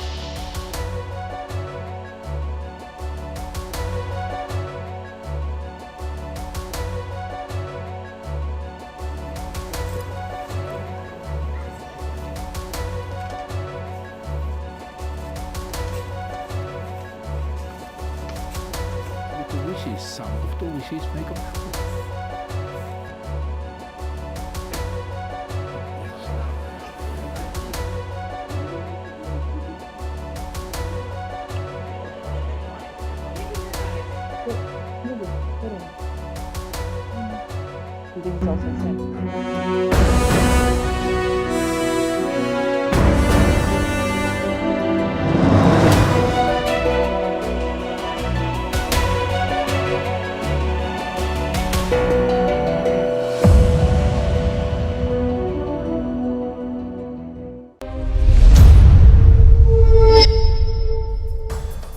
We begin in the United States, where hundreds of migrants carried out a protest march along the U.S.-Mexico border to mark International Migrants Day.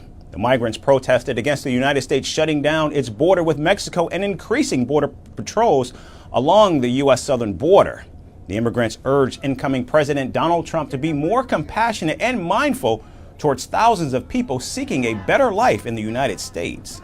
El 18 de diciembre de este año 2024. December 18th, 2024 marks International Migrant Day. While it might seem like a celebration, it's actually a commemoration of migrants seeking better opportunities abroad. In Tijuana, near the U.S. border, we highlight these issues to urge the current and incoming U.S. government to be more sensitive to the needs of communities migrating due to severe problems in their home countries.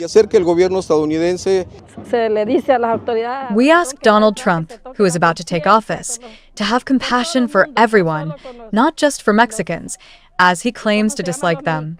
But we are all human beings. Meanwhile, during the protest, rumors circulated that the border had been open for 24 hours to mark the International Migrants Day. Now, following the rumor, hundreds of migrants ran towards the border before they were stopped by U.S. Border Patrol. Agents deployed helicopters and troops in riot gear to disperse the incoming group of migrants. Eventually, the Border Patrol guards fired tear gas to deter the people from advancing further. Today, we heard they would open the border on December 18th. Many of us are here because the situation in our countries forces us to come here. I am being persecuted for disagreeing with a dictatorship, and I had to migrate. I am one of many migrants. We found that the helicopter was throwing down this dust that suffocated us, and the soldiers started firing tear gas to stop us from crossing. Now, despite the brief clashes between migrants and agents, protests continued on the border. Meanwhile, thousands of migrants have formed a new caravan and are heading towards the United States before Donald Trump takes the oath of office on January 20th. First of all, human mobility is not going to cease. People are not going to stop walking and advancing towards the United States, no matter who the president is. The problem is there is no civilized agreement between the parties, between the government of Claudia Sheinbaum and the U.S. government. Donald Trump appointing a former CIA agent as U.S. ambassador to Mexico represents several things for the Mexican government. Now, the panic among migrants has increased since Donald Trump named former ICE Director Tom Homan as the new border czar in the upcoming administration. In a recent interview with CNN, Homan doubled down on his plans for mass deportations and said he needs at least 100,000 beds for mass deportations, which is more than double the 40,000 beds ICE is currently funded for. As the inauguration fast approaches, Donald Trump's anti-migrant rhetoric is forcing hundreds of asylum seekers to make a desperate dash for the border before he takes office. Continuing in the United States, 2 years after a secret Chinese police station in Manhattan's Chinatown was exposed, a 60-year-old New York man has now pleaded guilty to conspiring to act as an unregistered foreign agent for the Chinese government. Now, according to federal authorities, the outpost above a ramen stall offered basic services like renewing driver's licenses for Chinese nationals. But it also helped Beijing identify pro-democracy activists in the United States. While Beijing denies the allegations, claiming the site only provided administrative services, Washington sees this as a violation of its sovereignty. Here are more details in our next report. Tensions between the United States and China have entered new territory. And at the heart of the latest conflict is a secret Chinese police station hidden in the bustling streets of Manhattan's Chinatown. On Wednesday, 61-year-old Chen Jinping admitted in federal court to conspiring to act as an unregistered foreign agent for Beijing. The station, disguised as a community organization, operated above a ramen shop. Opened in early 2022 and served two faces, one public, one covert. Most people, they immigrate to the United States here. They just want a better life for themselves. They don't get involved in this politics stuff. I mean, I don't get myself involved between the ROC and the PRC thing. Yeah, there are some people who do, and most people just ignore that stuff. I mean, you haven't done anything bad. You have nothing to worry about. Is the saying? On the surface, it assisted Chinese citizens with mundane tasks like driver's license renewals. But behind the scenes, federal prosecutors say it spied on pro-democracy activists and worked to silence critics of China's Communist Party. Today's guilty plea holds the defendant accountable for his brazen efforts to operate an undeclared overseas police station on behalf of the PRC's National Police Force. A clear affront to American sovereignty and danger to our community that will not be tolerated. Chen's admission of guilt revealed chilling details. After 2 years of trials, he confessed to removing online articles about the station under Beijing's direction. He also destroyed messages with Chinese officials when US authorities launched their investigation. Chen now faces up to 5 years in prison, with sentencing set for May 30th, 2025. Today's acknowledgement of guilt is a stark reminder of the insidious efforts taken by the PRC government to threaten, harass, and intimidate those who speak against their Communist Party. These blatant violations will not be tolerated on U.S. soil. The FBI remains committed to preserving the rights and freedoms of all people in our country and will defend against transnational repression at every front. But that's not all. During the confession, Chen admitted he wasn't acting alone. His co-defendant, Lu Jiangwang, has denied similar charges and awaits trial. The US officials are treating the case as a wake-up call, with law enforcement officials supporting the arrests. We need to make it very clear diplomatically to the Chinese, essentially, lack of a better term, we need to tell them to knock it off. The Europeans need to do the same thing. These kind of malign activities, if goes without punished, then we will see bigger issues. I think that we're on the right track. And this also gives a confidence to those who are willing to risk their lives and well-beings to speak their mind or do their jobs, fulfill their professional obligation. According to human rights groups, the Chinatown station is just the tip of the iceberg. Reports suggest China operates over 100 such outposts worldwide, spread across 53 countries. While Beijing claims these are mere service stations run by volunteers, critics argue they are tools for surveillance and intimidation. The Beijing will deny, Beijing will accuse, Beijing even tried to play racism card or play whataboutism, as they often do. They will start name calling. They may even start announcing additional sanctions. In some instances, individuals have been sanctioned more than once. That's what they do. So we need to care less about what they say, what they respond. We need to keep doing the right thing, which is to hold those bad actors to account. The case underscores the escalating strain in US-China relations. As the Justice Department ramps up investigations into foreign interference, the spotlight grows on China's overseas influence campaigns. And a worrying question looms. what other hidden operations could still be lurking in plain sight. And moving to Europe, Ukrainian President Volodymyr Zelensky is in Brussels to gain more support from his European allies in the fight against Russia. President Zelensky met French President Emmanuel Macron, and the two leaders discussed deploying French troops in Ukraine to bring peace to the war-torn country. I had a productive meeting with French President Emmanuel Macron. I expressed gratitude for France's preparation of one brigade for our army, and we agreed to continue this cooperation and prepare one more brigade. We hope other partners will join this effort by contributing to equipping additional Ukrainian brigades. We share a common vision. Reliable guarantees are essential for a peace that can truly be achieved. We continued working on President Macron's initiative regarding the presence of forces in Ukraine that could contribute to stabilizing the path to peace. Emmanuel informed about his communication with other partners aimed at ensuring all necessary steps are taken for peace. Now, this possibility of deploying foreign peacekeeping troops in Ukraine was first raised by President Macron back in February. Since then, the Ukrainian president has been trying to convince NATO countries to send their troops until Kyiv joins the alliance.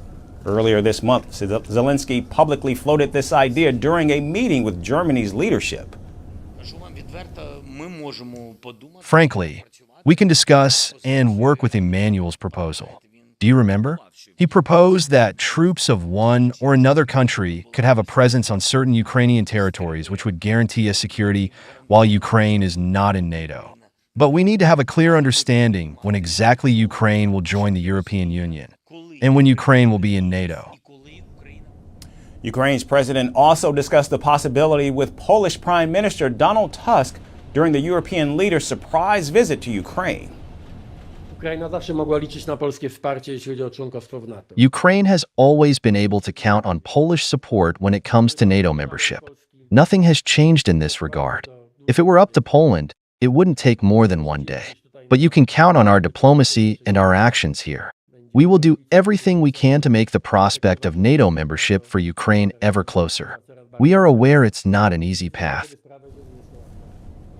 Now, even though some European leaders support the idea of sending NATO troops to Ukraine, no consensus has in fact been reached on the matter, fearing it would dramatically escalate the war. In fact, Germany has firmly rejected the possibility, saying the idea is premature and it does not make sense at this stage. British Foreign Minister David Lammy goes on to say Russian leader Vladimir Putin will not like the idea of foreign troops in Ukraine.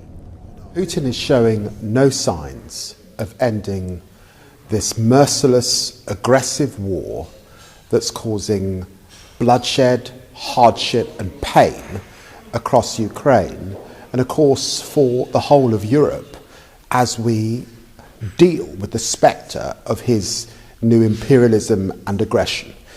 We meet today with the Secretary General of NATO and of course Zelensky and close European allies to discuss what further support we give to Zelensky, what further military support, what further finances are necessary to put Ukraine in the strongest possible position as we head in and through 2025. And even if European nations reach a consensus, it is highly unlikely that Ukraine's biggest ally, the United States, would agree to such a demand. In a matter of weeks, Donald Trump will return to the White House, and he's made it clear that he will end the war within a day of taking office, most likely by halting military aid to Kyiv, forcing it to cede some territory and crushing President Zelensky's dream of joining NATO. Of course, given the fact that Ukraine will have received nearly a $30 billion military aid package by that time, it's highly unlikely President Zelensky will go along with Donald Trump's plans. And now moving to the Middle East, the Israeli military launched precision airstrikes on Houthi targets in Yemen on Thursday. The attack came hours after the Iranian proxy group claimed to have launched 2 ballistic missiles at Israel. The Israeli bombing killed at least 9 people in Yemen and crippled 3 crucial seaports. The strikes also damaged Yemen's main oil facility and targeted 2 power stations in the capital city of Sana'a. The Israeli Defense Forces said the strikes were conducted in response to Houthi missiles and drone attacks over the past year. The IDF conducted precise strikes on Houthi military targets in Yemen, including ports and energy infrastructures in Sana'a, which the Houthis have been using in ways that effectively contributed to their military actions. Israel will not hesitate to act in order to defend itself and its citizens from the Houthis' attacks. Meanwhile, sirens blared over central Israel as the missiles fired from Yemen were intercepted.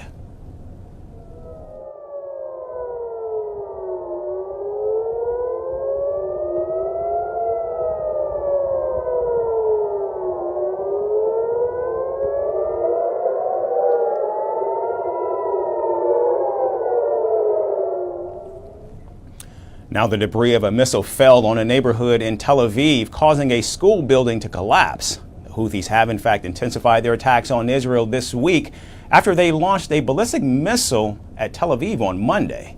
The missile was codenamed Palestine 2 in solidarity with Palestinians in Gaza, but was intercepted by the Israeli military. The Houthi armed forces continue to carry out military operations and strike all targets belonging to the Israeli enemy in the occupied territories.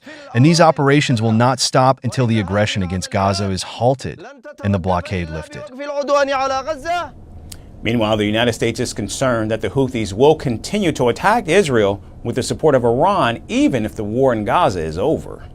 The rise of the Houthis, the capacity they've developed, fully supported by Iran, has gotten them to a place where they have assets that have built up that they have not been shy about using and continue to use. Now, they've tied what they're doing to Gaza.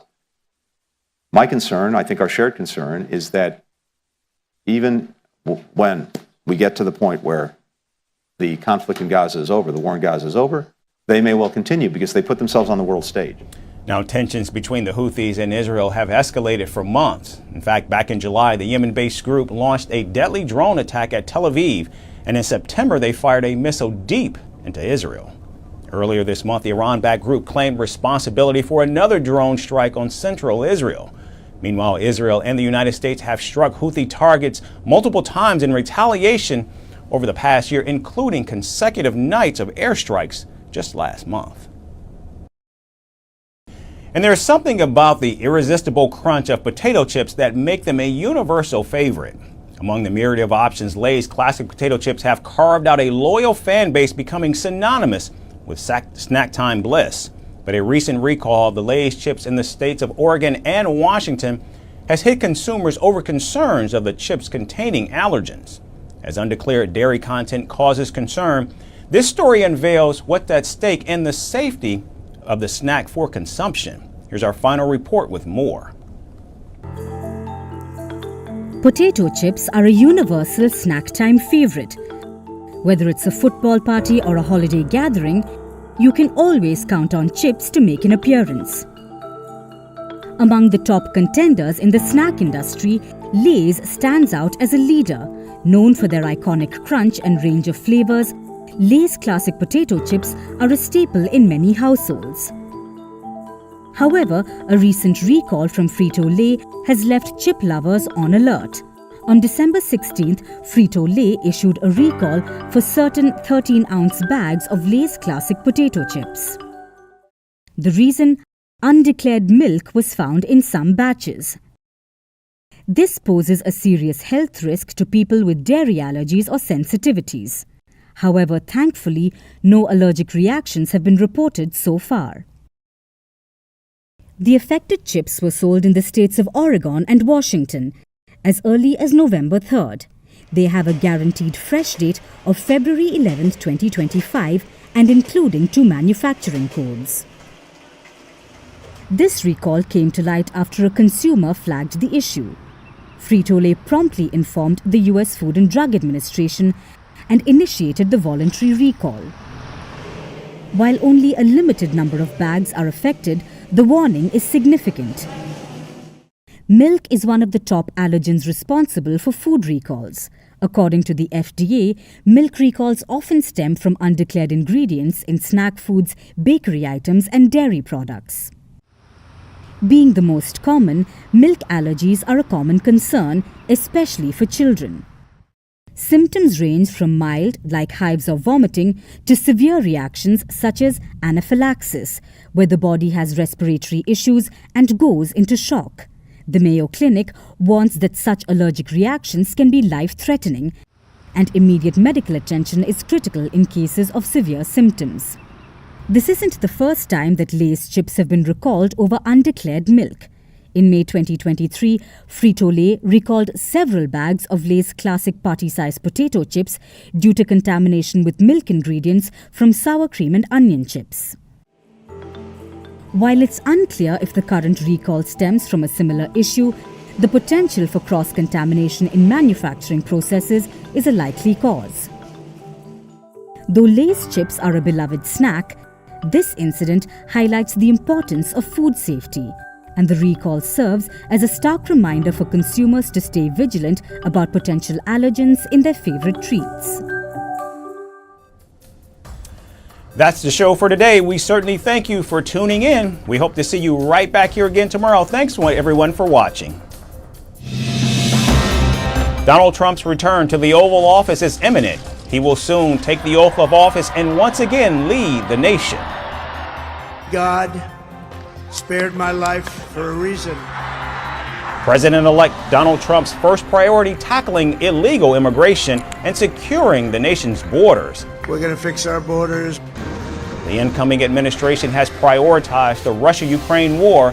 Can they succeed in ending one of the world's most challenging conflicts? I will have the horrible war between Russia and Ukraine settled. And as he returns to the White House, will Donald Trump resume a bruising trade war with the world's second largest economy, China? If China or some other country is behaving badly, we have things called tariffs.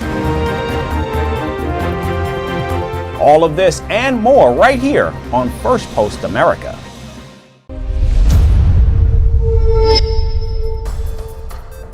Hello and welcome to Firstpost Africa, where we get you the top stories from the continent and from across the world.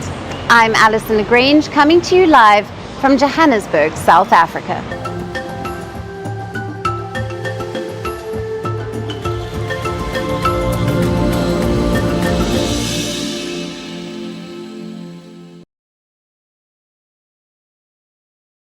We begin with the latest from Libya, the North African country which has been in a political deadlock for 3 years now.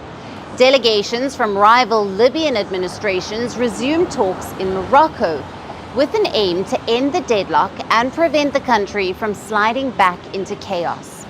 During the talks in Bouznika, near the Moroccan capital of Rabat, Morocco's foreign minister has urged both sides to work together and to prepare for credible elections in Libya. Chaos in Libya began after an armed revolt backed by NATO toppled and killed longtime dictator Muammar Gaddafi in 2011, ending his 4-decade rule. The armed rebel groups then held elections for an interim General National Congress, or the GNC, which formed a transitional government. But the true power still rested with the local armed groups. Over the next year, these armed groups forced the Congress to bow to their demands. Members from rebel groups sought to extend the Congress's 18-month term and delay elections. In 2014, the Congress then rejected the results of an election to a new parliament called the House of Representatives. It then set up a government backed by armed groups, and the newly elected parliament, or the House of Representatives, moved from Tripoli to the east. Now, this set up Libya's eastern administration in Benghazi.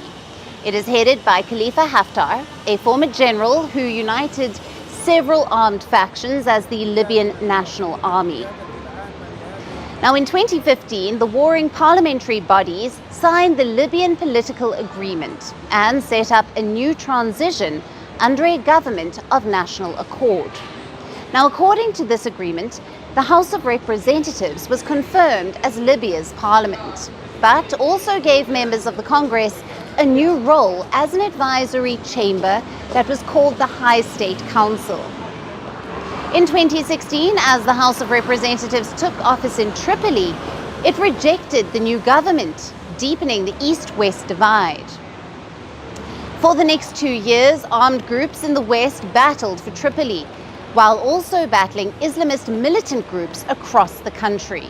In 2019, Haftar relaunched an offensive, having captured Libya's Oil Crescent region. He drove his LNA through the southern Libya, bringing the remaining oil fields under his control. Today, he controls over 90% of oil fields in Libya. His assault was backed by the UAE, Egypt, and Russia. The Western Libyan armed groups came together to support the Tripoli government with help from Turkey. In 2020, after Turkey openly sent troops to Tripoli, Haftar's offensive collapsed and his forces pulled back to the east. Now, in 2021, both sides accepted a new government of national unity and presidency council that would oversee elections in December. But the elections fell apart last minute as the House of Representatives in the east and the High State Council in the west failed to agree on a new constitution or rules for the vote. Prime Minister Abdul Hamid Deba, who currently heads the Tripoli-based Western administration, refused to step down after the 2021 elections collapsed. In response, Haftar's Eastern administration appointed a rival prime minister.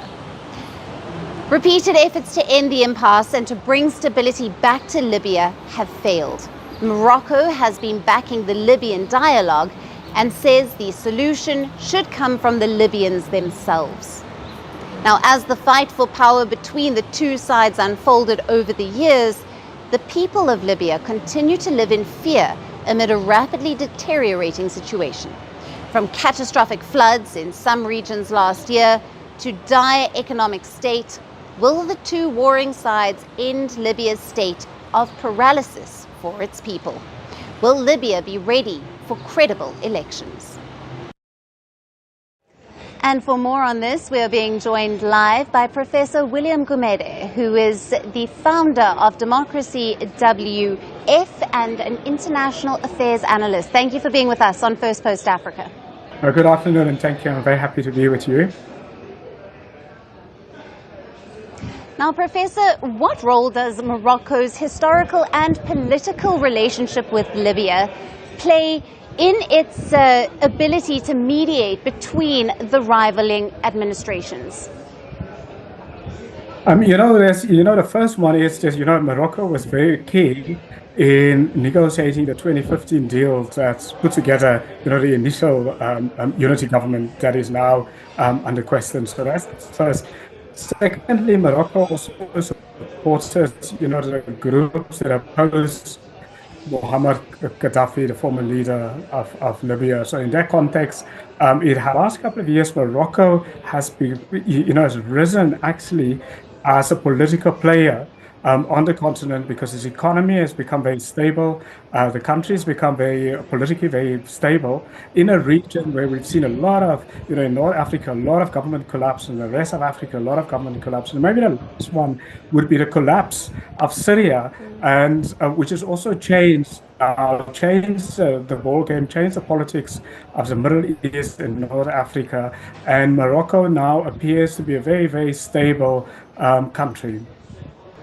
Right, and Professor, what are the key obstacles that are facing Libya in it, preventing it from achieving the credible elections that Morocco is advocating for, and how might these be addressed during the mediation process? The first thing is, unfortunately, they've been this crisis has been running since 2021, and all of the different interest groups, the situation actually caters for them. So they've all become happy with the situation. They've got benefits in the current instability and chaos. Secondly, there's a lot of outside groups with interests in Libya's crisis. So their interest is to continue the Libyan crisis, to exert their power. And then there is the differences between the groups itself. For example, the Tobruk government, the House of Representatives, they say they will only support, for example, a unified government, and then you've got a group under Mohammed Takala, who reject, for example, any election laws that will come from the House of Representatives, and then the two other ones in terms of the one big issue is that the part that the Khalifa Haftar group, and that's the House of Representatives, they only want to be part of any negotiation if it's a collective effort. And I think that is what Morocco now will have to help them navigate, because you must remember that the UN so far has struggled to put a deal together, and the AU has been spectacularly absent in leading a mediation process. And Professor, how could Morocco's mediation efforts affect regional stability in North Africa? And what kind of support does it need from the international community to ensure a successful resolution? I mean, the Libyan crisis doesn't only have implications in the region, but it's also internationally. For example, I mean, the rise of fundamentalist Islamist groups because of the chaos and lack of security in Libya itself, and the great migrations and the countries surrounding Libya have all been destabilized because Libya has been destabilized. Europe has been destabilized because of the rise of the migrations. And of course, the people of Libya itself, are suffering from hunger, lack of stability, lack of security. So it is absolutely critical stability, not only of the region, but also of the Middle East itself, and also of Europe. And this crisis in Libya actually started in a way to some extent by the West, because Western countries try to force a regime change in Libya, and this has been the result. The chaos that we see now has been a result of that initial attempt, external Western attempt to try to have to get about a regime change in Libya. Now the West must come to the party to support stability, but support stability that are organized by locals, supported by African countries and the African Union. Yeah. Professor, thank you very much for joining us on the show and for your valued insights and analysis on all of the latest coming out of Libya and Morocco.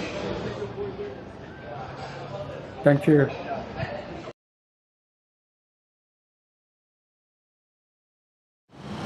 Shifting our focus now to Liberia in West Africa, where the parliament was set on fire amid anti-government protests and political tensions. A major fire broke out at Liberia's Capitol building in the capital of Monrovia. This was the second time in a week that Liberia's parliament caught fire, and came on the second day of the anti-government protests. Videos show flames engulfing the building, with thick black smoke rising high into the sky. The flames destroyed the entire joint chambers of the legislature. However, no one was in the building at the time, and firefighters quickly rushed to the scene to contain the spread. Authorities say that the cause of the fire is not yet known. But the blaze comes at a time of political turmoil and protests in Liberia. The protest began with outrage over the ouster of the Parliament Speaker, Konati Kofa, who is a member of Liberia's opposition party and has been accused of corruption by the government. Lawmakers launched a bid in October to remove Kofa, accusing him of corrupt practices. The House of Representatives has been facing a power struggle since then. The Supreme Court ruling has failed to solve the internal dispute. After months of tensions, protests began in the capital on Tuesday against the move to remove Liberia's parliament speaker. The demonstrators are also calling for the president, Joseph Boakai, to step down. On Tuesday, police arrested dozens of protesters and used tear gas to disperse the crowds. However, it is not yet clear if there is any connection between the parliament fires and the political situation in Liberia. But the police have taken at least 4 people for questioning. Now, these people include the Parliament Speaker Konati Kofa and the prominent figure in the House of Representatives, Frank Foko. The representative had allegedly uploaded a video on Facebook recently in which he had threatened to burn the chambers. Now, neither he nor the Parliament Speaker Kofa have responded publicly to the accusations. Meanwhile, President Joseph Boakai has expressed disappointment over the incident and has ordered the security agencies to investigate. The government has also offered a $5,000 reward for more information about the fire. Amid the growing tensions, Liberia's parliament is witnessing a deadlock. Liberia's law provides that the speaker can be removed by a 2/3 majority of the House. But without the necessary support for that, the proceedings have stalled, and the government has also not been able to pass the annual budget.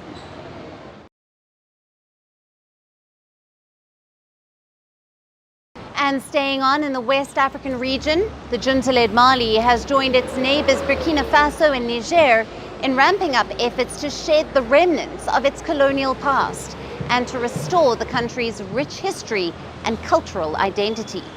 Its latest target? Streets that bear the name of the former colonizer, France. Mali has already shut its doors for Western troops and has moved on to forge closer ties with Russia. So, does this latest move mark the end of West's foothold in West Africa? Our next report gets you the details. Anti-colonial sentiment in West Africa is taking a new shape. After shedding their ties with former colonial powers, especially France, some of these nations have been looking to restore their culture and honor their rich history, dumping their colonial past. Their latest action, renaming streets that carry former colonial powers' names or identities. Mali is the latest nation to do so. The West African country, which has been ruled by a military junta since 2020, has chosen to get rid of the French colonial names its streets and squares carry, especially in the capital city of Bamako. A decree from the junta chief, Colonel Assimi Goïta, stated that streets bearing the names of members of France's colonial administration have been rebaptized in the capital city. This came after Mali's Council of Ministers had reportedly mandated to rename squares, streets and public buildings in Bamako earlier in December as part of Mali's post-independence efforts to decolonize public spaces and reshape historical narratives. Reports suggest that nearly 25 names across boulevards, streets, squares and public establishments have been replaced. An avenue in the capital city that bore the French name of Regional Bloc ECOWAS has also been changed to a new strategic confederation that Mali has formed with its neighbors Burkina Faso and Niger, called the Alliance of Sahel States. Now, Mali had gained independence from France in 1960. Post-independence, the country maintained good diplomatic ties with its former colonial power, which aided it in fighting jihadist insurgents in the region. But ever since the military junta took over after a double coup in 2020 and 2021, it has turned its back on France and Western allies due to mistrust. The junta has instead turned closer to Russia, which is providing it with military support in return for raw materials for industrial production amid the ongoing conflict with Ukraine. But interestingly, Mali is not alone in shutting its doors to France. Burkina Faso, Niger, Chad and Senegal have also rejected France and forced Paris to pull out its military from their territory. Burkina Faso and Niger, which are being ruled by junta as well, have also ramped up their efforts to shed remnants of colonialism in their countries. They have also renamed several streets, boulevards and historical monuments that carried French administration or colonial names. In October this year, Niger's military leaders renamed an avenue that bore the name of former French President Charles de Gaulle in the capital city of Niamey to honor the legacy of Nigerian politician Jibo Bakari, who had played a key role in the West African country's struggle for independence. So, with Africa's junta trio denouncing their former colonial power and its allies, Is it the end of the West's chapter in West Africa?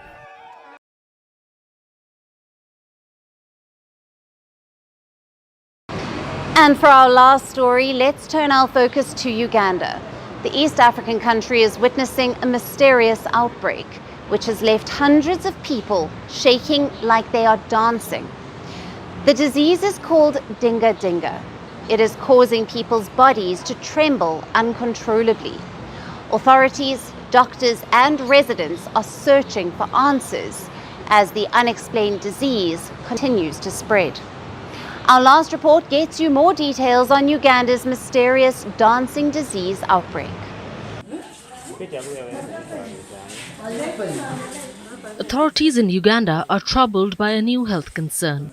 A new disease is on the spread in the East African country, which is making people uncontrollably shake like they are dancing. The mysterious disease is locally called dinga dinga, which also translates to shaking like one's dancing. The outbreak has been confirmed in the Bundibugyo district of Uganda's western region that borders the Democratic Republic of Congo. The disease was first reported a few months ago, and so far it has infected around 300 people, mostly women and children. Authorities say the outbreak has not spread to other districts and it has not caused any deaths or serious concerns.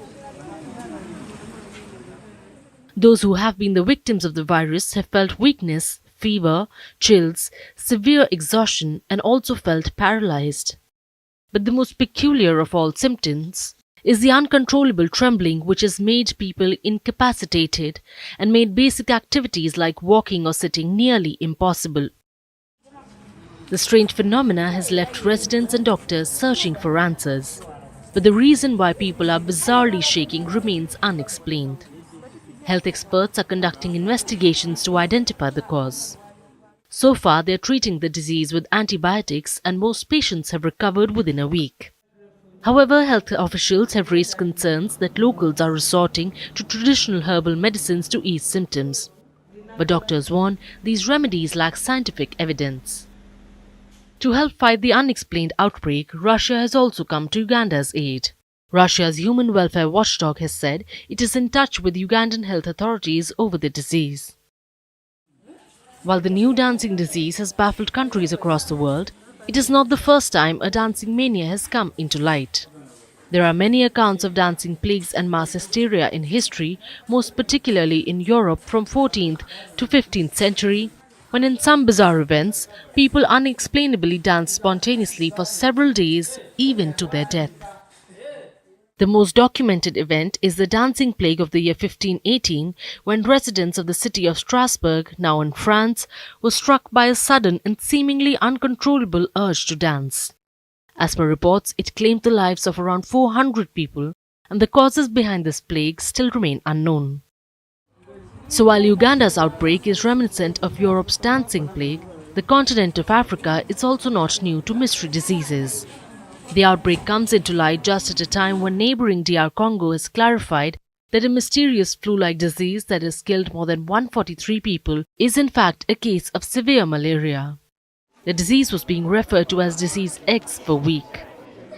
Not to forget, these diseases are surfacing when African nations are also fighting the Mpox virus. So be it malaria, Mpox or mysterious dancing virus, the year is wrapping up for Africa with a slew of public health concerns. And that's it on the show for today. We will see you again tomorrow at the same time. Thank you for watching and goodbye.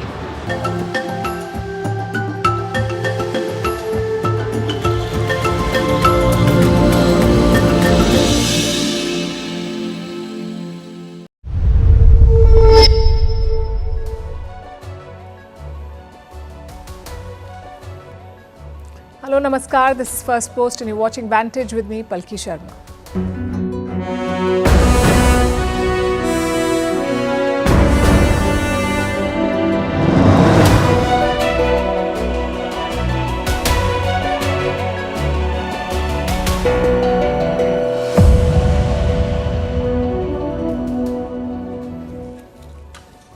Tonight we focus on Russia's defense industry, strategically very important for Moscow and a big source of manufacturing jobs. But almost 3 years of war have left it stretched. Global sales are plunging, global customers are leaving. We'll bring you the numbers and the implications. Also, an update on the India-China border reset. The US has come out with a new report. It talks about China's deployments and infrastructure upgrades on the border with India. In Europe, they're trying to push Zelensky to sue for peace, offering to deploy European troops in Ukraine as a security guarantee. Will he take it? In the UK, some leaders are looking to join the Khalistan bandwagon, accusing India of harassing British Sikhs. In Egypt, a meeting and a hug that has security repercussions for New Delhi. We'll tell you about the talks between Mohammad Yunus of Bangladesh and Shehbaz Sharif of Pakistan. A look at how India remains the biggest recipient of remittances. Why Prime Minister Modi's visit to Kuwait this weekend is significant. Are schools in India safe? What is being done about the repeated bomb threats? Why a video of Elon Musk kissing Giorgia Meloni is going viral, and why you must meditate. The United Nations has declared December 21st as a World Meditation Day. All this and more coming up.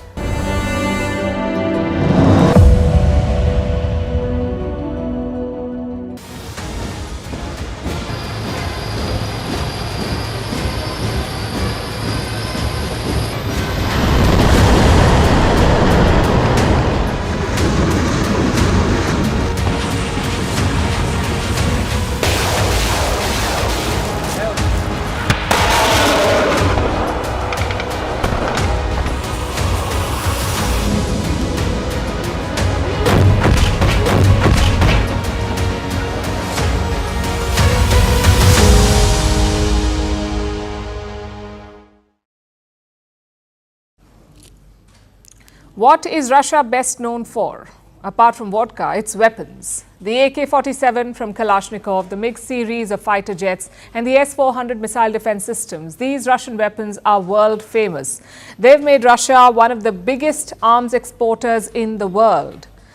The defense industry has been its pillar of strength and a source of national pride. It has kept the war in Ukraine going. It has also helped sustain the Russian economy. After all, weapons are Russia's most valuable export. But the war has left cracks in this industry, and those cracks are showing. Russia is losing its edge in the global arms market. The last 3 years have been tough. Moscow's weapon exports have collapsed. Just look at the numbers. Look at how much Russia made from weapons sales this year, less than $1 billion. You heard that right. Russia's earnings from defense exports have fallen below $1 billion this year. Let's put this number in perspective. In 2021, Russia earned over $14 billion from selling weapons. $14 billion in 2021. Now it is less than $1 billion. That's a drop of 93%. And this is not a sudden collapse. It has been gradual. In 2023, sales fell from $14 to $8 billion. In 2023, they fell from $8 to $3 billion.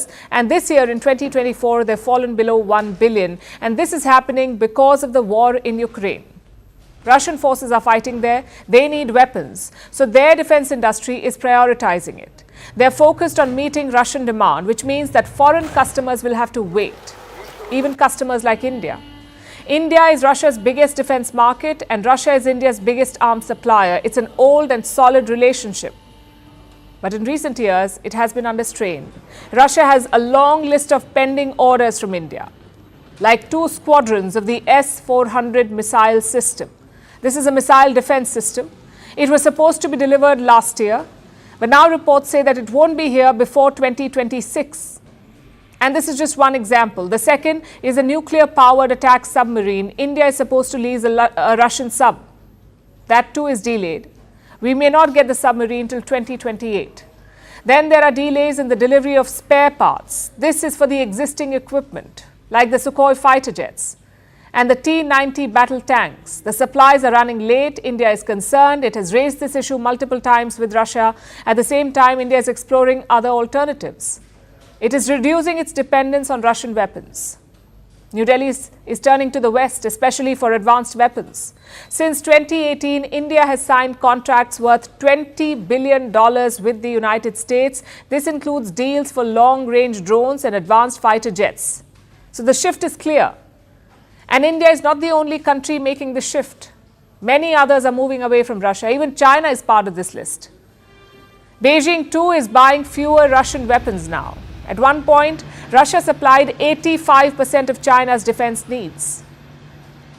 Over the last 15 years, this has gone down. Now 68% of China's weapons are Russian. It is still a big number because a lot of Western players also won't give weapons to China. So they're focusing on building their own. China is building their own. Either way, it's a loss for Russia. Because China is not just buying fewer weapons, it is also competing with Russia in other markets. Like in sub-Saharan Africa.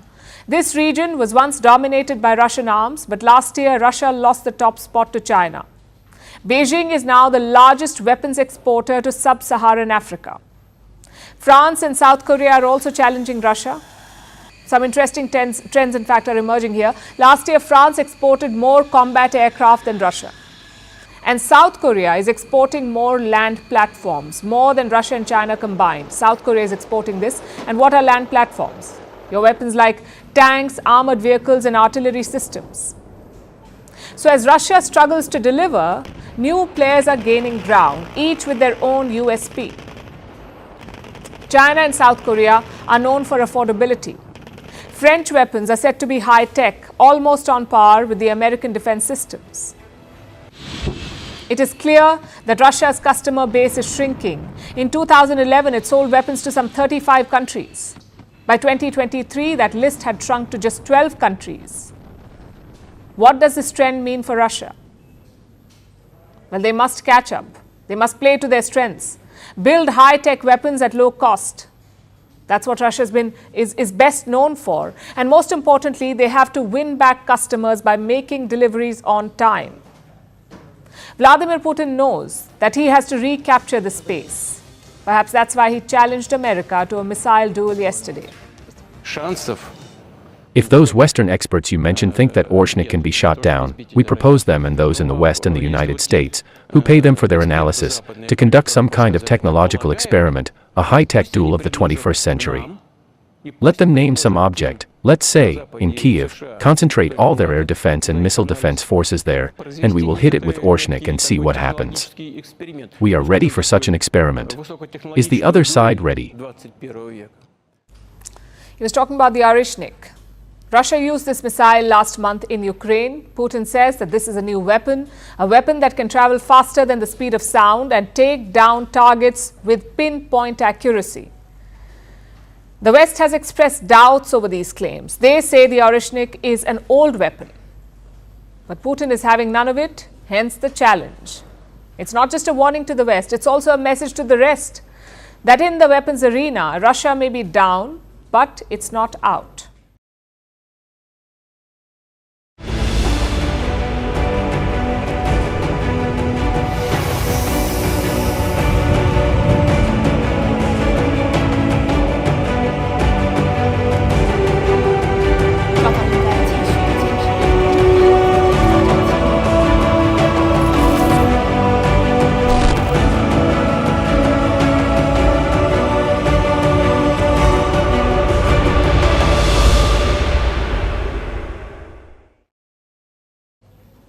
Everyone is talking about an India-China reset, a chance to put the animosity behind, a chance to look ahead.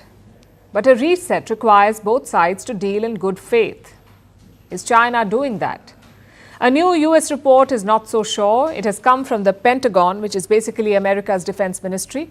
They have released an assessment on the Chinese military. It covers China's operations across theaters in the Himalayas, in the South China Sea, and in the Pacific.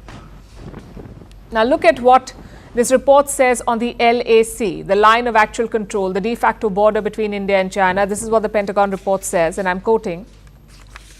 In June 2020, the Chinese army and the Indian patrols clashed in Galwan Valley, the most violent clash between the two countries in 45 years.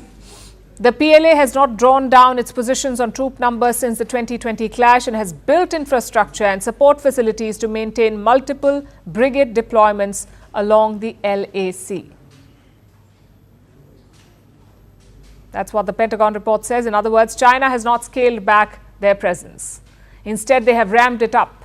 They are building more infrastructure near the LAC, near the border with India. In fact, we've got some numbers. China has 120,000 soldiers along the LAC. These troops are backed by some serious firepower like tanks, howitzers and missiles. Of course, in Ladakh, firepower is not enough. You need good infrastructure too. You need bridges and roads to transport your troops. And China is building that too. In July, they completed a bridge near Pangong Lake. It connects the north and south banks of the lake. It cuts travel distance by 50 to 100 kilometers. And this is just one example. As the US report says, China is ramping up infrastructure across the LAC. The question then is, how will this impact the reset? Does it violate the border deal with India? You see, this US report covers early 2024. The border deal was struck in October, so there is no overlap. Plus, we haven't heard reports of any violations yet. Indian and Chinese representatives met this week in Beijing and they said that patrolling and grazing had resumed. But here's the problem. Infrastructure gives you an edge in the long run. It makes it easier to deploy assets, to transport soldiers and to reach remote locations in the region. Since the Galwan clash, China has been focused on this. They've built multi-purpose villages. They've built roads, tunnels, helipads and bridges. The idea is to improve last-mile connectivity to reach forward locations in the shortest possible time. Now, India too has been improving its infrastructure, but China holds the edge. The Air Force Chief himself admitted this. As far as Eastern Ladakh is concerned, the situation remains practically same as it has been for last 1 year plus. Except that we see the development of infrastructure on the other side has been fairly rapid. We are trying to match up with that. We are also, upgrading our airfields. And it's not just Ladakh. Let me show you these pictures, satellite pictures from Doklam. It's a plateau located between China, India and Bhutan. Now, both China and Bhutan claim this region, and Beijing is busy building villages there. Some 22 of them have been completed, 22 villages built by China. These villages are supposed to consolidate China's grip on sensitive areas. And Doklam is as sensitive as it gets. It is located very close to the Siliguri corridor. It's also called the Chicken's Neck. This is a narrow land bridge that connects India's northeast to the rest of the country. You cut that off, you cut off the northeast from India. So China's strategy is pretty clear. Build, build and build. At the same time, stop India from building. Remember, that's what happened in 2020. India was reportedly building roads near Galwan and China pushed back aggressively. Is this hypocrisy? Yes, it is. But more importantly, it's a challenge that India must tackle. The government has invested a lot on border infrastructure. Spending has increased by 4 times since 2014. This year's budget, in fact, allocated 6,500 crore rupees to the border, which is around $770 million US. So India is trying to catch up. But reset or not, we have to be vigilant because the ground situation has evolved since 2020. Both sides are now better equipped, better funded, and have better access. They have access to better infrastructure. In other words, the next face-off could be deadlier. And speaking of face-offs, a new confrontation is unfolding between Zelensky and Europe. It sounds improbable because Europe is the only force still backing Kiev. So why would Zelensky pick a fight with them? But he is, because he is under pressure to give in. Before I tell you more, let's look at the ground situation. The war has reached a stalemate. The front lines are frozen. Russia maintains a clear edge. And Ukraine, despite its new weapons and latest offensives, has failed to put Russia on the back foot. So now Western leaders are changing their posture. They're talking about a truce, a negotiated end to the war. That may not be to Zelensky's liking. It's all happening behind closed doors right now. Europe is offering some security guarantees too. But the Ukrainian president is in denial. I believe that European guarantees will not be enough for Ukraine. And this cannot be discussed only with European leaders. Because for us, the real guarantees in any case of today or in the future are NATO. You heard him. Zelensky is spelling out his terms for a truce. He says European security guarantees won't be enough. He wants a clear pathway towards a NATO membership. It's an idea that doesn't have many takers in Europe or in NATO. In any case, Zelensky is in no position to dictate terms. He's practically at the mercy of his allies. So what explains the sharp words? Well, there's a backstory here. Zelensky was in Brussels this week. Reports say that he was presented with a proposal. What if European troops are deployed as peacekeepers in Ukraine? That was the proposal, and here's the thought behind it. If there is a deal with Russia, European troops could protect Ukraine. Their presence would guarantee Ukraine's future security. At least that's the hope. And this idea was first floated by Emmanuel Macron, the French president. He even discussed it with Donald Trump. Both leaders met in Paris this month. Trump was in town for the reopening of the Notre Dame Cathedral. Reports say that Trump showed interest in this idea, which comes as no surprise because we know his position on the issue. Donald Trump wants to end the war ASAP. And to achieve this, he wants to stop military aid to Ukraine. Trump has said this in no uncertain terms, so Europe is preparing for that eventuality. Trump has also long complained about Europe's approach to defense. He doesn't want to keep writing checks to NATO. He wants the European members to step up to spend more on their defense. Hence the idea to deploy European troops in Ukraine. The only problem is Zelensky. He doesn't like the idea. He wants to keep fighting and he wants more military aid. That is, there are not enough weapons, not enough people. In some way, there are always not enough people. Of course, the commanders on the battlefield, also more troops. But what is very important is how the brigades are equipped so that they can defend the country. Well, where will these weapons come from?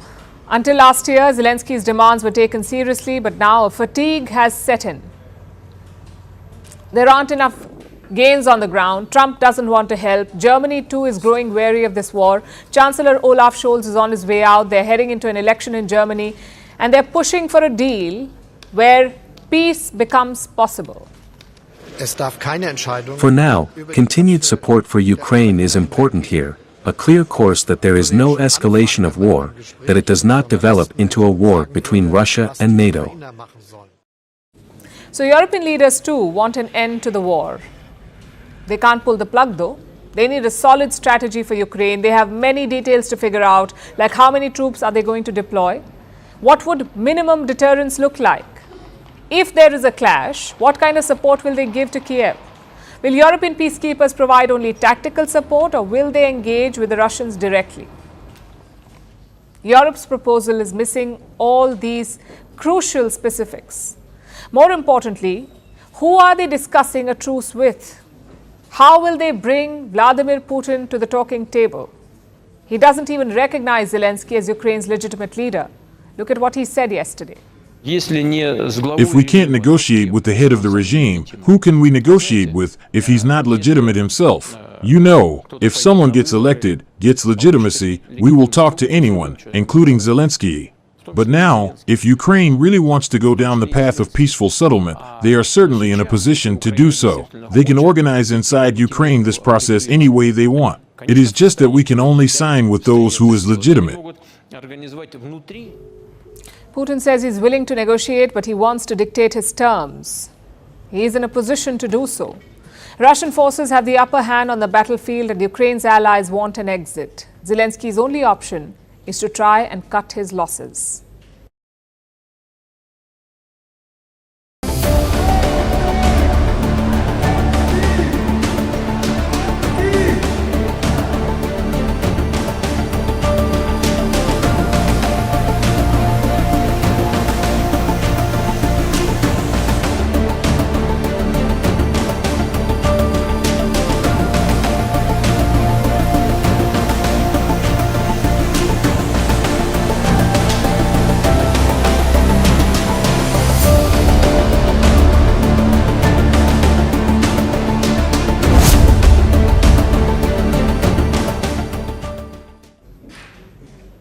Is the UK joining the Khalistan bandwagon? We ask because all the symptoms are there. Paranoia about threats to Sikhs. No evidence, no actionable intelligence, yet all the blame is being put on India. Recently, the UK Security Minister wrote to a Sikh group, a group with known Khalistani links. Listen to what he said. We do not tolerate intimidation or threats to life. And through our intelligence agencies and police forces will continue to use all the tools at our disposal to keep people safe. Any attempt by any foreign power to intimidate, harass, or harm individuals or communities in the UK will not be tolerated. So a foreign power is harassing Sikhs and the UK is promising to protect them. Clearly, this letter needs some context. Last week, a Sikh Labour MP flagged an apparent issue. Her name is Preet Gill, that's the MP. She says that British Sikhs are being harassed upon re-entry to Britain. They're being stopped and grilled at airports. And what are they being asked? Things like, what are your views on Sikhism? What do you think about the partition? And what's your opinion on the killing of Hardeep Singh Nijjar? Now, two things to note here. First of all, this is all anecdotal. And second, and more importantly, it's happening in the UK. These are not Indian airports. These are not Indian immigration officials. So how is this India's fault? Well, apparently, this harassment is being done on behalf of New Delhi. It's a ludicrous argument. Just listen to one of the alleged incidents. A Sikh man was returning from a holiday in Turkey. He was stopped at the Manchester airport. Apparently, he was manhandled by the officer. They even tried to remove his turban. If he's innocent, this is horrible indeed. But like I said, how is this India's fault? Britain is infamous for racial profiling. Minorities are regularly targeted and harassed here. And we saw an example of that earlier this year. 3 girls were stabbed to death in Southport. Immediately, rumors spread about the identity of the killer. A lot of people said he was a Muslim immigrant. What followed were massive riots against British Muslims. Mosques were targeted, Islamic community centers were vandalized, but as it turned out, the suspect was not a Muslim. This is the reality of British society.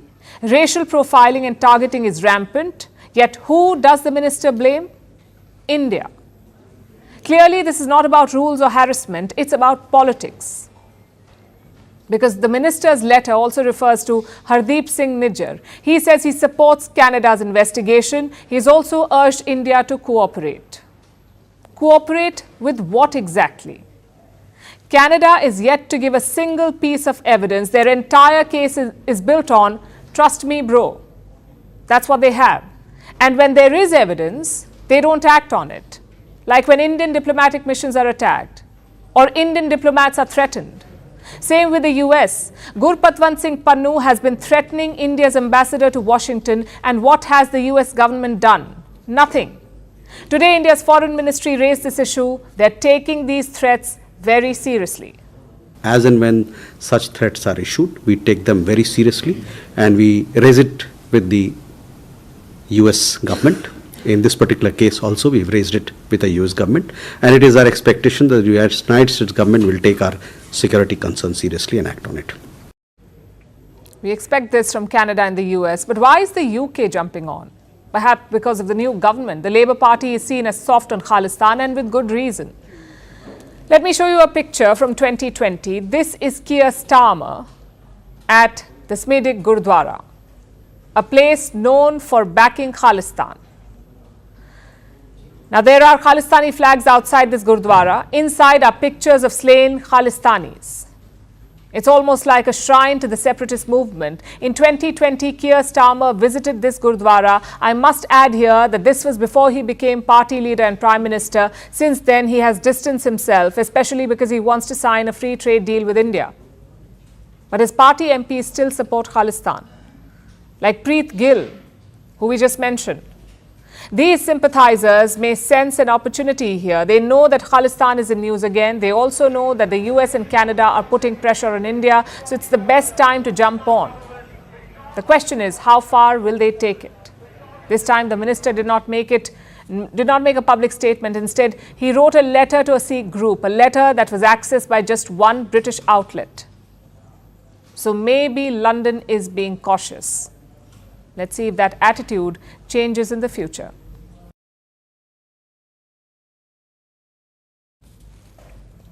Now let's turn our attention to India.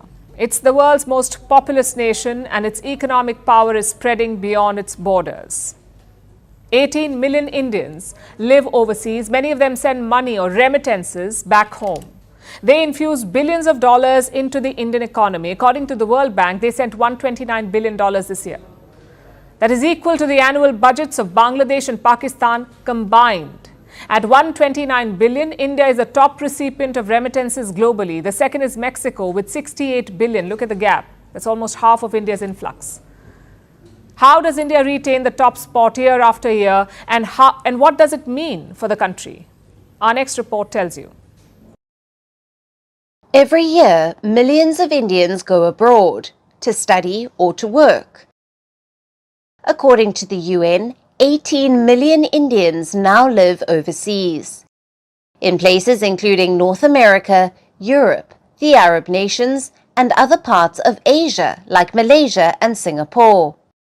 A lot of them send money back home. This transfer is known as remittances. With high-earning Indians settling abroad, billions of dollars are being infused into the Indian economy, specifically $129 billion.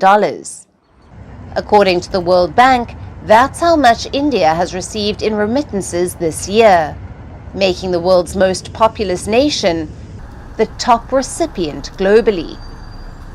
And this news is not surprising. India has retained the #1 spot for years. Over the last 4 years, the nation has steadily received remittances of more than $100 billion. In 2020, the pandemic peaked, so India saw an inflow of $83 billion. Over the last decade, remittances to India have grown by 57%. In total, India has received nearly $1 trillion only in remittances. To put it in perspective, just look at this year. India's remittances alone is nearly the combined total of neighbouring Bangladesh and Pakistan's annual budgets. After India, Mexico got the highest remittances, followed by China, the Philippines and Pakistan. Compare the first and second spots. Mexico's remittances don't even come close to India's. They are nearly half. Now, India's remittances have primarily flowed in from West Asia, North America and Europe. This is driven by a mix of workers, both skilled and semi-skilled, who migrated abroad for employment, primarily in healthcare, technology and construction sectors. Their remittances have played a vital role in India's economy. While India takes the top spot, it has been a good year of transfers for low and middle income countries, especially in South Asia. According to the World Bank, this year the total remittances are expected to reach $685 billion. This is a growth of 5.8% compared to the last year. It is a massive jump, and it is mostly thanks to a recovery in job markets in high-income countries. While the numbers are good, the inflow of money is only the beginning. Remittances are crucial for a nation. These transfers serve as a critical source of foreign exchange, which helps in economic stability. In fact, remittances from citizens working abroad are a lifeline for many developing nations. This is why the real task lies ahead. Countries have to find ways to leverage this inflow and utilize it efficiently in nation building, from poverty reduction to improved infrastructure and financial inclusion.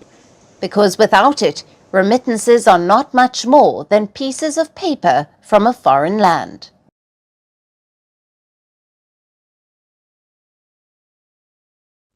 A breakup is always tough. But do you know what makes it worse? Seeing your ex with your sworn enemy. That's India right now, especially after seeing these pictures.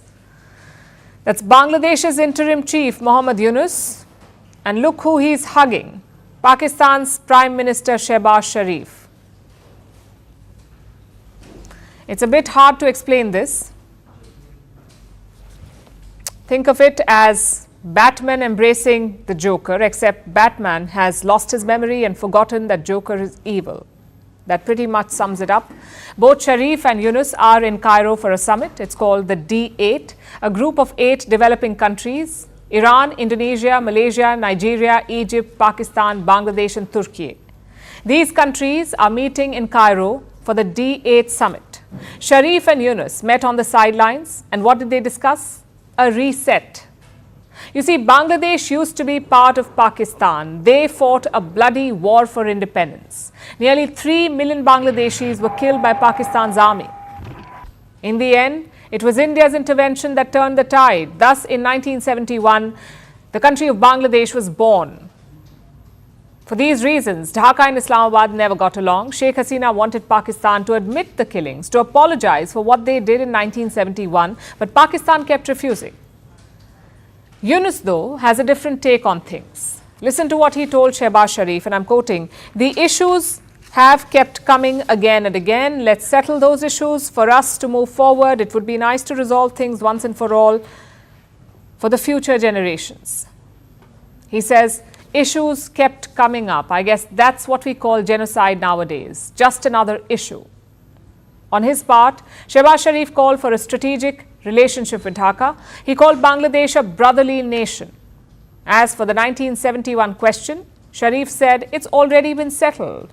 He pointed to the 1974 tripartite agreement. It was signed by India, Pakistan and Bangladesh. This agreement repatriated prisoners of war. It also resettled the displaced population of Bangladesh, but it did not deal with an apology. So Pakistan's position is quite clear. You're not going to get an apology from us. But let's reset our relationship anyways. That's what Islamabad wants. Sadly, Mohammad Yunus seems open to it. He also raised another issue with Shehbaz Sharif, that of SAARC. SAARC stands for South Asian Association for Regional Cooperation. Think of it as South Asia's ASEAN, a regional grouping of India and its neighbors. The last SAARC summit was held in 2014. Pakistan was slated to host the next one in 2016, but India pulled out of it. India pulled out because that year, in 2016, Pakistani terrorists attacked the Indian army in Uri. Since then, SAARC has been defunct. Now, Mohammad Yunus wants to revive it. Listen to what he told Shehbaz Sharif. "I'm a big fan of the idea of SAARC. I keep harping on the issue. I want a summit of SAARC leaders, even if it is only for a photo session, because that will carry a strong message." Pakistan is on board, of course, but India is not. Foreign Minister S. Jaishankar explained India's position in the month of October. He said one SAARC member is spreading terrorism. Until that stops, SAARC cannot be revived. Either way, the takeaway from Cairo is pretty clear. Dhaka and Islamabad are becoming friends, and frankly, it was on the cards. Look at everything that Mohammad Yunus has done. He opened a direct maritime bridge to Pakistan, meaning ships can sail directly from Pakistan to Bangladesh. This was not possible before.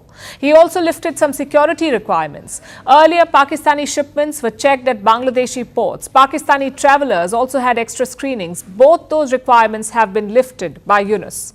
In response, Pakistan has relaxed visa norms for Bangladeshis. And this could just be the start. Sharif has invited Yunus to visit Pakistan, so we could see a Bangladeshi leader visit Islamabad before New Delhi. Where does that leave India?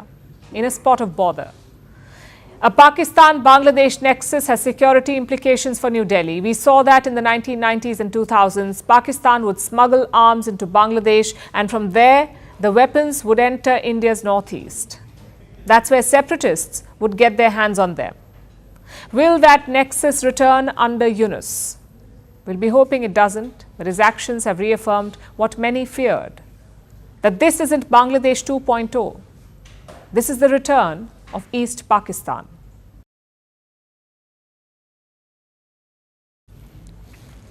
Let's turn our attention to Kuwait. This weekend, Indian Prime Minister Narendra Modi will visit the Gulf nation.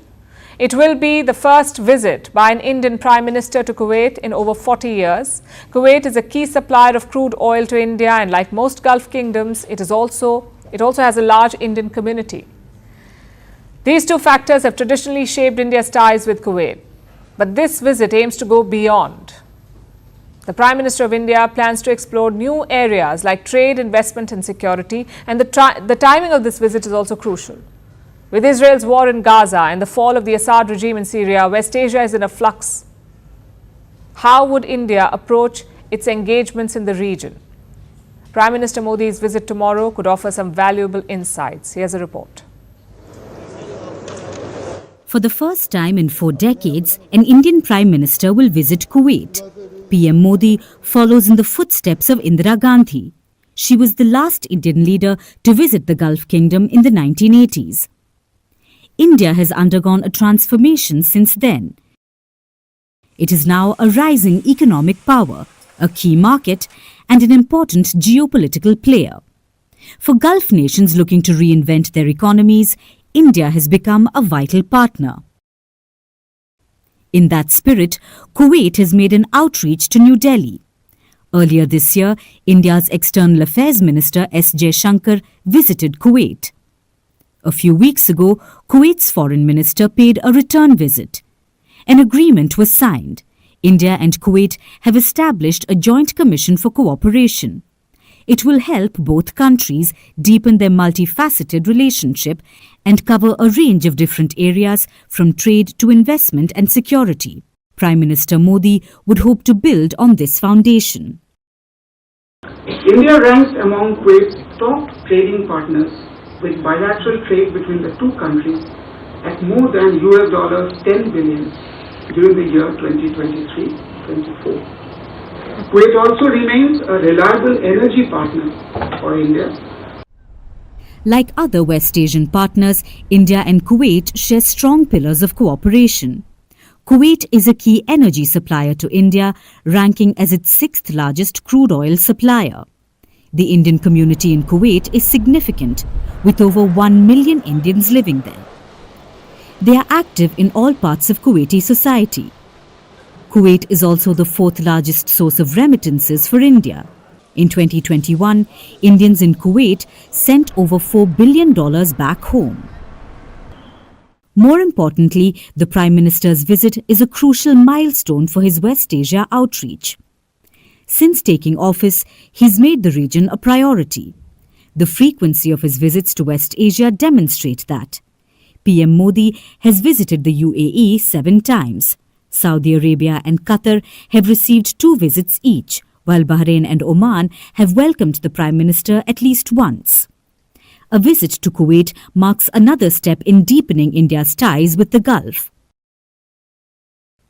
The timing of the trip is critical. West Asia is witnessing significant shifts. Israel's war against Hamas and the Hezbollah has shifted regional dynamics. It has left Iran weaker in its traditional spheres of influence. The fall of the Assad regime in Syria will also reshape India's West Asia strategy and engagements. The message to Kuwait sends a signal to the Gulf. The regional tensions have not slowed down India's engagements in the Gulf. In fact, India is expanding its outreach.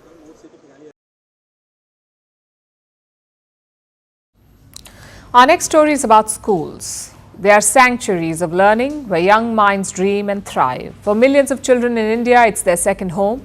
It's where they spend a big part of their day. But are these schools safe? How secure are our schools for the children? We ask because of headlines like these. They seem to have become a daily affair. Delhi schools receive bomb threat, premises evacuated, classes shifted to online mode. In the end, it turns out to be a hoax. So children return to the classrooms, they go back to their routine, and then comes the next threat. It's a disturbing pattern. In this year alone, in 2024, 206 schools in Delhi have received bomb threats. 206 schools. In the last 11 days, 6 schools have received such threats. 6 schools in 11 days. And how many people have been arrested or punished for these threats? A grand total of 0. Not a single person. What does this say about the security of our educational institutions? Are we doing enough to ensure the safety of our children? Let's look at the threats first. It usually starts with an anonymous email sent to the school administration either late at night or early in the morning. And how do the schools respond? If the students are not in, they're told not to come. But if they're already in the school premises, it gets more complicated, of course. The students and the staff are evacuated, the local authorities come in, your fire department, bomb detection teams, maybe even dog squads. They search the premises. They usually find nothing, no bomb, which is good. But the email has managed to disrupt the system. So who is sending these mails? That's the hard part. It's hard to track. Most of them are sent via a VPN, a virtual private network. So the server does not disclose the location of the sender. Or it shows multiple locations in some cases, like Sweden and the Netherlands. Is there no way to trace these VPNs? There is, but the process is lengthy. The police must write to the VPN network. By the time they get a response, they're busy dealing with the next threat. So far, only one IP address has been traced in these recent cases, and the culprit turned out to be a student. He confessed after questioning, and he was later counseled. Some of these mails have outrageous demands, like asking for $30,000. The police have also imposed a penalty for such threats. But how does it matter if you're not even catching anyone?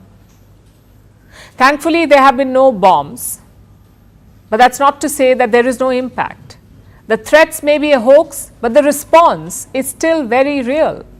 Imagine reaching school and being told to return or to evacuate. Imagine that happening multiple times a year. It affects the students, it affects their families. It can be stressful. After a point, it seems like a cruel joke. You start taking it less seriously, which is even more dangerous, because what if the next threat is real? Hence the question, are our schools equipped to deal with this? Well, they do have SOPs, standard operating procedures, a guide on what to do in such a situation. You call the police, the bomb squad, fire services, traffic police, disaster management services. They must all arrive at the spot. This is the current protocol. Schools must be equipped to evacuate quickly. They must regularly hold mock drills so that students know what to do in such a situation. But how many schools follow these SOPs? Reports suggest that safety is quite low on the priority list of a lot of them. Around 36% schools don't even have a perimeter wall, according to a report, which means anyone and everyone can enter. Most schools do have a wall, but they are vulnerable to entries. Then come your CCTV cameras. According to the Education Ministry, all schools must have a CCTV camera. So schools have installed such cameras, but do they work? Let's look at the example of Delhi. Nearly 50% of CCTVs at Delhi government schools do not work. And mind you, these are all physical security measures. There's cyber security as well. Schools store sensitive information about children, makes them vulnerable to cyber attacks. So robust cyber security measures are also a priority, or should be, like using firewalls, having regular software updates, training staff on recognizing phishing attempts. All of this is essential to protect sensitive data. And I must say here, the idea is not to sensationalize, it is to sensitize.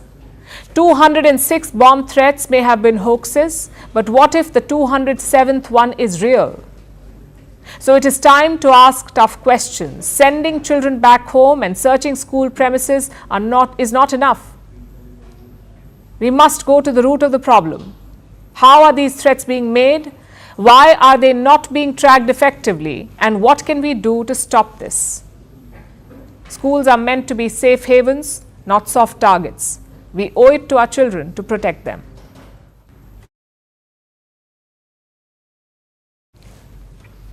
In the digital age, not everything you see is real. Imagine a global stage, two world leaders, Italian Prime Minister Giorgia Meloni and Tesla CEO Elon Musk. They meet, they shake hands, they smile at each other. Yet the video that spreads online is completely different. It shows them kissing each other. It's obviously a deep fake, an AI-generated video, but it's so convincing that it fools millions of people. They take it for real. And this is dangerous. What happens when technology turns truth into a casualty? What does it mean for world leaders? Our next report tells you. The meeting was anything but ordinary. It was the opening of the Notre Dame Cathedral. Italian Prime Minister Giorgia Meloni was there, and so was Tesla CEO Elon Musk. The two leaders met each other. There are videos of them smiling and talking to each other. These sparked a lot of speculation online, but the narrative took a sinister turn with this video. The video shows Meloni kissing Musk, and it has since gone viral. Captions include statements like "E amore," which means it's love. But this isn't a real video, it's AI generated. And if you look closely, the signs are there. The hands are distorted in some points, and when the two turn, it looks like different people. They don't even look like Maloney or Musk, and the people behind are also distorted. But despite these discrepancies, the videos are being circulated. They're all over social media, and the implication of this can be fatal. First, videos like these are amplified, especially when the target is a woman, particularly one holding a position of power. In this case, it's Giorgia Meloni, Italy's first female prime minister. She has already faced her share of scrutiny and stereotyping. Her expressive demeanor makes her the subject of memes, those that link her to other world leaders. However, the Muscloni video is a stark escalation, venturing into the realm of outright fabrication. For female leaders, these incidents are not just about personal embarrassment, they strike at the core of their professional legitimacy. Women in politics already contend with gendered biases. There is the constant challenge of proving their credibility in male-dominated arenas. Fabricated content risks trivializing their work, reducing their public image to tabloid fodder. But beyond personal reputations, AI-generated content has far-reaching political consequences. Meloni and Musk share a friendly relation, and she's talked about it recently, on how she maintains good relationships with people but doesn't take orders from anyone.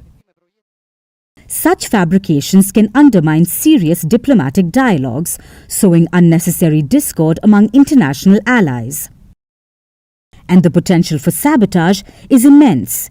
Imagine a scenario where AI-generated content falsely portrays a leader, like making inflammatory remarks or engaging in inappropriate behavior. The resulting public and diplomatic fallout could be far-reaching. It could destabilize governments, strain international relations, and erode public trust in institutions. This new video serves as a chilling reminder of the power and peril of AI-generated content. As society grapples with the ethical dilemmas posed by AI, one thing is clear: truth must remain a cornerstone of our digital age. Outrage sparked by videos like this can't be just another fleeting headline. It must be the catalyst for change.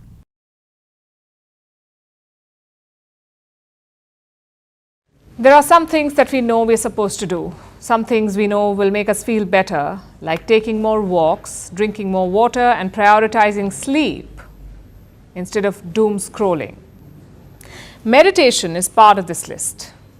But if you haven't gotten to it, tomorrow would be a good day to start, because December 21st is now World Meditation Day. The United Nations has declared it to raise awareness and urge more people to practice meditation. Its inauguration will be celebrated with a live meditation event. It will be led by spiritual leader Ravi Shankar. Millions of people are expected to join. Some of them will be at the UN venue in New York, but most will join online and meditate all over the world, proving the transcending power of meditation, you could say. According to some archaeologists, meditation goes back to 5000 BC. But the earliest written record comes from Hindu Vedas, around 1500 BC. Meditation is said to have originated here in India. It was quickly adopted by neighboring countries and then spread across the world. And even now, thousands of years later, India remains committed to sharing this ancient wisdom. And the United Nations resolution underscores this. India helped spearhead this initiative at the UN, like it did in 2014 with yoga. India took the lead in declaring June 21st the International Day of Yoga. Yoga is India's cultural gift to the world, and so is meditation. And this cultural export has a booming global market. According to some estimates, it is already worth $8 billion. This includes everything from books to conferences and meditation apps whose market is valued at $5 billion. Then there are meditation retreats, which span everything from mindfulness camps to Buddhist meditation staycations and beachside luxury retreats. In this world plagued by social media, peace of mind has become a precious commodity. So sometimes meditation can seem like a fad.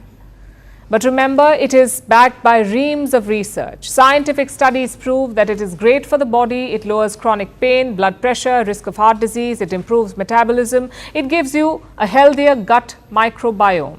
Of course, meditation helps the mind. It is a simple, affordable and powerful way to boost your brain. It enhances cognitive functions. Meditation improves attention. It reduces stress, eases anxiety and delays brain diseases. It's basically mental work. In a way, it's like exercise for the brain. And like any workout, it brings physical changes. Yes, meditation can change the brain. Have you heard of cortisol? It is a stress hormone. It is crucial for us. This hormone helps us make decisions and sense danger. But too much of cortisol is toxic for the brain. It can physically restrict how the brain works. I'm talking about something called neuroplasticity. This is your brain's ability to adapt. Too much stress restricts it. Meditation reduces stress, therefore it reduces cortisol content. This gives the brain flexibility. It helps you learn and grow. In fact, the benefits cannot be boxed into just physical and mental divisions. It's a force, you could say, that can shape who you are. Perhaps you already knew all of this. Most of us do. So then why don't we meditate? Well, some of us don't have the time or energy, but most of us don't have the patience to do it. That's what it usually comes down to. You need a lot of patience for this. With slow breaths, closed eyes, and a steady body. Meditation looks peaceful, even easy, but it is tough. For our chronically distracted brains, our phone-addicted, attention-deficit minds cannot stay still for long. They pinball between random thoughts. And this can seem discouraging when you meditate. So if you do plan to start, experts have only one piece of advice. Notice your thoughts, acknowledge them, then come back and focus. Even short bursts of meditation can help. So start small, but do start. In all likelihood, the benefits will outweigh the frustration.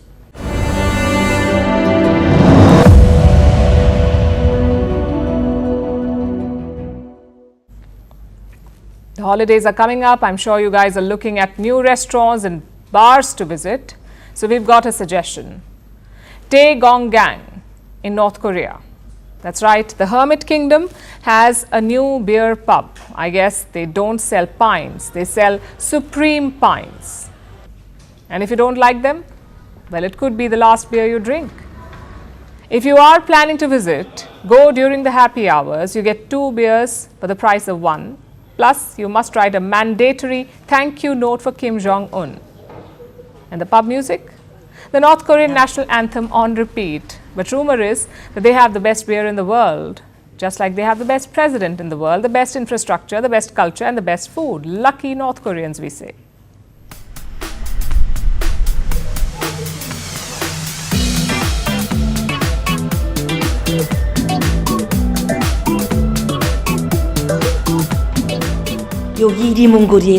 Here in Rimhung Street, this Hwasong Taedonggang beer restaurant was built thanks to our respected Kim Jong-un, who wants our people to enjoy a better life.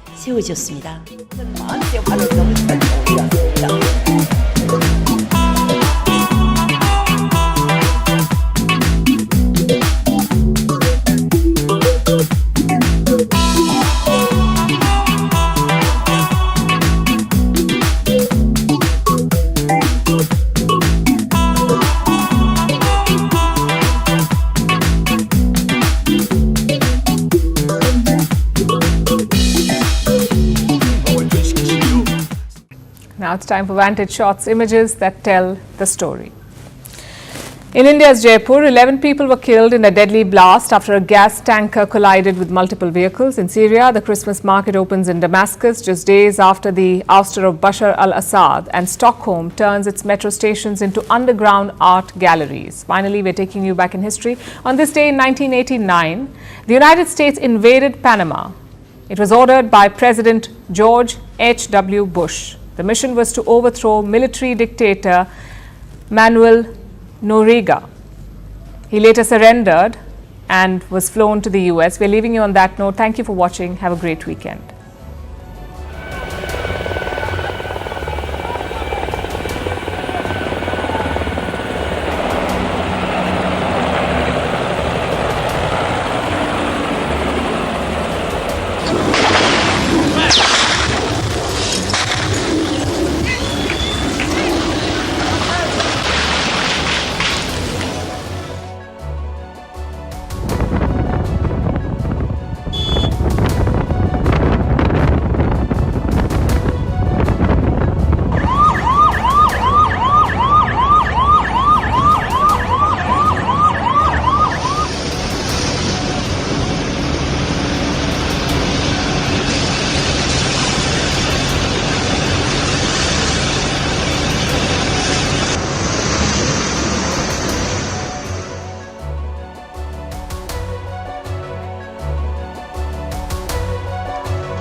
We begin in the United States. Media lawyers are preparing for an onslaught of lawsuits from Donald Trump in the wake of his re-election. Earlier this week, the president-elect sued the Des Moines Register and its former top pollster, Ann Seltzer. Now, notably, Seltzer conducted a poll which ran in the paper just 3 days before the presidential election, suggesting Vice President Kamala Harris would win Iowa. However, the survey was proven wrong as the state voted for Donald Trump in large numbers. And then she brought it down very smartly to 4 a couple of weeks before. And everyone said, wow, that's amazing. He's only up by 4 points. Then she brought it down to where it was down by 3 or 4, whatever the number she used. And that was the Des Moines Register. And it was their parent. And in my opinion, it was fraud and it was election interference. Now, the legal action represents Donald Trump's pledge to pursue litigation against media more aggressively. He filed the latest lawsuit just days after ABC News agreed to settle a defamation case by donating $15 million to his future presidential library. ABC News also publicly apologized for remarks by its anchor George Stephanopoulos, who falsely said that Donald Trump had been found liable for rape. The president-elect also sued CBS in late October over the network's 60 Minutes interview with Kamala Harris. The lawsuit argued that the vice president's interview was deceptively edited and sought $10 billion in damages. We're filing one on 60 Minutes, you know about that, where they took Kamala's answer, which was a crazy answer, a horrible answer, and they took the whole answer out and they replaced it with something else she said later on in the interview, which wasn't a great answer, but it wasn't like the first one. The first was grossly incompetent. It was weird. And that was fraud and election interference by their news magazine, a big part of CBS News. Trump's list of lawsuits against media persons and organizations doesn't end there. In fact, last year, Donald Trump sued journalist Bob Woodward and book publisher Simon & Schuster for releasing his audio tapes without consent. We're involved in one which has been going on for a while and very successfully against Bob Woodward, where he didn't quote me properly from the tapes. And then on top of everything else, he sold the tapes, which he wasn't allowed to do. He could only use them for reporting purposes, not for sale purposes. And he admits that. And in 2022, Donald Trump brought another lawsuit against the Board of Journalism's most prestigious award, the Pulitzer Prize. The case revolved around the board giving the New York Times and the Washington Post an award in 2018 for reporting on Russian interference in the 2016 presidential election. Now, railing against the press is a familiar tactic for Donald Trump, who simply doesn't trust the mainstream media and wants to suppress the so-called left-leaning outlets. During his first term, his administration went over 300 days without any official media briefing at the White House. And even if his next administration holds daily press conferences, Donald Trump might simply get rid of journalists who do not align with his values. And a new report from the Immigration and Customs Enforcement, or ICE, shows that the Biden administration has deported over 270,000 migrants in the fiscal year of 2024. Now, this marks the highest annual figure since President Joe Biden took office back in 2021 and is even higher than any year of Donald Trump's first term in office. The ICE report also cites that around 32% of those deported by the Biden administration had criminal histories, while millions are being documented for expulsion. Critics argue that the outgoing president's policies mirror those of former President Barack Obama, who also oversaw millions of deportations during his tenure as well. Here's a deeper dive inside the numbers. The Biden administration deported 271,484 immigrants in fiscal year 2024, the highest number in a decade. This staggering figure eclipses the deportations under President-elect Donald Trump's first term and marks a dramatic shift in enforcement under President Biden, who once promised compassion in immigration policies. If you take a look at the number of people who are coming, the vast majority, the overwhelming majority of people coming to the border and crossing are being sent back, Thousands, tens of thousands of people who are over 18 years of age and single people, one at a time coming, have been sent back, sent home. We're sending back the vast majority of the families that are coming.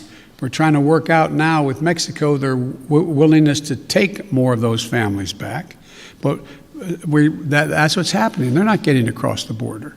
And those who are coming across the border who are unaccompanied children, we're moving rapidly to try to put in place what was dismantled, as I said. Immigration and Customs Enforcement, or ICE, has put out a latest report that exposes a sharp rise in expulsions. In 2019, there were 267,000 deportations. Then during the COVID-19 pandemic in 2020, there were 185,000 deportations in fiscal year 2021. When Biden took office, ICE deportations plunged to just 59,000. However, in 2022, the deportations rose to 72,000, and from there the numbers kept increasing to topping 142,000 in 2023 and over 270,000 in 2024. The latest ICE report also cites that nearly a third of deported individuals had criminal records and most were recent border crossers. Biden's policies over the years have faced immense strain amid record-breaking border encounters. Critics say that the administration's migrant crackdown is a desperate attempt to project control amid chaos. Throughout the year, the agency was called on to do more without commensurate funding, working within the confines of strained resources and competing priorities while steadfastly supporting the Department of Homeland Security and its component agencies in their efforts to secure the border. Democrats, who have been often vocal in opposing Trump's immigration agenda, now face a glaring contradiction. Because back in 2009 to 2016, former President Barack Obama deported over 5.2 million immigrants over his 2 terms, which was far more than Trump's 1.7 million in his first term between 2017 and 2021. While during Joe Biden's 4 years in office, the total deportations have been just over 500,000. Despite criticizing Donald Trump for his tough stance on migrants, Obama earned the nickname Deporter-in-Chief, as his administration carried out the highest number of expulsions. In the middle class. The immigration system we have in the United States right now doesn't reflect our values. It separates families when we should be reuniting them. We're going to have to work with the Mexican government to make sure that we've got a well-regulated border. But I also want to work with the Mexican government because I believe that the long-term solution to the challenge of illegal immigration. Meanwhile, as Trump's incoming administration is preparing for mass deportations, former acting ICE Director Tom Homan, who has been named Trump's border czar, has ambitious plans. So at the heels of the biggest illegal immigration crisis we've ever seen in this nation, there has to be a massive deportation operation because 9 out of 10 of these people, based on 10 years of data, well, they'll lose their case, get order removal. If we don't remove them, what the hell are we doing? The whole world's going to know. Enter the country illegally, what's a crime? Make a false claim to asylum, get order removed, but you still have to go home. But removing millions of undocumented immigrants will not be easy, because roughly 1.4 million individuals in the United States have final orders of removal, yet many cannot be deported due to legal or diplomatic challenges. I never thought I would leave my country. I never had the American dream, but I was forced by the situation at this moment with the government of Xiomara Castro and her family. They are a narco family that criticized Juan Orlando Hernandez, and they are 10 times worse. The basic basket is the most expensive in Central America. You can't survive anymore. I am an electrician. When Juan Orlando Hernandez was there, I lived peacefully with my family. I could go to dinner at a restaurant. Now I can't buy an egg or a pound of rice. While critics argue Biden's rising deportation numbers are a band-aid for a deeper crisis, in the coming time it remains to be seen whether Trump will succeed in fulfilling his promise, because one thing is clear, that the incoming president will invest whatever it takes to make it happen. And staying in the United States, a controversial post went viral on X Thursday, which many thought was an indirect threat to billionaire Elon Musk. The post came from a user named Bill Shea who said, quote, "Folks, please do not forget Musk is a CEO of several companies. I say again, he's a CEO. Do with that information as you will," end quote. Shea's comments were in response to another post that compared Elon Musk to hedge fund tycoon George Soros. Ex-users quickly accused Shea of insinuating harm towards Musk, following which the profile was deactivated. The alleged threat comes amid heightened tensions over corporate leadership and accountability in the United States. Now, there's a greater sense of awareness in the wake of the chilling murder of United Healthcare CEO Brian Thompson in New York earlier this month. Thompson's suspected killer, Luigi Mangione, who was arrested at a McDonald's outlet in Pennsylvania, now faces first-degree murder charges. Our work will never be able to undo the fact that a life was lost. We are here to announce that Luigi Mangione, the defendant, is charged with 1 count of murder in the first degree and 2 counts of murder in the second degree, including 1 count of murder in the second degree as an act of terrorism. Now, the 26-year-old suspect has gained unexpected support on social media. Americans frustrated with the healthcare system have been flooding social media with messages in solidarity with Mangione. The suspected shooter has even garnered thousands of followers on his Instagram account, with many portraying him as an anti-establishment figure. Some supporters have also set up online fundraisers for Mangione's defense, with public donations surpassing $130,000. Notably, Americans spend far more on healthcare than anywhere else in the developing world.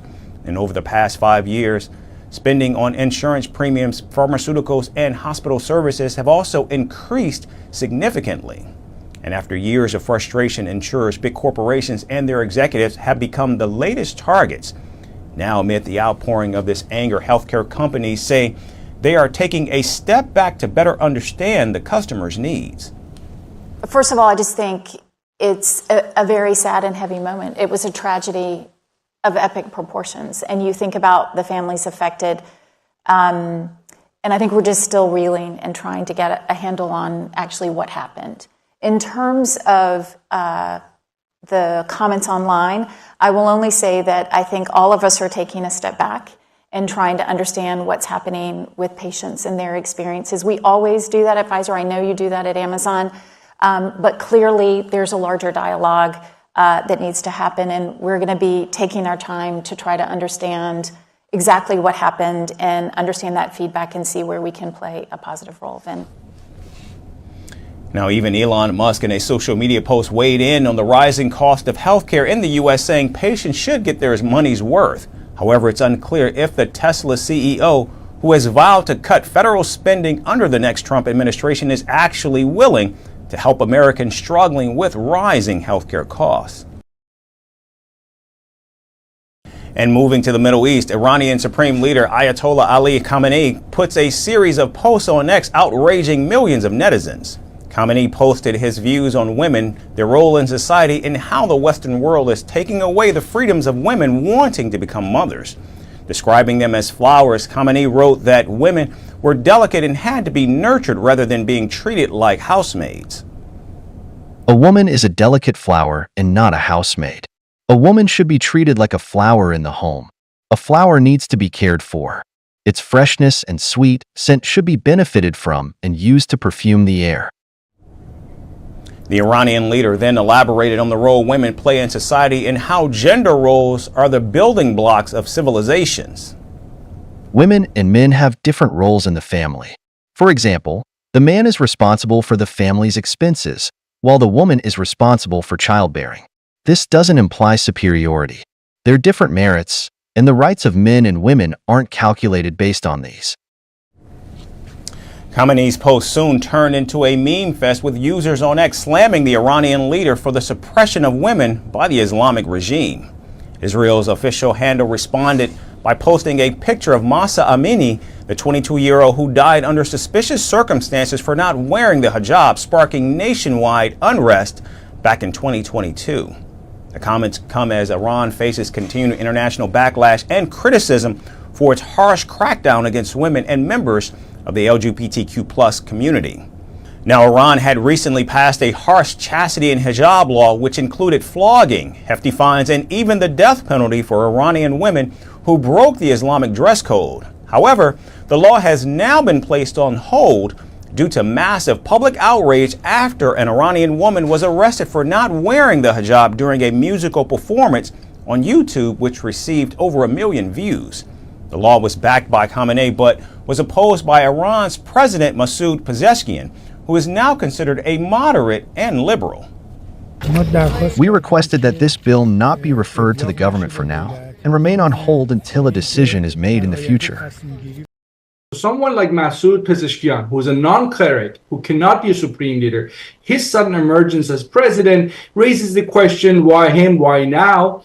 And I frankly think it's too early to judge, but I think one thing we have to assume has happened, and that is the top echelons of power in the Islamic Republic, the office of the supreme leader, and the generals in the Revolutionary Guards, who really called the shots on some of the key issues in Iran.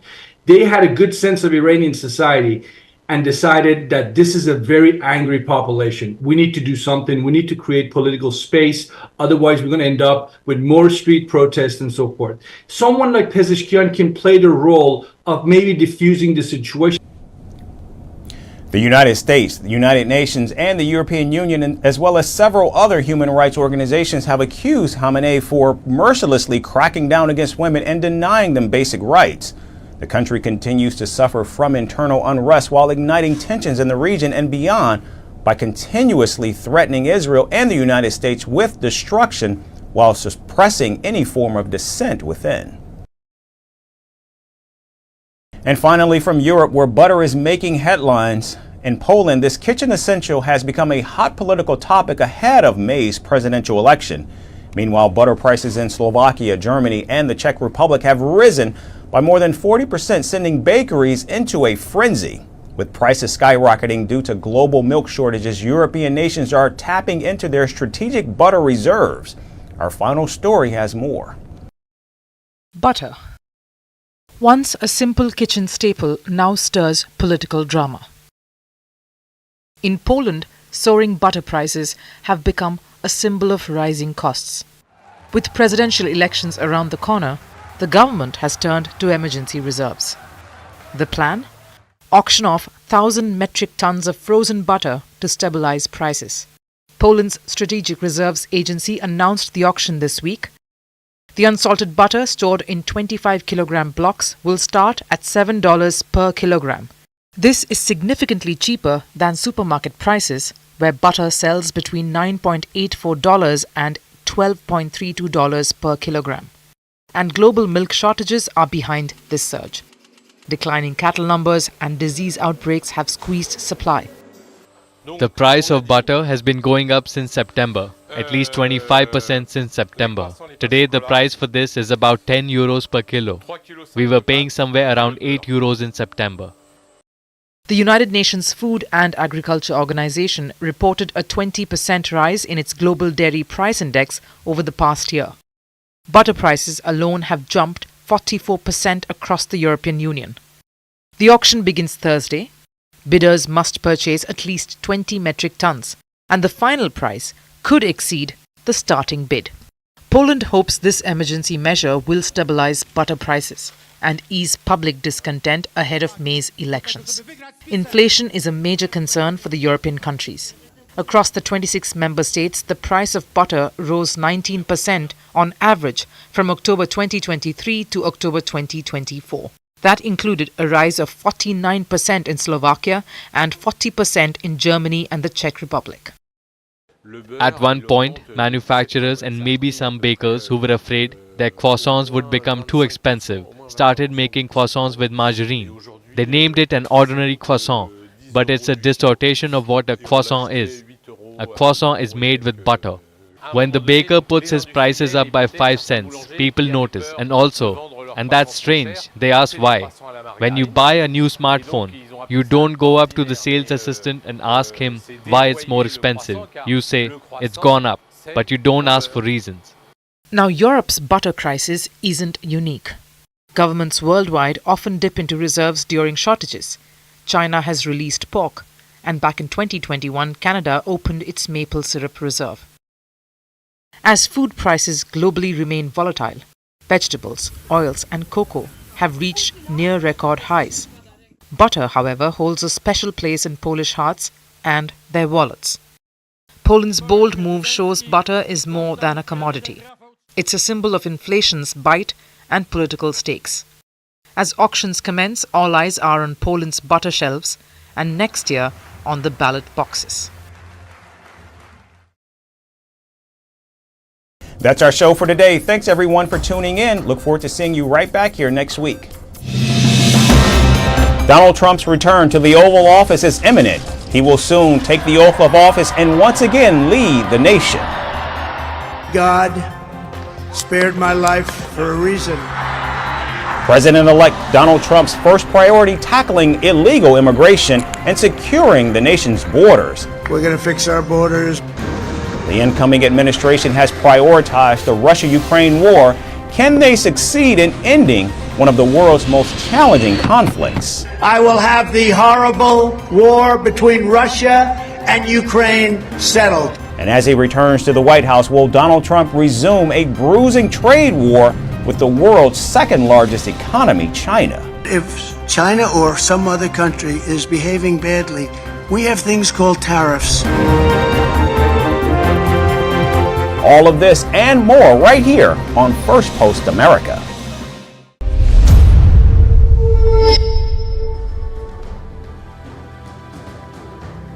Hello and welcome to Firstpost Africa, where we get you the top stories from the continent and from across the world.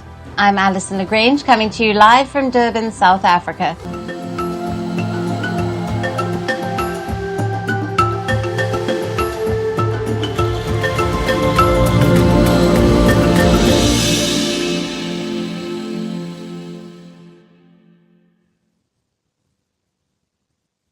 Hello and welcome. We are starting with the latest from the Horn of Africa. Somalia's breakaway region, Somaliland, is mulling a barter deal with the United States. Somaliland, which has been a long quest to seek independence, is ready to offer the United States a military base. In return, it seeks recognition. Somaliland's representative to the United States, Bashir Garth, recently said in an interview that the region is ready to host a U.S. military base at its Berbera port. In 1991, Somaliland declared unilateral independence from Somalia, which firmly opposes the move. Strategically located along the Gulf of Aden, the territory has maintained a relative stability and self-governance. However, just last week it faced a major setback, as a Turkey-mediated peace deal between its ally Ethiopia and rival Somalia derailed its recognition efforts. In January this year, landlocked Ethiopia agreed to become the first nation to recognize Somaliland in exchange for its strategic Berbera port and part of its coastline. The deal triggered a strong condemnation from Somalia, stoking tensions in the Horn of Africa region. Now, after the talks in Ankara, the two sides have agreed to start technical negotiations by the end of February next year and to conclude them within 4 months. Though they have not provided much details, Ethiopia has agreed to cancel the deal with Somaliland, and instead it will get its much-needed sea access from Somalia. So as Ethiopia turns away from its promise, Somaliland is pivoting to the United States. And it all comes down to how the incoming president, Donald Trump, will view the Horn of Africa. Experts say that Donald Trump could show interest in this barter deal. Granting recognition to Somaliland gives the U.S. a military in the critical Gulf of Aden region. Now, reports say that some Republicans have also advocated for the recognition of Somaliland as an independent state. If the deal goes through, it would strengthen America's influence in the region. U.S. could also monitor arms trafficking and track Houthi rebel activities in Yemen with the base. More importantly, it would give Washington a big leap in countering China in the Indian Ocean. Now, this as a key military base in the tiny neighboring nation of Djibouti.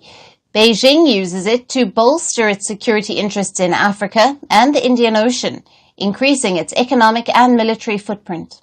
The US has also a permanent military base in the region, but the port of Berbera in Somaliland could be an additional advantage and give Donald Trump a trump card against China. However, there are factors that can also hinder Somaliland's prospects of recognition from Trump. One of them is Egyptian President Abdel Fattah el-Sisi, who is an anti-Somaliland leader and also a Trump ally.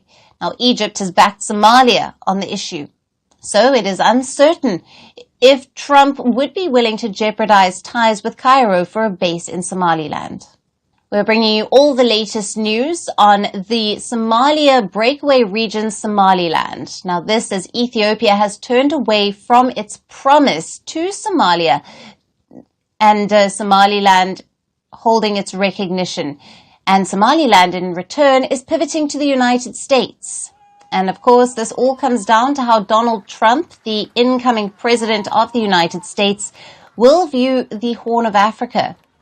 Experts have weighed in and say that Donald Trump could show interest in this barter deal, and granting recognition to Somaliland could give the U.S. critical military access to the Gulf of Aden region. Now, for more on this, we have with us Dr. Hassan Sudi, who's the Managing Director at the ISIR Institute and Horn of Africa researcher and analyst, who is joining us live from Hargeisa, Somaliland. Thank you very much for being with us. Thank you. Welcome. Now, how significant is Somaliland's offer to host a U.S. military base in terms of Washington's intelligence and security capabilities in the Horn of Africa, especially given China's growing influence with its base in Djibouti? Well, thank you so much. So, Somaliland has already offered a military base to the United States, and from 1978 up until the end of the Cold War, 1991, when Somalia went into a civil war.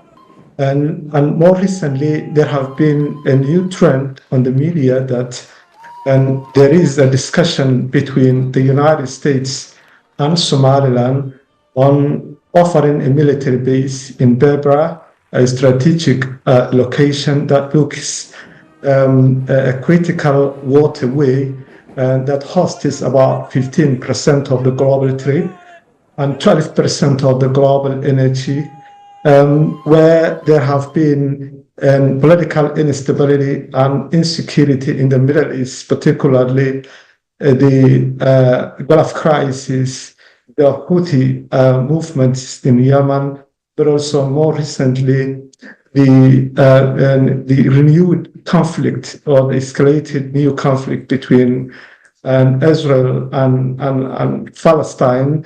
And this has been, and more recently has been significantly trending that there is a possibility of relations to happen between the two. And it had significant importance to the United States. Right. And Doctor, what are the potential geopolitical repercussions if the US were to recognize Somaliland as an independent state? And how might this impact relations then with Somalia and other regional players? Well, and one question that actually needs to be briefly discussed is about what is the new policy, or what will be the new policy to be put forward by Trump in relation to Somaliland.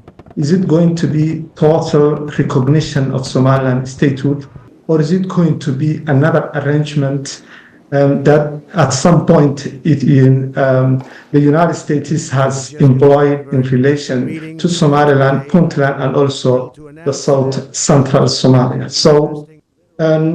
So far, it's not clear what the deal would look like. Is it going to be full independence for Somaliland sovereignty, or is it going to be a special arrangement that will not be about recognition, but is still possibility of hosting American presence, including intelligence and the military in Somaliland? So if we assume that it's going to be a total independence, then there is going to be significant geopolitical impacts or outcomes.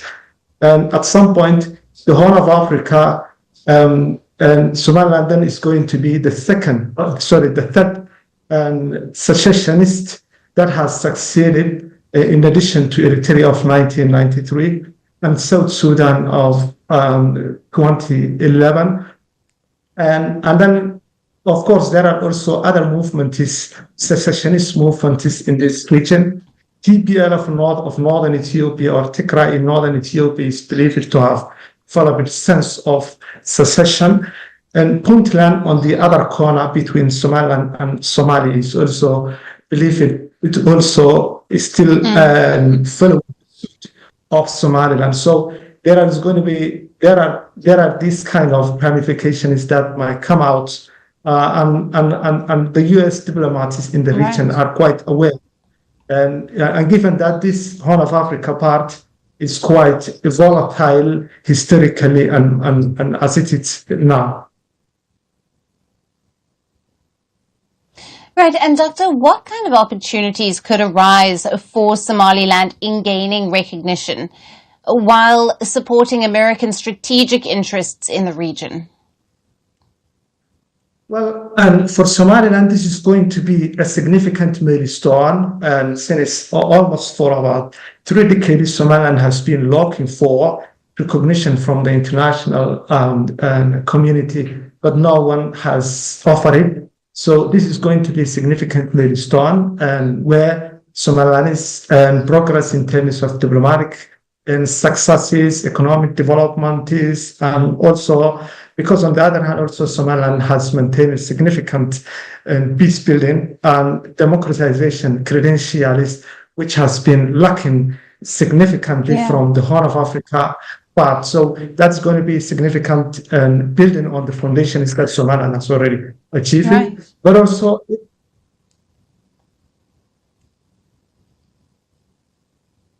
Right. Doctor, thank you very much for being with us on Firstpost Africa, for bringing us all those valuable insights. Thank you so much. Welcome.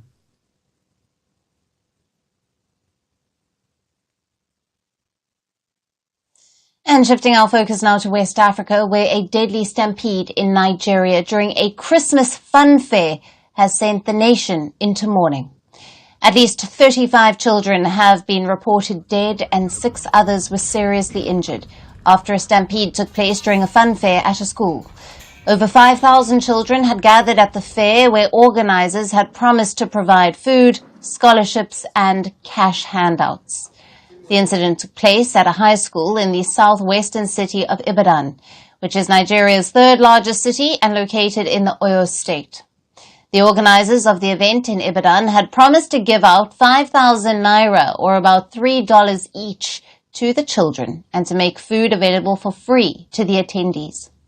But as the organizers arrived and the event began, it turned deadly, with the attendees rushing to get hold of the free food and gifts. Several children who were injured were immediately rushed to nearby hospitals, and parents were asked to check for missing persons. Several security forces were also deployed to control the situation at the school and to prevent any further casualties.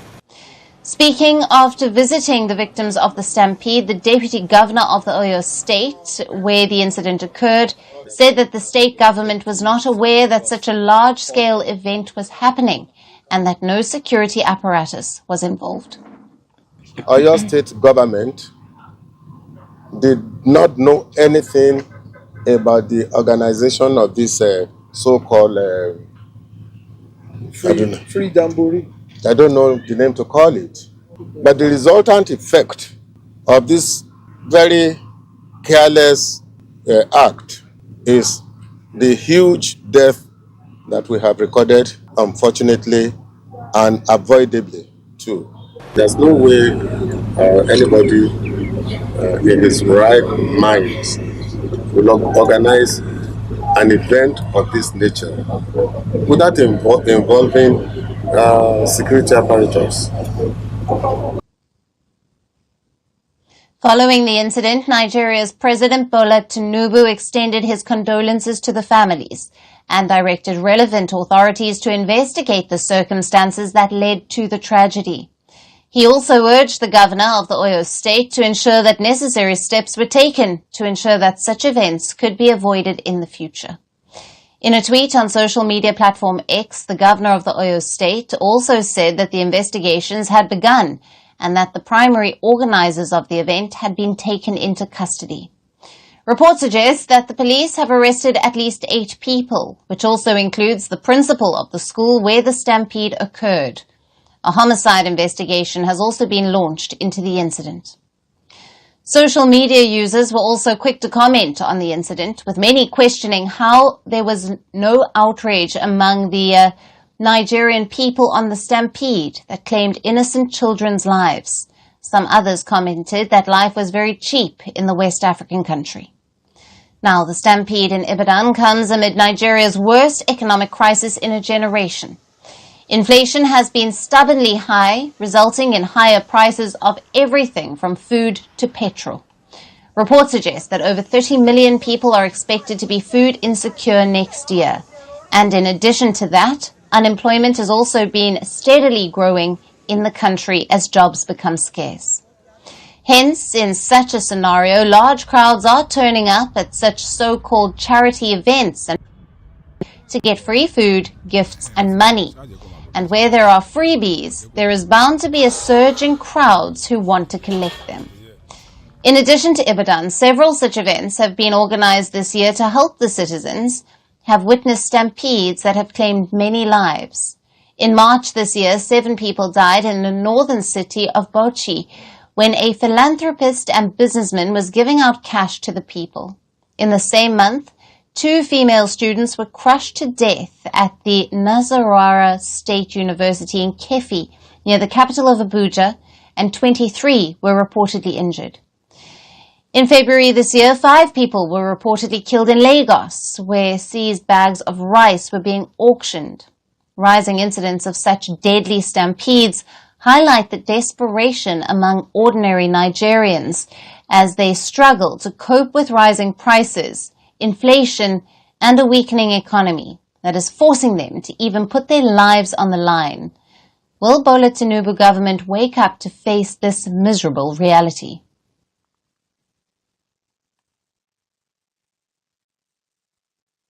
And staying on in West African region, junta-led Burkina Faso has released 4 French nationals who were held for over a year on charges of espionage, following mediation from Morocco between the West African country and its former colonizer. The 4 French nationals were arrested in Burkina Faso's capital of Ouagadougou in December of 2023 and were presented by the authorities as agents of France's Foreign Intelligence Agency, the Directorate General for External Security, or the DGSE. France, at the time of the arrest last year, had reportedly indicated that the 4 nationals were civil servants and holders of diplomatic passports and visas, but rejected that the technicians were sent to Burkina Faso for reasons other than their computer maintenance work. Since then, it had been silent on the matter. However, following the release of the 4 French nationals, France's Minister of Armed Forces, Sébastien Lecornu, said on social media platform X that they were agents of the Ministry of Armed Forces. Reports also suggest that French President Emmanuel Macron had also spoken with Morocco's King Mohammed VI and thanked him for successfully mediating the diplomatic row. But the release of the French nationals comes at a low point in Paris's relations with its former colonies in West Africa. Ties between Burkina Faso and France have deteriorated significantly after the military came to power through a coup in 2022 and forged closer ties with Russia amid a security crisis caused by Al-Qaeda and Islamic State militants. The junta, led by President Ibrahim Traoré, has since ordered France's defense attaché, ambassador and diplomats to leave. Expelled French military troops in the country has suspended some of French media outlets such as Jeune Afrique, and has also rechristened the streets and monuments that carried colonial French names in the country. However, Burkina Faso is not alone in ousting France and turning closer to Russian President Vladimir Putin. Military coups in neighboring Mali and Niger have also led to France losing its influence. In addition, Chad and Senegal have also asked Paris to withdraw its troops from their territories, indicating the growing mistrust and anti-West sentiment. But where France is seeing its influence weaken in the West and Central Africa, its ties have improved with countries like Morocco in recent months. This has been because of France's support for Rabat's claim on sovereignty over the disputed territory of the Western Sahara. Morocco has also been looking to increase its presence in the region as Russia, China, Turkey, and the United Arab Emirates gain a foothold in Africa. This has meant engaging more in diplomatic talks and mediation of conflicts. The North African country has maintained ties with the Sahel juntas and increased its influence by providing them access to the Atlantic Ocean through its ports. But now, with the release of the 4 French nationals in Burkina Faso believed to be spies, there is a possibility of a thaw in relations between the West African nation and its former colonizer.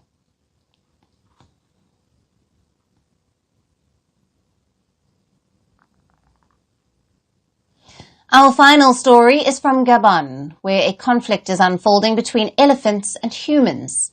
The forest gardeners, as African forest elephants are called, play a vital role in sustaining the region's ecosystem. Yet their survival is at odds with local communities. With over 95,000 elephants living among more than 2 million humans of Gabon, the delicate balance between elephant protection and human welfare has come under stress.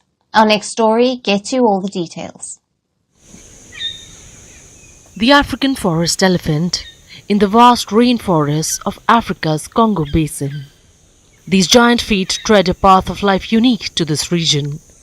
As elephants graze through this land, they help forest vegetation to shrug off some seeds on the ground. These unique feeding habits give these creatures an envious reputation in the animal kingdom, that of the forest gardeners. More than half of the world's African white elephants live in Gabon. The Central African nation is home to over 95,000 such elephants. The human population of Gabon is just a little over 2 million. In the recent times, climate change and human activity has taken a massive toll on the natural habitat of these elephants. The forest gardeners now tread through the fields of corn and cassava. And with each giant step inside human settlements, these trumpeting calls voice out a haunting symphony of survival and encroachment. The living example of human-elephant conflict is this village of Bakausu. It's a small scattering of wooden huts surrounded by lush forests. The residents do not see these elephants as forest gardeners, but destructive intruders trampling on their livelihoods. I don't know what the government is protecting, human beings or animals. I don't know what the elephant is worth to them. This is the thing that we need to explain a little. What does the elephant do for the state in relation to human beings? As encounters with elephants loom large, fear takes root alongside frustration. For villagers like Viviane, the threat is not just financial but also existential. We support our children with agriculture. Now, if this agriculture we do is for the benefit of the elephant, what will happen to us? What will we do? In response to this human-animal conflict, Gabon is trying to balance conservation with community protection. Electric fences have been set up to deter elephants without harming them. Communities can request administrative intervention to remove problematic animals. But villagers say these measures are barely adequate. For the moment, it helps us. Keep the elephants away, it helps us for the moment. But sometimes when they want, when it is a whole herd, they can break it and come in. The African white elephant have a fully protected status in Gabon. The country has taken several steps to protect its elephants, including doubling the budget for the National Parks Department, creating the National Park Police Force, burning its ivory stockpile in 2012, and joining the Global Elephant Protection Initiative. But even as killing of elephants remains illegal, a recent statement has come to define Gabon's elephant story. Last December, transitional President Brice Oligui Nguema publicly sided with communities impacted by elephant incursions. The Gabonese leader said elephants could be killed for self-defense. His remarks resonated with villagers but sparked deep concerns among conservationists. When the president said shoot them, he was referring to self-defense. It's true that the message was passed on a bit like this. It was strong with the populations, but it was self-defense. So when you are facing a danger caused by an elephant, it is normal to defend yourself. Killing elephants, even in self-defense, means undermining decades of conservation efforts. Experts warn that losing the forest elephant could have consequences for Gabon's much-prized forest ecosystems.